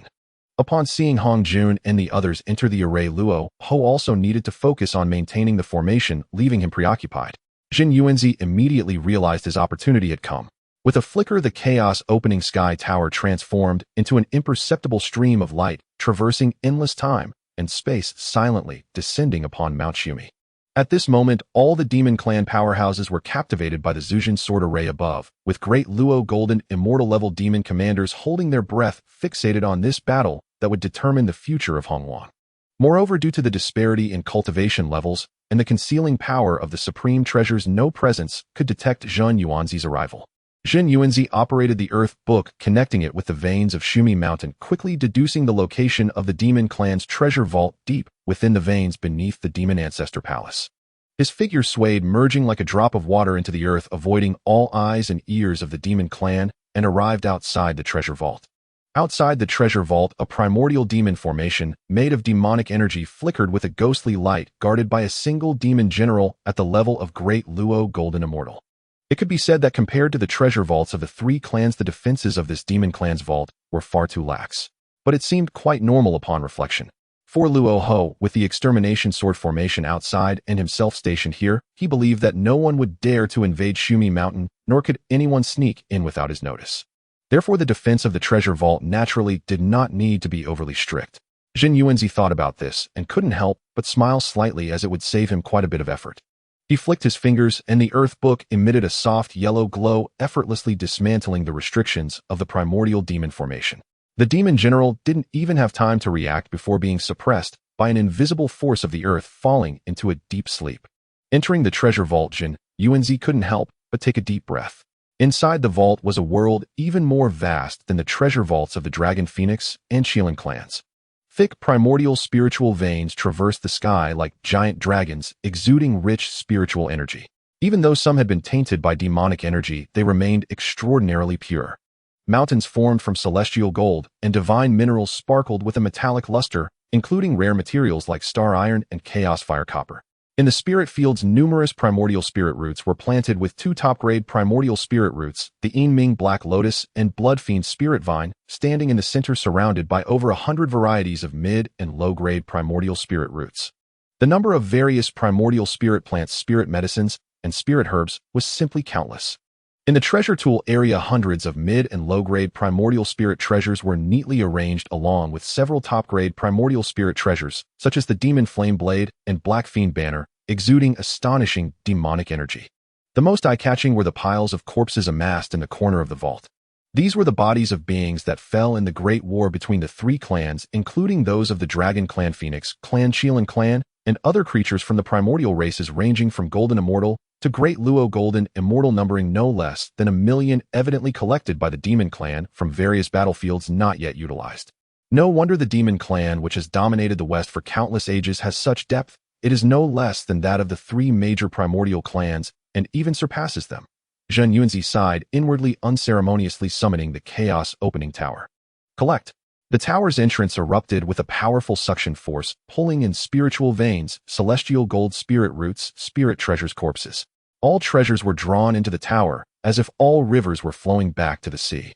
In just a brief moment, this treasure vault, which had accumulated the Demon Clan's wealth over millions of years, was completely looted. Zhen Yuanzi's figure flickered quietly, leaving Shumi Mountain once again hiding within the void, patiently awaiting the outcome of the battle between Dao and Demon. Above Shumi Mountain, the extermination sword formation continued to exude a world-annihilating might. Just by observing the unintentional force it emitted, one could discern how terrifying this great formation was. At the same time as Hong Jun Yang, Mei Yin Yang, and Qian Kuan, four top-tier powerful beings stepped into the extermination sword formation, the surrounding scenery abruptly changed. Within the extermination formation, black winds howled and millions of strands of black sword energy traversed, like living beings, each containing the menacing power to tear apart the Dao and annihilate the primordial spirit. Such terrifying power clearly exceeded the expectations of the several powerful beings, causing them all to summon their respective ultimate treasures for protection. Hong Jun's head was adorned with a Dao celebration cloud above, which the 12-petal merit golden lotus slowly blossomed, casting down billions of golden rays, isolating the sword energy outside. With a wave of the Pango banner in hand, the chaotic energy surged, easily tearing apart the incoming malevolent energy. His gaze remained calm as he continuously deduced the flaws of the formation. Within the immortal trap formation, the space twisted unpredictably, countless illusions intertwined with real killing moves, and the ground sprouted many ghostly claws formed from malevolent energy, attempting to drag the intruders into an endless abyss. Yang Mei, surrounded by chaotic energy, floated with the Qizhou Golden Tower above his head, which emitted billions of golden rays, shattering the ghostly claws and illusions. His figure flickered, seemingly merging with the flow of the formation, appearing perilous, yet suffering no substantial harm. Inside the Slaughter Immortal formation, the laws of slaughter pervaded every inch of space, seemed to transform into a grinding wheel for life. The wails of countless beings echoed within the formation, attempting to shake the Dao heart of the intruders. The Yin-Yang ancestors summoned the primordial ultimate treasure, the Taiji diagram, with black and white energies swirling, forming a solid barrier that isolated the laws of slaughter outside. The supreme primordial spirit treasure, the Yin-Yang tower, floated beside him, the tower body rotating constantly, purifying the invading malevolent energy. His expression was grave, and the Yin-Yang mirror in his hand periodically shot out black and white light, shattering the killing moves that came from the darkness. Within the absolute immortal formation, it was equally perilous, as the malevolent energy of heaven and earth intertwined with the laws of destruction. Countless killing sword energies floated in all directions, radiating a sharpness that made even the primordial golden immortals tremble. Qian Kuan ancestor did not dare to be negligent. The primordial ultimate treasure, the Qian Kuan cauldron, hovered above his head, engraved with patterns of sun, moon, stars, mountains, and rivers, radiating the might to suppress the universe. The supreme primordial spirit treasure, the Qian Kuan diagram, unfolded, turning into a yellow-red sky curtain, blocking the sword energy and malevolent energy. He gripped the Qian Kuan measuring ruler tightly, ready to counterattack at any moment. Do you all think that with your ultimate treasures you can protect yourselves, eh? Luo Hao's voice came from deep within the formation, laced with disdain. Let me show you the true might of the extermination sword formation. As his words fell, Luo Hao wielded the god-slaying spear, its tip swirling with dark, killing divine light. Above him, the world-annihilating grinding wheel slowly rotated, exuding a malevolent aura that devoured everything. The heavenly demon tower floated beside him, its body flashing with demonic patterns, continuously releasing demonic flames. Below his feet, the 12th grade world-annihilating black lotus blossomed, with the petals flowing with the essence of destruction. He activated the formation, and four celestial swords simultaneously erupted with dazzling black light, an infinite amount of malevolent energy instantly converging. Some transformed into three-headed, six-armed demonic shadow puppets, wielding various demonic artifacts, roaring as they charged at the four. Others morphed into sword light that spanned the heavens and earth, carrying the might to slash through time and space, directly targeting the vital points of the four. Within the extermination formation, the shadow puppets faced by Hong Jun were all formed from boundless killing intent and malevolent energy, each possessing unparalleled battle strength. He waved the Pango banner, chaotic energy sweeping, instantly tearing apart dozens of puppets, while the billions of golden rays from the Dao celebration cloud prevented the malevolent energy from approaching. Trivial skills. He spoke lightly, pointing at the creation jade plate, which emitted a soft glow, beginning to analyze the operational trajectory of the formation. Within the immortal trapping array, ancestor Yang Mei faced countless traps composed of spatial rifts and baleful energies. With a flicker of his form, he transformed into a stream of chaotic energy, effortlessly weaving through the fissures. The golden rays from the Crimson Universe Golden Tower illuminated every trap like a searchlight. Mere spatial restrictions cannot confine me, he chuckled lightly. With a wave of his willow-like arm, he shattered the incoming sword beams. Within the immortal execution array, the laws of slaughter faced by Ancestor Yin Yang grew increasingly violent, and the shadow puppets fought with reckless abandon. He flipped his Taiji diagram, and the black and white energies formed a swirling vortex, annihilating all approaching puppets and sword beams. The black and white rays from the Yin Yang mirror were exceptionally precise, each one shattering the core of a puppet. The path of slaughter is, after all, a heretical way. He snorted coldly, continuing to fortify his defenses. Within the absolute immortal array, Ancestor Qian Kuan faced the greatest pressure. The sword beams from the absolute immortal sword were infinitely powerful. Each one could tear through the defenses of the Qian Kuan diagram, forcing him to use the Qian Kuan cauldron for protection. The shadow puppets were equally troublesome. Though individually insignificant, their sheer numbers combined with the sword energy and baleful aura left him exhausted and overwhelmed. Qian Kuan, you old dog, your opponent is me. At that moment, Luo Hu's figure materialized abruptly within the absolute immortal array, wielding the god-slaying spear, its world-destroying might aimed directly at Ancestor Qian Kuan's heart. Luo Hu, do not be so arrogant. Ancestor Qian Kuan bellowed in rage. The Qian Kuan ruler in his hand expanded to billions of zhong, carrying the power to shatter heaven and earth as it met the god-slaying spear. Clang! The collision of spear and ruler erupted with a deafening roar. An infinite storm of energy radiated from the point of impact, instantly shattering the space-time within the absolute immortal array and revealing the chaotic void beyond. Ancestor Qian Kuan felt a terrifying force of slaughter surge through the Qian Kuan ruler, numbing his arm and shaking his primordial spirit. He was forced to retreat billions of miles. Ha! A mere latest-stage primordial unity dares to contend with me. Luo Hu laughed maniacally. The god-slaying spear thrust forth again, its tip manifesting billions of slaughter runes into a spear beam that pierced through space-time.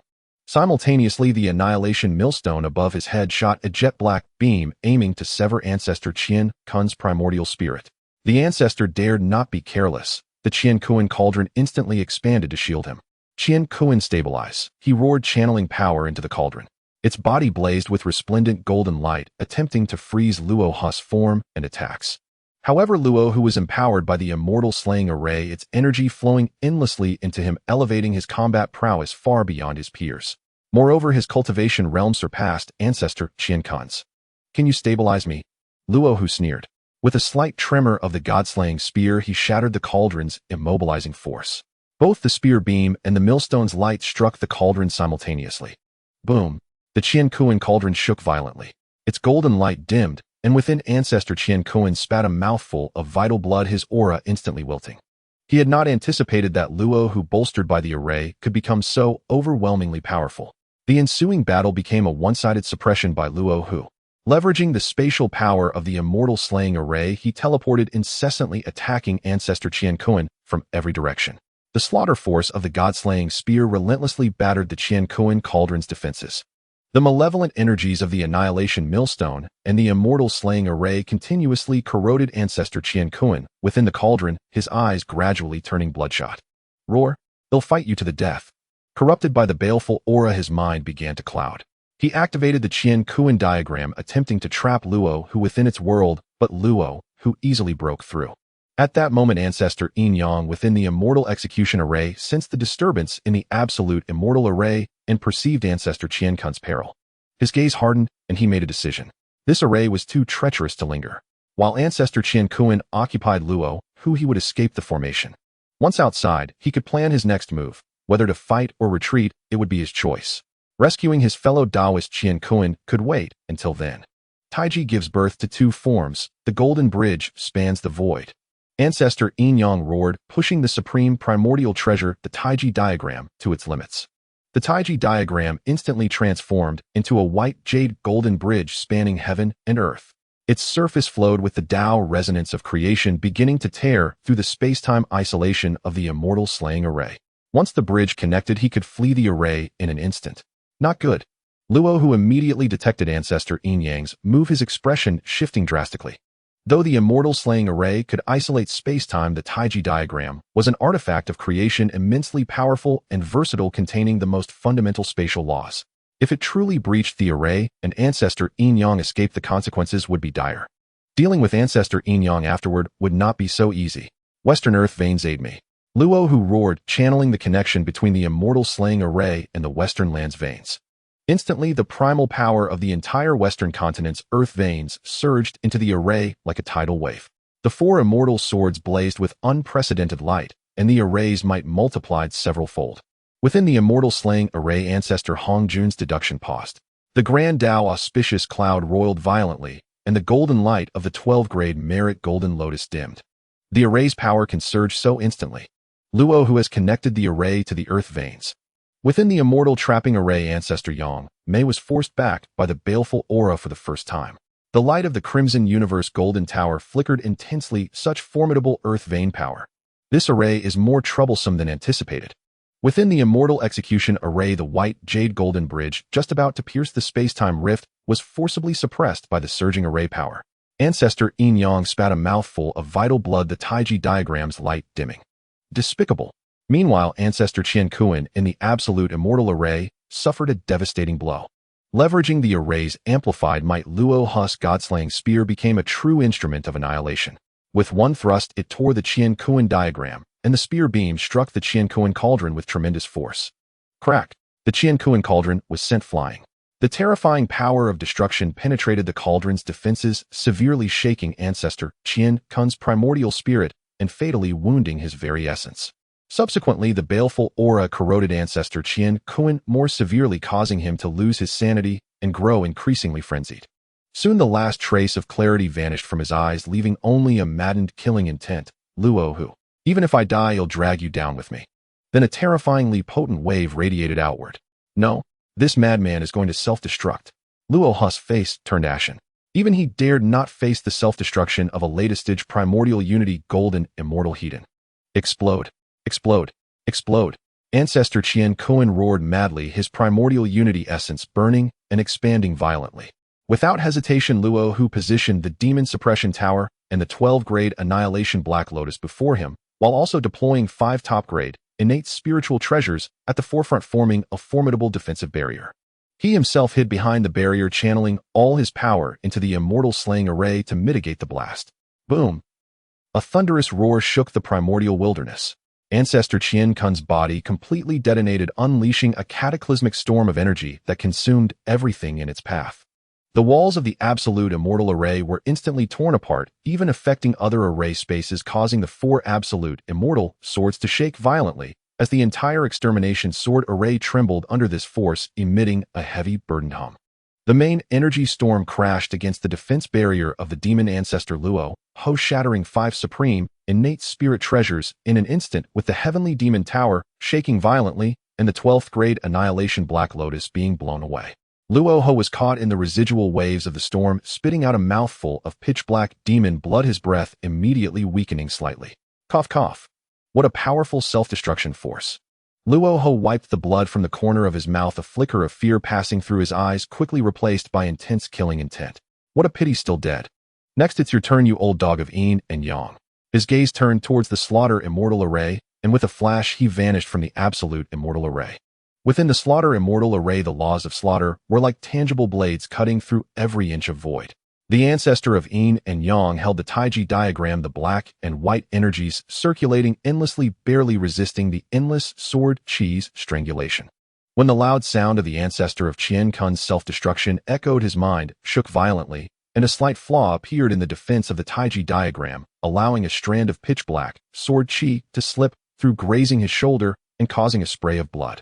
Dao friend Qian Kuan has fallen. The ancestor of Yin and Yang's face turned pale, a look of disbelief flashing in his eyes.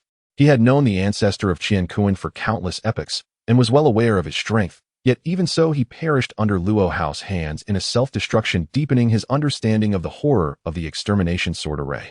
The next one is you.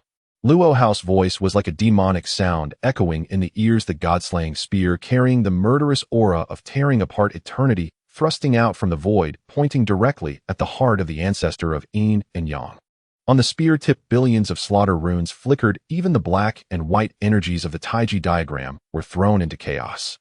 Luo Hu, you demon, I will not rest until one of us is dead. The ancestor of Yin and Yang roared forcibly, suppressing the fear in his heart, the Taiji diagram suddenly flipping over, transforming into a black and white barrier, while simultaneously summoning the Yin and Yang tower, which erupted with the might to suppress Yin and Yang, crashing towards Luo Hu. Clang! The god-slaying spear collided with the yin and yang tower, the murderous aura on the spear tip instantly eroding the spiritual light of the tower, which shook violently, being sent flying back. Luo Ho surged forward, the annihilation millstone hovering above his head, spewing forth boundless malevolent energy that surged towards the ancestor of yin and yang like a tide attempting to corrupt his Dao heart. Yin and yang in harmony, all laws uninvaded. The ancestor of yin and yang formed hand seals the yin and yang mirror floating before him, shooting out two streams of black and white divine light intertwining into a taiji pattern, blocking the malevolent energy outside. Under his feet, the 8 trigrams diagram of yin and yang appeared, his figure flickering between reality and illusion, constantly dodging the assassination of the god-slaying spear. Dodge? Where can you hide to? Luo Ho chuckled coldly, urging the slaughter immortal array. Within the array, countless murderous energies condensed into billions of small swords, shooting towards the ancestor of yin and yang like a torrential rain, each sword containing the laws to obliterate yin and yang. The ancestor of yin and yang did not dare to be careless. The taiji diagram unfolded once more, transforming into a gigantic black and white vortex, drawing in all the incoming small swords, grinding them into powder.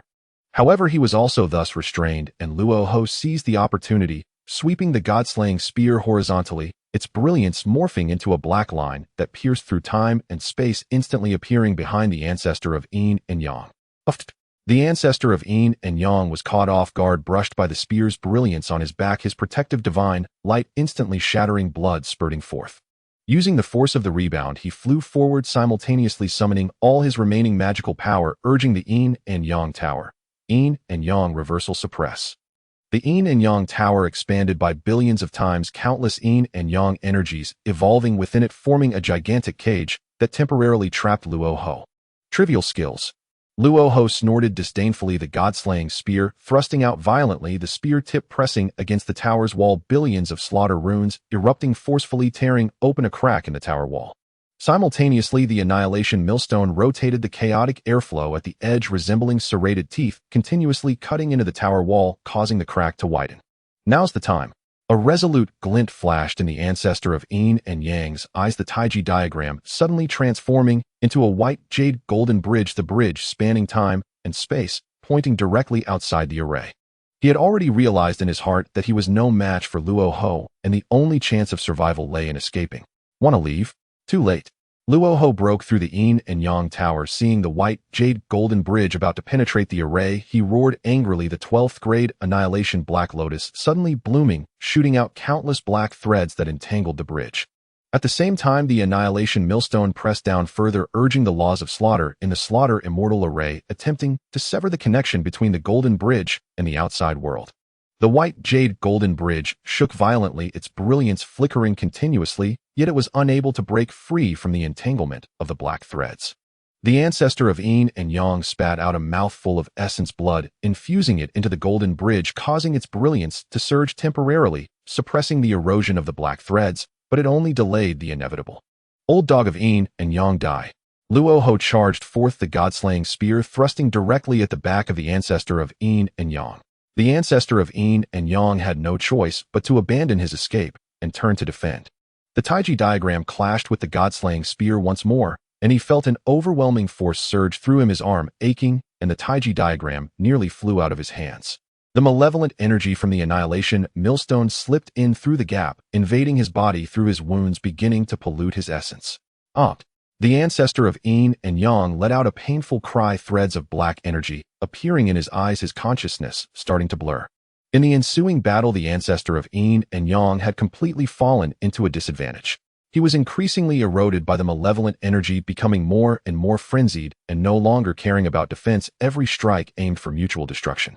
The divine light shot from the yin and yang mirror was no longer precise, and the suppressive power of the yin and yang tower fluctuated erratically. Luo Ho, even if I die, I will make you pay the price. The ancestor of yin and yang appeared, almost mad, an explosion of brilliant spiritual light, enveloping him, clearly intending to burn his essence for a final struggle. Unaware of the deadliness, Luo Ho's eyes turned cold, the god-slaying spear erupting with an unprecedented radiance, the spear tip morphing into a giant black hole of slaughter that instantly swallowed the spiritual light generated by the ancestor of yin and yang's burning essence. Simultaneously, the annihilation millstone descended crashing down hard on the head of the ancestor of Yin and Yang. The ancestor of Yin and Yang's primordial spirit suffered heavy injuries and cracks began to appear in his Dao fruit. The Taiji diagram in his hand could no longer be held flying away after being struck by the annihilation millstone, turning into a stream of light disappearing deep within the array. Without the protection of the Taiji diagram, the malevolent energy surged into his body like a tide, completely consuming his rationality. Ha ha ha, let's perish together. The ancestor of Yin and Yang laughed maniacally, his eyes filled with the desire for destruction, the primordial essence within him starting to swell violently. Luo Hao's expression changed drastically, not expecting that the ancestor of Yin and Yang would similarly choose self-destruction. Likewise, even Luo Hao did not dare to underestimate the self-destruction of a late-stage mixed Yuan Golden Immortal. He instantly placed the heavenly demon tower in front of him, the 12th grade annihilation Black Lotus, shielding his body, while once again summoning 3 supreme, innate spirit treasures to form a defensive barrier. Boom! A more terrifying energy storm than the self-destruction of the ancestor of Qian Kuan swept through, instantly collapsing the walls of the Slaughter Immortal array, with the 4 Slaughter Immortal swords flying out, their blades covered in cracks. Luo Hao's defensive barrier shattered in an instant, the 3 supreme innate spirit treasures turning to ashes, the heavenly demon tower's body showing a crack, and the 12th grade annihilation Black Lotus teetering on the brink. He himself was also blown away by the storm, spitting out a large mouthful of demon blood, his aura dwindling to the extreme. This self-destruction also completely shook the foundations of the extermination sword array. The formation was operating with noticeable sluggishness, and cracks began to appear in the space-time barrier, enveloping both inside and outside the formation, significantly weakening the sealing power. Within the immortal trapping formation, the ever-observant Elder Yangmei seized this opportunity. Space Dao escape. With a light shout, Elder Yangmei unleashed a billion rays of golden light from the red void golden tower, shielding himself, while forming hand seals to invoke his most adept Space Dao. He transformed into a stream of chaotic energy, slipping through the cracks in the space-time barrier like a swimming fish. The spatial traps of the immortal trapping formation were as if non-existent before him, as the golden light from the red void golden tower effortlessly smoothed the spatial turbulence.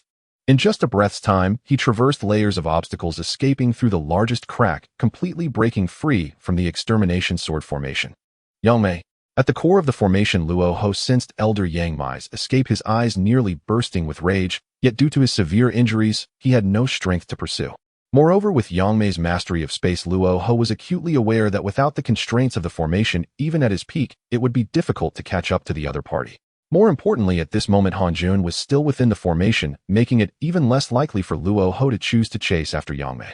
Outside the extermination sword formation, Elder Yangmei appeared in the void, glancing back at the formation that was still operational but had developed flaws. A trace of seriousness flashed in his eyes before he transformed into a stream of light, disappearing into the horizon. In this battle, he had done his utmost. The ensuing conflict would be the final showdown between Hong Jun and Luo Hao, and he would not foolishly remain to fight to the death. Inside the formation, Luo Hao wiped the blood from the corner of his mouth, his gaze firmly locked onto the direction of the extermination formation, where Elder Hong Jun's aura remained steady, akin to the deepest ancient well. Hong Jun, only you and I remain. Luo Hao sneered, beginning to gather the remaining power of the formation, preparing for the final battle. Meanwhile, within the extermination formation, chaotic energy surged, and the laws of the Dao were in disarray. Elder Hong Jun sensed the auras of Ancestor Qianqin's fall, Ancestor Yin Yang's self-detonation, and Elder Yangmei's escape. A glint of sharp light flickered in his eyes, and a barely perceptible smile curled at the corner of his lips. However, it was quickly replaced by a profound sorrow, as if mourning the loss of his companions. Luo Hao, having harmed my Dao friends, I shall today eliminate this great evil from the primal chaos. Elder Hong Jun spoke solemnly, his voice filled with grief and indignation. As his voice fell, the creation jade dish above his head erupted with brilliant light, thousands of Dao symbols swirling around the dish, emanating supreme power to decipher the heavens and predict all things. Immediately, 3 figures coalesced before him. On the left, a figure in a dark Dao robe wielded a Pangu banner surrounded by chaotic energy, exuding an overwhelming aura of creation, the very embodiment of the evil corpse severed by Hong Jun. On the right, a figure in a white Dao robe crowned with auspicious clouds was the benevolent corpse severed by Hong Jun.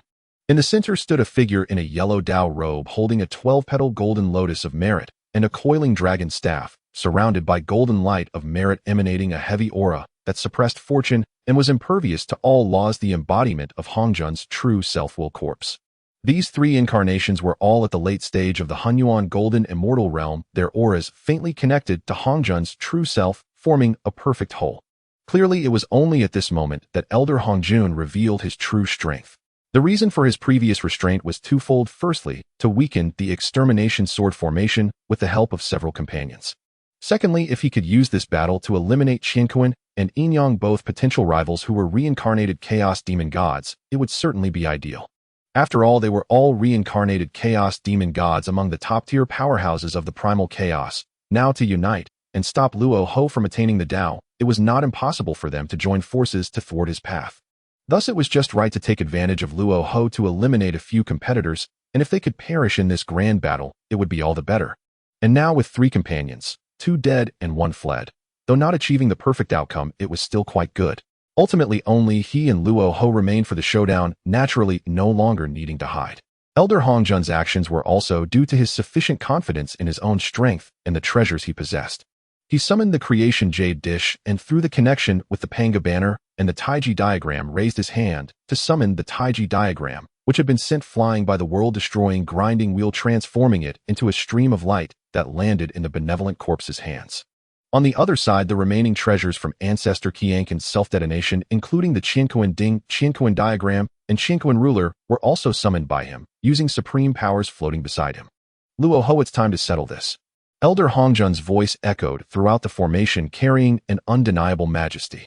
At this moment, despite his injuries, Luo Ho charged into the extermination formation, ready to confront Hong Jun in a fight to the death, only to see 3 figures connected to Hong Jun's aura, his pupils instantly narrowing. 3 corpse incarnations. Hong Jun, you actually tread the path of severing corpses to attain the Dao. He instantly understood that Hong Jun's previous passivity was merely a facade. His true trump card was these 3 incarnations capable of coordinating with his true self in battle. So what? Elder Hong Jun replied indifferently. Today is your day to die. Arrogant. Luo Ho roared in anger, laughing in response. Even with 3 more avatars, you still may not break my extermination sword formation. He wielded the god-slaying spear and activated the formation again, the remaining extermination 4 swords exploding with their final fierce light, countless murderous energies converging into lethal moves directed at Hong Jun and the 3 incarnations. Break. Holding the creation jade dish, Hong Jun's true self emitted a soft glow. Wherever it passed, the murderous energies dissolved, the lethal moves disintegrated, and the operational trajectory of the formation was instantaneously deciphered. The evil corpse swung the Panga banner, the chaotic energy sweeping across, easily tearing apart the sword energy blockade of the extermination 4 swords. Where the banner shadow passed, the space-time collapsed, and even the spatial barrier of the formation was ripped open with cracks. The benevolent corpse activated the Taiji diagram, transforming the black and white energies into a golden bridge spanning the heavens and the earth, on which the laws of yin and yang flowed, converting and devouring the incoming murderous energies, while continuously suppressing the fierce essence of the formation.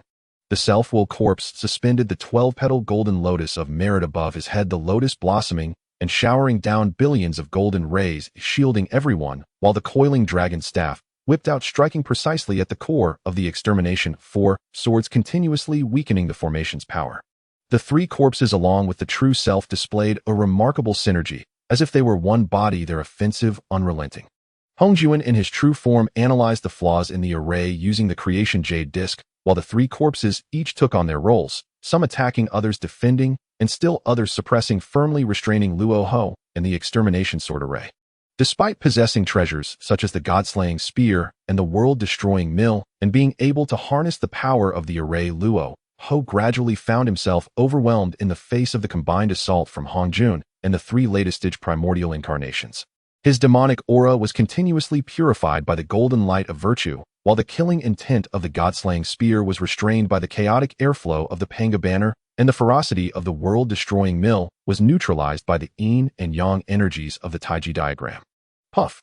Luo Ho was struck by the Panga banner of the evil corpse. His body shook violently as he spat out a mouthful of black demonic blood, and one of the petals of the 12-grade world-destroying Black Lotus shattered. For extermination, swords unite. Luo Ho roared, attempting to merge the 4 swords and unleash his final strike. But Hong Jun had already seen through his intentions. The good corpse activated the Taiji diagram and a golden bridge instantly spanned between the four swords, forcefully severing their connection. The dragon-handling staff wielded by the controlling corpse then took advantage of the moment, striking heavily against the extermination sword, producing a clang as it was knocked away. Now is the time. Hong Jun lowered his voice, and the evil corpse understood, plunging the Panga banner into the core of the array, causing chaotic airflow to surge in and completely disrupt the operation of the extermination sword array. No. Luo Ho watched helplessly as the extermination slaughter trap and absolute swords were pulled out by the good and controlling corpses, and the array map instantly dimmed, filling his heart with despair. The extermination sword array has been broken. Luo Ho, you have lost, said Hong Jun, his voice calm and steady, carrying the authority of a victor. Lost? I have not lost yet. Luo Ho appeared mad, a flash of determination in his eyes. Hong Jun, do you wish to attain the Tao? I will not allow you to have your way. He suddenly lunged at the array map, pressing his hands against the extermination array, leveraging the last connection to the Western Earth veins, and fiercely drew upon the Earth veins essence. I will detonate the entire Western Earth vein. Let you be buried with this primordial chaos. Even if I die, I will still make you stain with overwhelming karma. You dare? Hong Jun's expression changed drastically as he recalled the scene of the Beast Emperor's divine power detonating the northern continent's Earth veins. If the Western Earth veins were similarly detonated, the Western continent would undoubtedly become a desolate land. Even if he could survive, he would be bound by endless karma, leaving his path to the Tao hopeless. He hurriedly activated the Taiji diagram and the 12 Grade Golden Lotus of Virtue, attempting to suppress the tumult of the Earth veins. Meanwhile, across countless dimensions, Zhen Yuanzi sensed that Luo Ho had activated the contingency he had laid within the Earth veins, indicating that the time for his own intervention was approaching. He had specifically come to the continent to inspect and discovered that each Earth vein node contained contingencies set by Luo Ho. At that time, he had surmised that these contingencies were meant for Luo Ho to draw upon the power of the Earth veins, even triggering the detonation of the Western Earth veins at a critical moment. He had made certain arrangements in response, and now those arrangements could finally come into play. With a thought, countless dark yellow divine lights surged from deep within the Earth veins, instantly severing the connection between the various Earth vein nodes and Luo Ho. The Earth vein essence that had been stirred was like a kite with a broken string, calming down in an instant. How is this possible? Luo Ho, feeling the severed connection with the Earth veins, wore an expression of disbelief. However, the connection wasn't entirely severed. Although the turmoil of the majority of the Earth veins in the primordial world in the west had been quelled, the Earth veins around Mount Shumi still erupted with a deafening roar. The Earth split apart, magma spewed forth, and the mingling of demonic energy with the murky air of the Earth veins formed a storm of destruction that turned countless trillions of miles into scorched earth. Ha ha! Hong Jun, even if I can only detonate this corner, it is enough to make you stain with karma. Luo Ho laughed maniacally as he looked at the devastation below. He then raised his head to the heavens, his voice resonating through the primordial world. The Tao is supreme. Today, though I am defeated, I refuse to perish. From now on, I wish to become the primordial demon from beyond the realms, coexisting with the Tao. In this world, the yin and yang are interdependent, and the Tao and demon are born of each other. From this day forth, the Tao rises, the demon rises, the Tao wanes, the demon waxes. The struggle between Tao and demon will never cease. As his words fell, Luo Ho's body transformed into countless streams of black, demonic light, soaring into the sky, vanishing beyond the primordial realm, becoming the eternal source of the opposing primordial demon against the Tao. Hong Jun gazed at the ruins surrounding Mount Shumi, feeling a weighty karma descending upon him, and his expression darkened. At the same time, he was inwardly shocked. Who intervened to stop Luo Ho? If it weren't for this person, the entire Western Earth vein would have exploded, and the consequences would be unimaginable. The karma I must bear would likely be even more terrifying. Just as he pondered, boundless golden light of virtue suddenly descended from the heavens, coalescing into a golden river of heavenly merit, flowing towards the eastern primordial world. Hong Jun was momentarily taken aback, then a smile appeared on his face. Could it be that I defeated the demon ancestor Luo Ho and have been rewarded? But soon Hong Jun's expression changed again, for he discovered that this overwhelming virtue was not connected to himself, and the point of descent was not aligned with him. Then he thought again, a vague suspicion forming regarding this virtue. It was clear that this virtue was not for him, but for the one who stopped Luo Ho from detonating the Earth veins. Meanwhile, atop Mount Wanshou, Zhen Yuanzi sensed the vast merit descending from the heavens and smiled slightly. It was evident that this was his reward for preventing the Western Earth veins from exploding and preserving most of the Earth veins of the Western primordial continent. Feeling the vast merit descending upon his body, the smile on Zhen Yuanzi's face grew broader. Such immense merit was enough to instantaneously elevate his cultivation and strength, even allowing him to become a saint through virtue. However, he did not choose that path. Instead, he condensed the merit into 9 golden wheels of light and sank them deep into his primordial spirit as a foundation for future cultivation. Having just completed this, a familiar aura crossed time and space, arriving outside the Wuzhuang Guan, none other than Hong Jun. It was clear that he had come following the trail of merit. Hong Jun looked at the faintly visible golden wheels of merit around Zhen Yuanzi, instantly understanding the cause and effect, and a solemn expression crossed his face. The mysterious expert who intervened to stop Luo Ho from detonating the earth veins was actually the master of Mount Wanshou, a deeply concealed primordial golden immortal. Now the other party had also prevented the western earth veins from being detonated by Luo Ho, reducing the overwhelming karma he would bear. It could be said that he owed the other party a great cause and effect. Zhen Yuanzi, my friend, I cannot thank you enough for your great kindness, Hong Jun said, clasping his hands. I owe you a great cause and effect. If you ever need anything, feel free to come to Jade Capital Mountain to find me. I will certainly do my utmost to assist you. Zhen Yuanzi smiled slightly. You are being too polite, my friend.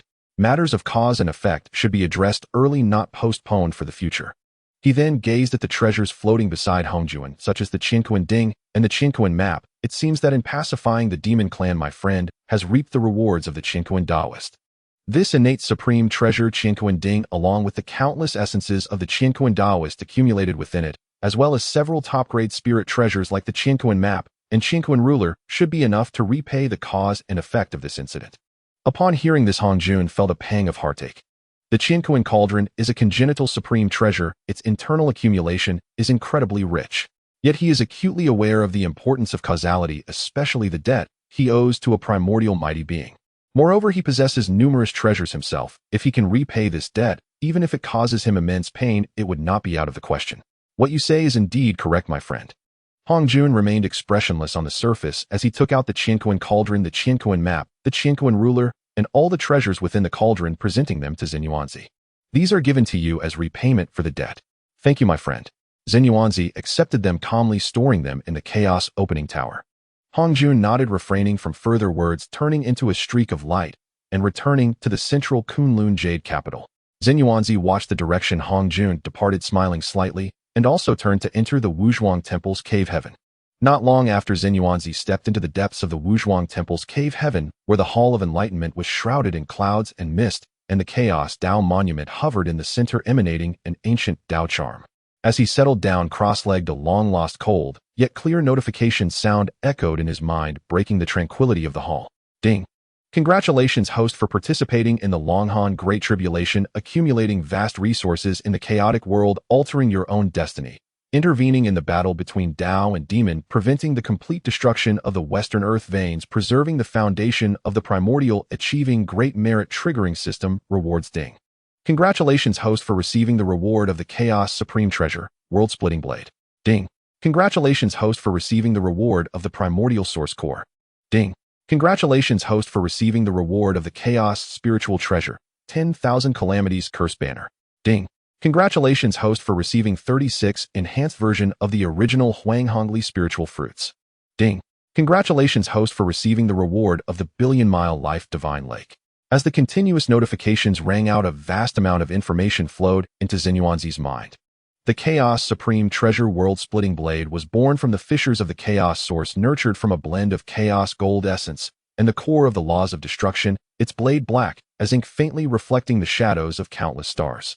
Its might specializes in tearing apart all boundaries, capable of cutting through time and space, cleaving dimensions, and shattering laws. Even the barriers of chaos and the screens of the heavenly Dao can be forcibly breached. With a single strike, it can obliterate endless voids and collapse the great paths of the heavens, making it one of the most supreme offensive treasures in the chaos. The primordial source core contains the essence of the purest laws of the chaos during its inception, appearing in a chaotic hue encompassing the reflections of the 3,000 great paths. Absorbing it can elevate the host's foundation to the level of the primordial demon god. This level is comparable to the Chaos Demon God, yet it excludes the inherent rejection by the heavenly Dao of the primordial, allowing for a powerful compatibility with the Chaos Source, while perfectly aligning with the rules of the primordial world, resulting in an overall explosive increase in cultivation speed, understanding of laws, and physical strength with limitless potential. The Chaos Spiritual Treasure 10,000 Calamities Curse banner is based on the countless vengeful souls and world-destroying demonic thoughts from the chaos supplemented by the taboo curse laws. The banner's surface is pitch black, adorned with countless distorted and wailing ghostly figures. When shaken, it can invoke all negative energies in the world, bringing down curses of calamities, decaying foundations, severing fortunes, desiccating souls, and other formidable curses, disregarding the disparity in cultivation. Even a primordial Luo Golden Immortal would find their Dao heart tainted and face ceaseless tribulations, making it a sinister and peculiar tool, one of the most feared curse-type spiritual treasures in the chaos. More importantly, using this cursed chaos spiritual treasure does not require sacrificing one's own fortune and merit. One merely needs to offer sufficient treasures or energy to activate its curses against enemies. The 36 enhanced version of the original Huanghongli spiritual fruit, each containing a complete imprint of the Luo Golden Immortal's Dao fruit. Upon consumption, a cultivator can instantly grasp all the law barriers of the Luo Golden Immortal realm, elevating without side effects. Moreover, compared to the Huanghongli in the Primordial, this enhanced version of the original Huanghongli has an additional effect. It does not affect the cultivator's foundation, ensuring a smooth path for future cultivation with no hidden risks. The billion-mile life divine lake gathers the primordial divine water transformed from the most fundamental life laws of the primordial, appearing emerald green. The rippling lake water can revive the dead and regenerate severed limbs effortlessly. It can also nourish spiritual roots, nurture treasures, and restore cave heavens. Even the world's source on the brink of collapse can be gently nurtured back to its original state, making it the top-tier life divine water in the primordial. A series of reward notifications surged into his mind, and Zhen Yuanzi's originally calm gaze suddenly fluctuated, his pupils slightly contracting. Even with his current state as a primordial golden immortal, he couldn't help but take a sharp breath, waves of shock stirring within him. Chaos Supreme Treasure. Chaos Spiritual Treasure. Primordial Source Core. Each of these rewards is enough to drive any mighty being in the primordial into madness. His eyes flickered as his fingertips moved, and the phantoms of the 5 rewards immediately appeared before him. The world-splitting blade glimmered sharply, faintly hinting at the tendency to tear apart the space within the hall. The primordial source core swirled with a chaotic glow, emanating an attraction that stirred his very soul. The 10,000 Calamities Curse banner was enshrouded in black mist. Even as a phantom, it made the innate spiritual energy within the Hall of Enlightenment feel sluggish. The Huanghongli spiritual fruit shone with golden brilliance, its Dao charm flowing clearly, a heavenly treasure. The life divine lake shimmered with emerald waves, the vitality it contained nearly overflowing, instantly revitalizing the plants within the hall. Good, good, good, Zhen Yuanzi exclaimed 3 times, his face revealing an unmistakable joy. Though he possessed treasures like the Chaos Opening Tower, the Chaos Dao Monument, and the Earth Book, having plundered the treasuries of the 3 clans and the demon tribe, the Chaos Supreme Treasure and the Chaos Spiritual Treasure were things he had never even dreamed of. One must know, in the entire primordial, only Hong Jun's creation Jade Plate is a Chaos Supreme Treasure, and it is incomplete. Yet this world-splitting blade is a complete Chaos Offensive Treasure, its might perhaps unimaginable. Although the 10,000 Calamities Curse banner is not an offensive treasure, its bizarre curse power is enough to make any opponent wary, regarded as an ultimate weapon essential for treachery. The primordial source core is of utmost importance. Elevating one's foundation to that of the primordial demon god means he will completely break free from the shackles of innate deities possessing potential comparable to that of a chaos demon god. Future paths to achieving the Dao of the primordial Luo Golden Immortal and even higher realms will be significantly easier.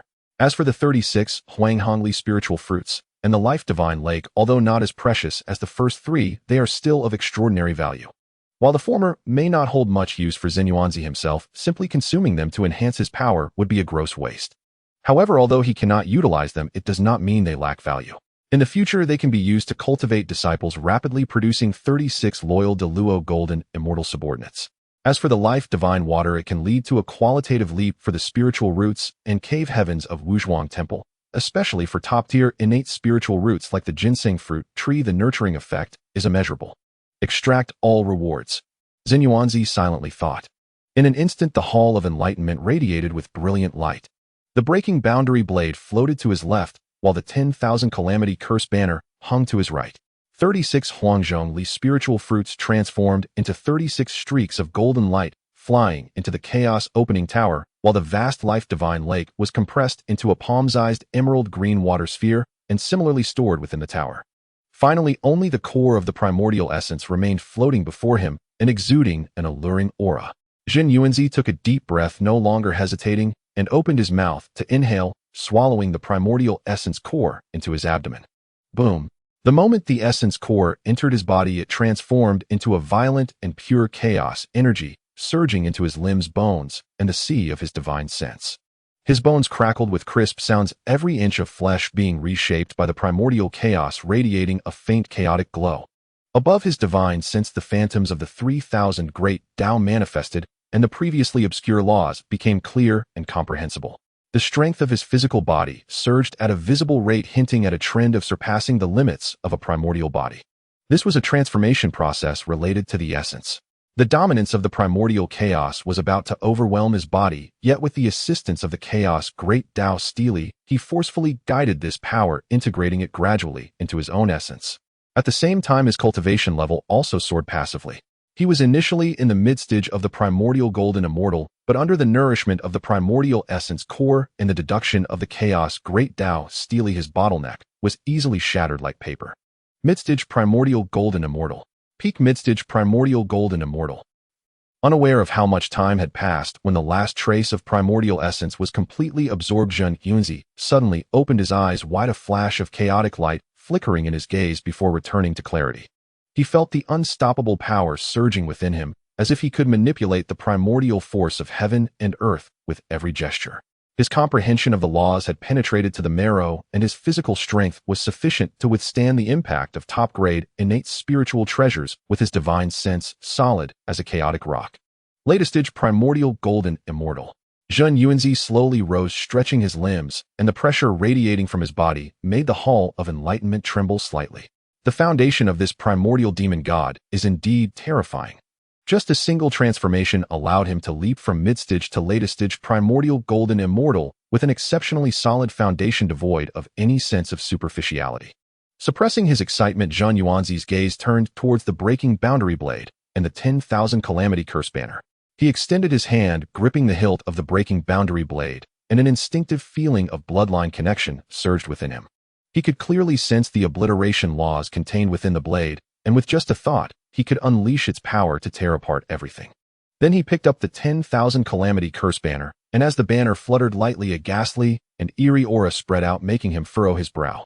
Although this cursed spiritual treasure was powerful, it was too insidious and should not be used lightly unless absolutely necessary. Subsequently, he began to refine these two treasures, strengthening their connection with himself. Having completed all of this, Zhen Yuanzi sat down cross-legged again, gazing deeply outside the hall. The Dragon and Han calamity had ended, the battle of Dao and demons concluded, yet the turmoil of the primordial world had only just begun. With this series of fortuitous opportunities, he had already acquired the capital to maintain a position of stability amidst the shifting tides of the future, even to command the universe. Meanwhile, as the battle of Dao and demons came to a close, the primordial world finally broke free from the shackles of war, welcoming a long-awaited tranquility. However, beneath this tranquility lay a scarred land and a significantly thinned primordial spiritual energy. The innate mighty beings who had experienced the calamities of fierce beasts and the Dragon and Han calamity felt this deeply. They clearly remembered that when the heavens and earth first opened, the primordial spiritual energy was so dense that it was almost liquid, allowing one to comprehend the great Dao with each breath. Yet now, even in places where spiritual veins converged, the spiritual energy had become much thinner. The northern earth veins were completely destroyed during the calamity of fierce beasts, and many regions remain desolate to this day. The countless spiritual veins of the East Sea, Central Land, and South were severed during the Dragon and Han calamity. Even though the ancestral dragon suppressed the East Sea's eye with his cultivation, the Yuan Feng blocked the immortal mountain with her body, and the Shiqilan filled the Central Land's earth veins with his transformation. It only barely stabilized the foundation of the primordial world, ultimately unable to completely restore the damaged essence. As for the Western Earth veins, while they were not entirely destroyed due to Zhen Yuanzi's intervention, the collapse of the Shumi Mountain's ancestral vein still resulted in a significant loss of spiritual energy in the West. Regardless, the world ultimately regained a long-awaited tranquility, no longer like before plagued by ceaseless wars where survival depended on hiding in caves. Now the surviving innate beings, along with the innate saints that had transformed during the calamity, after a long period of silence, finally dared to emerge from their caves, wishing to witness the grandeur of the primordial world and seek opportunities. However, what they saw were shattered mountains, dried rivers, withered spiritual plants, and the lingering aura of bloodshed in the air. Is this the primordial world after the calamity? An innate saint who had transformed during the end of the Dragon and Han calamity looked at the scorched earth before him, his face filled with disappointment. He had thought that the primordial world was filled with treasures and roots of spirit everywhere, but after traveling for thousands of years, he found it hard to even find slightly precious innate spiritual materials, let alone innate spiritual treasures. In fact, after the countless years of plundering by the three tribes and the demon clan, the treasures easily obtainable in the primordial world had long been divided up. The treasures of the Dragon Phoenix and Qilan tribes were looted by Zhen Yuanzi, and even the spiritual treasures carried by the powerful of the three tribes, as well as the remnants scattered across the battlefield, were taken by Zhen Yuanzi or other mighty beings. The demon clan, having managed the West for endless years, had almost stripped the West of its spiritual treasures and roots. Now the primordial world only had a few innate spiritual treasures hidden in desperate places and innate secret realms waiting for the truly fated person. Without decades of recovery, it will be hard for the primordial world to give birth to new spiritual treasures and roots, an ancient, innate mighty being's side. The birth of innate spiritual treasures requires the convergence of the essence of heaven and earth absorbing spiritual energy for millions of years. Now, with the essence of the primordial world damaged and the spiritual energy thinned, it would be as difficult as ascending to the heavens to give birth to another innate spiritual treasure. No wonder that in later generations, when the Zixiao Palace preached, most of the 3,000 worldly guests were impoverished, and apart from a few accompanying spiritual treasures, they could hardly present any decent treasures. It was not that they were incapable, but that the primordial world had undergone great calamities and had long since run out of treasures to seek. As time passed, the stars shifted and several epochs quietly flowed by. During this long period, the vitality of the primordial world gradually revived. The broken spiritual veins reconnected, the dried rivers surged once more, new flora grew on the scorched earth, the number of innate beings increased, and various spiritual grasses and herbs began to quietly take root in the secret realms. Meanwhile, powerful innate saints emerged across the primordial world, rising to prominence and establishing their formidable reputations. In the east Kunlun, the clear void cave heaven, the three pure ones transformed from Pangus primordial spirit, namely Taiji, Laozu, Yuqing Yuanshi, and Shanqing Tongtian. In Fengqi Mountain, the siblings Niuhua and Fuxi. On the sun star Dijuan and Tai. On the moon star Changxi and Shiha, sisters wielding the power of the moon, resonating with the sun star. In the boundless sea of blood, the ancestor of the underworld river was born from the blood sea, comprehending the laws of slaughter and nurturing the Yuan Tu and Abi, swords, both top-grade, innate spiritual treasures. In the North Sea, the Kuanpeng emerged, embodying both Kuan and Peng forms capable of engulfing heaven and earth, possessing both speed and power, roaming the North Sea unchallenged. In Nanhua Mountain, the sage Nanhua was born gentle of character and forming many good relationships. Although his strength might not be supreme, he had already accumulated substantial connections in the primordial world. The primordial earth, rejuvenated by these newly born innate saints, subtly began to display the early signs of 100 schools of thought contending. Within the Dongtian of Wuzhuang Temple, inside the Hall of Enlightenment, Zhen Yuanzi slowly opened his eyes, a flash of sharp light glinting across his gaze. After cultivating for several eons, he had refined nearly half of the core prohibitions embedded within the boundary-shattering and cosmos-splitting blade and the myriad calamities curse banner. Though full mastery remained elusive, he could already wield a portion of their formidable power. As for the remaining chaotic prohibitions, refining them with his current cultivation would demand an immeasurably long span of time. Thus it was unnecessary to pursue them for now. When his cultivation advanced further, such refinement would become far more effortless. With a mere gesture, the boundary-shattering and cosmos-splitting blade hovered above his palm. Its blade, black as ink, radiated a law of utter annihilation. Merely touching it evoked the sensation of reality itself tearing apart, as if a single swing could sever time and space and cleave through primordial chaos. Truly a treasure born of chaos. Its might surpasses even the primordial supreme treasures. Zhen Yuanzi murmured inwardly, then wielded into the depths of his nascent soul for tempering. His gaze then shifted to the myriad calamities curse banner. As its surface unfurled, countless wailing specters and tormented souls writhed within, exuding an aura of dread-inducing curses. Zhen Yuanzi probed deeply, growing ever more awestruck. The banner embodied the complete Tao of chaotic curses. Not only was its curse power peerlessly tyrannical, but it required no expenditure of personal fortune or merit, Instead, it could be activated by sacrificing treasures or spiritual energy. Moreover, it possessed innate heaven-veiling capabilities. Even a sovereign immortal of the Han Yuan Great Luo level wielding a supreme treasure would struggle to trace the origin of its curse. A deviously potent treasure indeed, Zhen Yuanzi mused with a faint smile as a sudden thought arose, to test the efficacy of this cursed artifact firsthand. His first target was none other than Hong Jun. Following the Dao-Demon Conflict, Hong Jun had amassed immense celestial fortune from the Great Calamity and had long since embarked upon his own path to enlightenment, a path now unobstructed and luminous. According to the original chronicle of the Hong Huang era, Hong Jun Laozu would soon attain sainthood. Though Zhen Yuanzi possessed a system that granted him unparalleled foundations and potential, he had emerged far later in cosmic time than Hong Jun. Moreover, Hong Jun was not merely a reincarnated chaos demon god.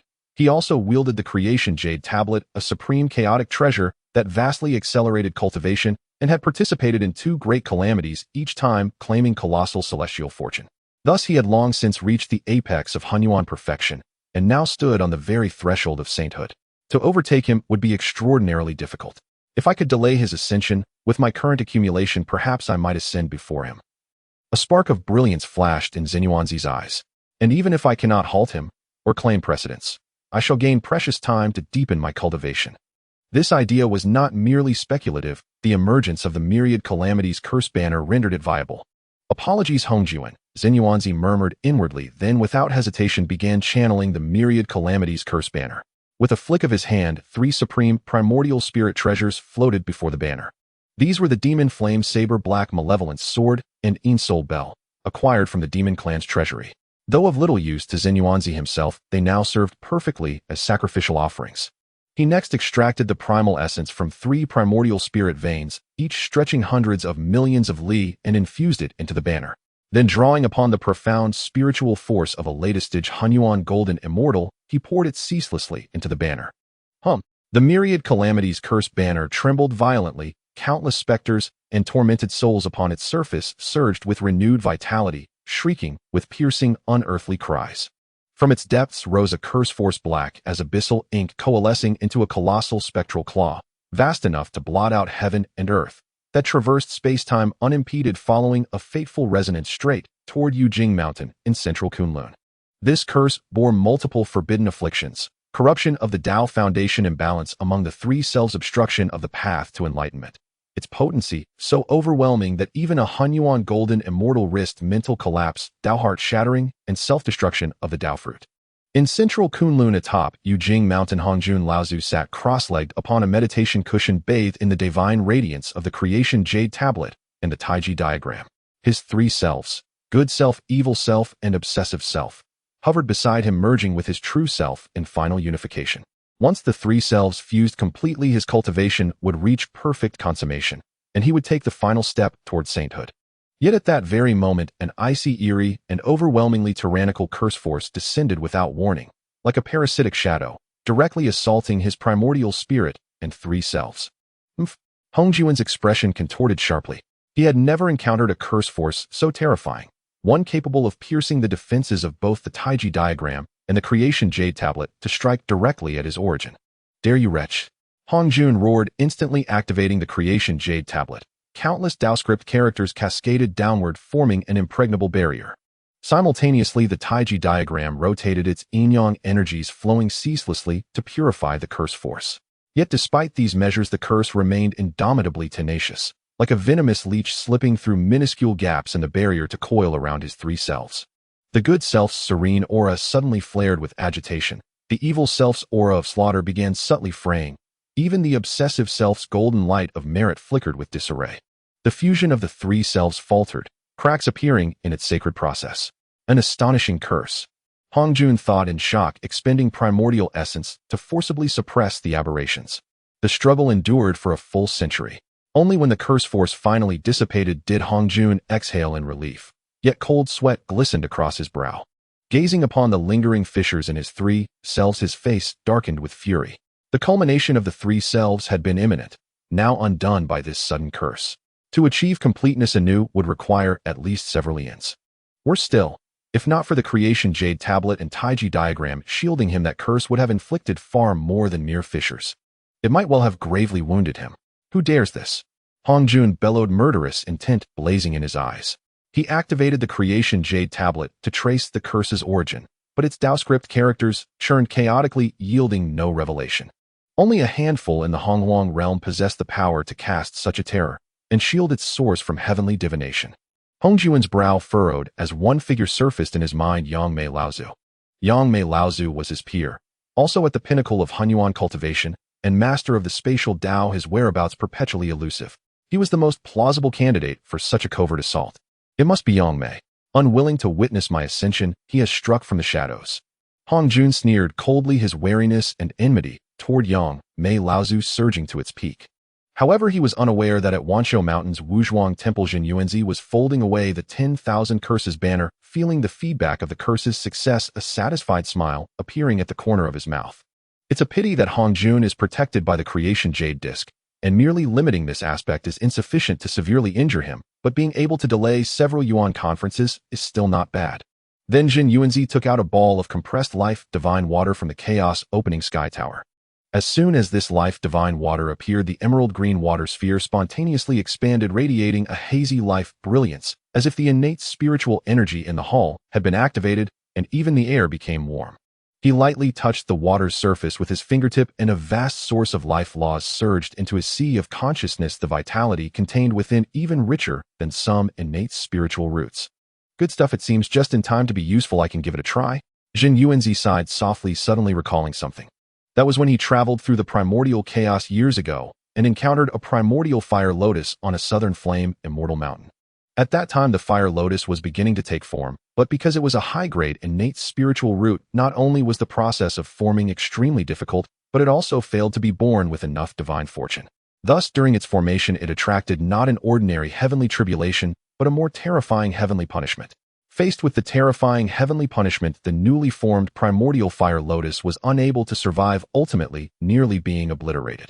As it was about to have its primordial spirit shattered by the heavenly punishment, Zhen Yuanzi felt a pang of compassion and used the chaos opening sky tower to protect its last trace of primordial spirit imprint, sealing it within the remaining body of the lotus and bringing it back to Wuzhuang Temple. After that, it was set aside due to trivial matters kept in the tower for nurturing. Several Yuan conferences have passed. I wonder how it has recovered.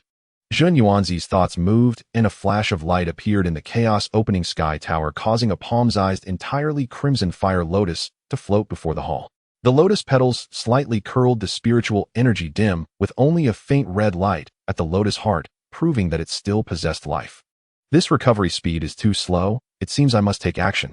He flicked his fingers, and a portion of the life divine water immediately transformed into emerald green water, wrapping around the fire lotus as if it had a spirit. He also took out a small bottle of 3 light divine water from the tower, poured out a small amount, and merged it into the life divine water. The 3 light divine water was adept at nurturing primordial spirits and repairing their source, and after merging with the life divine water, it birthed a wondrous transformative power. Then Zhen Yuanzi pointed with his fingers, and the laws of creation he comprehended transformed into a beam of yellow light, enveloping the fire lotus and the divine water. Buzz. The 2 kinds of divine water intertwined with the laws of creation, instantly penetrating into the body of the fire lotus. The lotus petals unfurled at a visibly rapid rate, the crimson hue becoming even more vibrant, and the red light at the lotus heart surged, transforming into a vague human-shaped light shadow. Under the nurturing of the divine water, the light shadow continued to solidify, and the fire laws contained within the primordial spirit imprint revived, emanating a scorching yet pure aura. In just a moment, the light shadow had solidified into reality, surrounded by spiritual light akin to the red lotus blazing fire, and an aura of a Great Luo Golden Immortal burst forth from its body. Meanwhile, faint thunder rumbled from the sky, indicating that the transformation's heavenly tribulation had arrived as scheduled. However, this time, due to Zhen Yuanzi's harmonizing of the laws of creation and the life divine water compensating for the deficiencies in its source's fortune combined with its previous experience facing heavenly punishment. Thus, the calamity that descended at this moment was merely an ordinary transformation, thunder tribulation far less powerful than the heavenly punishment of years past. As the thunder tribulation fell, the female figure neither flashed nor evaded, and the flame's spiritual light enveloped her, refining the thunder completely to temper her body. When the last bolt of thunder tribulation dissipated, she slowly opened her eyes, her gaze seemingly blooming, with 2 red lotuses bowing gracefully to Zhen Yuanzi, her voice as clear as jade striking against stone. This girl thanks the senior for saving her life and for the grace of rebirth. The girl was dressed in a fiery red gown, her skin fairer than snow, her beauty exquisite with a hint of fiery spirit and purity in her brows, having transformed from the primordial fire lotus. Zhen Yuanzi looked at her and nodded slightly. You were originally transformed from the primordial fire lotus of the southern flame immortal mountain with an extraordinary foundation, so it seems we are fated. My name is Zhen Yuanzi. Given how difficult your transformation was, if you are willing to stay, then be my personal maid. Zhen Yuanzi's act of saving this primordial fire spirit was not merely out of kindness, nor would he do it without reason. This girl possessed a high-grade innate spiritual root, and upon transformation, she already had the cultivation of a Great Luo Golden Immortal. Her talent was indeed exceptional, sufficient to remain by his side. At the same time, it would not diminish his status as a great power. The girl in the red gown was overjoyed upon hearing this, and she bowed again. To serve the senior is a blessing for this girl. Zhen Yuanzi nodded slightly at her, then took out a high-grade innate spiritual treasure, the flowing fire sword, and handed over 3 scarlet flame fruits containing the laws of fire. This sword and these spiritual fruits are a gift for you to help you stabilize your realm and protect your cultivation. Since your true body is a fire lotus, I shall name you Hong Lian. Thank you, master, for the name and treasures. Hong Lian accepted the sword and spiritual fruits, cherishing them as she stored them within her body, her face full of gratitude. You may go now and choose a hall for closed-door cultivation to solidify your cultivation. Zhen Yuanzi waved his hand. Hong Lian complied, respectfully retreating. After she left, Zhen Yuanzi's gaze shifted slightly, recalling another person. He raised his hand to set up several restrictions to obscure the heavenly secrets, completely isolating the Enlightenment Hall from the outside world, then shouted at the chaos opening sky tower, come out. A flash of light appeared in the tower, and a somewhat ethereal figure staggered out. It was the Great Luo powerhouse Feng Yao, whom he had suppressed years ago. As soon as Feng Yao appeared, she felt a terrifying pressure far beyond what she had experienced before enveloping her. The weight of this pressure was as heavy as the primordial heavens, causing her primordial spirit to tremble.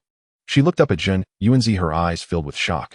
The Great Luo powerhouse, who had once been on the same level as her, now emanated an aura so unfathomable that it even faintly surpassed the pressure of her ancestral spirit, the Yuan Feng. How long has it been? Feng Yao's voice was hoarse. During the countless years of suppression, she could not perceive the passage of time outside, and felt as if it had been just a fleeting moment, yet it also felt incredibly long. Now she truly did not expect the world outside to have changed so drastically. Zhen Yuanzi replied indifferently, the Long Han Great Calamity has ended. The Long Han Great Calamity has ended. Feng Yao's pupils constricted, urgently questioning what happened to my Feng clan. What has happened to my Feng clan? Zhen Yuanzi calmly recounted the brutality of the 3-clan war, the Yuan Feng suppressing the undying volcano, and the Feng clan's complete decline due to entanglements of karmic retribution. As Feng Yao listened, her form trembled increasingly, her face drained of color, and her eyes filled first with disbelief, which was soon replaced by endless sorrow, and bewilderment declined. What about the ancestral spirit? She recalled the past glory of the Feng clan soaring through the 9 skies, contrasting it with the outcome Zhen Yuanzi spoke of, and a suppressed sob escaped her throat, tears flowing uncontrollably. You have been suppressed within the chaos sky opening tower by me. This ultimate treasure can sever karmic ties, thus you have not been stained by the Phoenix clan's karmic retribution. Zhen Yuanzi interrupted her grief.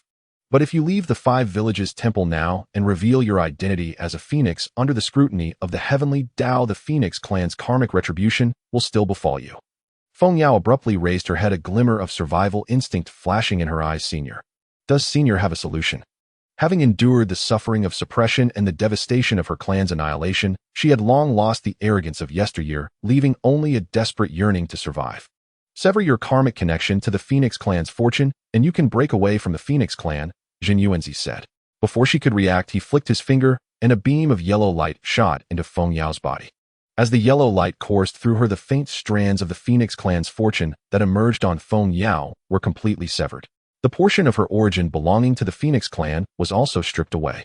Although her aura diminished, she still remained at the Golden Immortal of the Great Luo realm. Most importantly, Feng Yao had now completely severed her karmic entanglement with the Phoenix clan. Even if she appeared under the gaze of the heavenly Dao, she would not incur the Phoenix clan's karmic retribution. From now on, you are no longer Feng Yao of the Phoenix clan, Zhen Yuanzi declared. Remain at the Longevity Mountain and serve as a guardian disciple. Feng Yao felt the connection to the Phoenix clan within her utterly severed. Though a sense of reluctance lingered, it was overshadowed by a profound feeling of liberation. She bowed deeply to Zhen Yuanzi, her tone both respectful and complex. Thank you, Senior, for sparing my life. Feng Yao, know this disciple obeys your command. Zhen Yuanzi waved his hand, signaling her to withdraw. Watching Feng Yao's retreating figure, a flicker of calm passed through his eyes. The Five Villages Temple had gained 2 new allies, and the situation in the primordial world was quietly evolving in an increasingly unpredictable direction. Subsequently, Zhen Yuanzi retrieved the remaining 10 primordial divine ability fruits from the Chaos Sky Opening Tower. He consumed the fruits one by one, closed his eyes to concentrate, and allowed the Dao resonance within the divine ability fruits to spread through his sea of consciousness. With the 10 fruits ingested, a storm of the Great Dao erupted within his sea of consciousness. Countless law runes intertwined and collided, evolving into myriad visions. A divine light of the 5 elements swept across the cosmos, annihilating all things. A world within a palm evolved, containing the immense within the minuscule. The power to invert yin and yang, to reverse life and death. Phantom images of divine abilities such as heaven-earth manifestation, external incarnation, 3 heads and 6 arms, summoning wind and rain, and sprouting beings as soldiers emerged, each embodying profound truths of the Great Dao. Zhen Yuanzi meditated in stillness, imprinting these phantom images of divine abilities onto his primordial spirit and merging them with his own laws. Thousands of years later, he slowly opened his eyes, a fleeting glint of Dao runes in his gaze, a faint smile gracing his lips. Through this enlightenment, he not only comprehended many formidable divine abilities like the 5-colored divine light, but also fully mastered them. This signified a leap in his progress across numerous laws and the Great Dao. Take the 5-colored divine light, for instance. It is a great divine ability of the 5 elements, capable of sweeping away all things. Whether treasures, spells, or even laws, all could be brushed aside and claimed by it. Its power was boundless. The other divine abilities also possessed unparalleled might. Complementing his previous abilities, they caused his combat prowess to surge once more. With such a wealth of divine abilities, now I am well equipped to handle any situation, Zhen Yuanzi mused, feeling the surging power within him. Every gesture seemed to stir the Great Dao, filling his heart with soaring ambition. Then, with a thought, the long unseen system panel materialized in his sea of consciousness. Host Zhen Yuanzi, origin primordial chaos, demon god cultivation, latest stage primordial chaos, golden immortal treasures, chaos ultimate treasure, realm-breaking sky-splitting blade, chaos spiritual treasure, 10,000 calamities curse banner, innate supreme treasure, chaos sky opening tower, chaos anomaly treasure, chaos Dao enlightening steely top grade, innate spiritual treasure, earth scroll, innate supreme treasure, realm-breaking war spear peak, primordial chaos golden immortal strength experience. Card 1/4 or top grade, innate spiritual treasures, 10,000 laws glazed cup metal element, slaying immortal sword devouring primordial axe, primordial chaos golden dipper top grade, innate divine water, primordial 9-fold weak water, innate supreme treasure, 24 grade reincarnation, purple lotus top grade, innate divine earth, life mother soil, 9 heavens breath soil, primordial yellow mother soil high grade, innate spiritual treasures, meteor twin, swords wind fixing pearl, mediumbra. His origin had been elevated to that of a primordial chaos demon god. His cultivation had broken through to the late stage of primordial chaos golden immortal. His treasures were too numerous to count, and his merits were sufficient to sustain his future expenditures. He was now one of the paramount great powers in the primordial world. It has been long since I last traveled through the primordial world. It is time to venture forth. Zhen Yuanzi rose and went outside the Dao Enlightenment Hall, summoning Qingfeng Mingyue, Feng Yao, and Hong Lian. I am going on a journey. The 5 villages temple shall be left in your charge, Zhen Yuanzi said solemnly. Qingfeng and Mingyue, you two must guard the ginseng fruit orchard diligently, with no slack. Feng Yao, you are familiar with the situation in the primordial world, so you shall be responsible for vigilance, preventing any petty individuals from spying. Hong Lian, you have just taken form. Use this opportunity to consolidate your cultivation while assisting them with trivial matters. We respectfully obey your command, master. The 4 replied in unison. Zhen Yuanzi gave a slight nod, and with a flicker of his form, he vanished above the 5 villages temple, appearing at the peak of the Longevity Mountain. He then headed eastward. Traveling east, the panorama of the primordial earth unfolded before him. After several epochs of recuperation, the mountains and rivers of the primordial world had regained their vitality. However, spiritual energy remained sparse and treasures were exceedingly rare. One day, as he passed by the Red Cloud Mountain range, he saw from afar a Taoist clad in a red robe emerging from a secret realm, his face etched with disappointment. This Taoist had a simple and honest countenance with an aura at the early stage of Golden Immortal of the Great Luo. Through a brief divination, Zhen Yuanzi discerned his identity, the innate sacred being born from the Red Cloud Mountain range, Red Cloud. Red clouds searched throughout the mountain range, sometimes parting the grass, sometimes probing the earth's veins, muttering to himself, "Strange. This Red Cloud mountain range is where I was born. By all rights, there should be many spiritual roots and herbs. How is it that I cannot find even a single decent medicinal herb? Could someone have beaten me to it?" The more he searched, the more alarmed he became. The vast mountain range was impoverished to an extreme degree. Not to mention innate spiritual treasures, even slightly valuable innate spiritual grasses were scarce. Impossible, impossible. Red Cloud scratched his head, looking utterly bewildered. Could my perception have been wrong? In the shadows, Zhen Yuanzi couldn't help but smile at this scene. He had plundered the Hong Jun mountain range several times in his early years, and later the Dragon Han Catastrophe had ravaged this area, destroying most of the remaining spiritual veins. It was already fortunate for there to be any vitality left, so how could there be treasures? At the same time, Zhen Yuanzi had no intention of revealing himself. Although in the original trajectory of the Honghuang fate, he and Hong Jun were close friends. However, the current Zhen Yuanzi was not the same as the original Zhen Yuanzi. He didn't hold a particularly good impression of Hong Jun, so naturally, he had no intention of actively befriending him. After observing for a moment, Zhen Yuanzi's figure flickered, and he quietly departed. Continuing eastward, he passed countless immortal mountains and eventually arrived at the Chuanyu mountain in the West Kunlun. This place was shrouded in clouds and mist with spiritual energy several times denser than elsewhere, and the outline of the Yaoqi fairyland could be vaguely seen. As he approached Yaoqi, a graceful figure emerged from the depths. It was the Queen Mother of the West. She wore a plain white palace dress adorned with a phoenix crown. Her beauty was unparalleled, and her aura was that of a Great Luo Golden Immortal, surrounded by an air of majestic elegance. Upon seeing Zhen Yuanzi, the Queen Mother of the West was initially taken aback, but then felt the familiar and vast aura emanating from him, instantly realizing who he was, and hurriedly approached to greet him. "This humble girl, the Queen Mother of the West, pays her respects to you, Senior. Are you not the great being who visited the West Kunlun and left behind exquisite spiritual fruit long ago?" When Zhen Yuanzi traveled through the West Kunlun, the Queen Mother of the West had not yet transformed, but had already developed spiritual intelligence, and sensed the aura he left behind. After her transformation, she had even received the exquisite spiritual fruit left by Zhen Yuanzi, hence her deep impression of him. "Indeed, it is this humble Taoist." Zhen Yuanzi nodded. "Slightly congratulations to you, Queen Mother of the West, on your transformation. Your demeanor is remarkable." The Queen Mother of the West displayed a look of joy. "Senior's praise is excessive. It is indeed a fortune for Yaoqi that you have graced us once more. Please allow me to invite you into the Yaoqi's cave heaven for a chat." Zhen Yuanzi nodded in agreement. Upon entering the Yaoqi cave heaven with the Queen Mother of the West, he saw jade towers and elegant palaces inside, where immortal cranes were calling out, and the waters of Yaoqi were crystal clear, reflecting the myriad stars above. Various rare flowers and exceptional herbs were planted along the bank. Although most were merely innate spiritual plants and medicines, they brimmed with vitality, presenting a scene of an immortal realm. The Queen Mother of the West presented the celestial fruits and spiritual wines unique to Yaoqi, among which were several high-quality, innate spiritual fruits. These high-quality, innate spiritual fruits were the fruits born of the innate spiritual roots that the Queen Mother of the West cultivated, which were the fruits of the immortal medicine. However, the primary effect of this immortal medicine was to extend one's lifespan, which held little value for those like them, who had already transcended life and death and escaped from fate. The main benefit was to enhance magical power and enjoy its unique flavor. Nevertheless, it was still a high-quality, innate spiritual root, and thus quite precious. Many powerful innate divine beings, let alone high-quality, innate spiritual roots, would not even possess a mid-grade innate spiritual root. Even a low-grade innate spiritual root was extremely valuable to them. The two sat on the ground discussing the situation in the Honghuang and their insights on cultivation.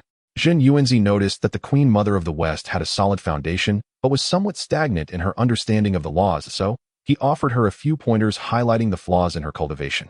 Hearing this, the Queen Mother of the West felt enlightened and deeply bowed to Zhen Yuanzi. "Thank you for your guidance, Senior. This humble girl has greatly benefited. No need for formality, though our encounter this time can be considered fate." Zhen Yuanzi smiled and did not linger, rising to take his leave. "This humble Taoist has other matters to attend to and will take my leave now. Take care, friend. I will see you off, Senior." The Queen Mother of the West personally escorted him out of Yaoqi, watching his departing figure with gratitude and reverence. The current Honghuang world, due to the previous Dragon Han Catastrophe, had seen countless innate mighty beings perish. Therefore, the number of innate mighty beings still existing in the current Honghuang world was extremely few, and even fewer were those still active within it. Especially for someone like the Queen Mother of the West, who had transformed amidst the great calamity and had not traveled much in the Honghuang, she had not witnessed many top-tier mighty beings. A top-tier powerhouse like Zhen Yuanzi brought an unparalleled shock to them, and in their eyes he was equally powerful and unfathomable. Leaving the west, Kunlun Zhen Yuanzi traveled northward, eventually arriving at Fengqi Mountain, a branch of the Buzhou Mountain. Due to its proximity to Buzhou Mountain, spiritual energy remained abundant here. Additionally, two top innate divine beings, Nuwa and Fuxi, were cultivating here, the ones whom Zhen Yuanzi had previously encountered. As soon as Zhen Yuanzi approached Fengqi Mountain, he actively released a trace of his aura. On this journey through the Honghuang, passing by Fengqi Mountain, he naturally wanted to meet Nuwa and Fuxi. After all, although his cultivation had far surpassed the original trajectory of the Honghuang fate, and he possessed a system as an aid making his future achievements unimaginable. Regardless, Nuwa was destined to be a future saint, the mother of humanity, and Fuxi was also a top innate powerhouse of the Honghuang who would become the emperor of humanity in the future. While he was destined to attain the Tao in the future, he was currently even stronger than in the original fate trajectory of the Honghuang. However, some matters still required help. Thus, he placed considerable importance on these two siblings. In the mountains, Fuxi and Nuwa both raised their heads at the same time, sensing that familiar aura, and their faces lit up with joy as they approached to greet him. Noble Fuxi, we pay our respects to Senior Zhen Yuanzi. The two bowed respectfully. When Zhen Yuanzi traveled through Fengqi Mountain years ago, he had provided them with some guidance, a kindness they had always remembered. No need for such formalities. Zhen Yuanzi smiled and helped them up. After many years, you two siblings have made rapid progress in your cultivation. Congratulations. Nuwa and Fuxi quickly invited Zhen Yuanzi into their cave dwelling. The cave was simple yet elegant, with walls inscribed with innate runes and the floor covered with soft spiritual grass exuding a faint fragrance. After taking their seats, Nuwa offered a spiritual wine she had brewed herself, while Fuxi presented the Bagua diagram he had deduced, seeking Zhen Yuanzi's guidance. Zhen Yuanzi looked at the Bagua diagram, nodded slightly, and pointed out several flaws regarding the method of deduction, explaining to Nuwa the true principles of creation, leading the siblings to open their minds and deepen their understanding of the Tao. Thank you, Senior, for your generous teachings. Nuwa and Fuxi expressed their gratitude, once more their eyes filled with admiration. Zhen Yuanzi smiled, chatted with them for a while longer, then rose to take his leave. Safe travel, Senior. Nuwa and Fuxi saw him off from Fengqi Mountain. Zhen Yuanzi's figure disappeared into the horizon as he continued his journey through the Honghuang. Wherever he went, he left not only footprints, but also insights for some future mighty beings of the Honghuang, once again altering the trajectory of fate in the Honghuang. After departing from Fengqi Mountain, Zhen Yuanzi ventured deep into the heart of Buzhou Mountain. This ancient pillar of heaven, transformed from Panga's spine, contains the essence of the primordial creation, with spiritual treasures scattered all around. Even after experiencing numerous calamities, countless secret realms still remain hidden within. As he journeyed, he collected numerous rare, innate spiritual herbs and ores, his cultivation steadily improving in a subtle manner. Tens of thousands of years passed in the blink of an eye. One day, while walking outside a valley shrouded in mist, Zhen Yuanzi suddenly sensed a subtle yet profound fluctuation of an array, as if it were gently tugging at his spiritual sense. An innate array. A glint of sharp light flashed in his eyes. An innate array born deep within Buzhou Mountain must harbor extraordinary opportunities. He chose not to rush in directly, but instead summoned the Chaos Open Sky Tower, which descended with billions of streams of chaotic energy enveloping the entire valley and completely obscuring the heavenly secrets of this place. Thus, even if Hong Jun Laozu had a connection to this place, he would be unable to sense it. After completing this, he walked slowly toward the valley, beginning to comprehend the array. Meanwhile, at another location within Buzhou Mountain, two figures were rushing towards him, Gong and Zhu Rong, among the 12 ancestor witches. Gong was enveloped in misty water vapor, his blue hair dancing wildly. Zhu Rong was surrounded by flames, his red cloak fluttering loudly. Both were ancestor witches, naturally wielding the powers of water and fire, their strengths residing at the Great Luo Golden Immortal level. Just ahead, the aura of that opportunity is getting closer. Zhu Rong's voice boomed like a great bell, his eyes gleaming with excitement. Gong nodded. For us to sense such a powerful opportunity, it must be extraordinary enough to elevate our strength further. We cannot let it fall into the hands of others. But just as they continued on their way, the mysterious aura suddenly vanished without a trace, as if it had never existed. What happened? Zhu Rong abruptly stopped, his face filled with confusion. Where did that aura go? Gong frowned, releasing his spiritual sense for a careful probe, but found nothing. It has disappeared, completely out of reach. Impossible, Zhu Rong said irritably. How could such a strong opportunity wave vanish into thin air? Could it be that someone got there first and obscured the heavenly secrets? Gong Gong's expression turned grave. To obscure the heavenly secrets in Buzhou Mountain is no ordinary feat. Forget it, the opportunity is lost. It is useless to search further. Let us go. The two exchanged glances, both seeing reluctance in each other's eyes, yet they could only turn and leave. Far away at Fengqi Mountain, Yuhua was comprehending the laws of creation when she suddenly felt a void in her heart, as if something that should have belonged to her had silently slipped away, leaving her inexplicably melancholic. At the western Kunlun, Yaoqi Zhuangmu also paused her cultivation, her delicate brows furrowed, as she vaguely sensed she had missed something, yet she could not grasp what it was. In the valley, Zhen Yuanzi was fully engrossed in deciphering the array. This innate array was constructed with the power of the five elements, ever-changing, embodying the principles of the five elements from the very beginning of creation, making it one of the top innate arrays of the primordial world. However, with Zhen Yuanzi's current cultivation at the late stage of the Great Luo Golden Immortal and his profound understanding of array principles dismantling, it was not overly taxing. He manipulated the five-element runes with his fingertips, sometimes drawing forth golden energy to break the array's eye, and at other times using water force to assault the array's foundation. Not long after, a flash of brilliance appeared within the array, and the power of the five elements dissipated, revealing a passageway leading to the secret realm. Stepping into the secret realm, a rich and inescapable aura of primordial five elements rushed towards him. The sky was woven with five-colored divine light, illuminating the entire secret realm as if it were a world of glass. At the center of the secret realm stood a divine tree, which was the source of the opportunity. This tree was quite peculiar, lacking a main trunk, with five robust branches splitting from its roots, each displaying the colors blue, red, yellow, white, and black, corresponding to wood, fire, earth, metal, and water. Hanging from each branch was a nascent form of a treasure emanating corresponding fluctuations of the five-element laws, representing the supreme innate spiritual root, the five elements origin divine tree. Five elements origin divine tree, an innate top-grade spiritual root infused with the primordial essence of the five elements, nurtured by the quintessence of metal, wood, water, fire, and earth. Each branch harbors an ultimate five-element law capable of evolving into five top-grade innate spiritual treasures.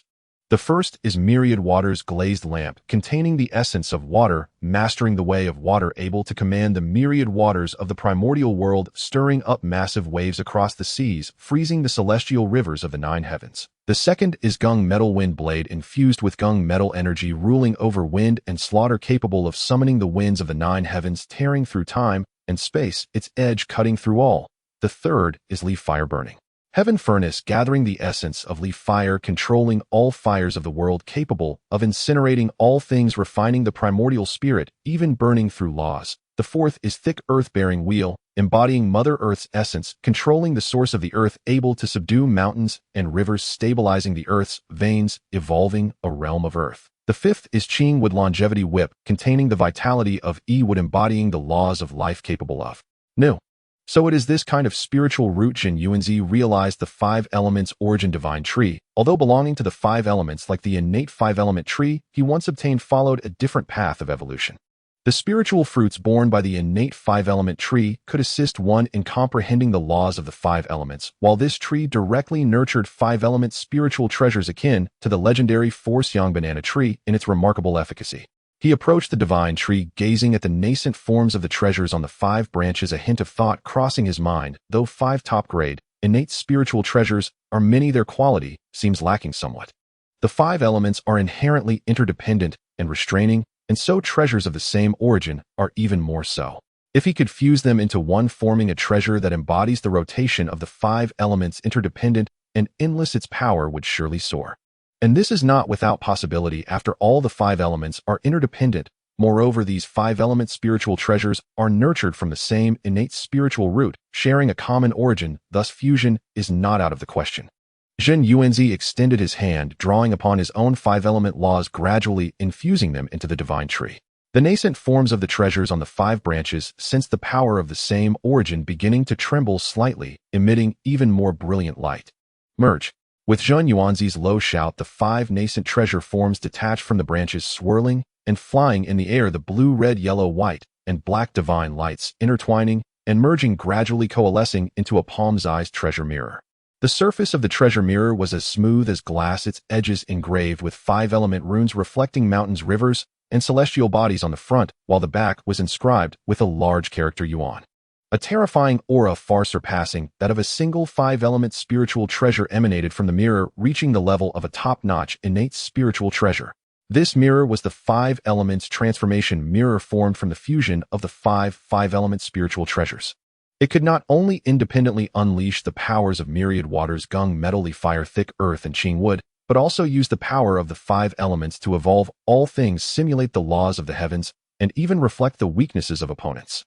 Moreover, it could unleash five-element fusion attacks, and even manifest the five-element divine light, an extraordinary divine ability that is truly against the heavens. Good treasure. Zhen Yuanzi was pleased as he held the five elements transformation mirror in his hand, the surface warm and smooth, allowing him to clearly sense the immense power of the five elements contained within. Meanwhile, without the spiritual treasure's embryonic form, the branches and leaves of the five elements primordial divine tree rapidly withered, dissipating into faint glimmers of spiritual light. Seeing this, Zhen Yuanzi couldn't help but feel a tinge of regret.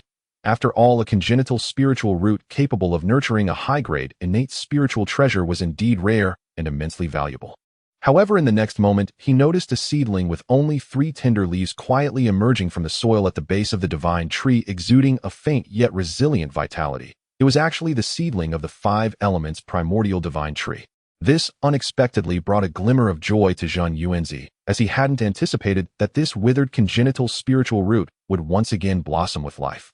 Even though this newly grown congenital spiritual root seedling still required endless years to mature, and its current grade had dropped, only able to produce a medium-grade, innate spiritual treasure for the time, being it still possessed immense value. He then lowered his gaze and discovered that the soil in which the seedling was growing was not ordinary earth, but the five elements primordial divine soil, rich with the aura of the five elements. It was precisely this substance that nourished the divine tree for millions of years, enabling the rapid nurturing of these 5 pieces of high-grade, innate spiritual treasures. What a pleasant surprise! Zhen Yuanzi smiled slightly and summoned the Chaos Heaven Opening Tower, taking the seedling along with the 5 elements primordial divine soil into the tower's spiritual field, watering it with the life divine water.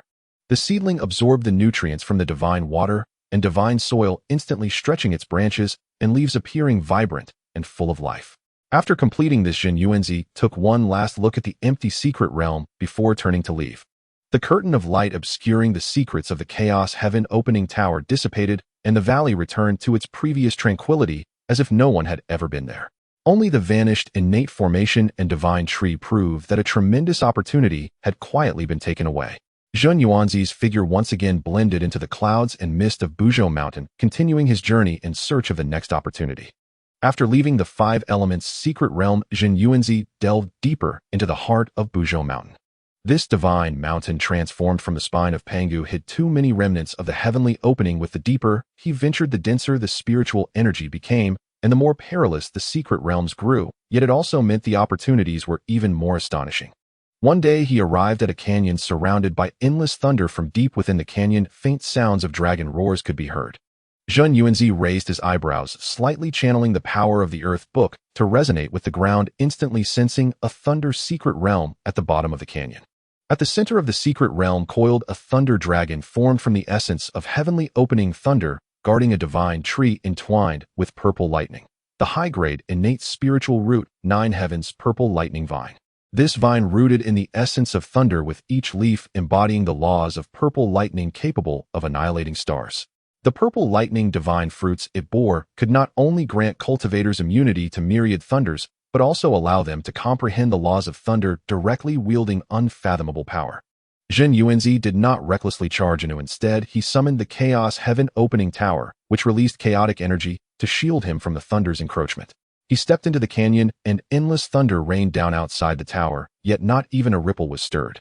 The guardian thunder dragon sensed the intruder roaring as it transformed into a colossal thunder pillar, crashing toward him with world-destroying might. A mere speck of dust dares to shine. Zhen Yuanzi smiled indifferently, flicking his finger to release the 5 elements transformation mirror, which reflected the phantom of the thunder dragon, instantly analyzing the weaknesses in its thunder laws. A beam of yellow light containing the laws of the earth shot forth from the mirror, solidifying the thunder dragon in midair as if the earth had sealed it. The thunder dragon struggled wildly, thunder crashing, yet it could not break free. Zhen Yuanzi then pointed with his finger, and the Qingmu longevity whip flew out, entwining the dragon, as the contained life laws began to assimilate the essence of thunder. The thunder dragon let out a mournful cry, gradually transforming into pure thunder power, which was absorbed by the Nine Heavens purple lightning vine. After collecting the Nine Heavens purple lightning vine and several purple lightning divine fruits, Zhen Yuanzi discovered a piece of chaos thunder crystal within the secret realm. This substance was formed from the core of heavenly opening thunder and could be used to refine thunder treasures worth an immense fortune. As he journeyed, Zhen Yuanzi successively found several secret realms in a snow domain frozen for countless miles. He obtained the high-grade innate spiritual treasure, Xianbing Breaking Boundary Talisman, which could freeze time and space and tear apart the barriers of realms. In a field of floating meteors, he discovered a medium-grade innate spiritual root, the little star fruit tree, whose fruits contain the essence of stars and could aid cultivators in refining their star-powered bodies. Moreover, near a chaotic rift, he took away a piece of heavenly opening chaos stone, which contained a strand of primordial chaos left over from Panga's creation, along with a unique source of power worth as much as the finest innate spiritual treasures. His gains continued to grow, and the number of treasures within the Chaos Heaven Opening Tower increased. Meanwhile, his aura became increasingly unfathomable due to the continual absorption and comprehension of various source powers. One day, Zhen Yuanzi was traversing an area known as the Soul-Severing Cliff, where bizarre stones jutted out and malevolent energy permeated. This was the site of the fall of ancient gods and demons. Suddenly, three figures emerged from behind the cliff, blocking his path. The leader was a man clad in black armor with a fierce countenance, his aura reaching the late stage of the Great Luo Golden Immortal, wielding a long knife, exuding a bloody aura.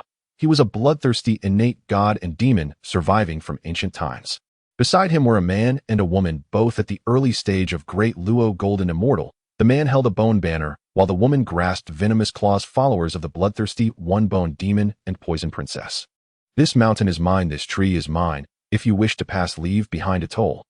The bloodthirsty one bellowed like a thunderclap, his eyes gleaming with greed, as he sensed the rich aura of treasures on Zhen Yuanzi, clearly seeing him as a fat sheep. The bone demon chuckled ominously, saying, "Seeing your aura repressed, you must be a newborn. If you are sensible, hand over all your treasures, or perhaps we might leave you with a whole corpse." In the bone demon's eyes, the Zhen Yuanzi before them was merely an unremarkable innate saint of lowly origin, hardly worth mentioning. The poison princess licked the venom on her claws, smiling seductively. "Little brother, if you behave, I might let you die more comfortably." Zhen Yuanzi looked at these three oblivious beings, a hint of coldness flashing in his eyes.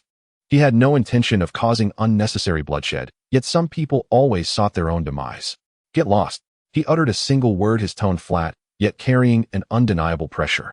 "Seeking death," the bloodthirsty one roared, swinging his blood knife toward him. The blade cut through the air, and countless vengeful souls howled, the bloodthirsty aura coalescing into a colossal blood dragon rushing toward Zhen Yuanzi with the power to devour souls. Simultaneously, the bone demon shook the bone banner, sending out millions of bone soldiers to form a skeletal army, sealing off the surrounding space, while the poison princess launched 5 venomous claws, the claw winds carrying corrosive poison, silently striking toward Zhen Yuanzi's back. The three individuals coordinated seamlessly, launching a decisive strike, evidently seasoned marauders. Zhen Yuanzi remained unfazed, not employing the crushing force of the Dao, but simply flicked his finger, summoning the innate supreme treasure, the world-breaking spear, into his hand. With a light clang, the spear deftly flicked, precisely striking the spine of the blood slaughter blade. A force as domineering as the creation of heaven and earth surged through the blade, causing blood slaughter to feel an intense pain in his arm, nearly losing grip on the blood slaughter blade, while the blood dragon, 100 million feet long, was obliterated by the chaotic aura emitted from the spear. "How is this possible?" Blood Slaughter exclaimed in horror, his blood slaughter blade, an upper-grade, innate spirit treasure, easily shattered by the opponent. Before he could react, Zhen Yuanzi's figure had already appeared before the bone demon. The bone demon was petrified with fear, hastily urging his bone banner to defend. Zhen Yuanzi, however, paid no attention to the bone banner, flipping his palm to reveal the 10,000 Curses banner, giving it a gentle shake. "Opt."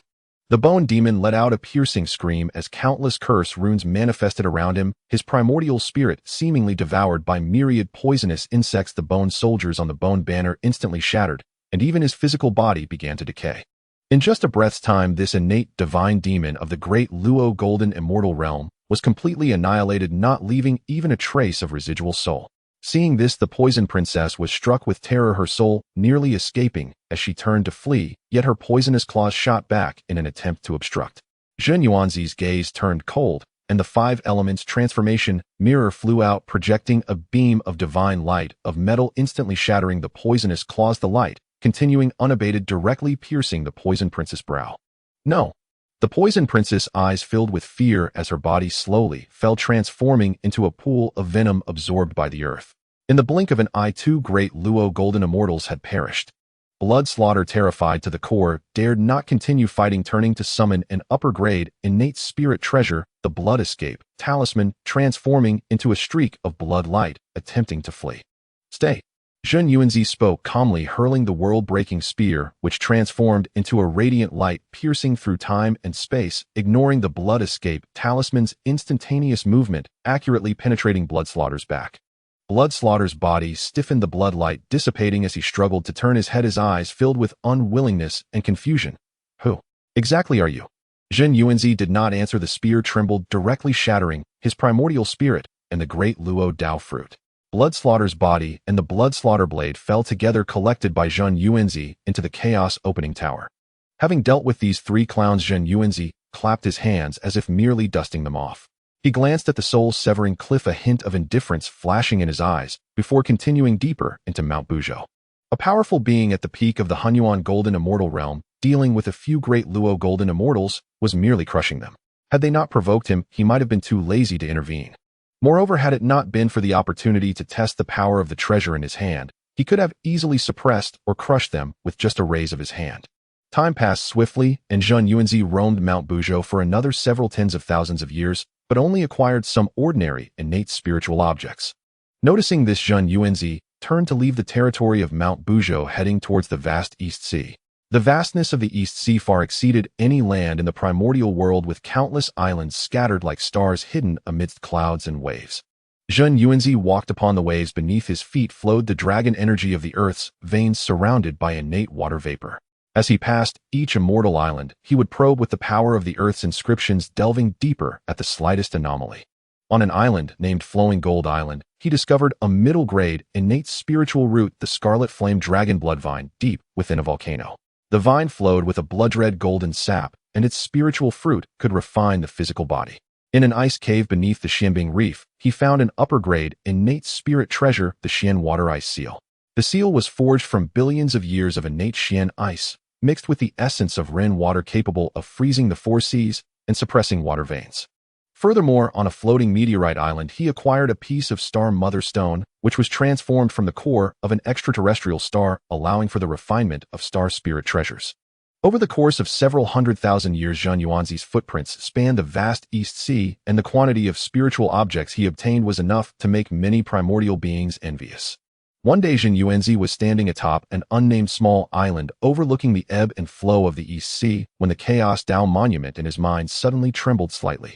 An arcane fluctuation resonated through the Dao connection, appearing and disappearing intermittently, as if originating from the depths of the void. My. His gaze sharpened. The Chaos Dao monument was responsible for sensing the origin of chaos, and anything that could cause it to react was undoubtedly an extraordinary opportunity. Following the source of the fluctuation, he saw faint flashes of an array's halo in the depths of the East Sea, with the fluctuation emanating from that array. What was more peculiar was that this array was not fixed but constantly shifting in the void, sometimes appearing above a trench billions of miles away, and at other times flickering into the clouds, its trajectory mysterious and utterly unpredictable. An array that can shift in the void. Could it be the legendary 3 Immortal Islands? Zhen Yuanzi's heart stirred. According to primordial legends, the 3 immortal islands of Penglai, Fangzhong, and Yingzhou were formed from fragments of chaos hidden in the void, shifting with the tides of heaven and earth, containing the legacy of the creation of the world and boundless opportunities. Without further hesitation, he summoned the Chaos Opening Tower, which expanded billions of times, thoroughly sealing the time and space within a radius of billions of trillions. Stabilize. With a low shout, the chaotic airflow wrapped around the shifting array, like chains forcefully pinning it in the void. This array contained the laws of chaotic space, far more intricate than the 5 elements array of Mount Buzhou. Zhen Yuanzi calmed his mind, using the Chaos Dao monument to assist him analyzing the array's operation while devising a method to crack it. Time slipped by, and 3,000 years passed quietly. When he finally shattered the last eye of the array with the 5 elements transformation mirror, the array's light curtain receded like water, revealing its true form. It was a gourd-shaped small island, seemingly only 100 miles in size, but upon Zhen Yuanzi stepping inside, he discovered a hidden paradise within. A vast continent extended for billions of miles, complete with mountains, rivers, lakes, and celestial bodies resembling an independent grand world. Indeed, it is Fengzhong Immortal Island. Information from heaven and earth surged into his mind, confirming his speculation. This island evolved from chaos fragments possessing its own chaotic space, allowing it to conceal itself in the void, which is why it is so difficult to find. Zhen Yuanzi strolled through the Immortal Island, observing that the spiritual energy on the island had thickened to the point of becoming tangible, with plants that were millions of years old and animals possessing spiritual intelligence. Upon reaching the center of the Immortal Island, a vast immortal pond came into view, which was not filled with ordinary spring water, but rather the three lights divine water refined from the essence of the sun, moon, and stars. The water was clear, shimmering with golden, silver, and purple divine lights, exuding a mysterious aura that nourished the primordial spirit and healed the scars of the Tao. Even merely approaching it could make one feel their primordial spirit slightly tremble. In the lake of the three lights divine water grew a cluster of pure white lotuses. At the very center stood a 12th grade pure world white lotus, its lotus platform glistening like jade, its leaves unfurling like a canopy, radiating a sacred white light, purifying the surrounding three lights divine water to be completely pristine. Surrounding it were 3 9-grade white lotuses, 9 6-grade white lotuses, 27 3-grade white lotuses, and 81 budding flower buds. All were derived from the seed of the supreme innate spiritual root in the center, formed after countless yuan gatherings to reach such a scale. The 12-grade pure world white lotus, a supreme innate spiritual root transformed from the chaotic blue lotus seed, embodying the laws of purity and the path of defense. Sitting upon it, one could stabilize their mind and comprehend the Tao, impervious to all evils, the lotus platform unmatched in defense. It could also purify the catastrophe energy of heaven and earth, as well as filth and evil spirits, suppressing the fortunes of a region, making it a top-tier auxiliary and defensive spiritual root of the primordial era. The lotus platform, lotus leaves, lotus pods, and lotus hearts could all transform into innate spiritual treasures, with their overall origin comparable to innate supreme treasures. What a supreme spiritual root! Zhen Yuanzi marveled inwardly. The effects of this pure world white lotus were simply created for overcoming great tribulations.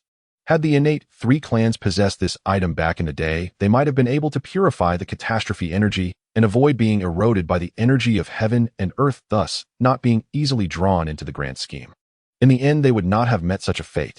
Looking at the innate white lotuses before him, especially that 12-grade pure world white lotus, he had no intention of splitting the lotus stalk. Such a complete supreme spiritual root far outweighed the value of the treasures obtained from splitting it. He summoned the Chaos Creation Tower, drawing the entire Sanguang Divine Water Lake along with the Lotus Group into the spiritual lake area within the tower, nourishing it with life essence water to ensure it remained unharmed. Afterward, Zhen Yuanzi continued to explore the abbot's immortal island, his harvests incessantly increasing. In a valley, he discovered a middle-grade innate spiritual root Ren water cherry, its fruits as transparent as sapphires containing pure Ren water essence. On a cliff, he found the Zetan divine wood, its body as hard as diamonds, suitable for crafting supreme defensive treasures. Under a waterfall, he found the cleansing heart bamboo, whose fragrance could calm the mind and dispel inner demons. Counting it all, there were surprisingly over 10 middle and lower grade innate spiritual roots. Even deeper in the Immortal Island, he discovered a superior grade innate spiritual root, the Wuxiang Enlightenment Fruit Tree. This tree could bear the Wuxiang fruit, with its surface evolving into the illusory forms of 3,000 great paths. When consumed by cultivators, it allowed them to briefly comprehend their corresponding laws, proving highly effective for breaking through realms. As for spiritual herbs and elixirs, there were countless numbers, including innate red fruits, innate snow lotuses, and 9-turned soul-returning grass. Finally, he found the control stone tablet of the abbot's immortal island in a certain location. The stone tablet was entirely forged from chaotic jade engraved with spatial runes. Zhen Yuanzi used his own magical power to refine it for a millennium, finally mastering the tablet and thus controlling the entire abbot's immortal island. With a thought, the immortal island could shrink to the size of a palm, transforming into a gourd-shaped jade seal that he could carry with him, also usable as a cave dwelling. It could also be released during battle, using the power of chaotic space to suppress opponents, truly having endless applications. After acquiring the abbot's immortal island, Zhen Yuanzi traveled the East Sea for tens of thousands of years. Although he found some spiritual objects, none could compare to the opportunities presented by the abbot's immortal island. He no longer delayed and turned to fly towards the direction of Wanshou Mountain and the Wuzhuang Temple. Along the way, he organized and classified the spiritual roots and treasures obtained during this journey, transplanting some middle and lower-grade spiritual roots to the abbot's immortal island to make it more vibrant. After several thousand years, Zhen Yuanzi's figure appeared atop Wanshou Mountain, looking down at the Wuzhuang temple shrouded in mist, a smile forming at the corners of his mouth. This journey had yielded far beyond expectations, not only steadily enhancing his strength, but also acquiring the treasure of the abbot's immortal island. The current Wuzhuang temple had such profound depth, it would astonish any innate divine demon or innate divine being. He stepped into the cave heaven of Wuzhuang temple, and Qingfeng Mingyue Fengyao and Hong Lian quickly approached, respectfully bowing. "Welcome back, master." "Thank you for your hard work." Zhen Yuanzi nodded slightly, his gaze sweeping across the cave heaven, only to see that Wuzhuang temple had become even more prosperous since he left, with the ginseng fruit orchard suffused with spiritual energy and the Enlightenment Hall's chaotic Great Path steel shining even brighter. After simply listening to the reports from Qingfeng Mingyue and the others, and collecting the harvest from the spiritual herb garden over the years, Zhen Yuanzi dismissed them. He then entered the Enlightenment Hall by himself. Enlightenment Hall. Zhen Yuanzi took a moment to rest, extending his hand to flip it over, his gaze falling upon the Wan E curse flag floating beside him. The flag's surface was pitch black, faint whispers of vengeful spirits echoing, as if yearning for offerings. Hong Jun's 3 corpses must be nearly fully restored. It's time to add some fire to the mix. A glint of cold light flashed in Zhen Yuanzi's eyes. He then summoned the corpse of the blood evil child along with the acquired supreme innate spiritual treasure, the blood evil blade, the bone flag of the bone demon, and the venomous claws of the poison queen. Along with a large number of innate spiritual objects, they hovered before the flag. Although these offerings were not as valuable as the 3 supreme innate treasures and innate spiritual veins from last time, the blood evil child was a latest-stage innate divine demon of the Great Luo Golden Immortal realm, its corpse containing pure divine demon essence. Coupled with 3 middle and upper-grade innate spiritual treasures and other innate spiritual objects, their value was already sufficient. "Rise!" Zhen Yuanzi shouted, his vast magical power as a latest-stage Hunyuan Golden Immortal surging into the Wan E curse flag like a flood breaking through a dam. In an instant, the flag's surface swelled to billions of feet, countless distorted, ghostly figures pouring out from the flag, emitting chilling screams. The corpse of the blood evil child and the 3 treasures rapidly dissolved under the tearing of the ghostly figures, transforming into pure energy absorbed by the curse flag, along with those spiritual herbs and spiritual ores being devoured. Buzz! The Wan E curse flag was fully activated, its black surface revealing more intricate and bizarre curse runes. A curse power several times more violent than last time coalesced into a gigantic ghostly claw that obscured the sky and blocked the sun, disregarding the distance of time and space, as if locking onto its prey. Carrying the terrifying intent of Dao Foundation crumbling, 3 corpses shattering, and fortunes decaying, it fiercely clawed towards the central Kunlun and Yujing Mountain. Central Kunlun, Yujing Mountain. Hong Jun was sitting cross-legged, surrounded by the divine light of the creation jade disc and the Taiji diagram, with the 3 corpses floating beside him. After hundreds of thousands of years of nurturing, the flaw from last time that had been torn apart by the curse was about to be repaired, and the aura of the 3 corpses was increasingly harmonizing with the main body, just a step away from complete perfection. Just one last sliver. A glint of anticipation flashed in Hong Jun's eyes. Once the 3 corpses merged, he could take that final step and attain sainthood. At that moment, a familiar, yet even more terrifying cold aura descended from the sky, instantly enveloping the entire Yujing Mountain. "Moi." Hong Jun's expression changed dramatically as he opened his eyes wide, filled with disbelief and rage. This cursed power again. It dares to come back. The last curse had caused his 3 corpses to show flaws, delaying his path to the Dao for hundreds of thousands of years. Now, as he was about to repair it, this damned curse had come again, and its power was even more violent than last time. How outrageous! Hong Jun bellowed, his divine light surging around him as the creation jade dish hovered above his head with myriad Dao symbols descending to form an impenetrable barrier. The Taiji diagram also unfolded, with the black and white energies flowing incessantly, transforming into a chaotic barrier that shielded him and the 3 corpses within. The ghostly claw born of the curse's power struck fiercely against the defense, causing the Dao symbols of the creation jade dish to flicker violently, as if they would shatter at any moment. The black and white energies of the Taiji diagram were torn apart by the ghostly claw, with the cold curse power seeping through the cracks, directly assaulting the 3 corpses. Up! The virtuous corpse, the evil corpse, and the gripping corpse all screamed in pain simultaneously as the previously mending gap was torn open once more, even larger than before. The peaceful aura of the virtuous corpse turned violent, the murderous intent of the evil corpse uncontrollably leaking out, and the merit golden light of the gripping corpse dimmed further, causing the connection between the three corpses and the main body to become chaotic in an instant. Damn it! Hong Jun was both shocked and furious, never expecting the curse's power to be so terrifying. Even with the dual defenses of the creation jade dish and the Taiji diagram, it could still harm the three corpses. He hurriedly circulated all his magical power, activating the two supreme treasures, attempting to completely isolate the curse power.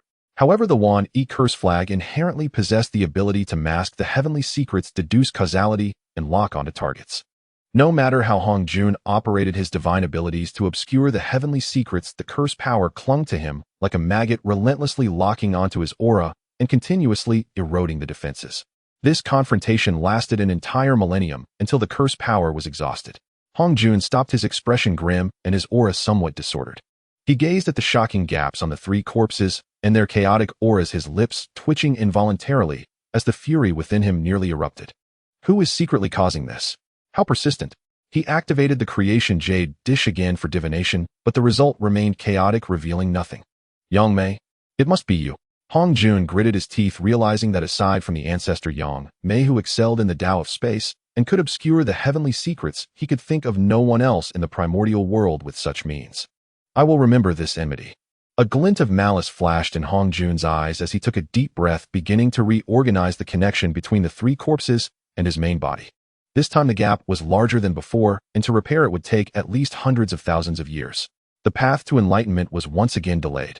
In the Tao Enlightenment Hall of Wuzhuang Temple, Zhen Yuanzi sensed the success of the curse and revealed a satisfied smile. He put away the Wan E curse flag, thinking to himself, Hong Jun, give me some time. The future of the primordial world may not be dictated by you. It is time to focus on my cultivation and strive for the pinnacle of the Hunyuan Golden Immortal. Zhen Yuanzi sat cross-legged, the Chaos Dao Stele hovering above his head, preparing to comprehend the Tao and accumulate strength for the future path to enlightenment. Just as Zhen Yuanzi was about to immerse himself in his cultivation, a system notification suddenly rang in his mind, crisp and urgent. Ding! Congratulations to the host for successfully interfering with Hong Jun's enlightenment process twice, with curse power significantly impacting the fate trajectory of the primordial world, triggering a special reward. Ding! Reward issued, an opportunity to comprehend the origin of the Chaos Dao. Oh, such a reward exists. Zhen Yuanzi was momentarily stunned, but quickly understood. Hong Jun is a Tao ancestor among the fixed fates of the primordial world. Interfering with his enlightenment twice undoubtedly caused a violent impact on the river of fate, making such a reward from the system reasonable. When he learned the specific details of this system reward, an endless wave surged within him. The ocean of chaos origin is the core and essence of the Chaos Dao. Every drop of water in the origin ocean contains the true meaning of the Tao from before the chaos was divided. Comprehending the origin of the Chaos Dao means being able to immerse one's consciousness in the sea of laws from the very beginning of chaos, directly facing the primal operation of the Tao. Let alone entering it to comprehend the Tao, even just touching a trace of its aura would be enough to cause a surge in the cultivation of any Hunyuan being. Such opportunities are more precious than any spiritual treasure or spiritual root enough to drive the supreme beings of all realms to madness, willingly provoking calamities that last for millions of years. Zhen Yuanzi did not dare to be the slightest bit negligent. The blue light around him surged, and his primordial spirit and physical body instantly reached a state of perfection, every inch of his skin flowing with the Tao rhythm of the earth's profound virtue. He took out 3 pieces of top-grade Tao tea leaves and placed them in his mouth. The leaves dissolved instantly, and a refreshing Tao rhythm spread throughout his body, cleansing his limbs and bones, leaving his mind as clear as a boundless clear sky with no distractions left. Activate the reward. The moment his thought descended, an indescribable chaotic power enveloped his primordial spirit, of force far surpassing the constraints of the heavenly Tao of the primordial world.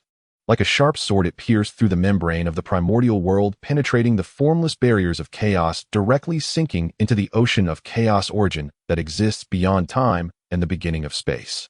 In this place, there was no sky or earth, no light or darkness, only an endless surging sea of chaos. Within the sea, billions of chaotic laws weave like swimming dragons, sometimes colliding to create phenomena of creation and destruction, sometimes evolving the trajectories of all things birth and death. The Dao symbols flickered in the waves, each symbol containing the ultimate mystery of being and non-being, as if one could see the initial trajectory of the Dao begets one, one begets two, and touch the foundational logic of yin and yang complementing each other, giving rise to all things. This is the source of the Dao. Zhen Yuanzi's mind trembled violently, although his consciousness was like a grain of sand in the vast sea, he could clearly sense the breath of every great law. He saw the five elements sprouting in the chaos, the sharpness of metal, the vitality of wood, the inclusiveness of water, the destruction of fire, and the weightiness of earth, all originating from here.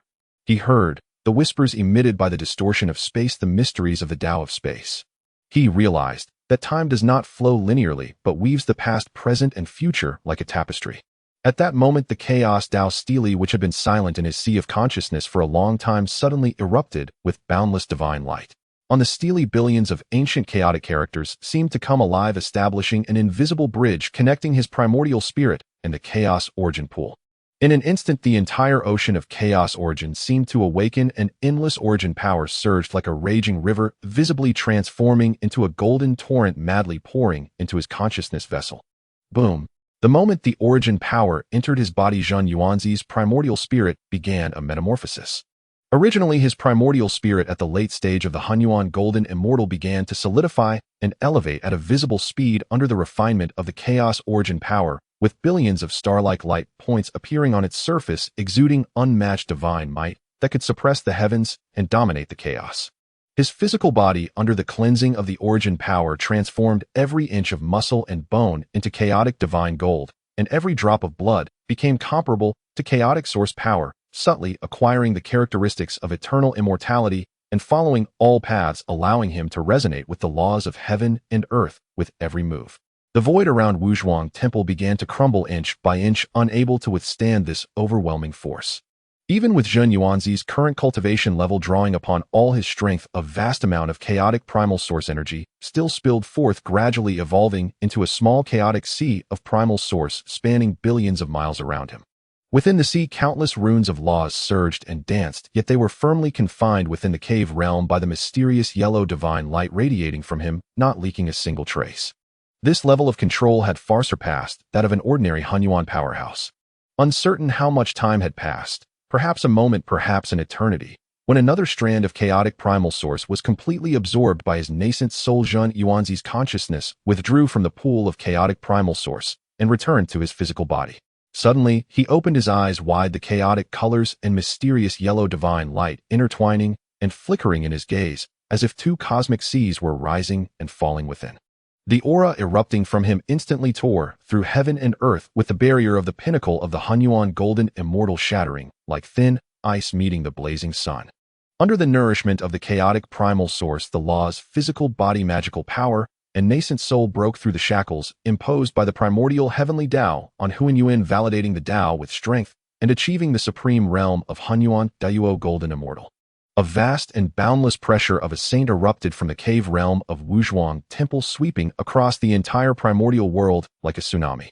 This pressure was unlike that of any future heavenly Tao saint's conformity to the heavens, but rather carried the contrarian dominance of chaotic primal source, yet also contained the weight of the earth that bears all things, a perfect balance of rigidity and softness.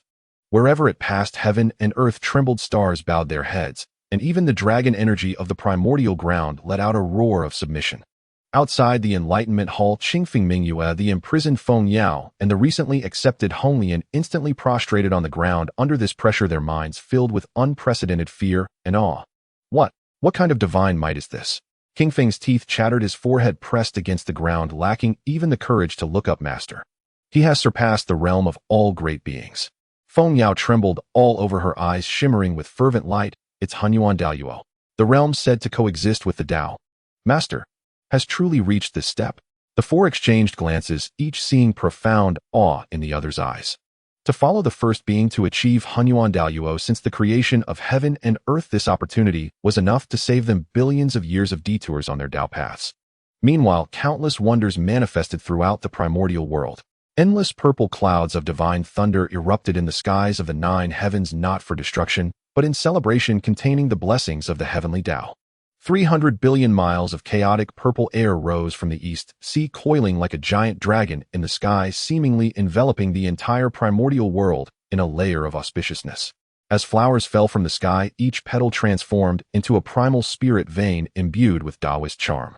Beneath the earth, countless golden lotuses broke through the soil, starting from Wuzhuang Temple and spreading to every inch of the primordial land at a visible speed. The light of the golden lotuses stabilizing the fortunes of the primordial world several times over. The celestial sounds lingered, resonating with all things in heaven and earth as dragons and phoenixes presented auspiciousness and Qilins offered blessings. The chaos began to give birth to spiritual roots, with Zhen Yuanzi residing in Wanshou Mountain. Holding the earthly book to stabilize the universe, he raised the treasure tower to suppress the chaos. With ginseng by his side, he grasped the essence of life, his aura soaring to split the primordial chaos. The laws bowed before him, and the great Tao humbled itself in his presence. Today he certifies the realm of Hunyuan Daoyuo. As the sound of preaching resonates from beyond the chaos, an invisible Tao rhythm reverberates through the world. This rhythm is not poetry, yet clearer than any words, directly imprinted in the sea of consciousness of every living being, telling the story of Zhen Yuanzi's origins, Tao journey, and present realm. He has existed since the dawn of chaos, achieving enlightenment in Wanshou Mountain, mastering the earthly book to stabilize the earth's cosmos, and alongside the ginseng fruit, comprehending the true meaning of life, ultimately validating the Hunyuan Daoyuo, with supreme power coexisting with the Tao. This Tao rhythm spread to every corner of the primordial world, whether among the stubborn stones buried deep underground or the celestial beings soaring in the nine heavens. All instantly understood the terror and greatness of the first Hunyuan Daoyuo in this world. Immediately, a majestic law body connecting heaven and earth appeared before the eyes of all beings. Wearing the chaos opening tower on his head, the mysterious yellow divine light, descending from the tower, suppressed the heavens. Holding the five elements transformation mirror, the mirror's light shifting could illustrate the birth and extinction of all things. Sitting upon a 12-petal pure white lotus beneath the lotus platform were the illusory shadows of billions of earthly veins. Surrounded by earthly books and other spiritual treasures, each piece emanated an aura powerful enough to make ordinary saints tremble. The visage of the law body was ancient with indifferent eyes, yet contained the supreme truth of the universe's birth and extinction, the chaotic transformation embodying Zhen Yuanzi's Hunyuan law body. Zhen Yuanzi. His voice, not deliberately amplified, clearly reached the ears of every living being, resonating with the rhythm of the great Tao. Today I certify the realm of Hunyuan Daoyuo. Considering the difficulty of cultivating in the primordial world, I will preach the true meaning of the great Tao 10,000 years hence in the chaos beyond the heavens. Those with affinity may come. As his words fell, the entire primordial world erupted in fervor. It is Hunyuan Daoyuo, a realm that coexists with the Tao. 10,000 years hence, preaching in the chaos beyond the heavens. Even if it means shattering my body, I will go. Congratulations to Zhen Yuan for certifying Hunyuan Daoyuo. Whether it was the Hunyuan Golden Immortals traversing the primordial world, or the secluded Tai True Immortals, even the newly formed ignorant little demons and creatures were all prostrating on the ground, bowing sincerely. This was not out of fear, but out of reverence for the supreme Tao, a submission to the first Hunyuan Daoyuo since the creation of heaven and earth. Endless voices of congratulations gathered into a torrent, resounding throughout the primordial world for millions of years, lingering on. Simultaneously, the blessings of Zhen Yuanzi's certification rained down upon the primordial world like sweet dew, reviving withered innate spiritual medicines and even innate spiritual roots. The injuries of the near-fallen cultivators healed completely, and even the cracks left by the great calamity in the primordial land began to slowly repair and heal. In the center of Kunlun Yujing Mountain, Hong Jun, old ancestor, was seated in meditation, surrounded by the divine light of the creation jade plate, a step away from certifying the Tao. However, when the overwhelming Hunyuan pressure sweeping through the primordial world arrived, the creation jade plate in his hand trembled violently, and the Tao runes on the plate momentarily became chaotic. Zhen Yuanzi. Hong Jun suddenly opened his eyes, revealing for the first time a shocked and incredulous expression. He has actually certified Hunyuan Daoyuo. This is impossible. How could he have certified Hunyuan Daoyuo before me? Impossible, absolutely impossible. Could it be that he used the merits of the heavenly Tao to forcibly elevate his cultivation, walking the path of merit to certify the Tao? Yet it seems he does not appear to be so. He could faintly sense that Zhen Yuanzi's aura contained the dominance of chaotic primal source, a power completely free from the shackles of the heavenly Tao, the ultimate manifestation of validating the Tao with strength. Having meticulously prepared countless Yuan meetings and strategized at every step, How could he accept being outmaneuvered by a mere entity residing on Wanshou Mountain? What astonished him even more was that the path of Zhen Yuanzi seemed to contradict the heavenly Dao he had envisioned from the very beginning. Deep within the western Kunlun ancestor Yangmei gazed towards the direction of Wanshou Mountain in the east, a rare gravity, showing on his usually tranquil face, which soon transformed into a tone of admiration. What is Zhen Yuanzi? Proving the Dao of Hunyuan Dayuo with strength, he can even resonate with the primal chaos of the universe. The wilderness is about to change. In a certain chaotic crevice of the wilderness, ancestor Wuji slowly opened his eyes, the chaotic energy swirling in his gaze, the first Hunyuan Dayuo since the creation of the world. Zhen Yuanzi. Could it be that he has reincarnated from some old friend? In another hidden space, ancestor Diao Dao caressed the chaotic treasure mirror before him, which reflected the Dharma form of Zhen Yuanzi. He murmured to himself, Hunyuan Dayuo, even I cannot see through him. Countless ancient powers hidden deep within the wilderness, existing since the era of chaos, were now stirred by the miraculous phenomenon of Zhen Yuanzi, proving his Dao. Shock, trepidation, curiosity, solemnity. Various emotions intertwined within their hearts. The sudden emergence of this newly ascended Hunyuan Dayuo was like a massive stone thrown into the deep sea of the wilderness, creating waves powerful enough to alter the patterns of countless eons to come. Within Wuzhuang Temple, Zhen Yuanzi retracted his Dharma form, the pressure emanating from him dissipating completely, as if the Hunyuan Dayuo that had just stirred the celestial phenomena was nothing more than an illusion. Zhen Yuanzi sensed the immense power of the Hunyuan Luo Golden Immortal within him, felt the connection to the great wilderness beneath him, as if it were an extension of his own body, and perceived the clearer pathways of the Dao within his sea of consciousness, the corners of his mouth curling into a serene smile. At this moment his laws flowed smoothly and harmoniously, his primordial spirit faintly connected with the chaotic Dao, and with every gesture he could summon the essence of chaos, feeling utterly exhilarated. Proving the Hunyuan Dayuo was merely a milestone on his path. The teaching in the heavenly outside 100,000 years later would mark the beginning of his declaration of existence to the entire wilderness, and even to chaos. The era belonging to Zhen Yuanzi was thus set in motion. However, before that there are still some matters and some presences to deal with. Zhen Yuanzi's gaze inevitably drifted towards the wilderness. It took a while before he withdrew his gaze. Finally, he cast his eyes over the ocean formed by the overflowing chaotic Dao essence, witnessing the swirling chaotic energy and the faintly visible Dao runes, with every drop of essence containing energies akin to the creation of the world. Though this is merely a portion of the overflowing essence, it holds immeasurable value. Zhen Yuanzi smiled slightly. This ocean of essence, merely a drop of chaotic Dao essence, contained boundless vigorous energy, and its grade was incomparably high. Although this ocean of chaotic Dao essence could not compare with the sea of chaotic Dao essence within the core of chaos, being just a drop in the ocean, it still contained infinite value, enough to sustain his cultivation needs for a long time to come. Or perhaps it could be used to cultivate confidence, or to refine treasures, all of which were supreme resources. With a thought, the chaos opening tower flew out its body, opening a massive entrance, completely drawing the ocean of chaotic essence into the tower and sealing it within the deepest chaotic space. At the same time, the news of Zhen Yuanzi's ascension to sainthood erupted like a thunderclap across the various sacred mountains and blessed lands of the wilderness, causing countless innate beings and powerful entities to be shaken, discussing amongst themselves. On Fengqi Mountain, Yuhua and Fuxi stood atop the mountain peak, gazing towards Wanshou Mountain in the east, their faces filled with astonishment. Zhen Yuanzi Sr. has actually proven the Dao and become a saint. Shock was written all over Yuhua's beautiful face. She clearly remembered the guidance Zhen Yuanzi offered during his last visit. At that time, although he was powerful, he had not yet reached such an incredible realm.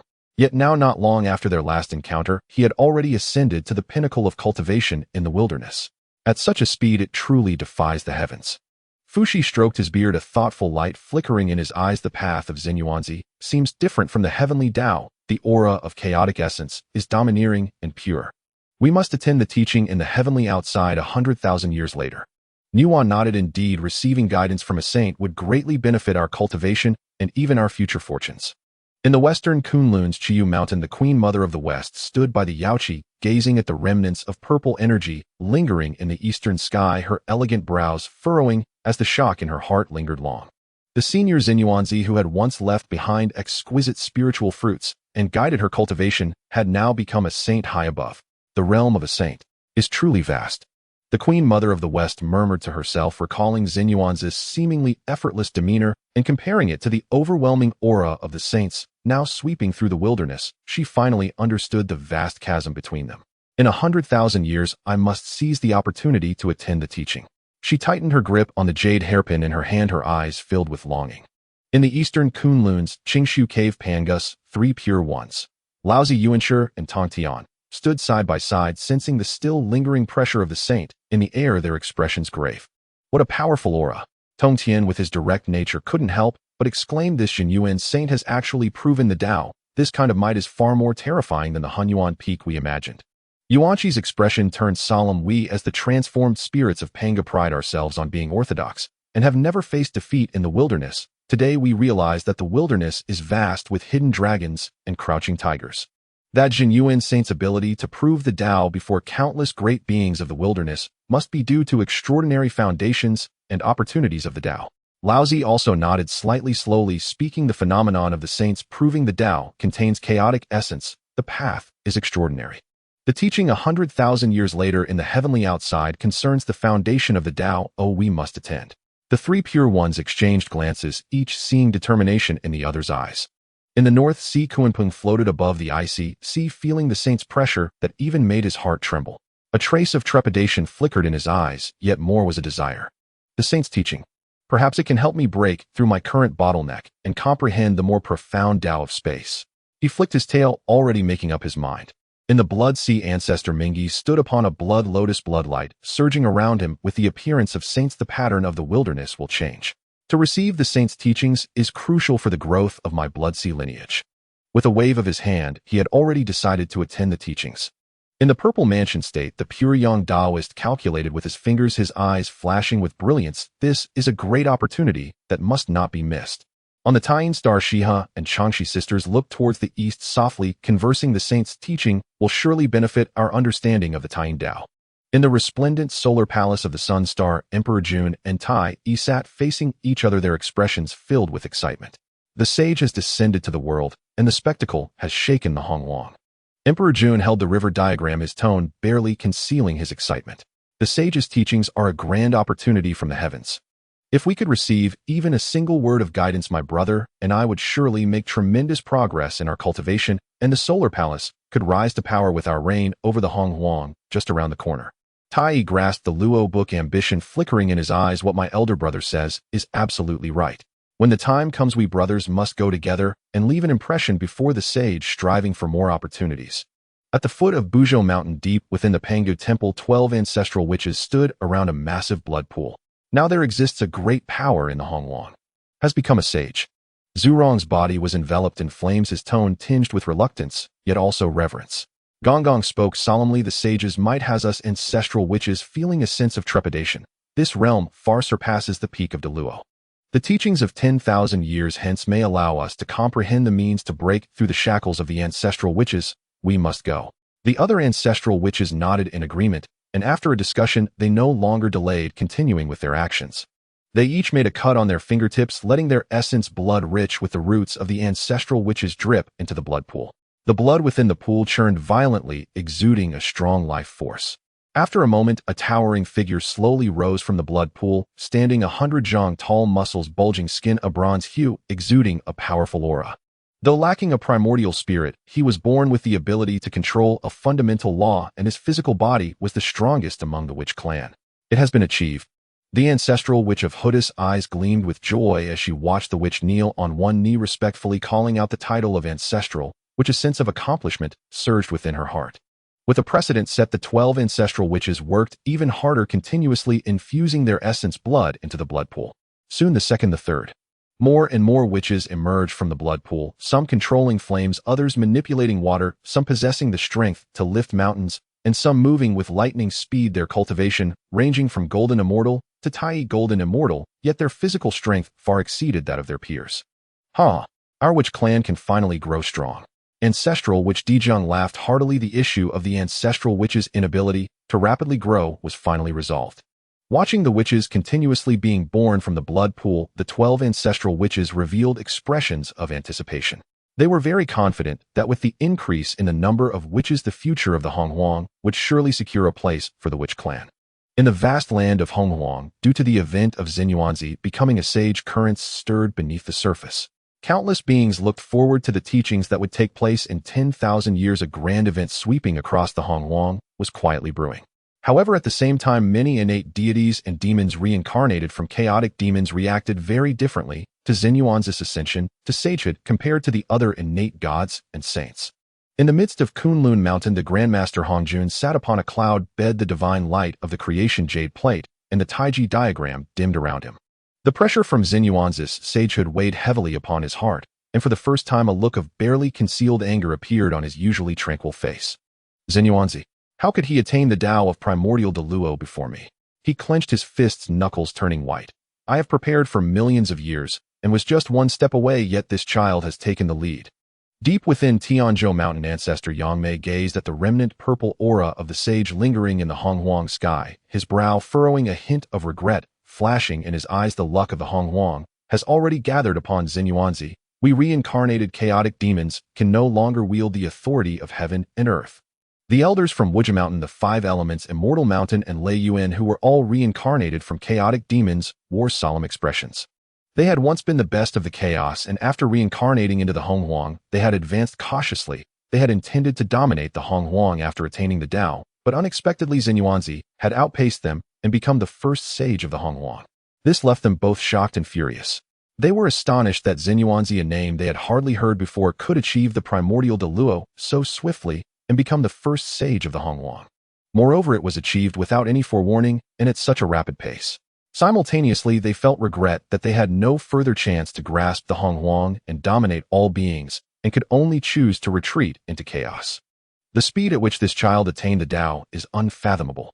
The Five Elements ancestor said solemnly, now that he has become a Primordial Luo, our remaining in the Hongwang will surely become a grave threat to us. With the nature of chaotic demons, he will never tolerate potential threats. Ancestor Thunder snorted coldly, lightning flashing around him. Though the Hongwang is good, there is no place for us here anymore. Rather than waiting for death, it would be better to retreat back into chaos, and after achieving greater cultivation, to plan our return. All the innate deities and demons understood each other's thoughts, knowing that if they did not leave now, their lives would be in danger. After all, they were all reincarnated from chaotic demons. Their innate qualities and potential were exceptionally formidable. As long as they were given enough time, they would eventually carve their own path to the Tao. In fact, among them, some innate deities and demons had already found their own path to the Tao, like Ancestor Hong Jun. Given a certain amount of time, they would be able to achieve the Tao. Thus, if they had become sages, they believed they would not have spared the remaining innate deities and demons, thereby threatening their own positions in the Hongwang. After all, the current Hongwang world was opened up by the Great Pangu, integrating the essence of the former 3,000 chaotic demons, including Pangu himself's physical body, magical treasures, primordial spirits, and all other quintessence, possessing an unparalleled foundation. If they could grasp the Hongwang world, the future prospects would be unfathomably deep. However, these innate deities and demons posed the greatest threat to a sage ruling over the Hongwang. If it were them becoming sages naturally, they would not leave any behind. Thus, they could only choose to retreat into chaos. However, the current chaotic environment was perilous, far less comfortable than the cultivation environment of the Hongwang, and the essence and resources contained within were already far inferior to before the opening of the world. If given the choice, they would naturally prefer to remain in the Hongwang. Yet this was evidently unrealistic. If they truly stayed in the Hongwang, they would only face demise, or perhaps be suppressed and made to submit. Therefore, even if they were reluctant, they could only choose to flee from the Hongwang and enter into chaos. After all, no one could guarantee when Zhen Yuanzi would strike against them. They were seen secretly gathering their long-accumulated spiritual treasures, spiritual roots, and primordial treasures, preparing to leave the Hongwang quietly. However, when they gathered at the boundary of the Hongwang realm at a gray area connecting the Hongwang and chaos, they were blocked by an invisible barrier. Above the barrier, chaotic currents roiled, and a giant tower's phantom could be faintly seen suppressing the void. It was the ceiling formation set by the chaos opening tower. Is there a formation obstructing us? Ancestor Hong Jun raised an eyebrow, probing with his divine sense. He was rebounded by a vast sage's pressure. Ancestor Yang Mai's expression darkened. This is the sage's means. He had already anticipated that we would leave. At that moment, a figure stepped through the void, and it was none other than Zhen Yuanzi. He sat upon the 12th grade pure world white lotus, surrounded by chaotic energy, and calmly scanned the numerous innate deities and demons. My fellow Taoists, where are you headed?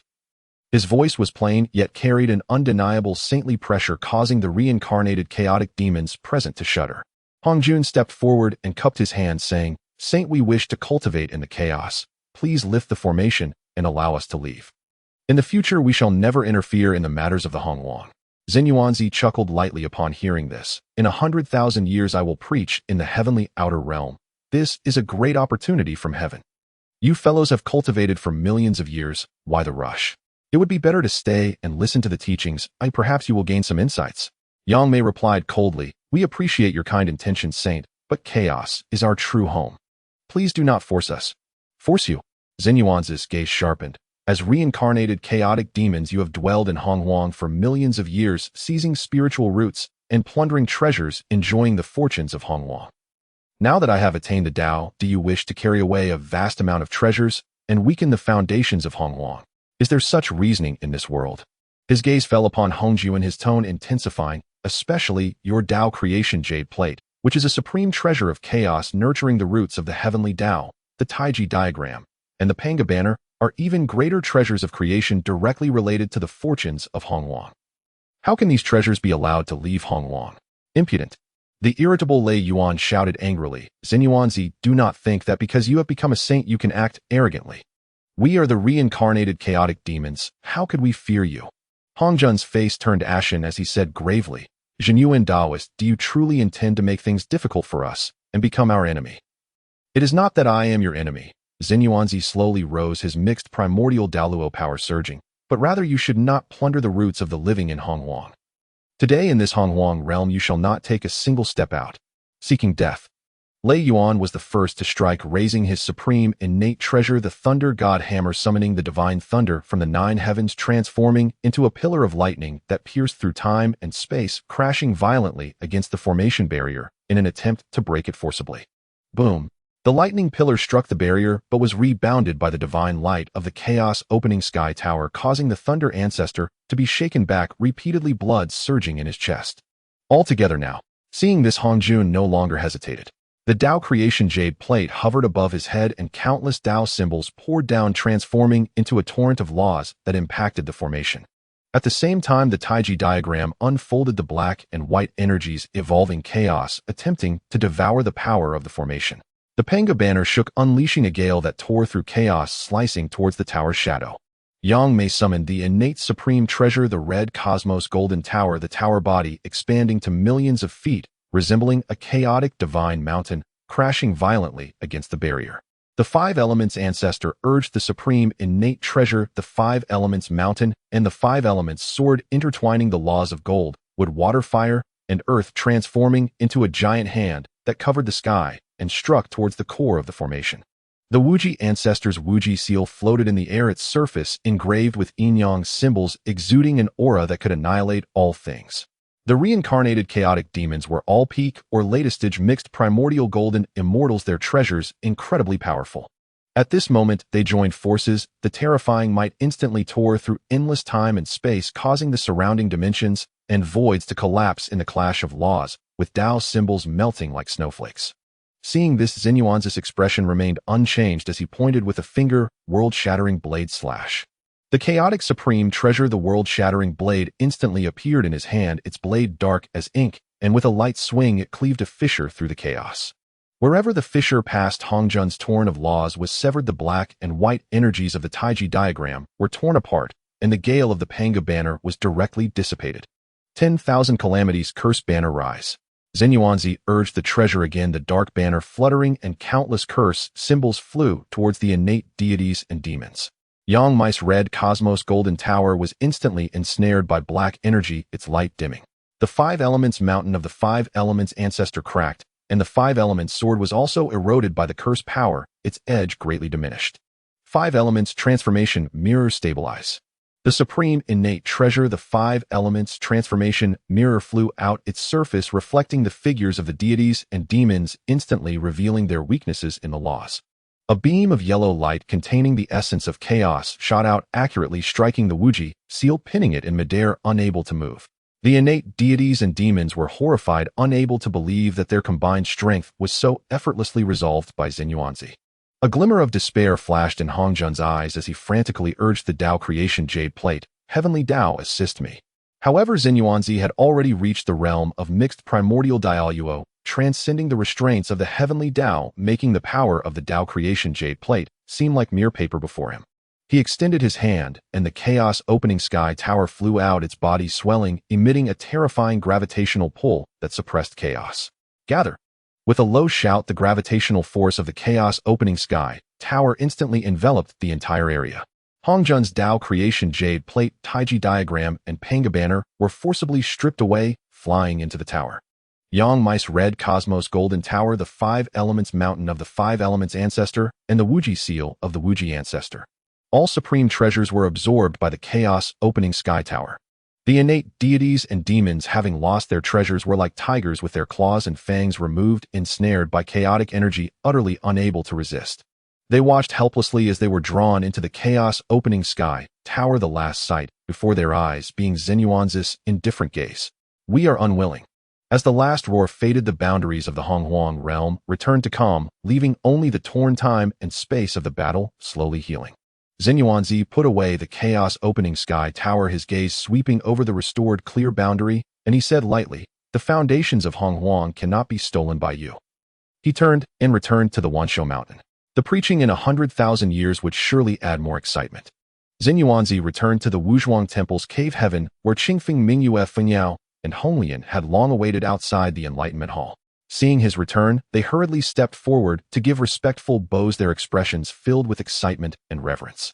"Congratulations, Master, on attaining the Dao and becoming a saint, reaching the realm of mixed primordial Dao Luo." King Feng's voice was loud, hardly concealing his joy. Mingyue also bowed, saying, "Master's divine might is unparalleled. Becoming the first saint of Honghuang is indeed a blessing for all beings and for Honghuang." Although Feng Yao and Honglian may be less eloquent, their admiration is apparent in their eyes, as they simultaneously say, "Congratulations on becoming a saint, Master." Zhen Yuanzi slightly nodded, his gaze sweeping over the four, speaking gently, "You all should cultivate diligently with me, and opportunities will present themselves in the future. Guard the cave well, and do not be negligent." "We will obey the Master's orders." The four responded in unison, then respectfully withdrew. Zhen Yuanzi stepped into the Enlightenment Hall, the doors closing automatically, cutting off all external sensations.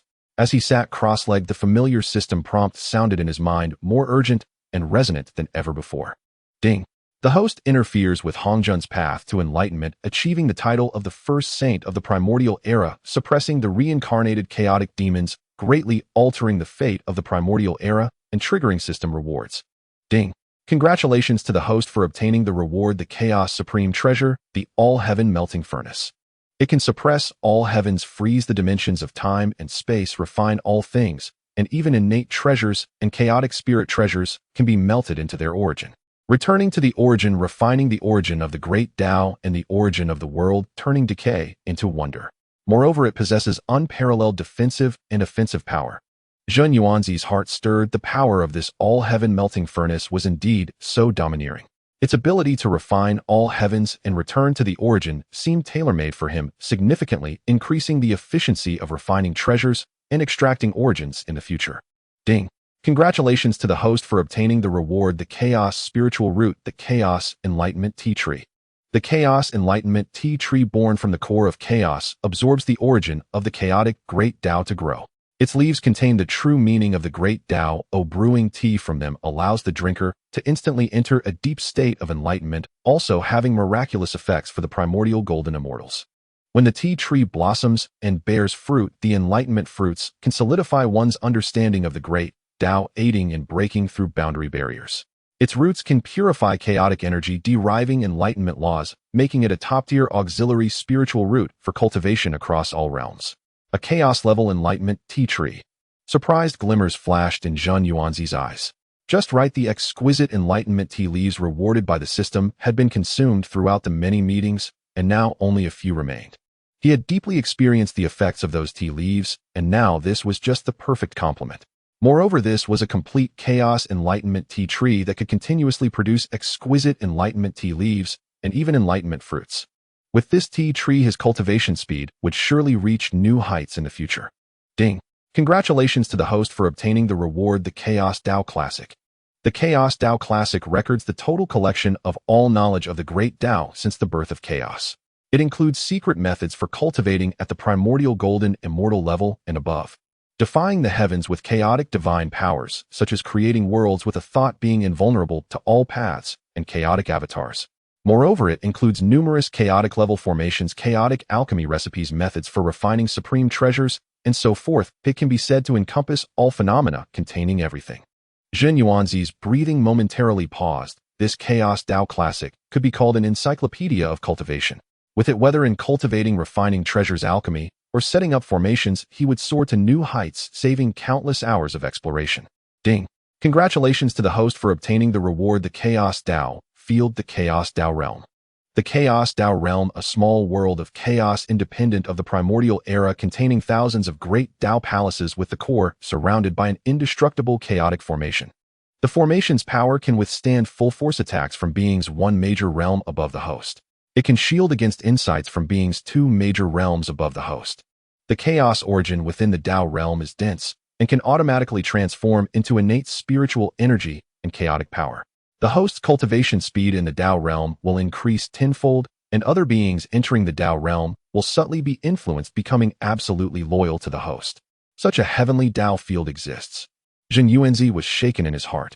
The Chaos Dao realm is not only an excellent place for cultivation, but also a safe sanctuary, and its loyalty effect saves him the trouble of subduing his subordinates. The core strength of Wuzhuang Temple can be safely settled here.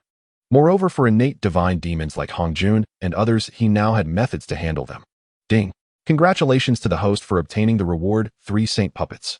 Saint Puppet forged from a mixture of chaotic divine gold and primordial purple energy, possessing the combat strength of a mid-stage Primordial Golden Immortal, utterly loyal to the host.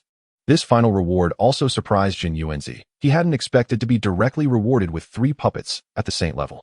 Moreover, these were not saints reliant on the heavenly Dao, but real, primordial golden immortal level saint beings. Subsequently, Zhen Yuanzi's thoughts stirred, and 3 figures emerged. One clad in chaotic battle armor, wielding a destruction divine spear with a resolute face and a mighty aura, excelling in close combat and defense, named Qing Song.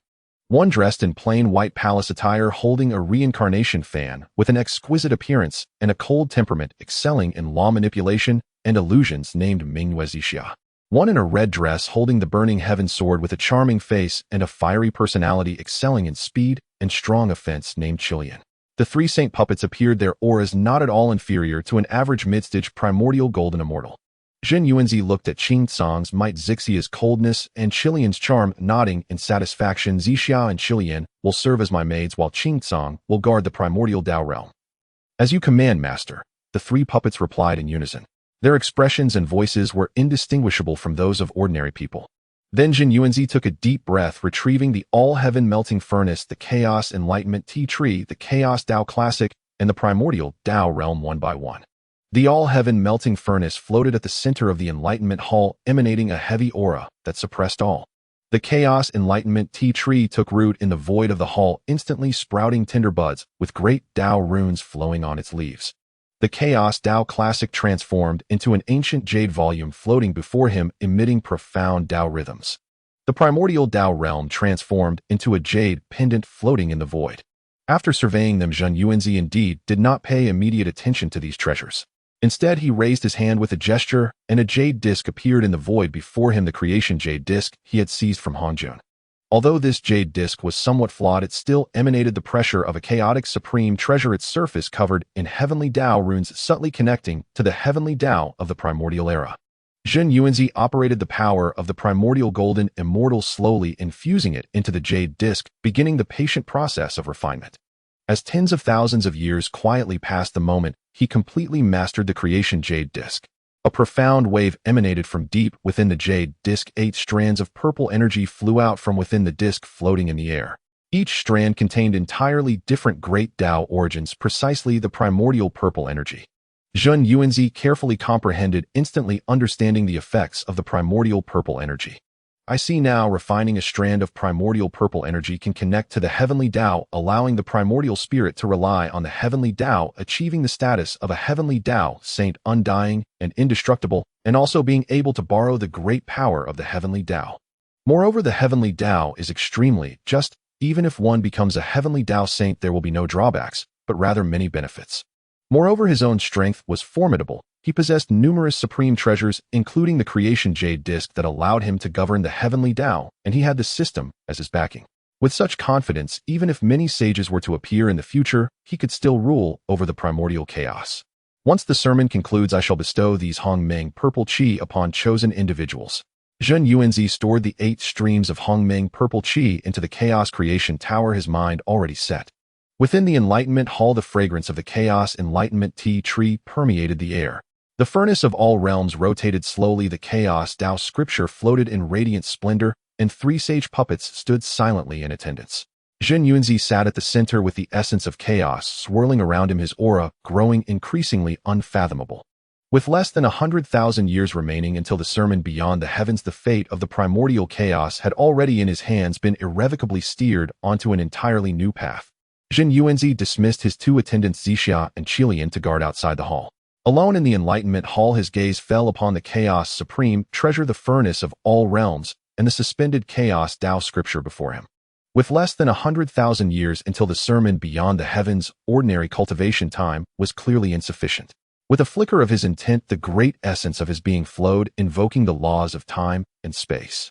With a resonant hum, countless temporal runes materialized around the enlightenment hall. An invisible barrier enveloped the entire hall, completely isolating its time flow from the outside world. Within the barrier, time began to accelerate, now fast, now slow, shifting according to need. An instant outside could be millions of years within the hall. Such a feat could only be performed by a mighty cultivator, requiring the forceful distortion of local space-time through one's own Dao.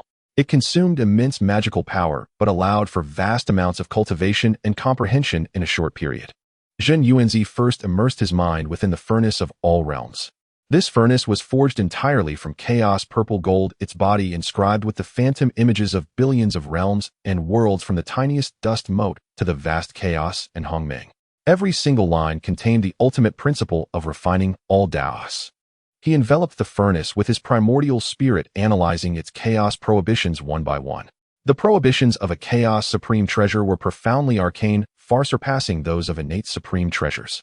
At times, Zhen Yuanzi would invoke his own creation law to resonate with the furnace's power of returning to the origin. At other times, he would channel the primal force of the Chaos Dao Stele to wash over the furnace's chaos runes. With each prohibition broken, the furnace would tremble, releasing an even heavier pressure. 100 years, 1,000 years, 10,000 years, 100,000 years. Time flowed within the hall, while outside merely 100 years passed. When the 10th prohibition was shattered, the furnace of all realms suddenly erupted with a brilliant chaos golden light. Its mouth opened automatically, and a surge of chaos, true fire capable of melting all things, spewed forth, but Zhen Yuanzi guided it with his magical power, making it flow docilely within the furnace. Having refined 70% of the prohibitions, I can now unleash most of its power. Zhen Yuanzi nodded in satisfaction. He could now easily command the furnace to suppress a region of space-time, or instantly melt an innate spiritual treasure back into its essence. As for the ability to return things to their origin, he could also employ it, extracting the essence of the Dao with far greater efficiency than before. Then he turned his attention to the Chaos Dao scripture. This jade tome appeared thin and light, yet within it lay an infinite reservoir of knowledge, like a vast starry sea of the Dao. Zhen Yuanzi extended his primordial spirit and was instantly inundated by countless streams of information. There was a secret technique for a Great Luo Golden Immortal to break through to a higher realm, the Chaos Unity art, which required devouring myriad Daos with one's own Dao to finally condense a unique chaos essence. There was a heaven-defying divine ability. One thought creates a realm, which could instantly create a vast world based on one's own magical power, with the laws within entirely under one's control. There was a chaos-level formation, the Universal Chaos Formation, requiring the essence of 3,000 chaos gods as its foundation. Once laid, it could trap and kill a mighty cultivator of the Hunyuan Wuji realm. Furthermore, there was a pill formula recorded for the 9 Revolutions Chaos Pill. A single pill could instantly restore a Hunyuan Luo Golden Immortal to peak magical power and even help one break through realm barriers. Zhen Yuanzi absorbed this knowledge with insatiable hunger, sometimes exclaiming in admiration at the analysis of a secret technique, sometimes sinking into deep thought over the profundity of a divine ability. He discovered that this scripture not only recorded ready-made methods, but also embodied the essence of the Dao. Whether in refining treasures, alchemy, or setting formations, the core of it all lay in the understanding and application of the Dao. So that's it.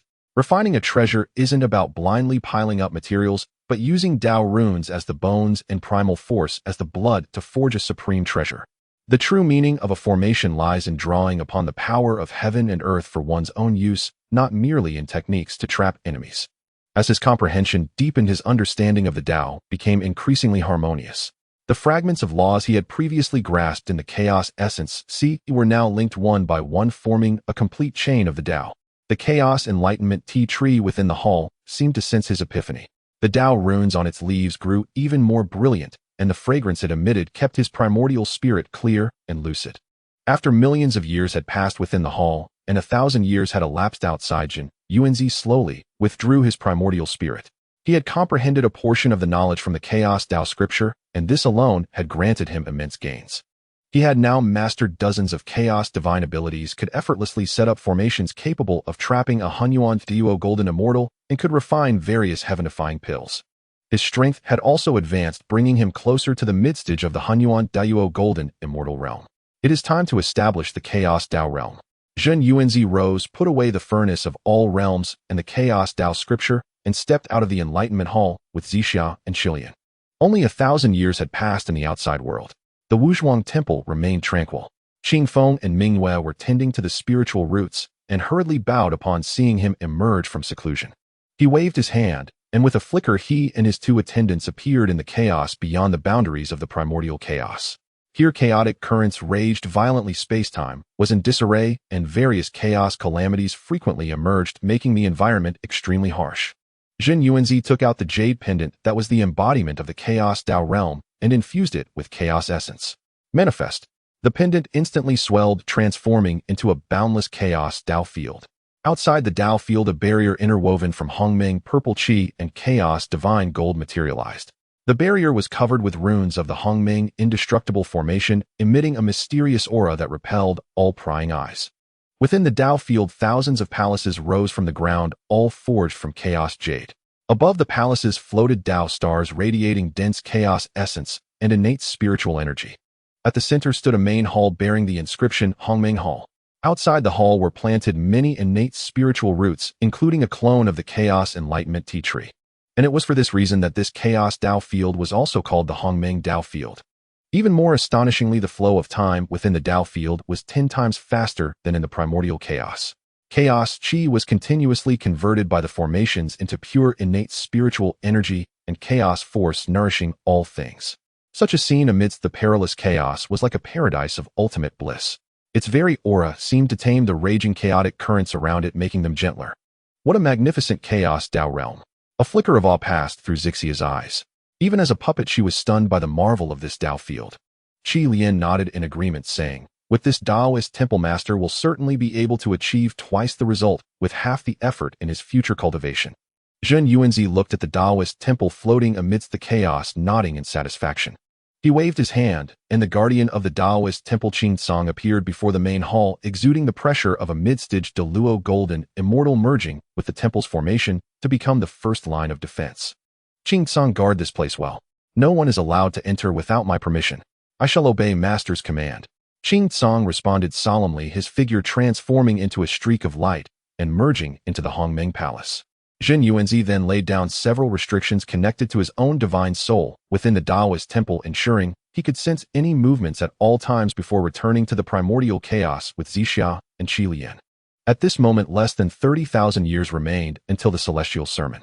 In the primordial chaos, countless beings were eagerly anticipating the teachings from the first sage of the primordial world. Meanwhile, Zhen Yuanzi was quietly making the final preparations for this grand event. Time passed swiftly, and over 80,000 years had passed since Zhen Yuanzi achieved enlightenment and became a sage. During these thousands of years, the land of primordial chaos saw dramatic changes and grand waves. Under the leadership of the 12 ancestral witches, the Wu clan expanded in all directions from Mount Buzhou. Gong Gong diverted the waters of the four seas to irrigate the west wilderness, Zhu Rong tempered the southern desert with fire, and Ho Tu nurtured the earth's veins to enrich the northern domain, while Di Jiang traveled through space to the eastern E. Countless Wu clan warriors were born from the blood pools. Although they lacked divine souls, they naturally wielded some ancestral, which powers their physical bodies unparalleled, with heads of bronze and brows of iron impervious to blades and spears. In just a few thousand years, the Wu clan had become a formidable power in the primordial world where they tread beasts and demons would retreat, and the innate beings of Zhuzhou would bow to them, hinting at a dominion over the land of primordial chaos. On the Sun Star, Dijun and Tai Yi were also unwilling to be outdone. The two utilized the river diagram and Luo Shu to predict celestial secrets, leveraging the innate advantages of the Jin Wu clan to gather numerous innate beings and primordial star gods, establishing a massive force known as the Solar Palace. The chaos clock held by Tai Yi was renowned far and wide. With its toll, all laws were rendered ineffective. During a battle in the Eastern Sea, it repelled three-peak Luo Golden Immortal leaders of the innate tribes. This made the name of the Solar Palace resonate throughout the primordial world, attracting countless loose cultivators, and their power grew steadily. Meanwhile, the innate tribes lurking throughout the primordial world began to awaken. The Fox tribe of Qingqiu Mountain, led by the nine-tailed celestial fox, excelled in illusion and charm, with many powerful members among them. Although the Dragon clan of the Eastern Sea had suffered greatly during the Dragon Han Catastrophe, they gradually regained their vitality under the covert leadership of Yinglong, occupying the Four Seas Dragon Palace and guarding the Endless Ocean. The Qilin clan of the Western Kunlun hid within secret realms, occasionally appearing in the primordial chaos to mediate disputes among the clans, maintaining a delicate balance. The land of primordial chaos was teeming with countless races, all rising together, a scene both vibrant and fraught with hidden currents. As time flew by, another 10,000 years had passed. Less than 10,000 years remained until Zhen Yuanzi's celestial sermon. Innate sages and powerful beings within the primordial chaos were setting out one after another, following an unseen sense towards the Hongming Dao realm deep within the chaos, also known as the Chaos Daoist Temple. Within the chaos, turbulent air currents raged and dark energy ran rampant, while time and space flowed chaotically like invisible venomous snakes capable of devouring all beings at any moment. This was a forbidden place for cultivators. Only those at the level of Luo Golden Immortal or higher were qualified to set foot here. Countless Tai Yi Golden Immortals and Golden Immortals stood at the edge of the primordial domain, gazing at the gray chaos, with eyes full of longing and reverence. The sage's sermon is a rare opportunity. It's a pity my cultivation is insufficient. I fear I cannot withstand even the chaotic tides. Amidst it, Tai Yi Golden Immortal from the Wolf tribe clenched his fists, ultimately retreating back to the primordial chaos in reluctance. There were also those who did not believe in evil, such as a peak Tai Yi Golden Immortal who prided himself on possessing the top-grade postnatal spiritual treasure, the Xian Bing shield, boldly stepping into the chaos. However, after entering the chaos for merely 100,000 miles, he was met with a sudden chaotic storm filled with chaotic winds capable of tearing apart divine souls. The Xian Bing shield barely held for 3 breaths before shattering with a crack. The cultivator let out a scream, instantly consumed by the storm, leaving not even a trace of his soul behind. Such scenes caused more cultivators to hesitate. Only a select few Tai Yi Golden Immortals possessing innate spiritual treasures dared to cautiously linger at the edge of the chaos, hoping to catch a whiff of the sage's teachings. Meanwhile, those powerful beings at the Luo Golden Immortal level and above displayed their abilities, struggling to advance within the chaos. The chaotic malevolence seeped into every pore, continuously eroding their bodies and divine souls. The chaotic turbulence appeared and vanished mysteriously, at times surging from the void, pulling cultivators into unknown time and space. While it would not completely lead Luo Golden Immortals astray within the chaos, it would significantly hinder their progress. Simultaneously, there were chaotic winds that were incredibly sharp, capable of severing the laws of the Tao. Pangu and the 3 Pure Ones traversed through the chaos, Laozi bearing the 33-layered Xuanzang Tower above his head. The tower emitted billions of strands of Xuanzang energy, forming an indestructible barrier that isolated the surrounding chaotic winds and turbulence. The 3 maintained calm expressions, walking steadily, as if strolling leisurely.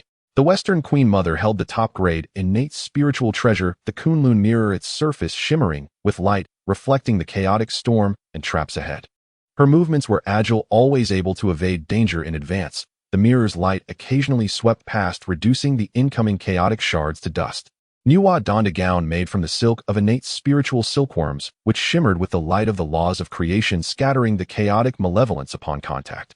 Fushi held the Fushi zither and the innate 8 trigrams compass, gently plucking the strings to produce a clear Dao sound that could soothe the violent chaotic air currents, while the 8 trigrams compass rotated, guiding them in the right direction. Di Jun and Tai Yi were accompanied by the river diagram and Luo Shu, which floated alongside them, transforming into the celestial shadows of the stars, protecting the two in the center. Any chaotic turbulence approaching would be shredded by the power of the stars. The chaos clock atop Tai Yi's head would occasionally emit a toll-lit sound waves spreading out, causing even the chaotic storm to momentarily pause. Underfoot, the ancestor of the Dark River stood on the 12-grade karmic fire red lotus, the lotus rotating as the karmic flames surged, incinerating the chaotic malevolence, while the blood sea power flowed around him, continuously repairing his body eroded by chaos. Jie and Yuanzi, with the former using the 6 roots pure bamboo to sweep away the chaotic mist, while the latter employed the 7 treasures Miao tree to brush off the incoming chaotic shards. The 1,000-leaf golden lotus blossomed beneath their feet, radiating a harmonious divine light that resisted the murderous energy of chaos.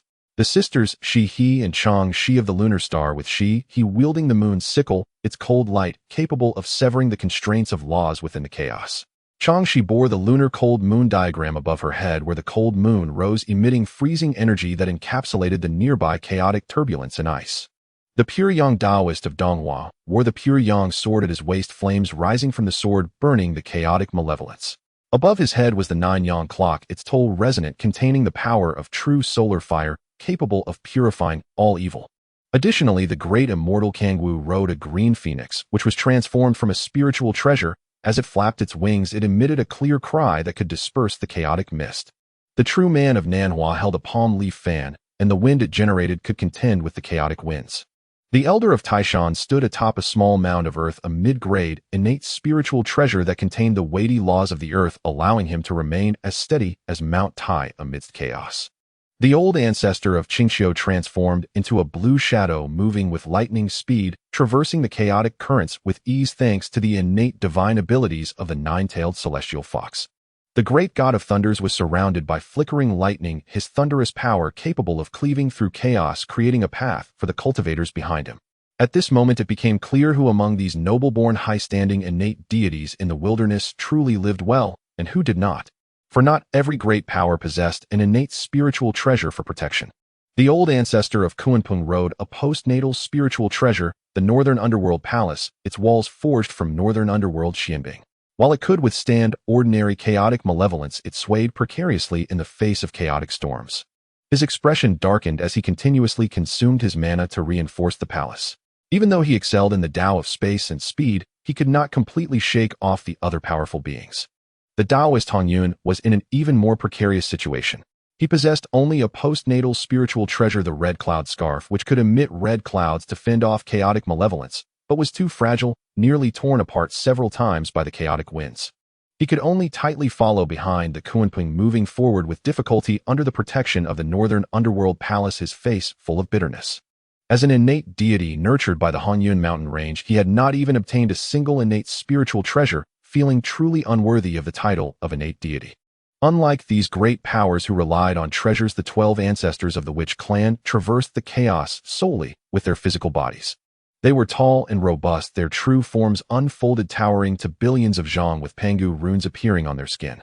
Chaotic malevolence fell upon them like raindrops merging into the ocean, instantly absorbed and refined by their bodies.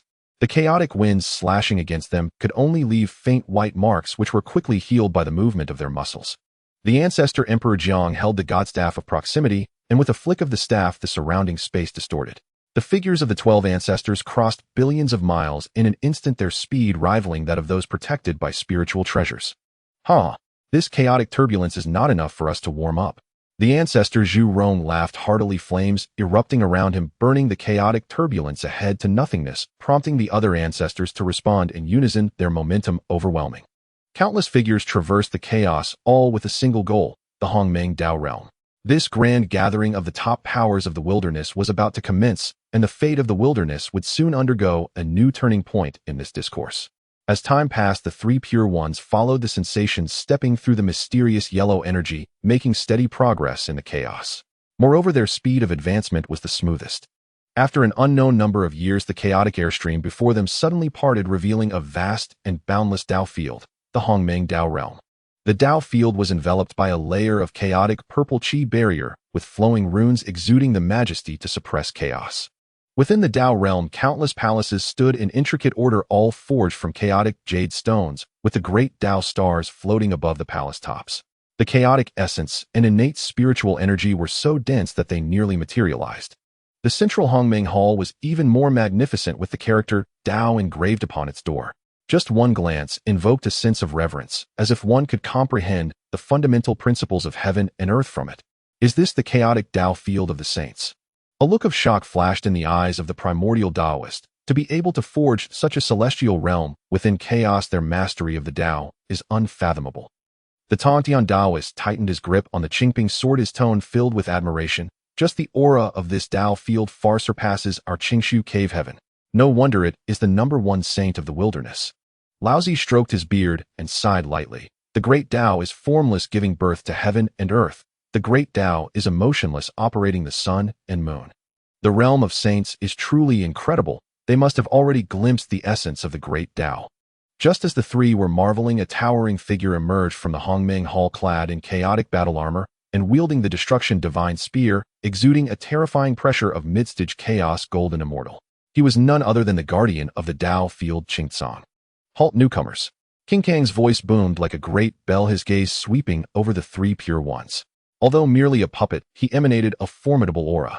The three pure ones were all shaken inside. This guardian possessed such cultivation. His aura was incomprehensible. Laozi stepped forward and clasped his hands, saying, "I am Laozi, accompanied by Yuan Shi and Tong Tian, here to listen to the saints' teachings. I request that fellow Taoist announce our arrival." Qingtsong nodded slightly, stepping aside to clear the path. "The saints have issued a decree. Those invited may enter freely. Follow me." The three followed Qingtsong into the Hongmeng Hall, which was vast and boundless, resembling a universe. Countless Dao runes flowed through the void, exuding profound Dao rhythms. At the forefront, there was a cloud platform, and in front of the platform were 6 Dao cushions. The cushions were woven entirely from chaotic divine cotton, emanating a unique aura that could draw one into the Dao. This cushion, the primordial Taoist narrowed his eyes. It must be an extraordinary treasure containing pure Dao comprehension laws. Sitting on it to listen to the Dao will surely yield twice the result with half the effort. The Tongtian Taoist's eyes sparkled. There are 6 in total, evidently prepared for the fated ones. We arrived early, just in time to seize the opportunity. Laozi nodded. In that case, let us take our seats. The three hesitated no longer, and each chose one of the 3 cushions at the forefront to sit down. As soon as they sat down, they felt a gentle Dao rhythm surge into their bodies, their primordial spirits becoming instantly clear, and the mana consumed in the chaos rapidly restored. They could not help but sigh inwardly. Indeed, a treasure for comprehension. Before long, Nuwa and Fuxi also arrived at the Hongmeng Dao realm. Upon seeing the Dao field, Nuwa's beautiful face showed surprise. Such a feat can only be achieved by a saint. Fuxi, meanwhile, focused on the runes on the barrier, deep in thought. This formation contains the path of immortality, with an incomprehensible defensive power. Upon seeing Qingtsong and sensing the terrifying pressure of mid-stage Chaos Golden Immortal, the siblings were even more shaken. If the guardian possessed such strength, how terrifying must the saint's cultivation be? As they entered the Hongmeng Hall with Qingtsong and saw the 6 cushions, Nuwa and Fuxi exchanged glances, both seeing surprise in each other's eyes. It seems we did not arrive too late. Fuxi smiled and approached, sitting on the 4th and 5th cushions, with Nuwa instantly feeling the wonders of the cushions and growing increasingly in awe of the genuine saint. After several hundred more years, the Queen Mother of the West arrived, stepping on the divine light of the Kunlun mirror. She gazed at the Hongmeng Dao realm, her delicate brows raised slightly, secretly thinking, the saints are indeed unfathomable. Upon seeing King Kang's cultivation, she further repressed her disdain, respectfully greeting him before entering the hall. Seeing the last remaining cushion, she hesitated no longer, lightly stepping forward to sit on the 6th cushion. As time passed, the mighty beings of the primordial era gradually arrived. When Di Jun and Tai Yi, cloaked in the light of the stars, stepped into the Hongmeng Hall, they saw that the 6 lotus seats had already been occupied. Though unwilling, they could only suppress their thoughts and found a place to sit on the left side of the hall. The ancestor of the underworld river stepped onto the flaming red lotus of karma. His gaze swept over the lotus seats, and seeing that they were occupied by the 3 pure ones and Nuwa, he understood that he had no hope. With a cold snort, he sat cross-legged on the right. Hong Jun and Kuanping arrived one after the other, and upon witnessing the scene in the hall, they were both greatly shocked and could only find a corner to sit. The pure young Taoist Donghua, the sisters Shiha and Changxi, and other mighty beings also entered one after another. Gradually the hall was filled with figures, yet it remained exceptionally quiet with only the faint sound of the circulating Dao symbols. On this day, two figures stumbled into the Hongmeng Hall. It was Jane and Junie. The moment they saw the 6 lotus seats ahead, a glint of excitement flashed in their eyes. The Dao rhythm of those lotus seats was an enormous opportunity for the two brothers. Zunti's eyes darted and he stepped forward, adopting a sorrowful expression to plead, "Dear Dao friends, our western land is barren and cultivation is difficult. Please grant us 2 lotus seats, and we shall surely repay you in the future." Before his words could finish, a vast pressure of saintly might suddenly descended, enveloping the two like a mountain pressing down, carrying an undeniable authority, as if to say, "Stay in your place." Jane and Junti were shaken to their core, instantly realizing that this was a warning from Saint Zhen Yuan. Cold sweat dripped from their foreheads, and they dared not speak further. They quickly collected their thoughts and sheepishly found a position at the very back of the hall to sit down, not even daring to lift their heads. Zhen Yuan's divine sense scanned the hall, seeing that everyone had taken their seats, and a faint smile appeared on his lips. As the host of the Dao lecture, he naturally would not allow Junti and Jane to cause a scene. After all, in the original destiny of the primordial world, Hong Jun allowed Junti and Jane to plead only because he owed a great karma to the western lands during the battle between Dao and Demon. Thus he needed to repay this debt through the 2 great fortune bearers of the West, hence he could only tolerate their actions.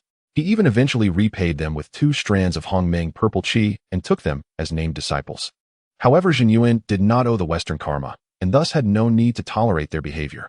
With less than 1,000 years until the lecture begins, the top powerhouses of the primordial world gathered together, and a grand lecture destined to change the fate of the primordial world was about to commence.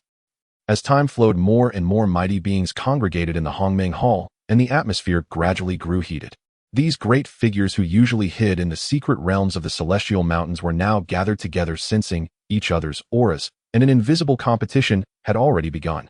After all, during ordinary times, these mighty beings mostly engaged in closed-door cultivation, and even when traveling through the primordial world, it was rare to encounter so many powerful beings at once.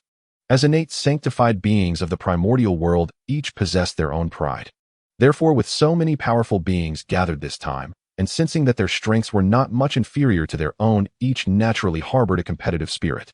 The 3 pure ones connected their energies, sitting upright on the lotus seats, with the exquisite pagoda of heaven and earth above their heads, its aura falling like a curtain, seemingly low-key, yet subtly exuding a Dao rhythm that defied all interference. No matter how the surrounding auras surged, they could not shake them in the slightest. Beside Nuwa, the laws of creation flowed, with faint dragon and phoenix shadows swirling around, representing her understanding of the Dao of creation, gentle yet impervious to infringement. Fuxi held the 8 trigrams compass, its surface swirling with stars, occasionally calculating something. The Queen Mother of the West had the Kunlun mirror above her head, its light illuminating the heavens, exuding an imposing aura that resonated with Nuwa's creative power. Jun and Tai Yi had the river diagram and Luo book, continuously evolving star maps under them, with the chaos bell hanging above its body, inscribed with runes of the sun, moon, and stars, radiating the tyranny of mastering the heavenly bodies.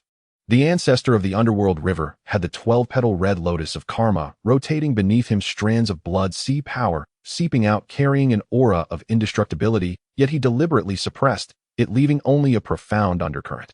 The pure yang Taoist Donghua had the true fire of 9 suns rising around him, the pure yang sword buzzing with resonance, its Dao rhythm fierce and blazing, akin to the sun at its zenith. Sisters Shiha and Changxi radiated the aura of the moon, illuminating a scene of the moon palace. In addition, the ancestor of Qingxiu transformed into a 9-tailed celestial fox apparition, surrounded by fox fire, with the rhythms of charm and illusion subtly intertwining.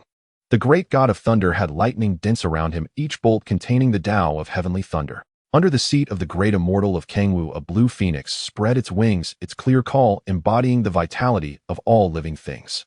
The mighty beings either manifested their spiritual treasures or released Dao auras, interweaving Dao rhythms within the hall, colliding with laws, yet strangely maintaining balance, without any conflict erupting. Concealed in the void, Zhen Yuan observed this, seeing a smile appearing at the corners of his mouth. The gathering of the great beings of the primordial world truly was a sight to behold. Finally, the 10th Ascendier period had arrived, and no more mighty beings came. With a low shout from the guardian of the hall, Qing Tsang, the doors of the Hongmeng Hall slowly closed, sealing off the chaotic currents of the outside world. Immediately afterward, a melodious bell rang out, not from a physical object, but condensed from the laws of the Tao, resounding throughout the entire hall, reaching the depths of each mighty being's primordial spirit. In an instant, all auras in the hall converged, and the mighty beings reigned in their competitive spirits, directing their gazes toward the cloud platform. Upon the cloud platform, chaotic currents surged, and a figure slowly emerged. Zhen Yuan wore a simple Tao robe with an ancient countenance surrounded by the rhythm of the Tao divine light of creation, cascading like a waterfall. Wherever he passed, the void gave rise to golden lotuses. His aura appeared plain, yet was as deep as the sea, seeming to merge with the entire chaos, instilling respect in those who beheld him, making them dare not show the slightest disrespect. We pay our respects to Saint Zhen Yuan. The mighty beings stood up in unison, bowing deeply, their voices echoing throughout the hall, filled with heartfelt reverence. Whether it was the top powers like the Three Pure Ones and Nuwa, or the deep-minded Jane and Juni, all appeared exceptionally respectful at this moment. Zhen Yuan slightly raised his hand, and a gentle voice resonated in the hall. Everyone, no need for formalities, please take your seats. After the crowd sat down, he swept his gaze over the 6 lotus seats and slowly said, in the future during the Tao lecture, sit according to today's seating arrangement and do not cause any disputes. Upon hearing this, the mighty beings understood. The positions of the 6 lotus seats had already determined the future order of the primordial world. Those who could sit upon them surely had significant opportunities. Zhen Yuan said no more, his gaze deepening as he slowly began to expound the Tao. Within the chaos there exists a thing silent and solitary, independent, yet unchanging, circulating without end. It was born before heaven and earth, nurturing all things without claiming credit, nourishing the myriad laws without ruling over them. I do not know its name, but I shall name it Tao. Tao gives birth to 1, 1 gives birth to 2, 2 gives birth to 3, 3 gives birth to all things. 1 is chaos, 2 is yin and yang, 3 is the 3 talents. All things carry yin while embracing yang and harmonize through the flow of energy.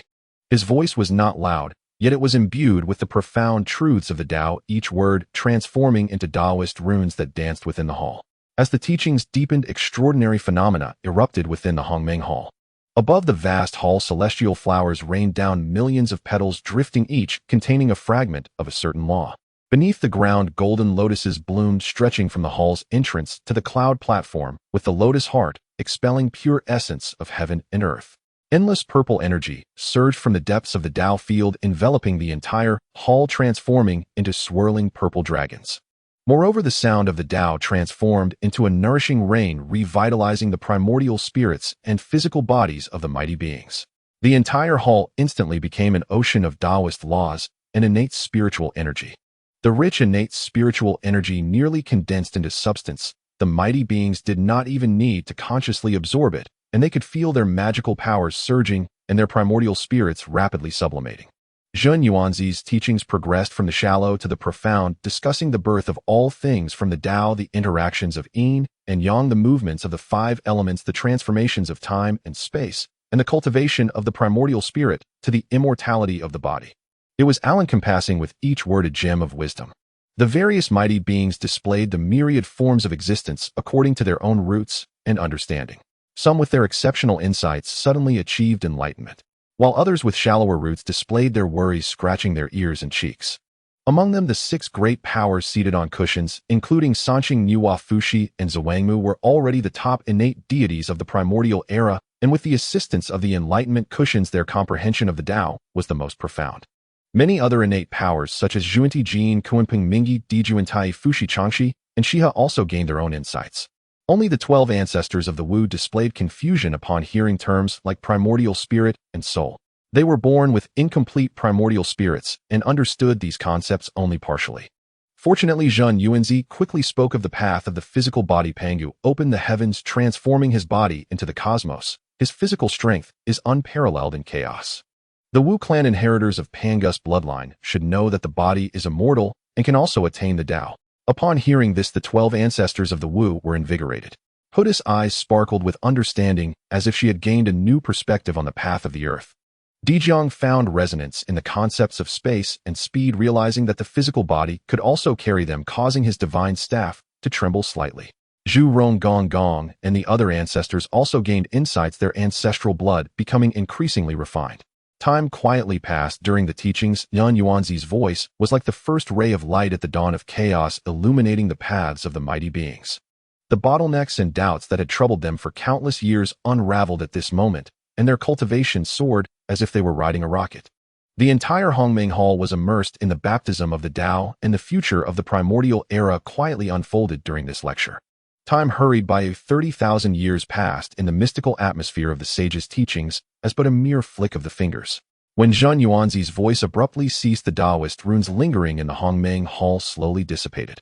Only then did the mighty beings awaken as if from a great dream, emerging from their states of enlightenment. Some showed ecstatic joy while others appeared contemplative, their auras having become several times denser than before. Most early-stage Luo Jin Xian had stepped into the midstage.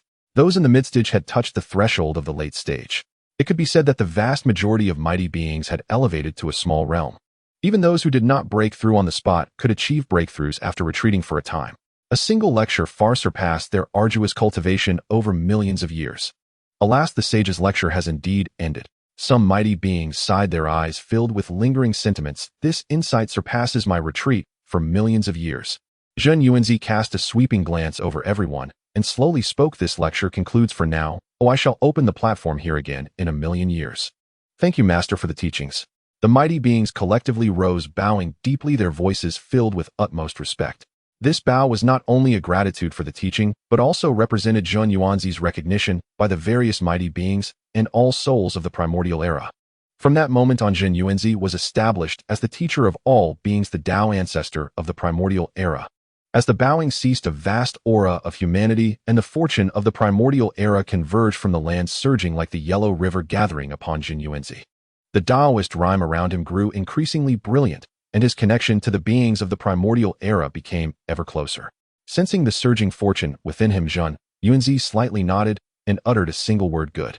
Then he shifted his tone, speaking in an indifferent manner. Since the calamity of Long Han and the conflict between Tao and Demon have come to an end, the primordial era has undergone numerous cycles of rest and recovery, with all phenomena renewing and vitality gradually returning. However, now the beings are reproducing rapidly, clans are numerous, and conflicts are gradually arising, leading to a growing chaos in the order of heaven and earth. If this continues, it may lead to disaster and shake the foundation of the primordial era. The hall instantly fell silent, and all the mighty beings looked solemn. The sage's words clearly held deeper meaning. Zhen Yuanzi continued, the operation of the heavenly Tao requires order. The tranquility of the primordial era requires regulations. Thus we must establish a leader among the mighty beings governing the immortal path of the primordial era, pacifying the chaos, coordinating yin and yang, maintaining order, and protecting all beings. Upon hearing these words, the hall erupted in an uproar. Dijuan and Tai exchanged glances, both seeing fiery ambition in each other's eyes. To govern the order of the primordial era, wasn't that precisely their goal in establishing the Sun Palace? Grand Ancestor Mingyi furrowed his brow, secretly contemplating the pros and cons of this move for himself. Sanqing, however, appeared calm, seemingly unconcerned with this matter.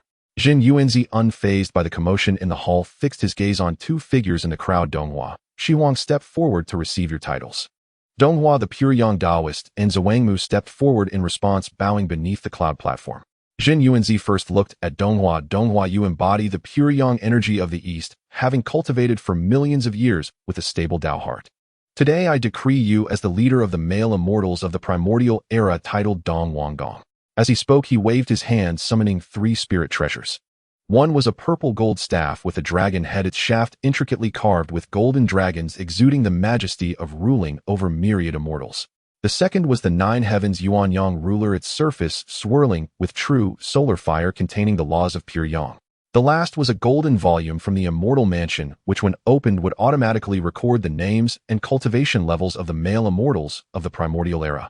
I grant you the supreme innate spirit treasure, the purple gold dragon head staff, the nine heavens Yuan Yang ruler, and the golden volume.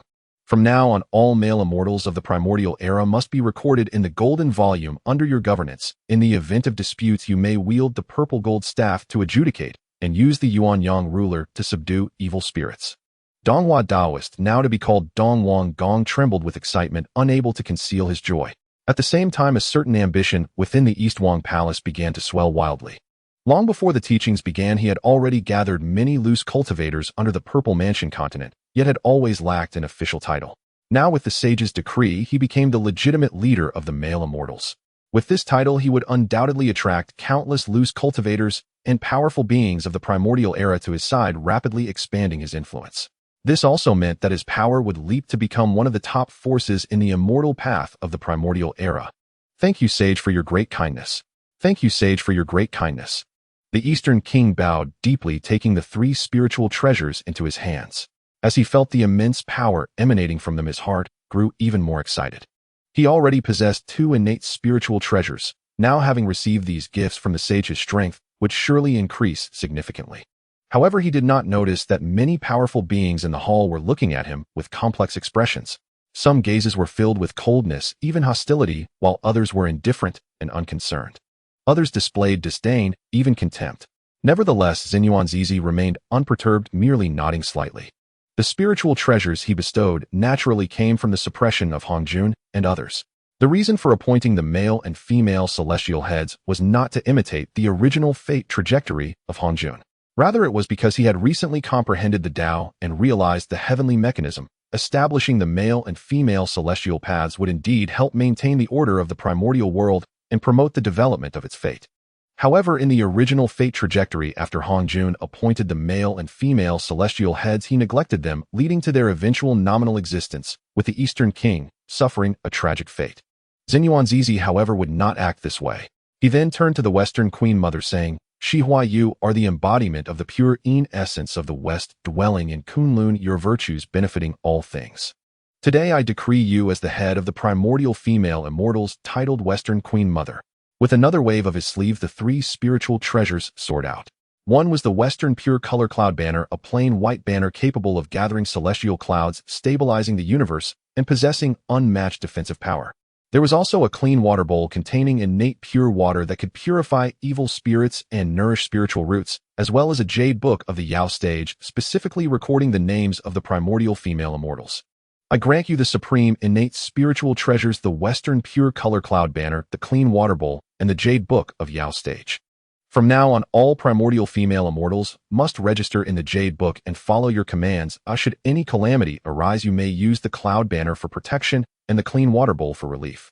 The Western Queen Mother gracefully performed a curtsy, her demeanor calm, as she elegantly accepted the spiritual treasures, softly saying, "Thank you, Sage, for your bestowal." Her composure stood in stark contrast to the Eastern King's excitement, earning her respect from the female immortals present, such as Shiha and Changshi. Seeing the appointment finalized, Zhen Yuanzi waved his sleeve, saying, "The lecture is concluded. You may leave at your leisure. Gather here punctually in 1,000,000 years. Farewell, Master." The powerful beings bowed again. Once Zhen Yuanzi's figure vanished from the cloud platform, they gradually rose and exited the Hongmeng Palace in an orderly manner. As they returned through the chaotic airflow to the primordial world, they discussed the insights gained from the lecture and the sage's appointment of the male and female celestial heads. The Eastern King, holding a dragon-head golden staff, walked alongside the Western Queen Mother, his words suggesting an intent to form an alliance. Di Jun and Tai Yi moved swiftly, clearly anxious to return to the Sun Palace to plan their next steps. The 3 pure ones remained silent, seemingly processing their insights from the lecture. The 12 ancestor witches continued to traverse the chaos with their physical bodies, with Hutu occasionally glancing back towards the direction of the Hongmeng Dao realm, deep in thought. The winds and clouds of the primordial world grew even more turbulent due to this lecture and the appointments. In the depths of the Hongmeng Palace, Zhen Yuanzi watched as the powerful beings departed the hall, returning to silence, with only the chaotic enlightenment tea tree exuding a pure Dao fragrance. At that moment, the long-awaited notification sound of the system echoed in his mind. Ding! The host has successfully lectured the powerful beings of the primordial world, appointing the male and female celestial heads, completely replacing Hong Jun as the Dao ancestor of the primordial world, reshaping its order, triggering system rewards. Ding! Congratulations to the host for receiving a reward, the experience card for the peak realm of the Hunyuan Wujidi Golden Immortal, valid for 15 minutes. After use, all combat power of this realm can be temporarily obtained and halted at any time. Ding! Congratulations to the host for receiving a reward, the Chaos Spiritual Treasure, the Hongmeng Dao Robe. This robe is woven from chaotic silkworm silk, mixed with primordial innate purple energy, containing various effects such as invulnerability to myriad laws, affinity with the Dao, and chaos concealment. It grants immunity to innate supreme treasures and below, as well as all rule attacks from Hunyuan Wujidi Golden Immortals and below. Wearing it significantly boosts the speed of enlightenment and enhances resonance with the Great Dao by 100-fold. It can conceal all of one's aura, making it undetectable even by Hunyuan Wujidi Golden Immortals. Ding! Congratulations to the host for receiving a reward, the Chaos World Dao Marker. This marker contains the spatial coordinates of a complete chaos world. Once activated, it can open a chaotic passage directly to that world. A glimmer of surprise flashed in Zhen Yuanzi's eyes, quickly replaced by intense joy. These 3 rewards, each one of them, are of astonishing value far beyond his expectations. The Hong Jun Wielded Golden Immortal Peak Experience Card. He moved his fingertip and a golden card imbued with immense pressure quietly appeared, flowing with the rhythm of the Dao that transcends Hong Jun. 15 minutes of peak combat power is sufficient to handle any crisis. In the future, while traversing the chaos, even when facing terrifying threats, I can retreat calmly. Moreover, it can serve as a trump card for a comeback. He turned his gaze to the second reward, an ancient Dao robe floating forth, its fabric a chaotic color adorned with countless star-like runes. Though it appeared simple, it radiated a defensive aura that would make the heavens tremble. Zhen Yuanzi waved his hand, and the robe automatically draped over him, instantly merging with his aura. An indescribable sense of comfort washed over him as the laws of the Dao around him seemed to become incredibly harmonious. The difficulties of enlightenment completely vanished, and even the chaotic malevolence was automatically isolated by the robe. The Hongming Dao robe indeed lives up to its name. He nodded in satisfaction, knowing that with this robe, both defense and enlightenment could be balanced, making it a true treasure. When the third reward, a completely black Dao marker engraved with spatial runes, appeared in his hand, Zhen Yuanzi's breath slightly caught. He could clearly feel the distant and majestic aura of a world emanating from deep within the marker. It was a chaotic world that had never been explored. Before chaos was opened, there existed countless primordial origins and the remnants of demon gods. A gleam of brilliance shone in Zhen Yuanzi's eyes. Though the primordial world is vast, resources are ultimately limited, whereas a completely new chaotic world signifies infinite possibilities. Whether it be chaotic spiritual roots, innate spiritual treasures, or uncomprehended primal laws, they will all be the greatest assistance to my breakthrough in realms. Compared to the immediate combat power and auxiliary effects of the first 2 rewards, the potential represented by this marker is what truly stirs my heart. The vast chaos beyond the primordial world hides too many unknowns, and this chaotic world might just be the key to stepping into higher realms. Excellent, excellent, excellent, Zhen Yuanzi exclaimed thrice, storing the experience card and the marker in the Chaos Creation Tower, while wearing the Hongming Dao robe, closely feeling the chaotic power flowing within. After completing all this, he once again sat cross-legged atop the cloud platform with the Chaos Great Dao Monument hovering above his head, radiating brilliant golden light. This sermon and the conferral not only bestowed upon him immense fortune, but also deepened his understanding of the responsibilities of the Dao ancestor and the operation of the primordial order. He closed his eyes, his primordial spirit sinking deep into the Dao monument, beginning to comprehend the mysteries of the realm of the Great Luo Golden Immortal. The harmonious power of the Hong Jun Dao robe surged forth as the chaotic primordial essence and Dao laws flowed around him like a tide, which he analyzed and absorbed one by one. The leaves of the Chaos Enlightenment tea tree gently swayed, scattering strands of enlightenment, complementing the efficacy of the Dao robe. The aura of Zhen Yuanzi steadily increased, and the Dao rhythm surrounding him grew ever more harmonious, subtly indicating further advancement in his cultivation. Time quietly passed during his cultivation in the Hongmeng Hall, where only the soft sounds of Dao runes and the fragrance of the tea tree intertwined, bearing witness to the rise of a newly appointed Dao ancestor. Meanwhile, the Chaos World Dao marker resting quietly within the Chaos Opening Tower lay like a seed awaiting the day it would be activated, which would open a door for Zhen Yuanzi to a brand new realm. As thousands of years flowed by, the mighty figures of the primordial era gradually returned from the Chaos Dao field, each returning to their respective caves to digest the teachings received. In the Sun Star within the Sun Palace, this palace was forged from countless sun gold, its roof embedded with innumerable star gems, illuminating the entire palace in resplendent gold and warmth. Deep within the palace stood a towering fusang tree, its trunk resembling jade, its leaves like flames, emanating boundless power from the source of the sun, the ultimate innate spiritual root of the Sun Star. Jun and Tai sat facing each other beneath the fusang tree, surrounded by the ethereal images of the river diagram and Luo book, their expressions grave. The saint has conferred Dong Wang Gong as the leader of the male immortals. The power of the Purple Mansion continent is likely to rise. Jun lightly tapped the stone table with his fingers, his voice low. We have previously focused on gathering the star gods and have underestimated that Dong Hua Dao Ren. Tai, holding the hammer of the chaos bell, a glint of sharpness flashed in his eyes. The purple mansion continent lies in the East Sea, gathering many loose cultivators. Now that a saint has conferred authority, Dong Wang Gong will surely seize the opportunity to expand. Brother, we of the Sun Palace aim to establish the heavenly court. How can we allow others to share the authority of the immortal Dao? We must not rush.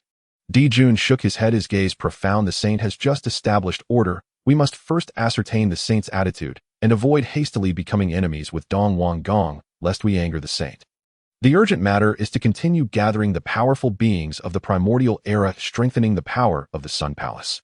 When the time is ripe, we can confront Dong Wang Gong on equal footing. Tai nodded. What brother said is indeed correct. The Fusang tree has recently grown even stronger. We can use this to refine more true sun fire, create spiritual treasures, and reward our subordinates to pacify their hearts. Just as the two brothers were discussing, they suddenly looked up in unison, surprise flashing in their eyes. Is this a call of opportunity? Di Jun rose, sensing the mysterious pull from the primordial earth. The direction seems to be the Buzhou mountain. Tai also stood up, divine light shimmering around him. Such a strong response must indicate a great treasure is about to emerge. Let's go.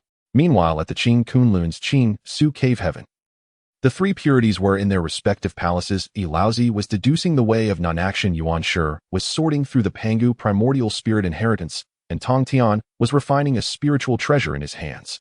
Suddenly, three gazes simultaneously turned towards Buzhou mountain. Such rich innate energy. Tong Tian was the first to rise, the Qing Ping sword, emitting a humming sound. A great opportunity must be emerging.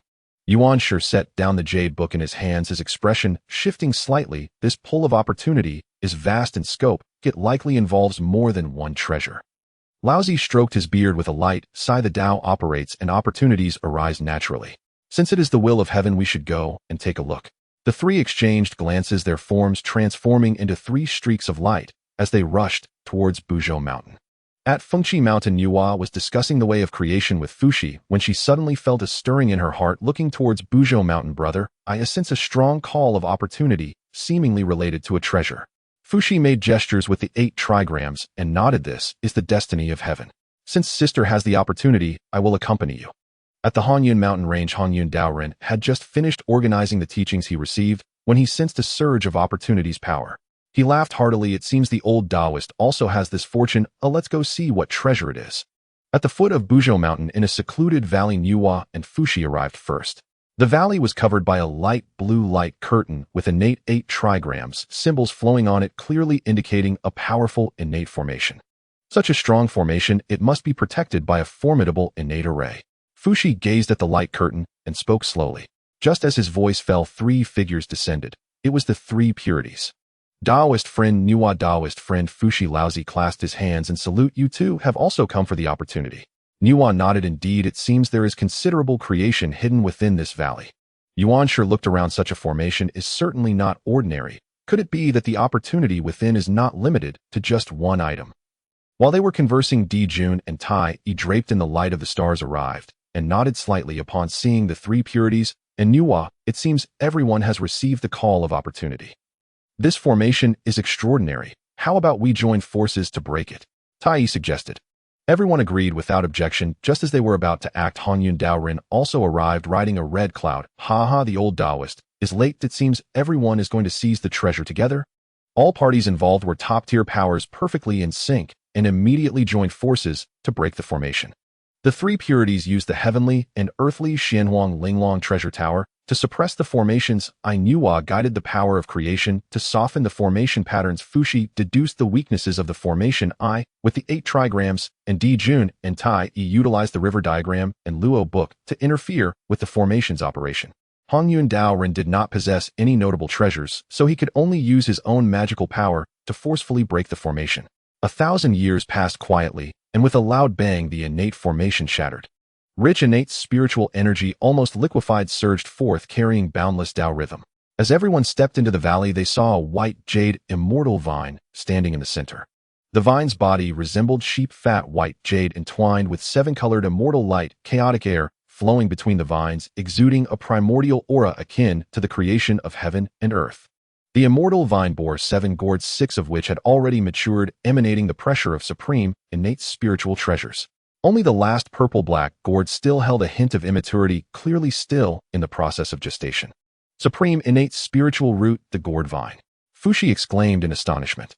Information from heaven and earth surged into everyone's minds, and they instantly understood.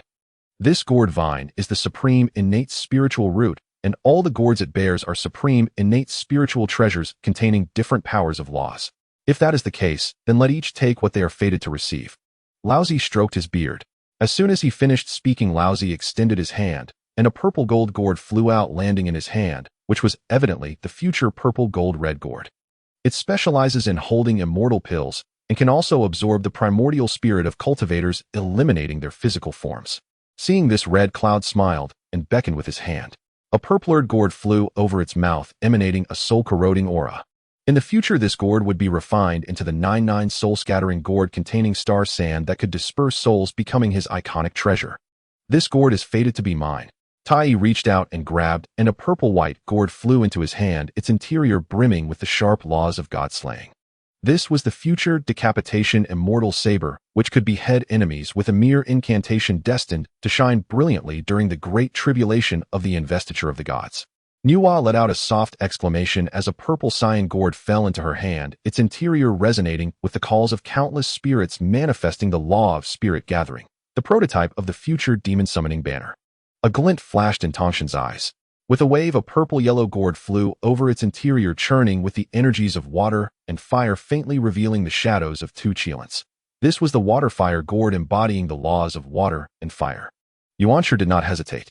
He claimed the purple-green gourd, which emanated an aura of nurturing treasures capable of elevating the grade of spiritual artifacts, the nurturing treasure gourd. With 6 supreme innate spiritual treasures in hand, the great beings all beamed with joy. After all, among the assembled great beings, aside from Laozi and Tai, who were born with supreme treasures, the others, though possessing innate spiritual treasures, rarely had such supreme ones. This harvest, acquiring a supreme innate spiritual treasure, undoubtedly bolstered their power, filling them with immense delight. At that moment, the gourd vine, having lost the support of the 6 treasures' origins, began to yellow and wither. Nuwa's heart stirred. She took out her jade scissors and cut a small section of the vine, intending to cultivate it later or use it for other purposes.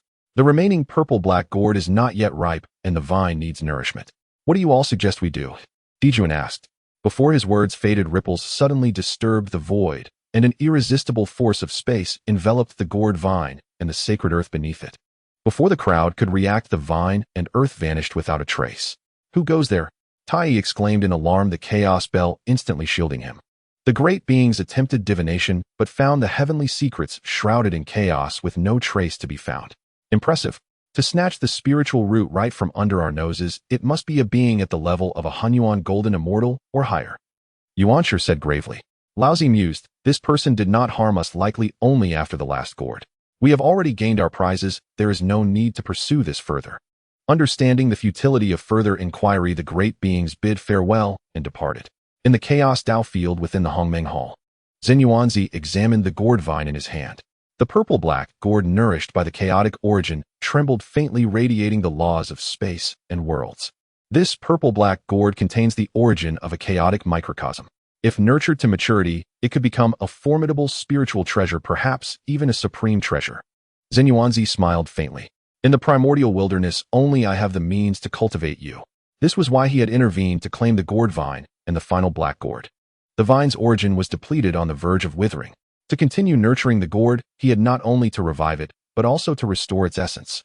In the primordial wilderness, aside from him, no other primordial god or sacred being possessed such means and conditions to cultivate this supreme, innate spiritual root.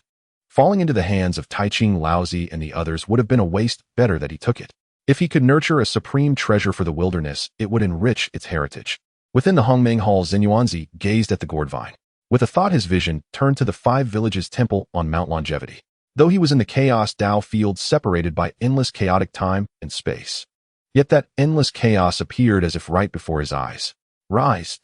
With a soft command, Zhen Yuanzi's power as a Hunyuan Great Luo Golden Immortal formed an invisible hand, instantly crossing the chaotic barrier, penetrating the heavenly membrane of the primordial wilderness, and precisely locking onto the medicinal garden within the 5 villages temple's cave heaven.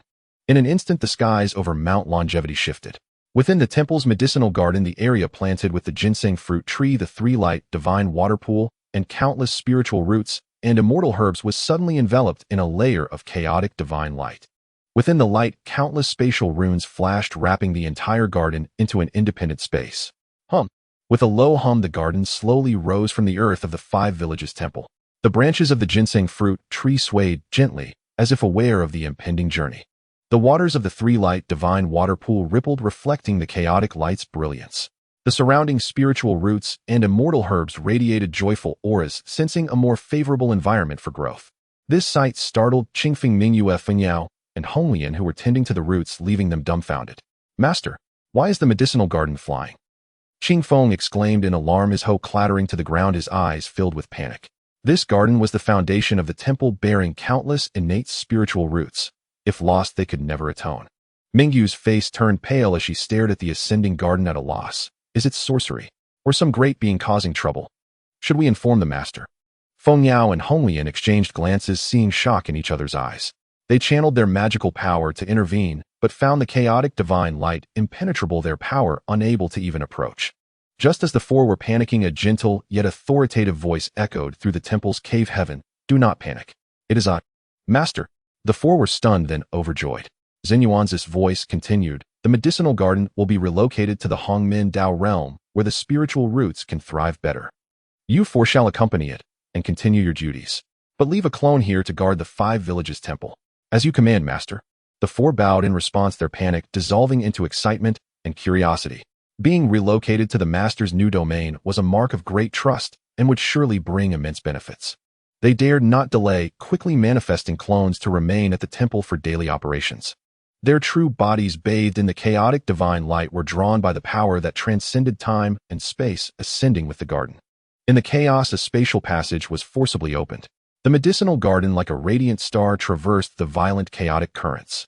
Though within the passage, Qingfeng and the others were shielded by Zhen Yuanzi's divine power unharmed.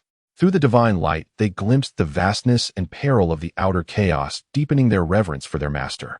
In just a moment, the spatial passage reached its destination, and the spirit herb garden landed steadily in the core area of the Hongmeng Dao realm. Here the chaos origin is rich, and the innate spiritual energy is 100 times stronger than that within the Wuzhuang temple, nourished by the laws of the Great Dao. As soon as the ginseng fruit trees and other innate spiritual roots landed, they emitted a joyful tremor, and their branches and leaves instantly stretched out a little. The water in the 3-light divine water pool also became clearer, emanating a purer power of divine water. Seeing this, Zhen Yuanzi's mind moved, and he planted the gourd vine in the center of the spirit herb garden, irrigating it with the 3-light divine water and the life divine water, while wrapping the celestial vine with the power of chaos origin. In an instant, the gourd vine rejuvenated its jade-like vine body, becoming increasingly warm and gentle, while the unripe gourd on it gradually shed its purplish-black hue, beginning to absorb the chaos origin, faintly exuding the aura of a chaos spiritual treasure. Zhen Yuanzi watched this scene and nodded with satisfaction. This place is even more mysterious than Wuzhuang Temple. Mingyu gazed at the surrounding chaos spiritual roots and the great Dao palaces, marveling in awe. The four of Qingfeng hurriedly stepped forward and bowed to the void, saying, "We pay our respects to the master." Zhen Yuanzi's figure appeared before them, slightly nodding. "This place is called the Hongmeng Dao realm, and it will also be your place of cultivation in the future. You four must take good care of the spirit herb garden, especially the Dao enlightenment tea tree, gourd vine, and ginseng fruit trees. You must not let anything happen to them." "We obey." Looking at the four of them respectfully accepting the command, Zhen Yuanzi nodded with satisfaction. Moving the spirit herb garden here not only made it convenient for him, but also allowed him to accelerate the growth of the spiritual roots with the chaos origin of the Hongmeng Dao realm, achieving 2 goals with 1 move. And with the four of Qingfeng managing it, he could devote himself more securely to studying the Great Dao. Within the Hongmeng Dao realm, the spirit herb garden and the surrounding chaos spiritual roots complemented each other, radiating vibrant vitality, adding a touch of celestial atmosphere to this Chaos Dao ground. Once the spirit herb garden was settled, Zhen Yuanzi immersed himself in cultivation once more. He sat cross-legged atop the Hongmeng Hall's cloud platform with the Chaos Great Dao Stele hovering above, radiating millions of chaos runes that complemented the Hongmeng Dao robe around him. The chaos origin contained within the Great Dao Stele flowed in like a gentle stream, continuously pouring into his primordial spirit and physical body. Each circulation deepened his understanding of the Dao by another layer. The flow of time in the Hongming Dao realm was already faster than in the primordial era, and with the affinity granted by the Hongming Dao rogue Zhen Yuanzi's cultivation speed, was remarkably rapid. At times he pondered the imperishable body described in the Chaos Dao classics, refining his physical body with chaos origin, pushing its strength to rival that of the chaos demon gods.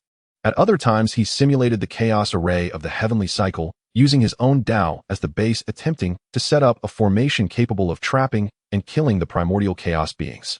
Occasionally he would glance at the spirit herb garden, watching the gourd vine grow stronger under the nourishment of the three light, divine water, and chaos origin, while the spatial laws on the purplish-black gourd became increasingly solid. Time quietly passed during his insights into the Dao 1 Yuan meeting 2 Yuan meetings. Several Yuan meetings slipped by in the blink of an eye. Meanwhile, the winds and clouds in the primordial land were changing as the influence triggered by Zhen Yuanzi's teachings continued to spread. The great powers brought back the teachings conveyed by the saints to their respective tribes, further perfecting the cultivation system of the primordial era, greatly increasing the speed of cultivation for living beings, and making the spiritual energy in the world even more vibrant, presenting a scene of flourishing vitality. However, beneath this prosperity, conflicts and expansions were quietly unfolding. Among them, the most rapid were the two great forces of the Witch Clan and the Solar Palace. Returning from listening to the teachings of the 12 ancestor witches, the Witch Clan's understanding of the path of the physical body advanced to a new level. Their physical hardness was comparable to innate spirit treasures, and the power of the origin laws they mastered grew even stronger. Relying on their formidable physical bodies and strength, the 12 ancestor witches led the Witch Clan to rapidly expand in all directions across the primordial continent. They did not cultivate primordial spirits, feared no karmic retribution, and regarded the myriad tribes of the primordial era as food. The weaker spirit beast clans were overwhelmed by the Witch Clan warriors, being devoured in an instant, leaving no bones behind. Any innate tribe that resisted but lacked strength crumbled under the pressure of the ancestor witches, their kin's flesh used to nourish the new generation of the Witch Clan, while their bones were forged into bone artifacts. It can be said that in the eyes of the Witch Clan, these beasts and birds were merely food for them. At the same time, the Witch Clan unifiedly referred to them as demon beasts. For the first time, the concept of demon emerged in the primordial era. The flesh and blood of this golden immortal demon wolf will be enough for our clan's young men to break through to the golden immortal level. A Witch Clan general holding a bone spear pointed at the chaos around him and laughed heartily. Ahead lies a cave of the Bear King, said to be a Tai golden immortal. It's perfect for us to practice our skills.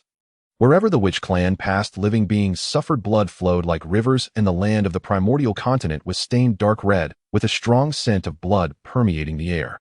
Those innate tribes with heritage, such as the Qingxiu Fox Clan and the Luai Serpent Clan, though having Great Luo Golden Immortals to guard them, were unwilling to clash with the Witch Clan directly. They migrated to avoid disaster, ceding vast lands to the Witch Clan. However, because of this, the Witch Clan gradually began to become adversarial with many tribes of the primordial era. Meanwhile, the expansion of the Witch Clan also provided an opportunity for the Solar Palace. On the solar star, Jun and Tai stood beneath the Fusong tree, watching the glowing points of various tribes on the He-Tu and Luo Shu, their lips curling into smiles. The slaughter by the Witch Clan has indeed helped us tremendously. Jun stroked his beard lightly. Those tribes, fearing being devoured by the Witch Clan, are now submitting to our Solar Palace, seeking our protection. Tai nodded, the chaos bell in his hand vibrating slightly. Just now, the Beiyuan Heavenly Wolf Clan and the Nanshan Flying Crane Clan came to submit. I have ordered them to be incorporated under the Solar Palace. To attract more tribes, Jun and Tai issued a protection decree. Any tribe that submits to the Solar Palace will be accepted under its protection, and the Solar Palace will send strong warriors to fend off the Witch Clan's incursions. We are willing to submit to the Solar Palace, seeking only protection for our tribes. As long as we can avoid those bloodthirsty Witch Clan, we are willing to revere the Solar Palace. The actions of the Witch Clan enabled the brothers Jun and Tai to seize the opportunity to attract numerous tribes of the primordial era, allowing them to join the Solar Palace and seek protection. Countless tribes, driven by the desire to survive, flocked to submit to the Solar Palace. In just a short Yuan meeting, the Solar Palace absorbed billions of tribes, including birds, beasts, and scaled creatures, expanding its influence from the solar star to the four corners of the primordial era, with dozens of Great Luo Golden Immortals under its command and thousands of Tai Golden Immortals. The fortune of Jun and Tai surged due to the allegiance of myriad tribes, with golden auspicious clouds enveloping the solar star. Even as they dealt with tribal affairs daily, their cultivation steadily progressed, bringing them closer to the threshold of the Great Luo Golden Immortal Peak. Naturally, this made them even more eager to compete for supremacy in the primordial era and expand the influence of the Solar Palace. Gradually, both Dijun and Tai Yi began to harbor even greater ambitions. Brother, now that there are billions of tribes under the Solar Palace, our fortune is thriving. It is time to establish a tribe name. Tai Yi's eyes sparkled with ambition. The Witch Clan refers to us as demon beasts. Why not take demon as our tribe name, unifying the myriad tribes to become the Demon Clan? Dijun mused, the Yao race. Excellent. From this moment forth, all myriad clans shall be the Yao race, and they shall serve us as their masters. However, he gazed toward the primordial continent, his brow slightly furrowed. The 12 ancestral witches of the Wu race are far too powerful. Although our Sun Palace's strength has grown, we lack certainty of victory. This matter requires careful deliberation. Tai nodded. You speak wisely, brother. Once we break through to the primordial realm and recruit some peak Luo experts, we can stand as equals against the Wu race. Then we shall formally establish the Yao race and contend for supremacy over the primordial continent. The Wu race was not unaware of the Sun Palace's machinations, yet they paid them no heed. Within the Panga Temple at Buzhou Mountain, the 12 ancestral witches sat around a pool of blood, watching the newly born Wu warriors within their laughter shaking the heavens. Those two golden-feathered birds on the sun star actually wish to gather those ants. Zhurong sneered disdainfully. Once we devour all the flesh and blood of the primordial continent, we shall charge to the sun star, roast them, and have them with our wine. Gong Gong said in a deep voice, the myriad races of the primordial continent are countless enough for our race to thrive and multiply. The Sun Palace is far away in the heavens and poses no immediate obstacle. There's no need to waste our strength. Huta gazed at the newborn Wu infants in the blood pool, a flicker of complexity in her eyes, but she ultimately remained silent. In the Wu race's law of survival, the strong preying on the weak was the very Tao of heaven. The races they devoured were merely nourishment for their growth. Thus a strange balance settled over the primordial continent. The Wu race dominated the land, devouring myriad races in a frenzy of expansion, while the Sun Palace occupied the skies, sheltering the fleeing clans and amassing power. Though the two sides had yet to clash directly, tensions were at a breaking point, awaiting only a spark to ignite a war that would engulf the entire primordial continent. All of this was observed by Zhen Yuanzi from within the Hongmeng Dao realm. He did not interfere, merely calmly contemplating the great Dao. The order of the primordial continent must be forged through conflict. The struggle between Wu and Yao was an inevitable part of the heavenly Daos operation. As the Dao ancestor, he only needed to safeguard the foundations of the primordial continent at the critical moment. Meanwhile, as the Wu and Yao races expanded wildly across the continent, and the nine heavens, the Zifu Al under Dong Wenggong's command also experienced explosive growth, riding the wave of the sage's decree. Zifu Al lay in the eastern sea of the primordial continent, its immortal mountains stretching endlessly, its spiritual veins crisscrossing, and its innate spiritual energy extremely dense. Since Donghua Daoist was appointed as Dong Wenggong the chief of all male immortals in the primordial continent, the isle became the focus of wandering cultivators. The moment Dong Wenggong returned to Zifu Al, he used the golden register of the Immortal Palace as his foundation and proclaimed to the entire primordial continent that he would emulate the sage's order, establish an immortal court, govern all male immortals, harmonize yin and yang, and uphold the celestial code. The title personally bestowed by a sage carried supreme authority. As soon as the news spread, powerful wandering cultivators from all corners of the primordial continent responded. Some sought legitimate status to shed their identity as vagrant cultivators. Many who were hunted by the Wu race and unwilling to submit to the Sun Palace saw Zifu Isle as a sanctuary. Even some mighty beings who had attended lectures in the Chaos Dao grounds sought to join. Within a mere tens of thousands of years, Zifu Isle had gathered over 100 Luo Golden Immortals and tens of thousands of Tai Golden Immortals, with the number of male immortals under its command exceeding 10 million. Dong Wenggong, holding his dragon head purple gold staff, received guests and discussed the Dao daily in the Zifu Grand Hall. His prestige was unmatched, even overshadowing Dijun and Tai Yi of the Sun Palace. What was more, some mighty beings who had planned to join the Sun Palace upon hearing of Dong Wenggong's establishment of the Immortal Court changed their minds and defected to Zifu Isle. For instance, a Luo Golden Immortal from the Southern Fire Domain who had already reached an agreement with Tai Yi changed course overnight for the Eastern Sea upon hearing the word sage's decree. He declared, I wish to follow Dong Wenggong in safeguarding the order of the Immortal Dao. Within the Sun Palace, Dijun and Tai Yi sat facing each other in the Grand Hall, their expressions dark. How infuriating! That Dong Wenggong merely received a title from a sage, yet he attracts so many cultivators, and even those mighty beings who intended to join us dare to change their allegiance. Tai slammed the table and stood up the chaos bell, emitting a dull hum in his fury. Dijuan tapped the river chart with his fingertip, his gaze icy. The rise of Zifu Al has exceeded our expectations. If this continues, our plan to gather the myriad clans under the Yao race will likely be hindered. Brother, why not let me lead a force to Zifu Isle and teach that Dongwengong a lesson? Tai's eyes flashed with murderous intent. How dare he compete for glory with our Sun Palace? No, Dijuan shook his head, his tone grave. Dongwengong was personally appointed by Sage Zhen Yuanzi as the chief of male immortals, with the sage backing him. Attacking him now would be slapping the sage in the face, and the cost would outweigh the gain. Tai said reluctantly, so we just watch him grow. Of course not. A cold smile curled at the corner of Dijuan's mouth. Issue an order to intensify recruitment efforts among the clans, offering heavy incentives.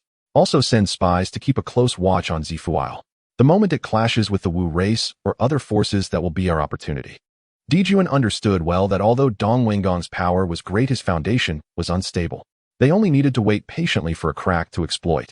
Meanwhile, on Zifu Al, despite his outward glory, Dongwengong harbored hidden concerns. Though he commanded over 100 Luo, none could compare to top-tier powers like the three pure ones Nuwa Dijuan or Tai. His only true core combat strength was himself. This situation made him realize more than ever that he must recruit stronger experts to solidify the Immortal Court's foundation. After much deliberation, one name surfaced in his mind as the ideal candidate, Zhuangmu. Zhuangmu, also appointed by the sage as the chief of female immortals, resided in the Yaotai secret realm of the Jade Mountain in western Kunlun. Her strength was unfathomable. As his Yin counterpart, if they joined forces, the Immortal Court would gain formidable power. One day, Dongwengong personally set out for western Kunlun. The Yaotai's secret realm was shrouded in mist and immortal qi. Zhuangmu, sensing his arrival, sent an immortal boy to lead him to the depths of the realm by the shores of the Yao Pool. Daoist Zhuangmu, it's good to see you well. Dongwengong cupped his hands with a smile, adopting a humble demeanor. Zhuangmu sat serenely on a lotus throne surrounded by the faint halo of the western plain-colored cloud boundary flag. Dongwengong, your visit honors us. What counsel do you bring? To be honest, I have come to discuss a great matter with you. Dongwengong's gaze was sincere. Now that the order of the primordial continent is newly established, the Wu race and the Sun Palace are powerful and chaos abounds. We are both appointed by the sage as chiefs of immortals. If we join hands to establish an immortal court to govern all male and female immortals, we can surely assist the sage in maintaining the heavenly Daos order. This is an act that aligns with heaven's will. What do you think, Daoist?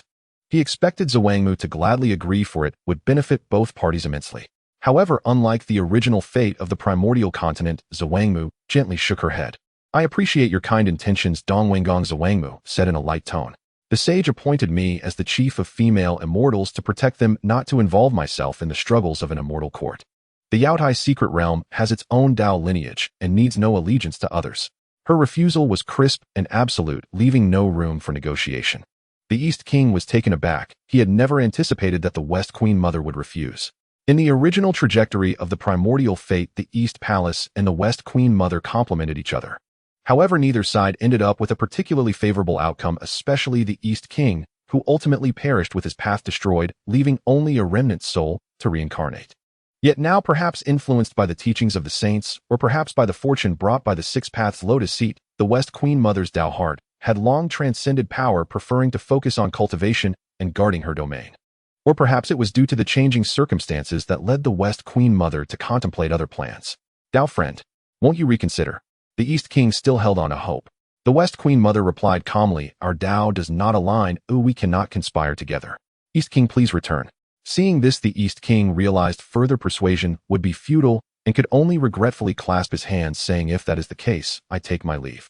On the road, leaving West Kunlun, the East King felt as though cold water had been poured over him, his previous enthusiasm utterly extinguished. He finally came to the realization that beneath the prosperity of the Purple Mansion continent lay a massive crisis. The enmity from the Solar Palace was growing deeper, and not only did it possess top-tier powers like Emperor Jun and Tai, but it also gathered numerous tribes, its foundation far surpassing that of the Purple Mansion continent. Although he held the title of the foremost male immortal, he was but a solitary figure, unable to hold his ground, and even the West Queen Mother, a natural ally, was unwilling to join him. The Immortal Court must be established. The East King firmly grasped the dragon-head purple gold staff, a resolute glint flashing in his eyes. He understood that there was no turning back for him. The hundreds of Luo and tens of thousands of male immortals under his command were all drawn by the title conferred by the saints, as well as the fortune and merits of the immortal court. If he could not seize this great momentum to establish the immortal court and gain recognition and fortune from the heavenly Tao, these individuals would eventually leave out of fear of the solar palace. At that time, without the support of forces, he would merely become a thorn in Emperor Jun's side with no place left to die. More importantly, this was the order established by the saints. As its executor, he must flow with this current. Only by enlarging the immortal court and truly fulfilling the duty of maintaining the primordial order could he seek survival amidst the competition of the myriad races in the primordial world, not failing the grace of the saints confirm it. Upon returning to the Purple Mansion continent, the East King hesitated no longer. Using the golden register of the immortal mansion as proof, he prepared to formally invite powerful beings from all sides to attend the ceremony in the Great Hall of the Purple Mansion. In an instant, countless rays of dawn descended from the sky above the Purple Mansion continent as innumerable immortal path symbols gathered into clouds of fortune. Though not as vast as the sun star, it coalesced into a force that could not be ignored, as if heralding the rise of the third great force in the primordial world. Far away in the Chaos Dao field, Zhen Yuanzi watched all this through the steel of the Chaos Dao, nodding slightly. The East King's struggles and choices were a necessary path for the establishment of the primordial order with the immortal court, the demon race, and the shaman race. Various factions vying for dominance would push the primordial world toward maturity. Inside the Great Hall of the Purple Mansion, the East King was holding a wolf hair brush, preparing to write invitations. On the table, jade and silk were spread out, emanating a gentle spiritual light outlining the invitation list for the grand banquet of the Purple Mansion 1,000 years later. Sanqing Nuwa Fushi Mingi Juni Jing. All are top powers of the primordial world. He intended to use this grand banquet to officially announce the establishment of the immortal court, letting the name of the Purple Mansion resound throughout the primordial world.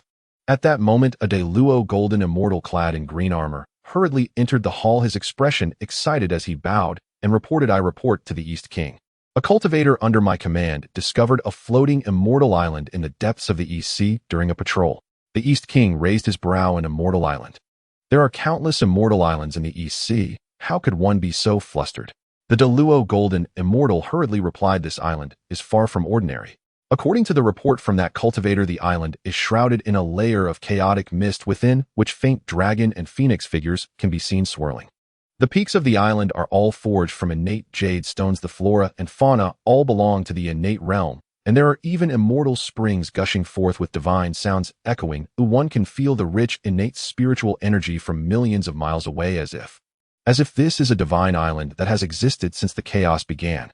Chaotic mist, dragon, and phoenix figures.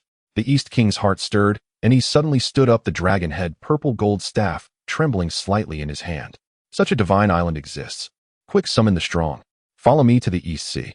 He instantly realized that this might be a chaotic immortal island that had yet to be discovered by the beings of the primordial world, and it could even be one of the legendary 3 immortal islands. If they could seize it, it would be a tremendous opportunity for the immortal court.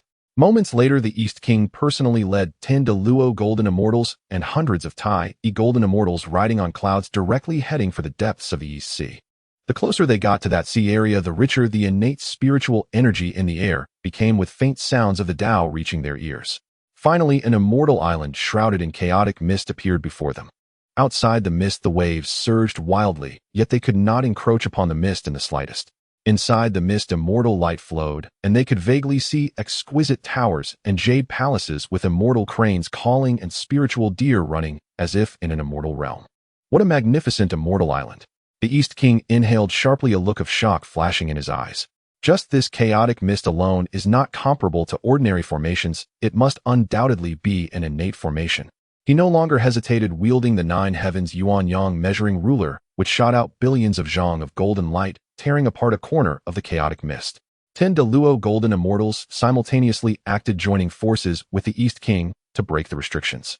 After a full millennium, as the last innate rune dissipated, the chaotic mist completely dispersed, revealing the full visage of the immortal island.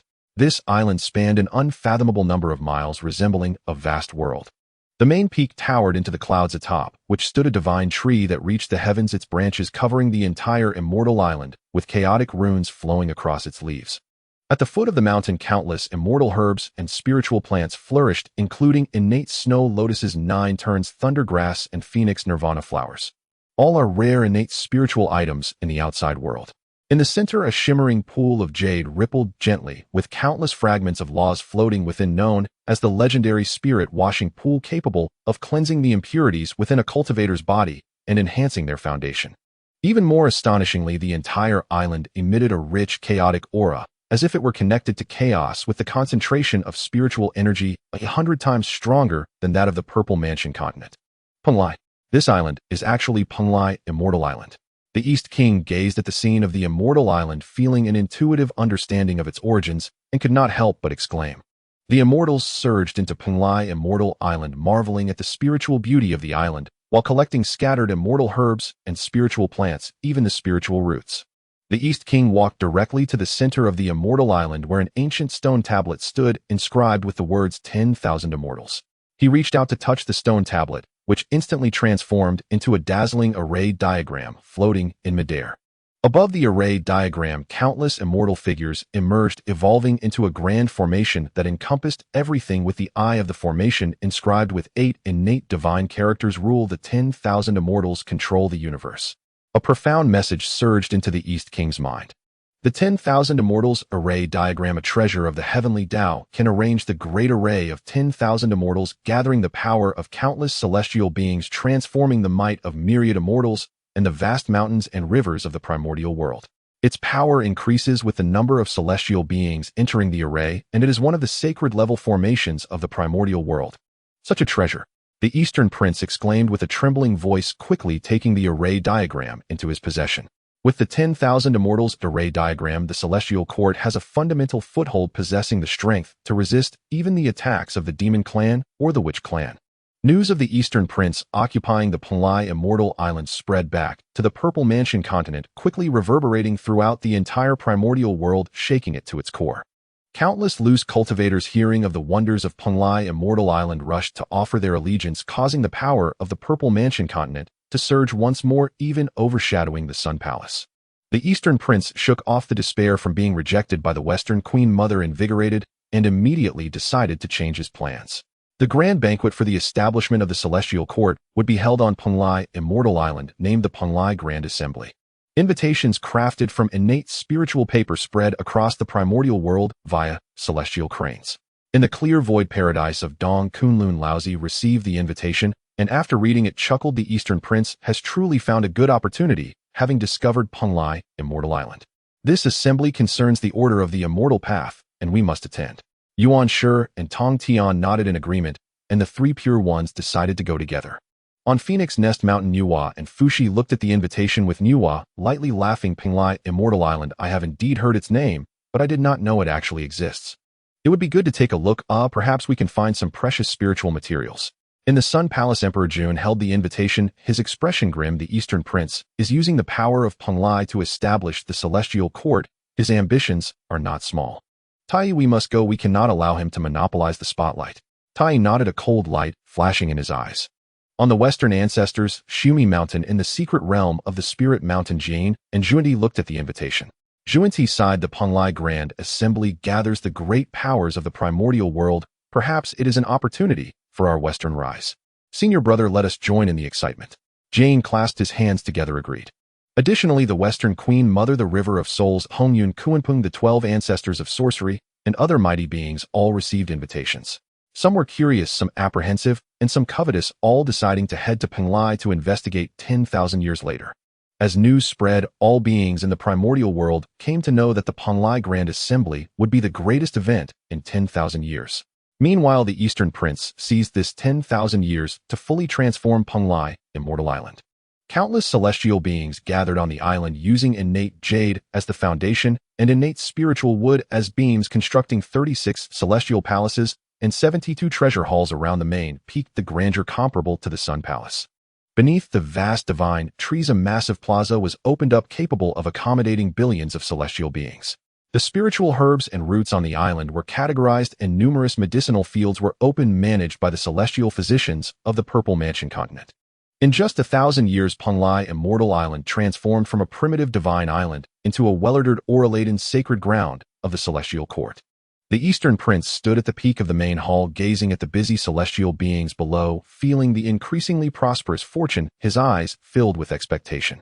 The Penglai Grand Assembly 10,000 years later would mark the beginning of his celestial court's rise.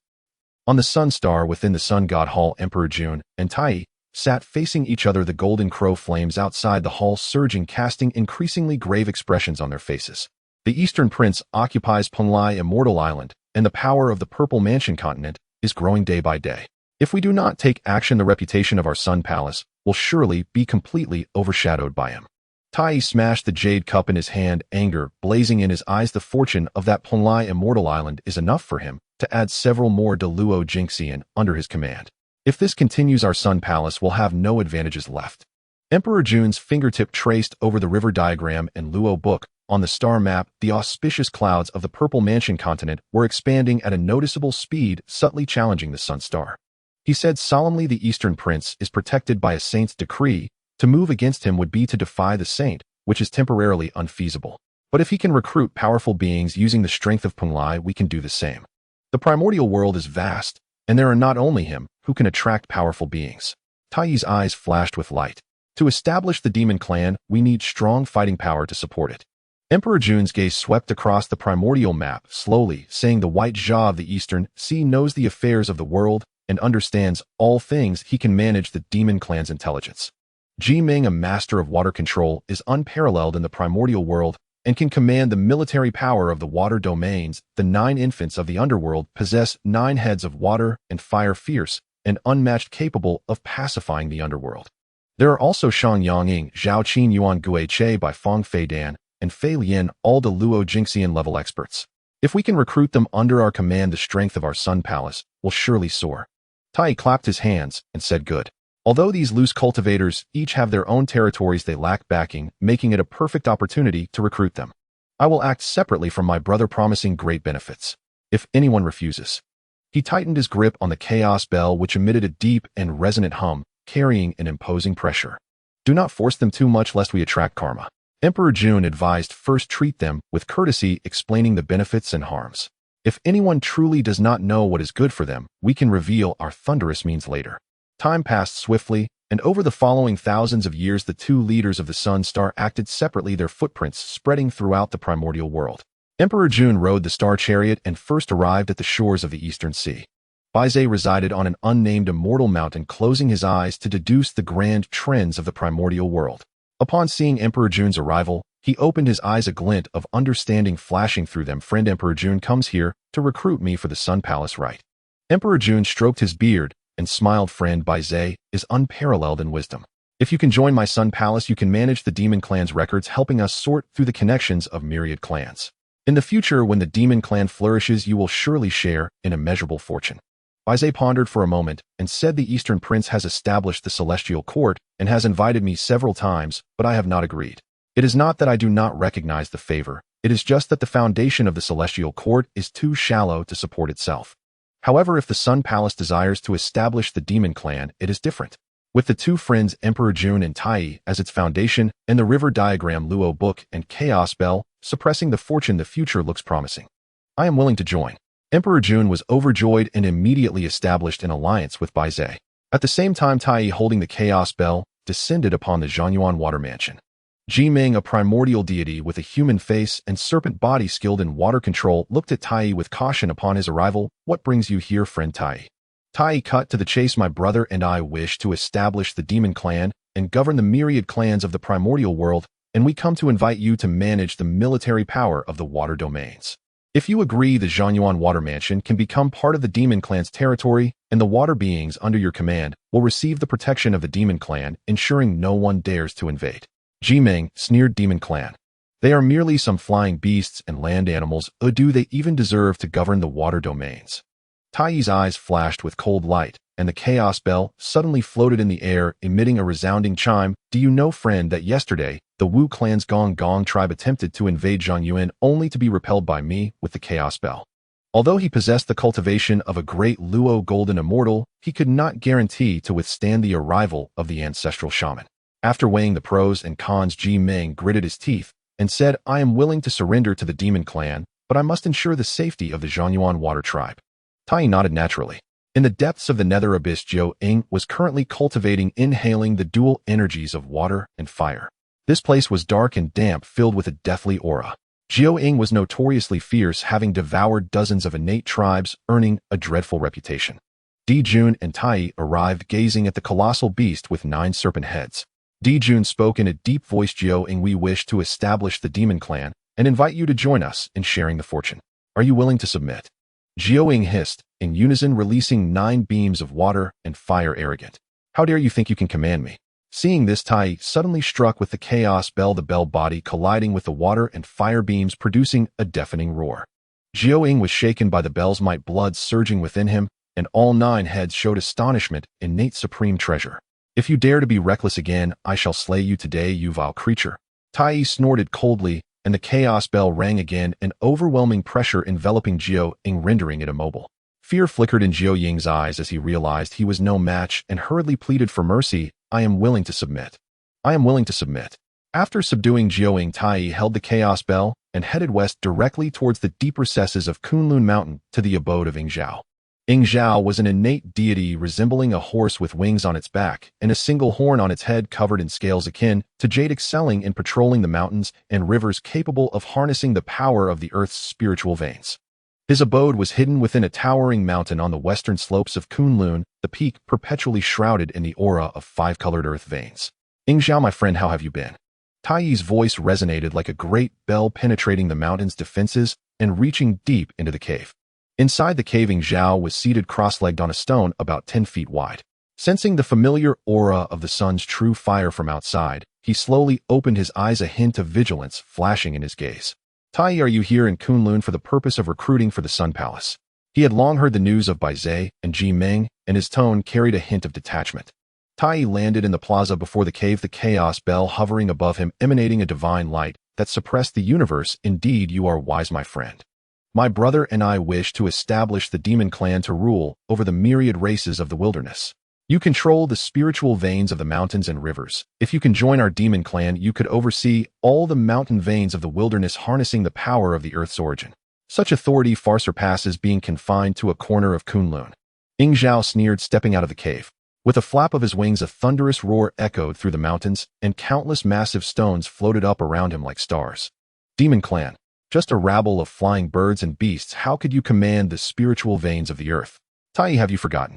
I, Ying Zhao, am an innate deity born of heaven and earth. How could I bow to mortals? Before his words faded, he slammed the ground. The mountain where the cave lay suddenly trembled, and a colossal beam of earth vein energy erupted from the depths, rushing towards Tai with the force to shatter the heavens.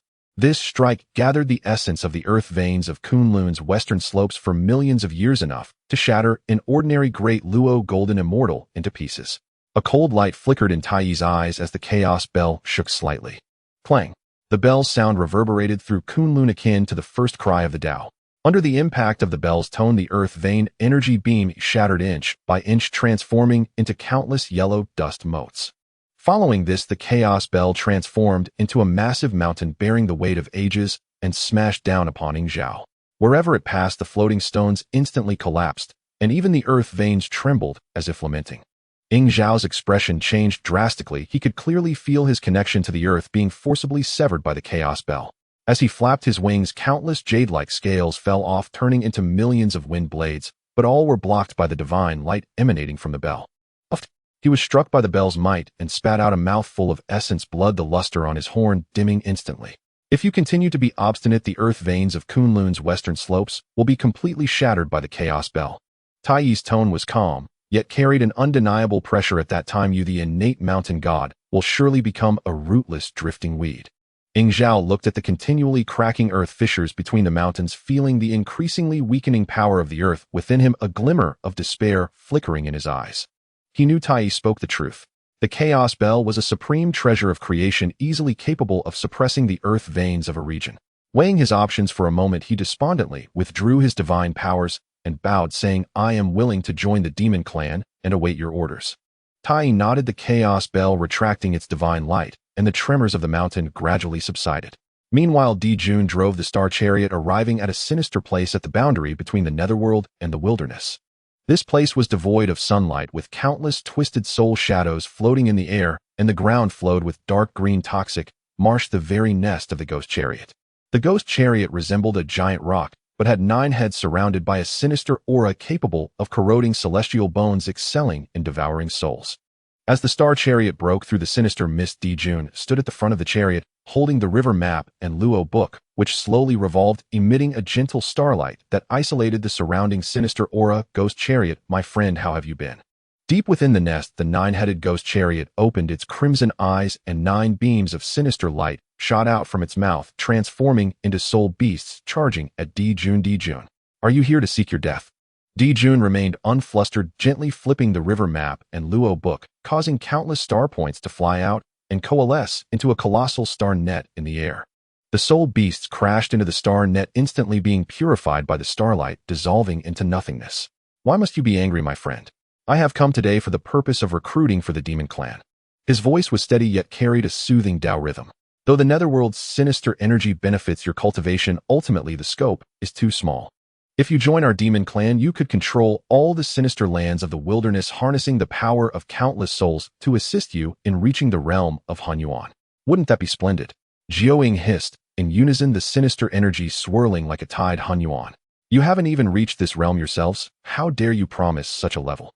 I have devoured countless souls. Oh, I have my own path. Why should I depend on the demon clan?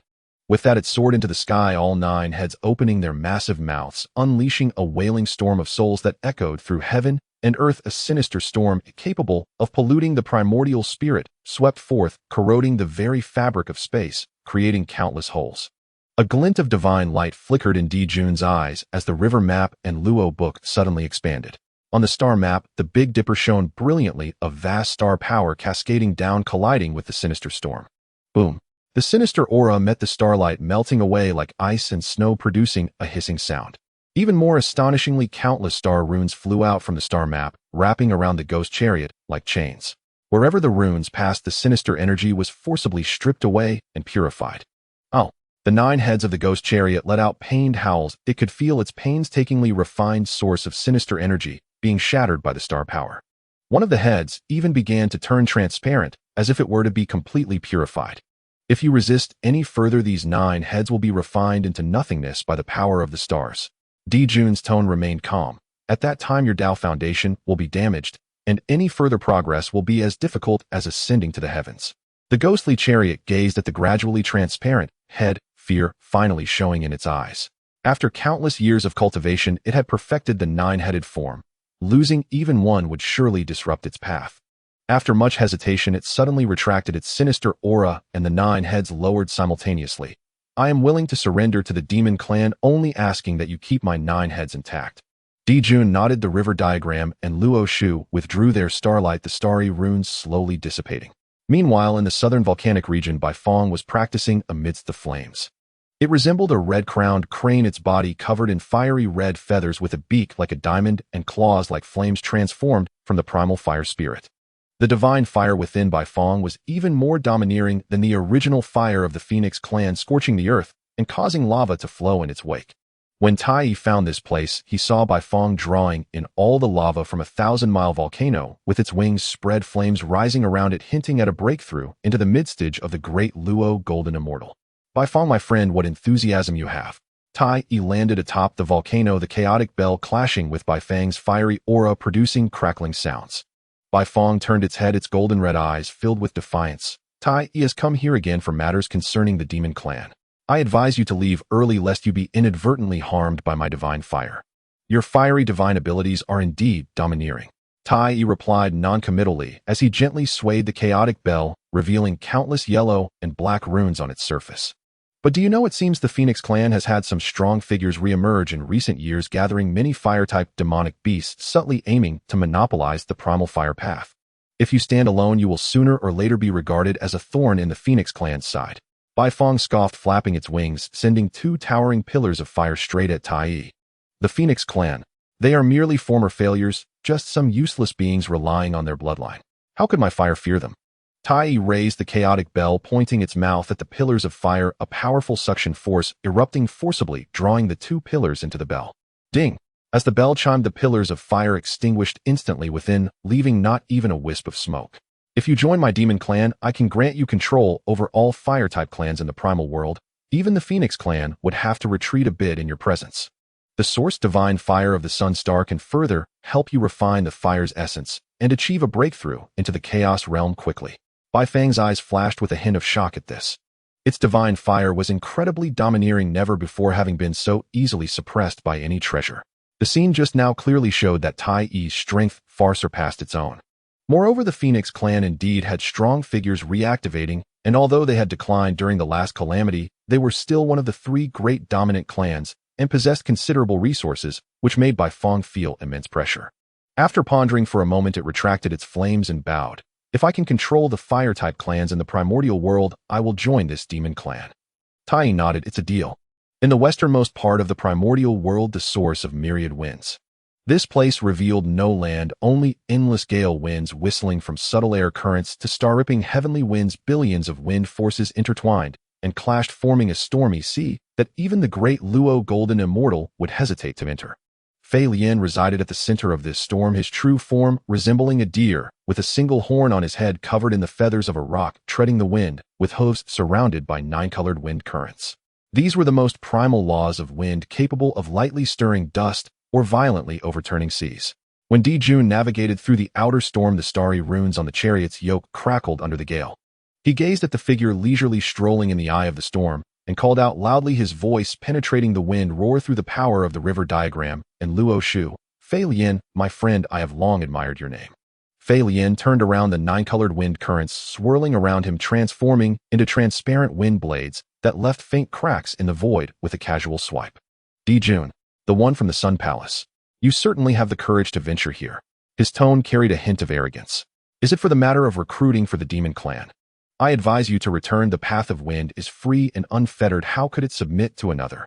Before he finished speaking, Fei Lian's form flickered, transforming into an invisible wind shadow, instantly appearing beside the starry chariot. As he concentrated, the surrounding fierce winds surged violently, and billions of wind blades shot towards Di Jun like a torrential rain. Each wind blade contained a sharpness capable of slicing through space, even the defensive barrier of the starry chariot rippling under the onslaught. Your skills are impressive, my friend. Di Jun remained unperturbed, spinning the river diagram and Luo Shu in his hand, revealing a star map of the Big Dipper. But the wind is ever-changing and must ultimately rely on something. Look at this primordial world. In the west, there are the Kunlun gale winds, in the east, the East Sea typhoon, in the south, volcanic hot winds, and in the north, polar cold winds. If you could control all these wind veins, how could your path of wind stop at the Great Luo? As he spoke, 7 chains of starlight shot out from the star map, inscribed with wind-binding runes, ignoring the slicing of the wind blades and directly wrapping around Fei Lian. Fei Lian let out a cold snort, the nine-colored wind currents around him swelling, transforming into a colossal wind beast, opening its massive jaws to devour the chains. Ding! The starlight chains clashed with the wind beast, producing a sound like metal striking metal. Even more astonishingly, the runes on the chains began to spread along the body of the wind beast, gradually calming the violent winds and solidifying the beast's form. This was a sign that the laws of wind were being forcibly restrained. Fei Lian's expression changed slightly. He could feel his connection to the surrounding wind veins being weakened by the star map. He suddenly urged his essence, causing the wind beast to disintegrate into billions of strands of wind energy, trying to escape through the gaps in the chains. However, as soon as these energies touched the starlight, they were instantly assimilated like a cow sinking into the sea. Do you know, not long ago in the North Sea's ice storm, a great Luo wind dragon attempted to challenge the dignity of my Sun Palace, but I suppressed it beneath the ice abyss with the river diagram and Luo Shu, and now not even a wisp of wind can escape. Di Jun's voice was calm and unwavering, yet carried an undeniable pressure. If you surrender, you will have command over all wind veins in the primordial world, and I can help you refine the nine-colored wind currents to the realm of the wind source of heaven and earth. If you insist on resisting, this source of myriad winds will be your burial ground. Fei Lian looked at the ever-contracting starlight chains, feeling the stagnation of the wind essence within him, his eyes flashing with a hint of struggle. Having cultivated for millions of years, his greatest desire was to push the path of wind to its limits, and Di Jun's proposal undoubtedly struck at his soft spot. More importantly, Di Jun's mastery of the laws through the river diagram and Luo Shu exceeded his imagination. Continuing to fight would only lead to humiliation. Very well, I will yield to the demon race. Fei Lian dispelled the wind barrier, returning to his original form, though his tone still held a hint of reluctance. but you must swear not to interfere with my dominion over the wind veins."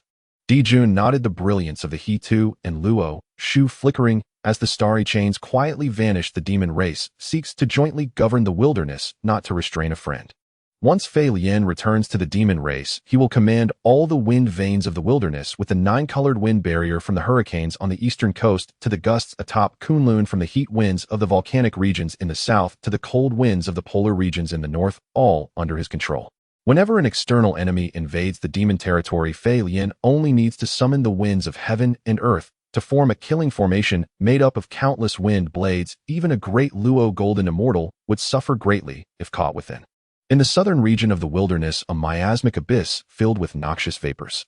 This place is devoid of sunlight, with an unfathomable darkness below and a poisonous miasma that lingers above, swirling with sinister forces capable of corroding celestial bones and dissolving primordial spirits.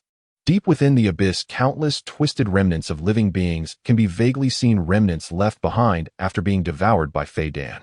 Fei Dan's true form resembles a snake, but it has a massive crocodile-like maw covered in dark green scales from which thick poisonous liquid continuously seeps out, creating black holes in the very void where it drips.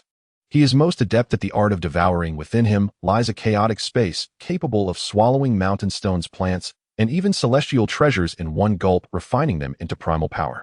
Tai erode, a fire dragon formed from true solar fire, breaking through layers of poisonous miasma, descending upon the abyss.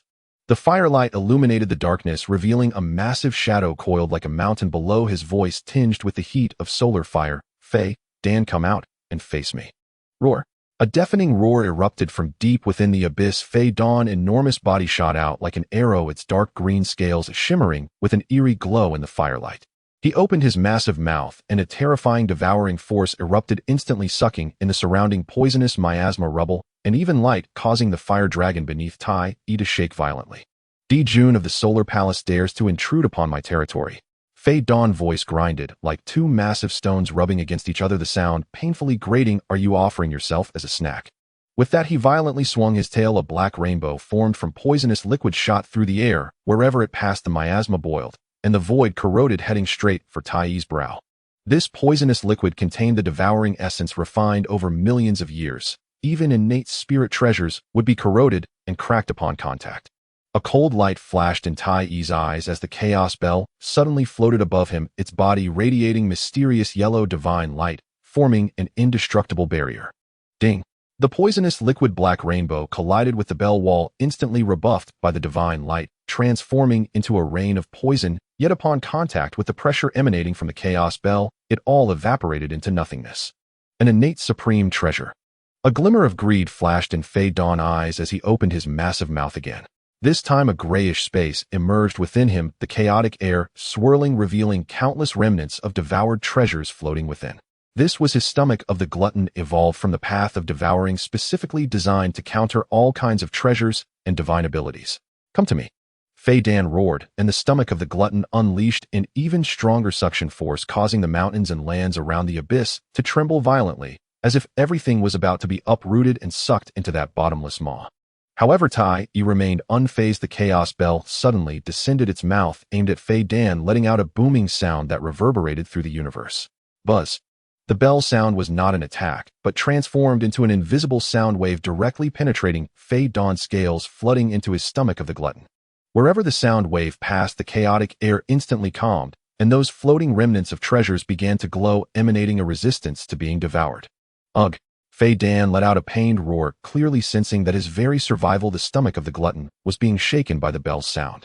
The primal power he had swallowed over countless years surged chaotically like a flooded river, showing signs of backfiring against him. The chaotic space within him trembled violently, as if it could shatter at any moment. "If you yield to the demon race, I can grant you the opportunity to devour the rebellious among the myriad races of the wilderness, helping you refine the stomach of the glutton to the realm of cosmic chaos." Tai's voice resonated through the sound of the bell, carrying an undeniable authority. "And if you persist in your obstinacy today, I will shatter your devouring essence with the Chaos Bell, reducing you to a worthless spirit of the wilderness." A flicker of struggle and fear crossed Fei Dan's eyes. By nature he was gluttonous, and Tai's promise undoubtedly scratched his itch, while the Chaos Bell's restraint over the stomach of the glutton made him wary. That single sound of the bell had already wounded his essence. If he took another hit, the consequences would be dire. Roar. I yield. Fei Dan finally lowered his proud head. The suction force of the stomach of the glutton gradually dissipating, and the dark green scales dimmed somewhat. But you must guarantee that there will be enough food for me. Tai nodded. The demon race exists, and there will always be those who defy authority. You at that time, feel free to devour them. After Fei Dan returned to the demon race, his devouring ability was immediately put to use.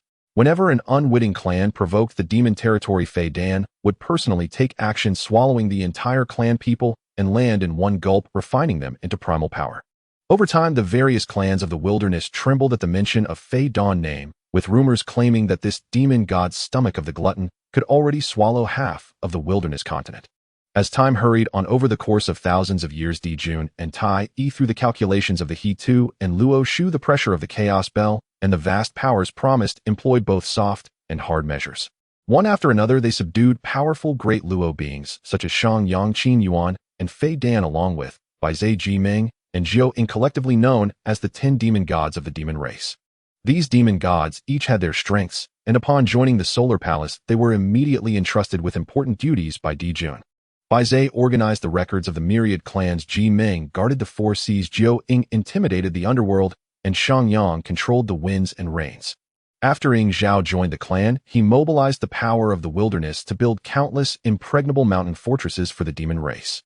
Guo Che dominated the land of evil spirits, bringing countless soul beasts from the edges of the underworld under his command. Bai Feng integrated the southern fire-based clans, further honing his fire abilities. On the day the 10 demon gods took their positions, the fortune clouds of the solar star surged dramatically, transforming into a golden crow phantom that shaded the sky, circling above the wilderness. The golden crow's cry resonated across the 4 directions and 8 wastelands, as if proclaiming the rise of the solar palace. The power of the solar palace soared, with its subordinate clans continuously expanding its territory, spreading from the solar star to the 4 seas of the wilderness and the edges of the underworld, its fortune surpassing that of the Purple Mansion continent. In the solar palace, Jun gazed at the increasingly brilliant star map on the He Tu and Luo Shu, a smile appearing on his lips. With the 10 demon gods in position, our demon race has the strength to stand against the witch race and the celestial court. We only need to wait for a ripe opportunity, and it will be the moment our demon race officially establishes itself. Tai clenched the Chaos Bell, a flicker of ambition to dominate the wilderness shining in his eyes. The Eastern King wants to use the grand gathering to establish the celestial court. I will show him that the sky of the wilderness ultimately belongs to my Golden Crow clan.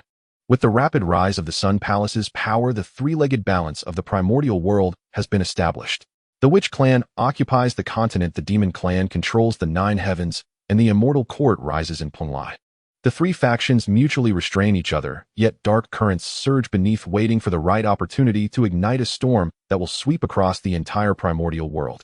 The catalyst for this storm may well surface in some moment in the future. Meanwhile, as the brothers Jun and Tai busily subdue a host of Luo powerhouses. In the east, Kunlun's Qing Su Cave Heaven, the 3 Pure Ones' place of cultivation, suddenly radiates with resplendent light, and the great Dao runes spontaneously emerge. The old master of Taiji, the primordial beginning, and the supreme pure simultaneously halted their cultivation. The 3 sensed a stirring from deep within their souls, as if a life-bound object were about to manifest. This sensation is the birth of a spiritual treasure. A glint flashed in Tongshan's eyes, and it is connected to both you and me, brothers. Primordial beginning pondered, the source of this sensation seems to be obscured by an innate formation in the central primordial world. It appears to be a product of innate creation. The old master sighed gently. Since it is fated with us, let us go and see. Meanwhile, at Fengqi Mountain, Nuwa was cultivating spiritual roots with the power of creation when she suddenly felt a stirring in her heart, a familiar opportunity that re-emerged stronger than when the gourd vine first manifested. Brother, this opportunity is remarkable. Nuwa looked up towards the central primordial world, her eyes filled with astonishment. Fushi manipulated the bagua, and the needle on the compass spun wildly before finally settling on a direction. This is the innate aura of creation subtly resonating with my sister's path. Let us go and take a look. In the central primordial world, outside a valley enveloped in multicolored radiance, the 3 Pure Ones fortuitously encountered Nuwa and Fushi. Fellow Taoist Nuwa, fellow Taoist Fushi, the old master greeted with a cupped fist. Have you all come here, drawn by the sensation? Nuwa nodded with a smile.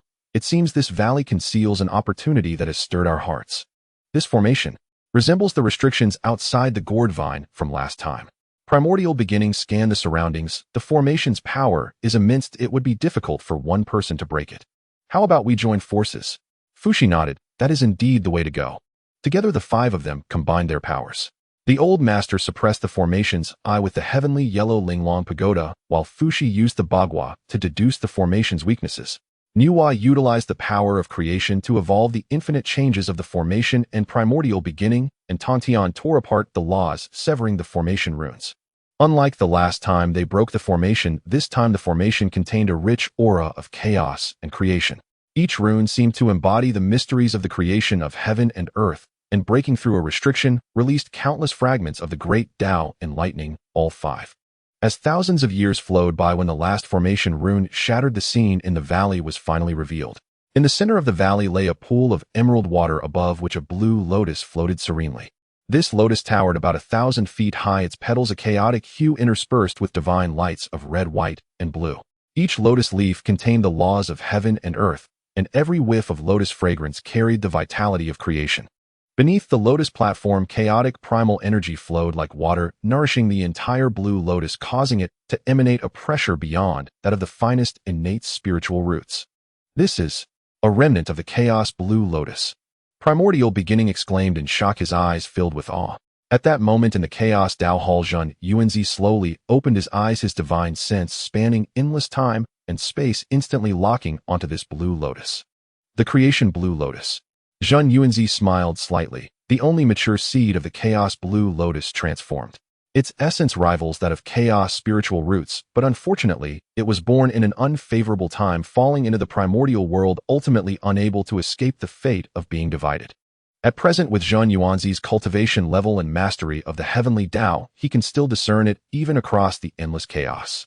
As the only mature seed of the chaos blue lotus, the creation blue lotus it sprouted from is fundamentally superior to the 12 grade merit golden lotus, as well as the infernal flame red lotus and extermination black lotus, these superior innate spiritual roots.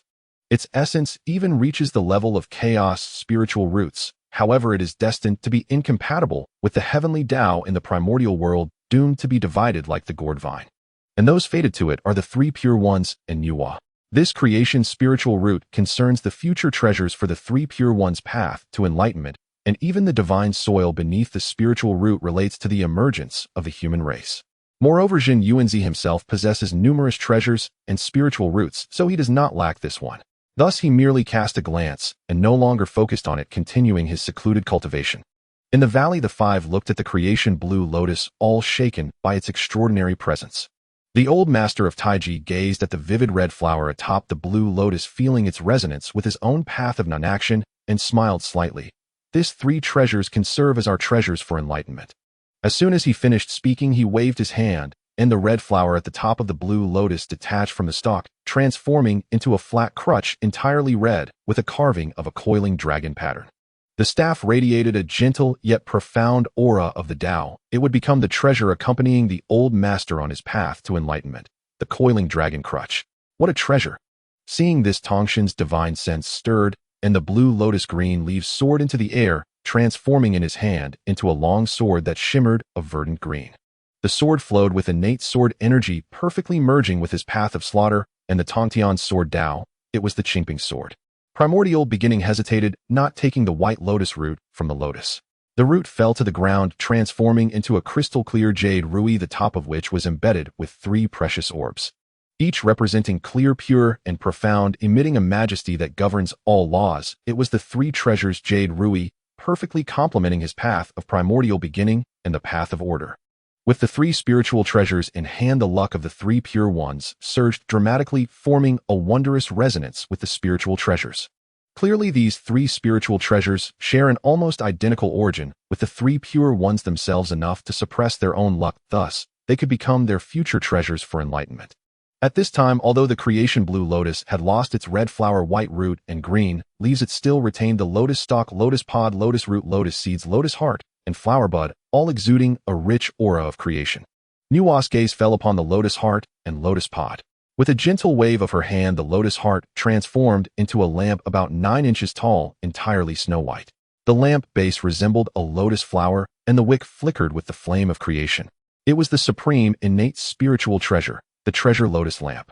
The lotus pod transformed into a blue lotus cushion with the aura of the Tao flowing and suffused with the celestial light of creation. Sitting upon it would enhance the speed of enlightenment several times over. What a fine treasure, Nuwa smiled slightly. The treasure lotus lamp and the blue lotus cushion could serve as aids to her path of creation. Seeing this primordial beginning, and Tongtian reached out separately to take 2 lotus stalks. One transformed into a pristine Tai whisk, while the other became a Hongyuan whisk, both being top-quality, innate spiritual treasures. Moreover, Primordial Beginning also pocketed 3 lotus seeds, which contained pure chaos creation power useful for crafting treasures in the future. At last, 3 flower buds ready to bloom automatically flew out, transforming into the Taiqing Pearl, Yuqing Pearl, and Shangqing Pearl, respectively, falling into the hands of the 3 pure ones, exuding a protective aura. Taiqing Laozu took the lotus root, which fell to the ground, and transformed into an ancient Tai Sui whip, its body entwined with the laws of the earth, capable of commanding all lands. Thus, the entire transformative blue lotus was nearly divided, each part becoming a spiritual treasure, dazzling in brilliance. Even Fuxi nodded in approval. Yuan Shi took out the 8 treasures glazed bottle and collected half of the 3 lights divine water from the pond, smiling, as he said, "This water is excellent for nourishing spiritual roots. Let us share it." Upon witnessing this, Laozu and Tongtian ceased their collection. The 3 pure ones bid farewell to Nuwa and Fuxi, returning to the Qingshu cave of Donkanlun, each entering seclusion to refine their newly acquired spiritual treasures. Nuwa gazed at the remaining 3 lights divine water, her heart filled with joy, and took out a sheep-fat jade bottle to collect it. Then she turned her gaze to the bottom of the pond, sensing a rich aura of the primal earth, and employed her transformative divine ability to draw forth the spiritual soil from the pond's depths. A clump of soil radiating a shimmering luster slowly rose. Although it appeared to be only the size of a fist, it was as heavy as a divine mountain containing boundless growth power, truly the 9 heavens' spiritual soil. Such a transformation! Nuwa exclaimed in delight, quickly collecting the 9 heavens' spiritual soil into her sleeve. This soil could change in countless ways, growing according to her will. Moreover, Nuwa faintly felt that this item seemed extremely important for her own path. Fuxi smiled and said, "Sister, this opportunity far exceeds expectations." Nuwa nodded and returned to Fengqi Mountain with Fuxi. As time passed, thousands of years slipped by in an instant. At this time, the date set by the Eastern Wangong for the Penglai Grand Feast was drawing near.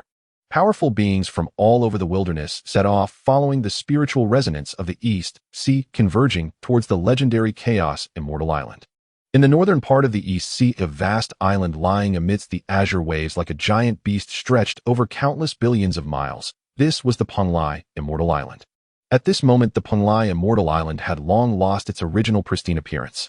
Countless immortal mountains rose from the ground with palaces atop their peaks hidden within the clouds, while the glazed tiles of the Xianxiao Danke reflected the 7-colored divine light. Cloud steps paved with innate jade stones extended from the coast to the main peak, with ethereal grasses and treasured flowers blooming on both sides, releasing a captivating fragrance.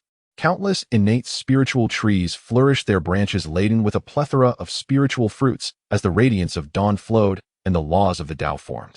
As one of the 3 great Chaos Immortal Islands, the concentration of spiritual energy and the richness of Tao rhythm here were not inferior to any top-tier cave paradise in the wilderness, even surpassing them. As the auspicious hour approached, countless immortals gathered on Penglai Immortal Island, and powerful beings from the wilderness arrived one after another. The ancestor of Qiongqiu Mountain has arrived, offering 1,000 Qiongqiu spiritual fruits. The ceremonial officer announced loudly, and an elder dressed in fox fur appeared, stepping on clouds, followed by several stunning fox maidens carrying spiritual fruits that exuded an enchanting Tao rhythm. The great immortal of Kangwu in the South Sea has arrived, offering 10 innate phoenix tree seeds and a bundle of true phoenix feathers. The great immortal of Kangwu rode a Qingwan and held a jade box within which the phoenix tree seeds contained innate spiritual light. The great Een Star Shiha and Changshi Fairy have arrived, offering 3 pounds of top-grade laurel tea and a piece of top-grade Een cold crystal. The 2 sisters arrived, stepping on moonlight, their bodies intertwined with cold air and clear brilliance.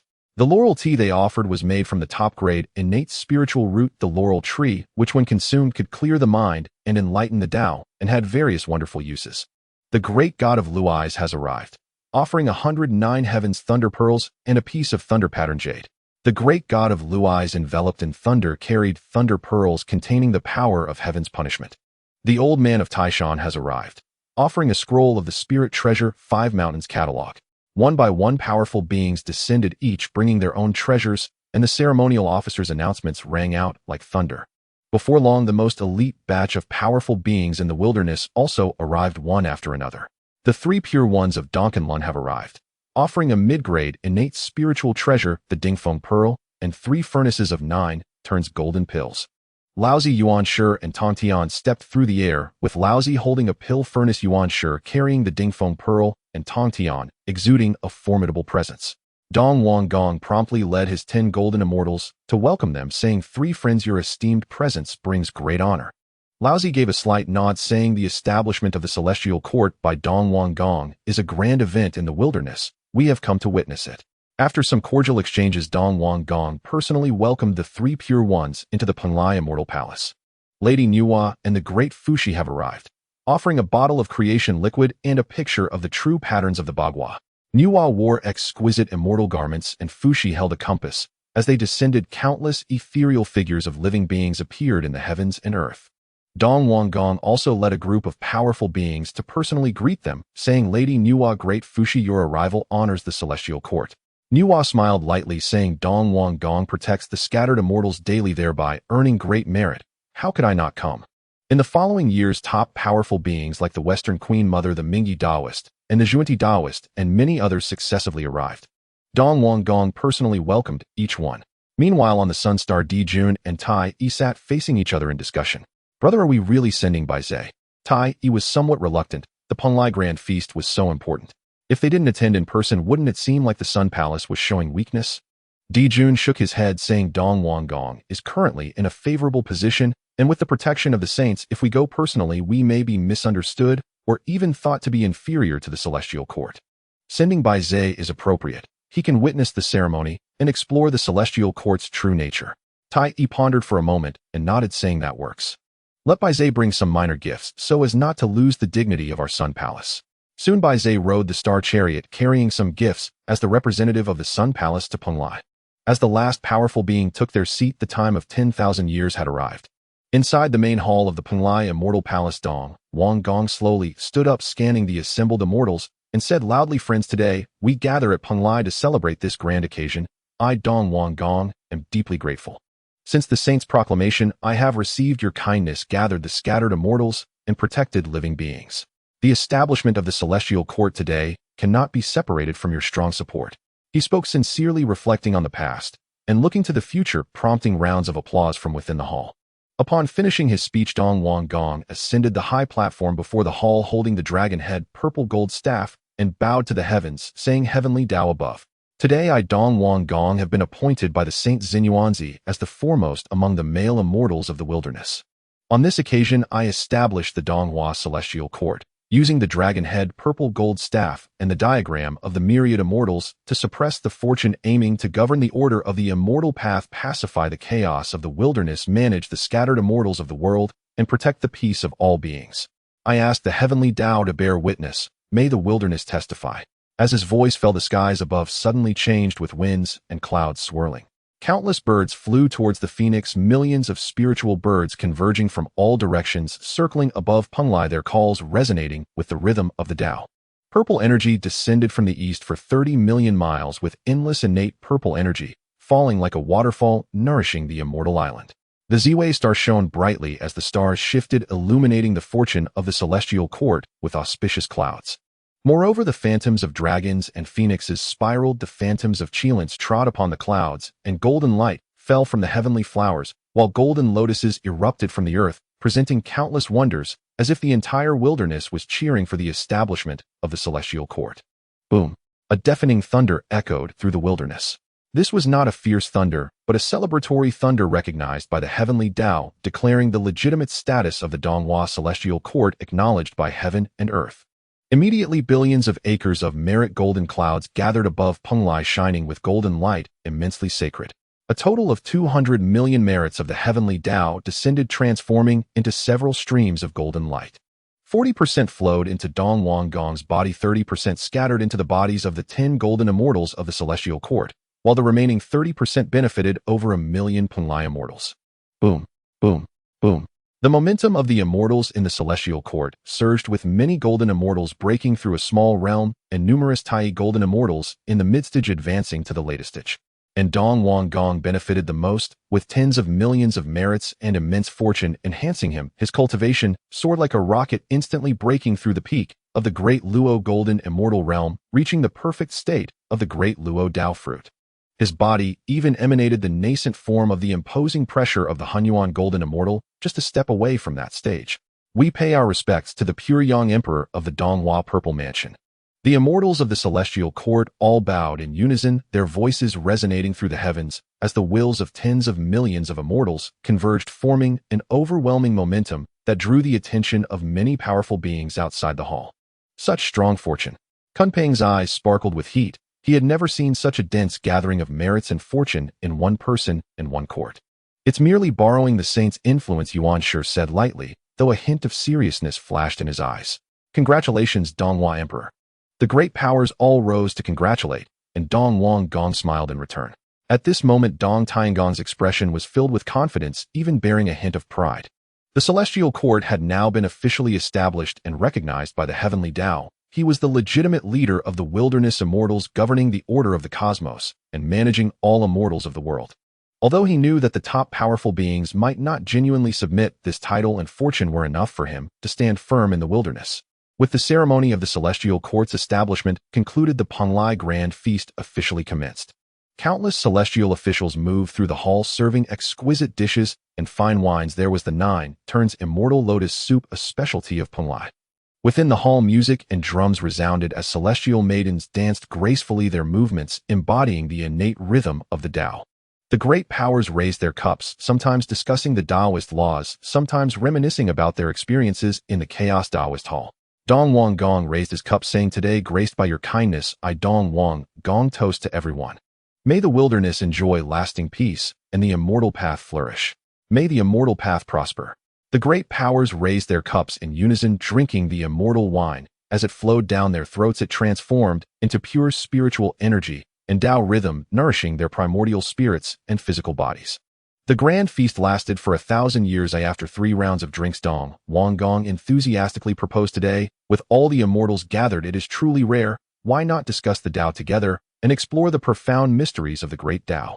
The great powers nodded one after another. Discussing the Tao was indeed a great joy of cultivation, especially with the top-tier powers of the wilderness gathered today. Dong Wang Gong was the first to release his top 3 flowers, a celebratory cloud floating above his head, where the ethereal image of the pure yang energy of the Eastern would appeared, countless vines intertwining to express the true meaning of the pure yang Tao. As the profound Tao rhythm spread, my Tao lies in the unextinguished pure yang, in perpetual vitality. Since that's the case, I too will show my clumsiness. Kuanping, unwilling to be outdone, manifested the form of Kuanping above his head, with his left wing blocking out the sun, signifying the Tao of speed, and his right wing overturning the rivers and seas, signifying the Tao of devouring the North Sea. As the phantoms transformed, the laws of the void flowed. Although Tao friend Kunpeng's Tao is domineering, it is slightly one-sided. The 12-petal karmic fire red lotus blossomed beneath the seat of the old ancestor of Mingi, with blood river phantoms swirling around him. The Western Queen Mother had the phantom of the plain-colored cloud realm banner above her head, with pure Yin energy flooding in like a tide. Laozi stroked his beard with the cloud above him, manifesting the true meaning of non-action. A strand of purple energy spiraled, though without sharpness. It encompassed all. My Tao lies in the natural laws of the Tao, governing without action. Yuan Shi's cloud revealed the true meaning of order, clear and turbid, distinctly the laws orderly. My Tao lies in the creation of heaven and earth, establishing the cosmos. Tongshin's cloud expressed the true meaning of slaughter and inclusiveness, with the light of the Qingping sword shining brilliantly, embodying both the invincible sharpness and the capacity to accommodate myriad laws. My Tao lies in the sword, moving with the heart in the myriad paths of the great Tao. The discussions among the great powers continued, with Tao sounds and laws intertwining, transforming into a sea of runes, sometimes clashing violently, sometimes resonating harmoniously. The Tao rhythms and runes emitted by the discussions of numerous powerful beings were a tremendous opportunity for the Tai golden immortals, and even lower-ranked cultivators who had followed them. Many cultivators stuck at bottlenecks under the baptism of Tao sounds suddenly achieved enlightenment and broke through their realms on the spot. More people took out jade books, frantically recording the snippets of wisdom from the powerful beings, for even grasping a 10th or a 12th would benefit them for a lifetime. This discussion lasted for 3,000 years. Only when the great powers had all gained insights did they reluctantly retract their celebratory clouds. Today's discussion has been immensely rewarding. I thank all of you friends for your teachings. Dong Wang Gong smiled, and after 3,000 years of discussion his state of mind had grown increasingly stable, gaining a deeper understanding of the responsibilities of a mortal leader. Donghua Emperor is being modest, we both benefit from each other. Laozi nodded, then stood up, saying the celestial court has officially been established, and the discussion matters have concluded. I should return to Kunlun now. The great powers all stood to bid farewell.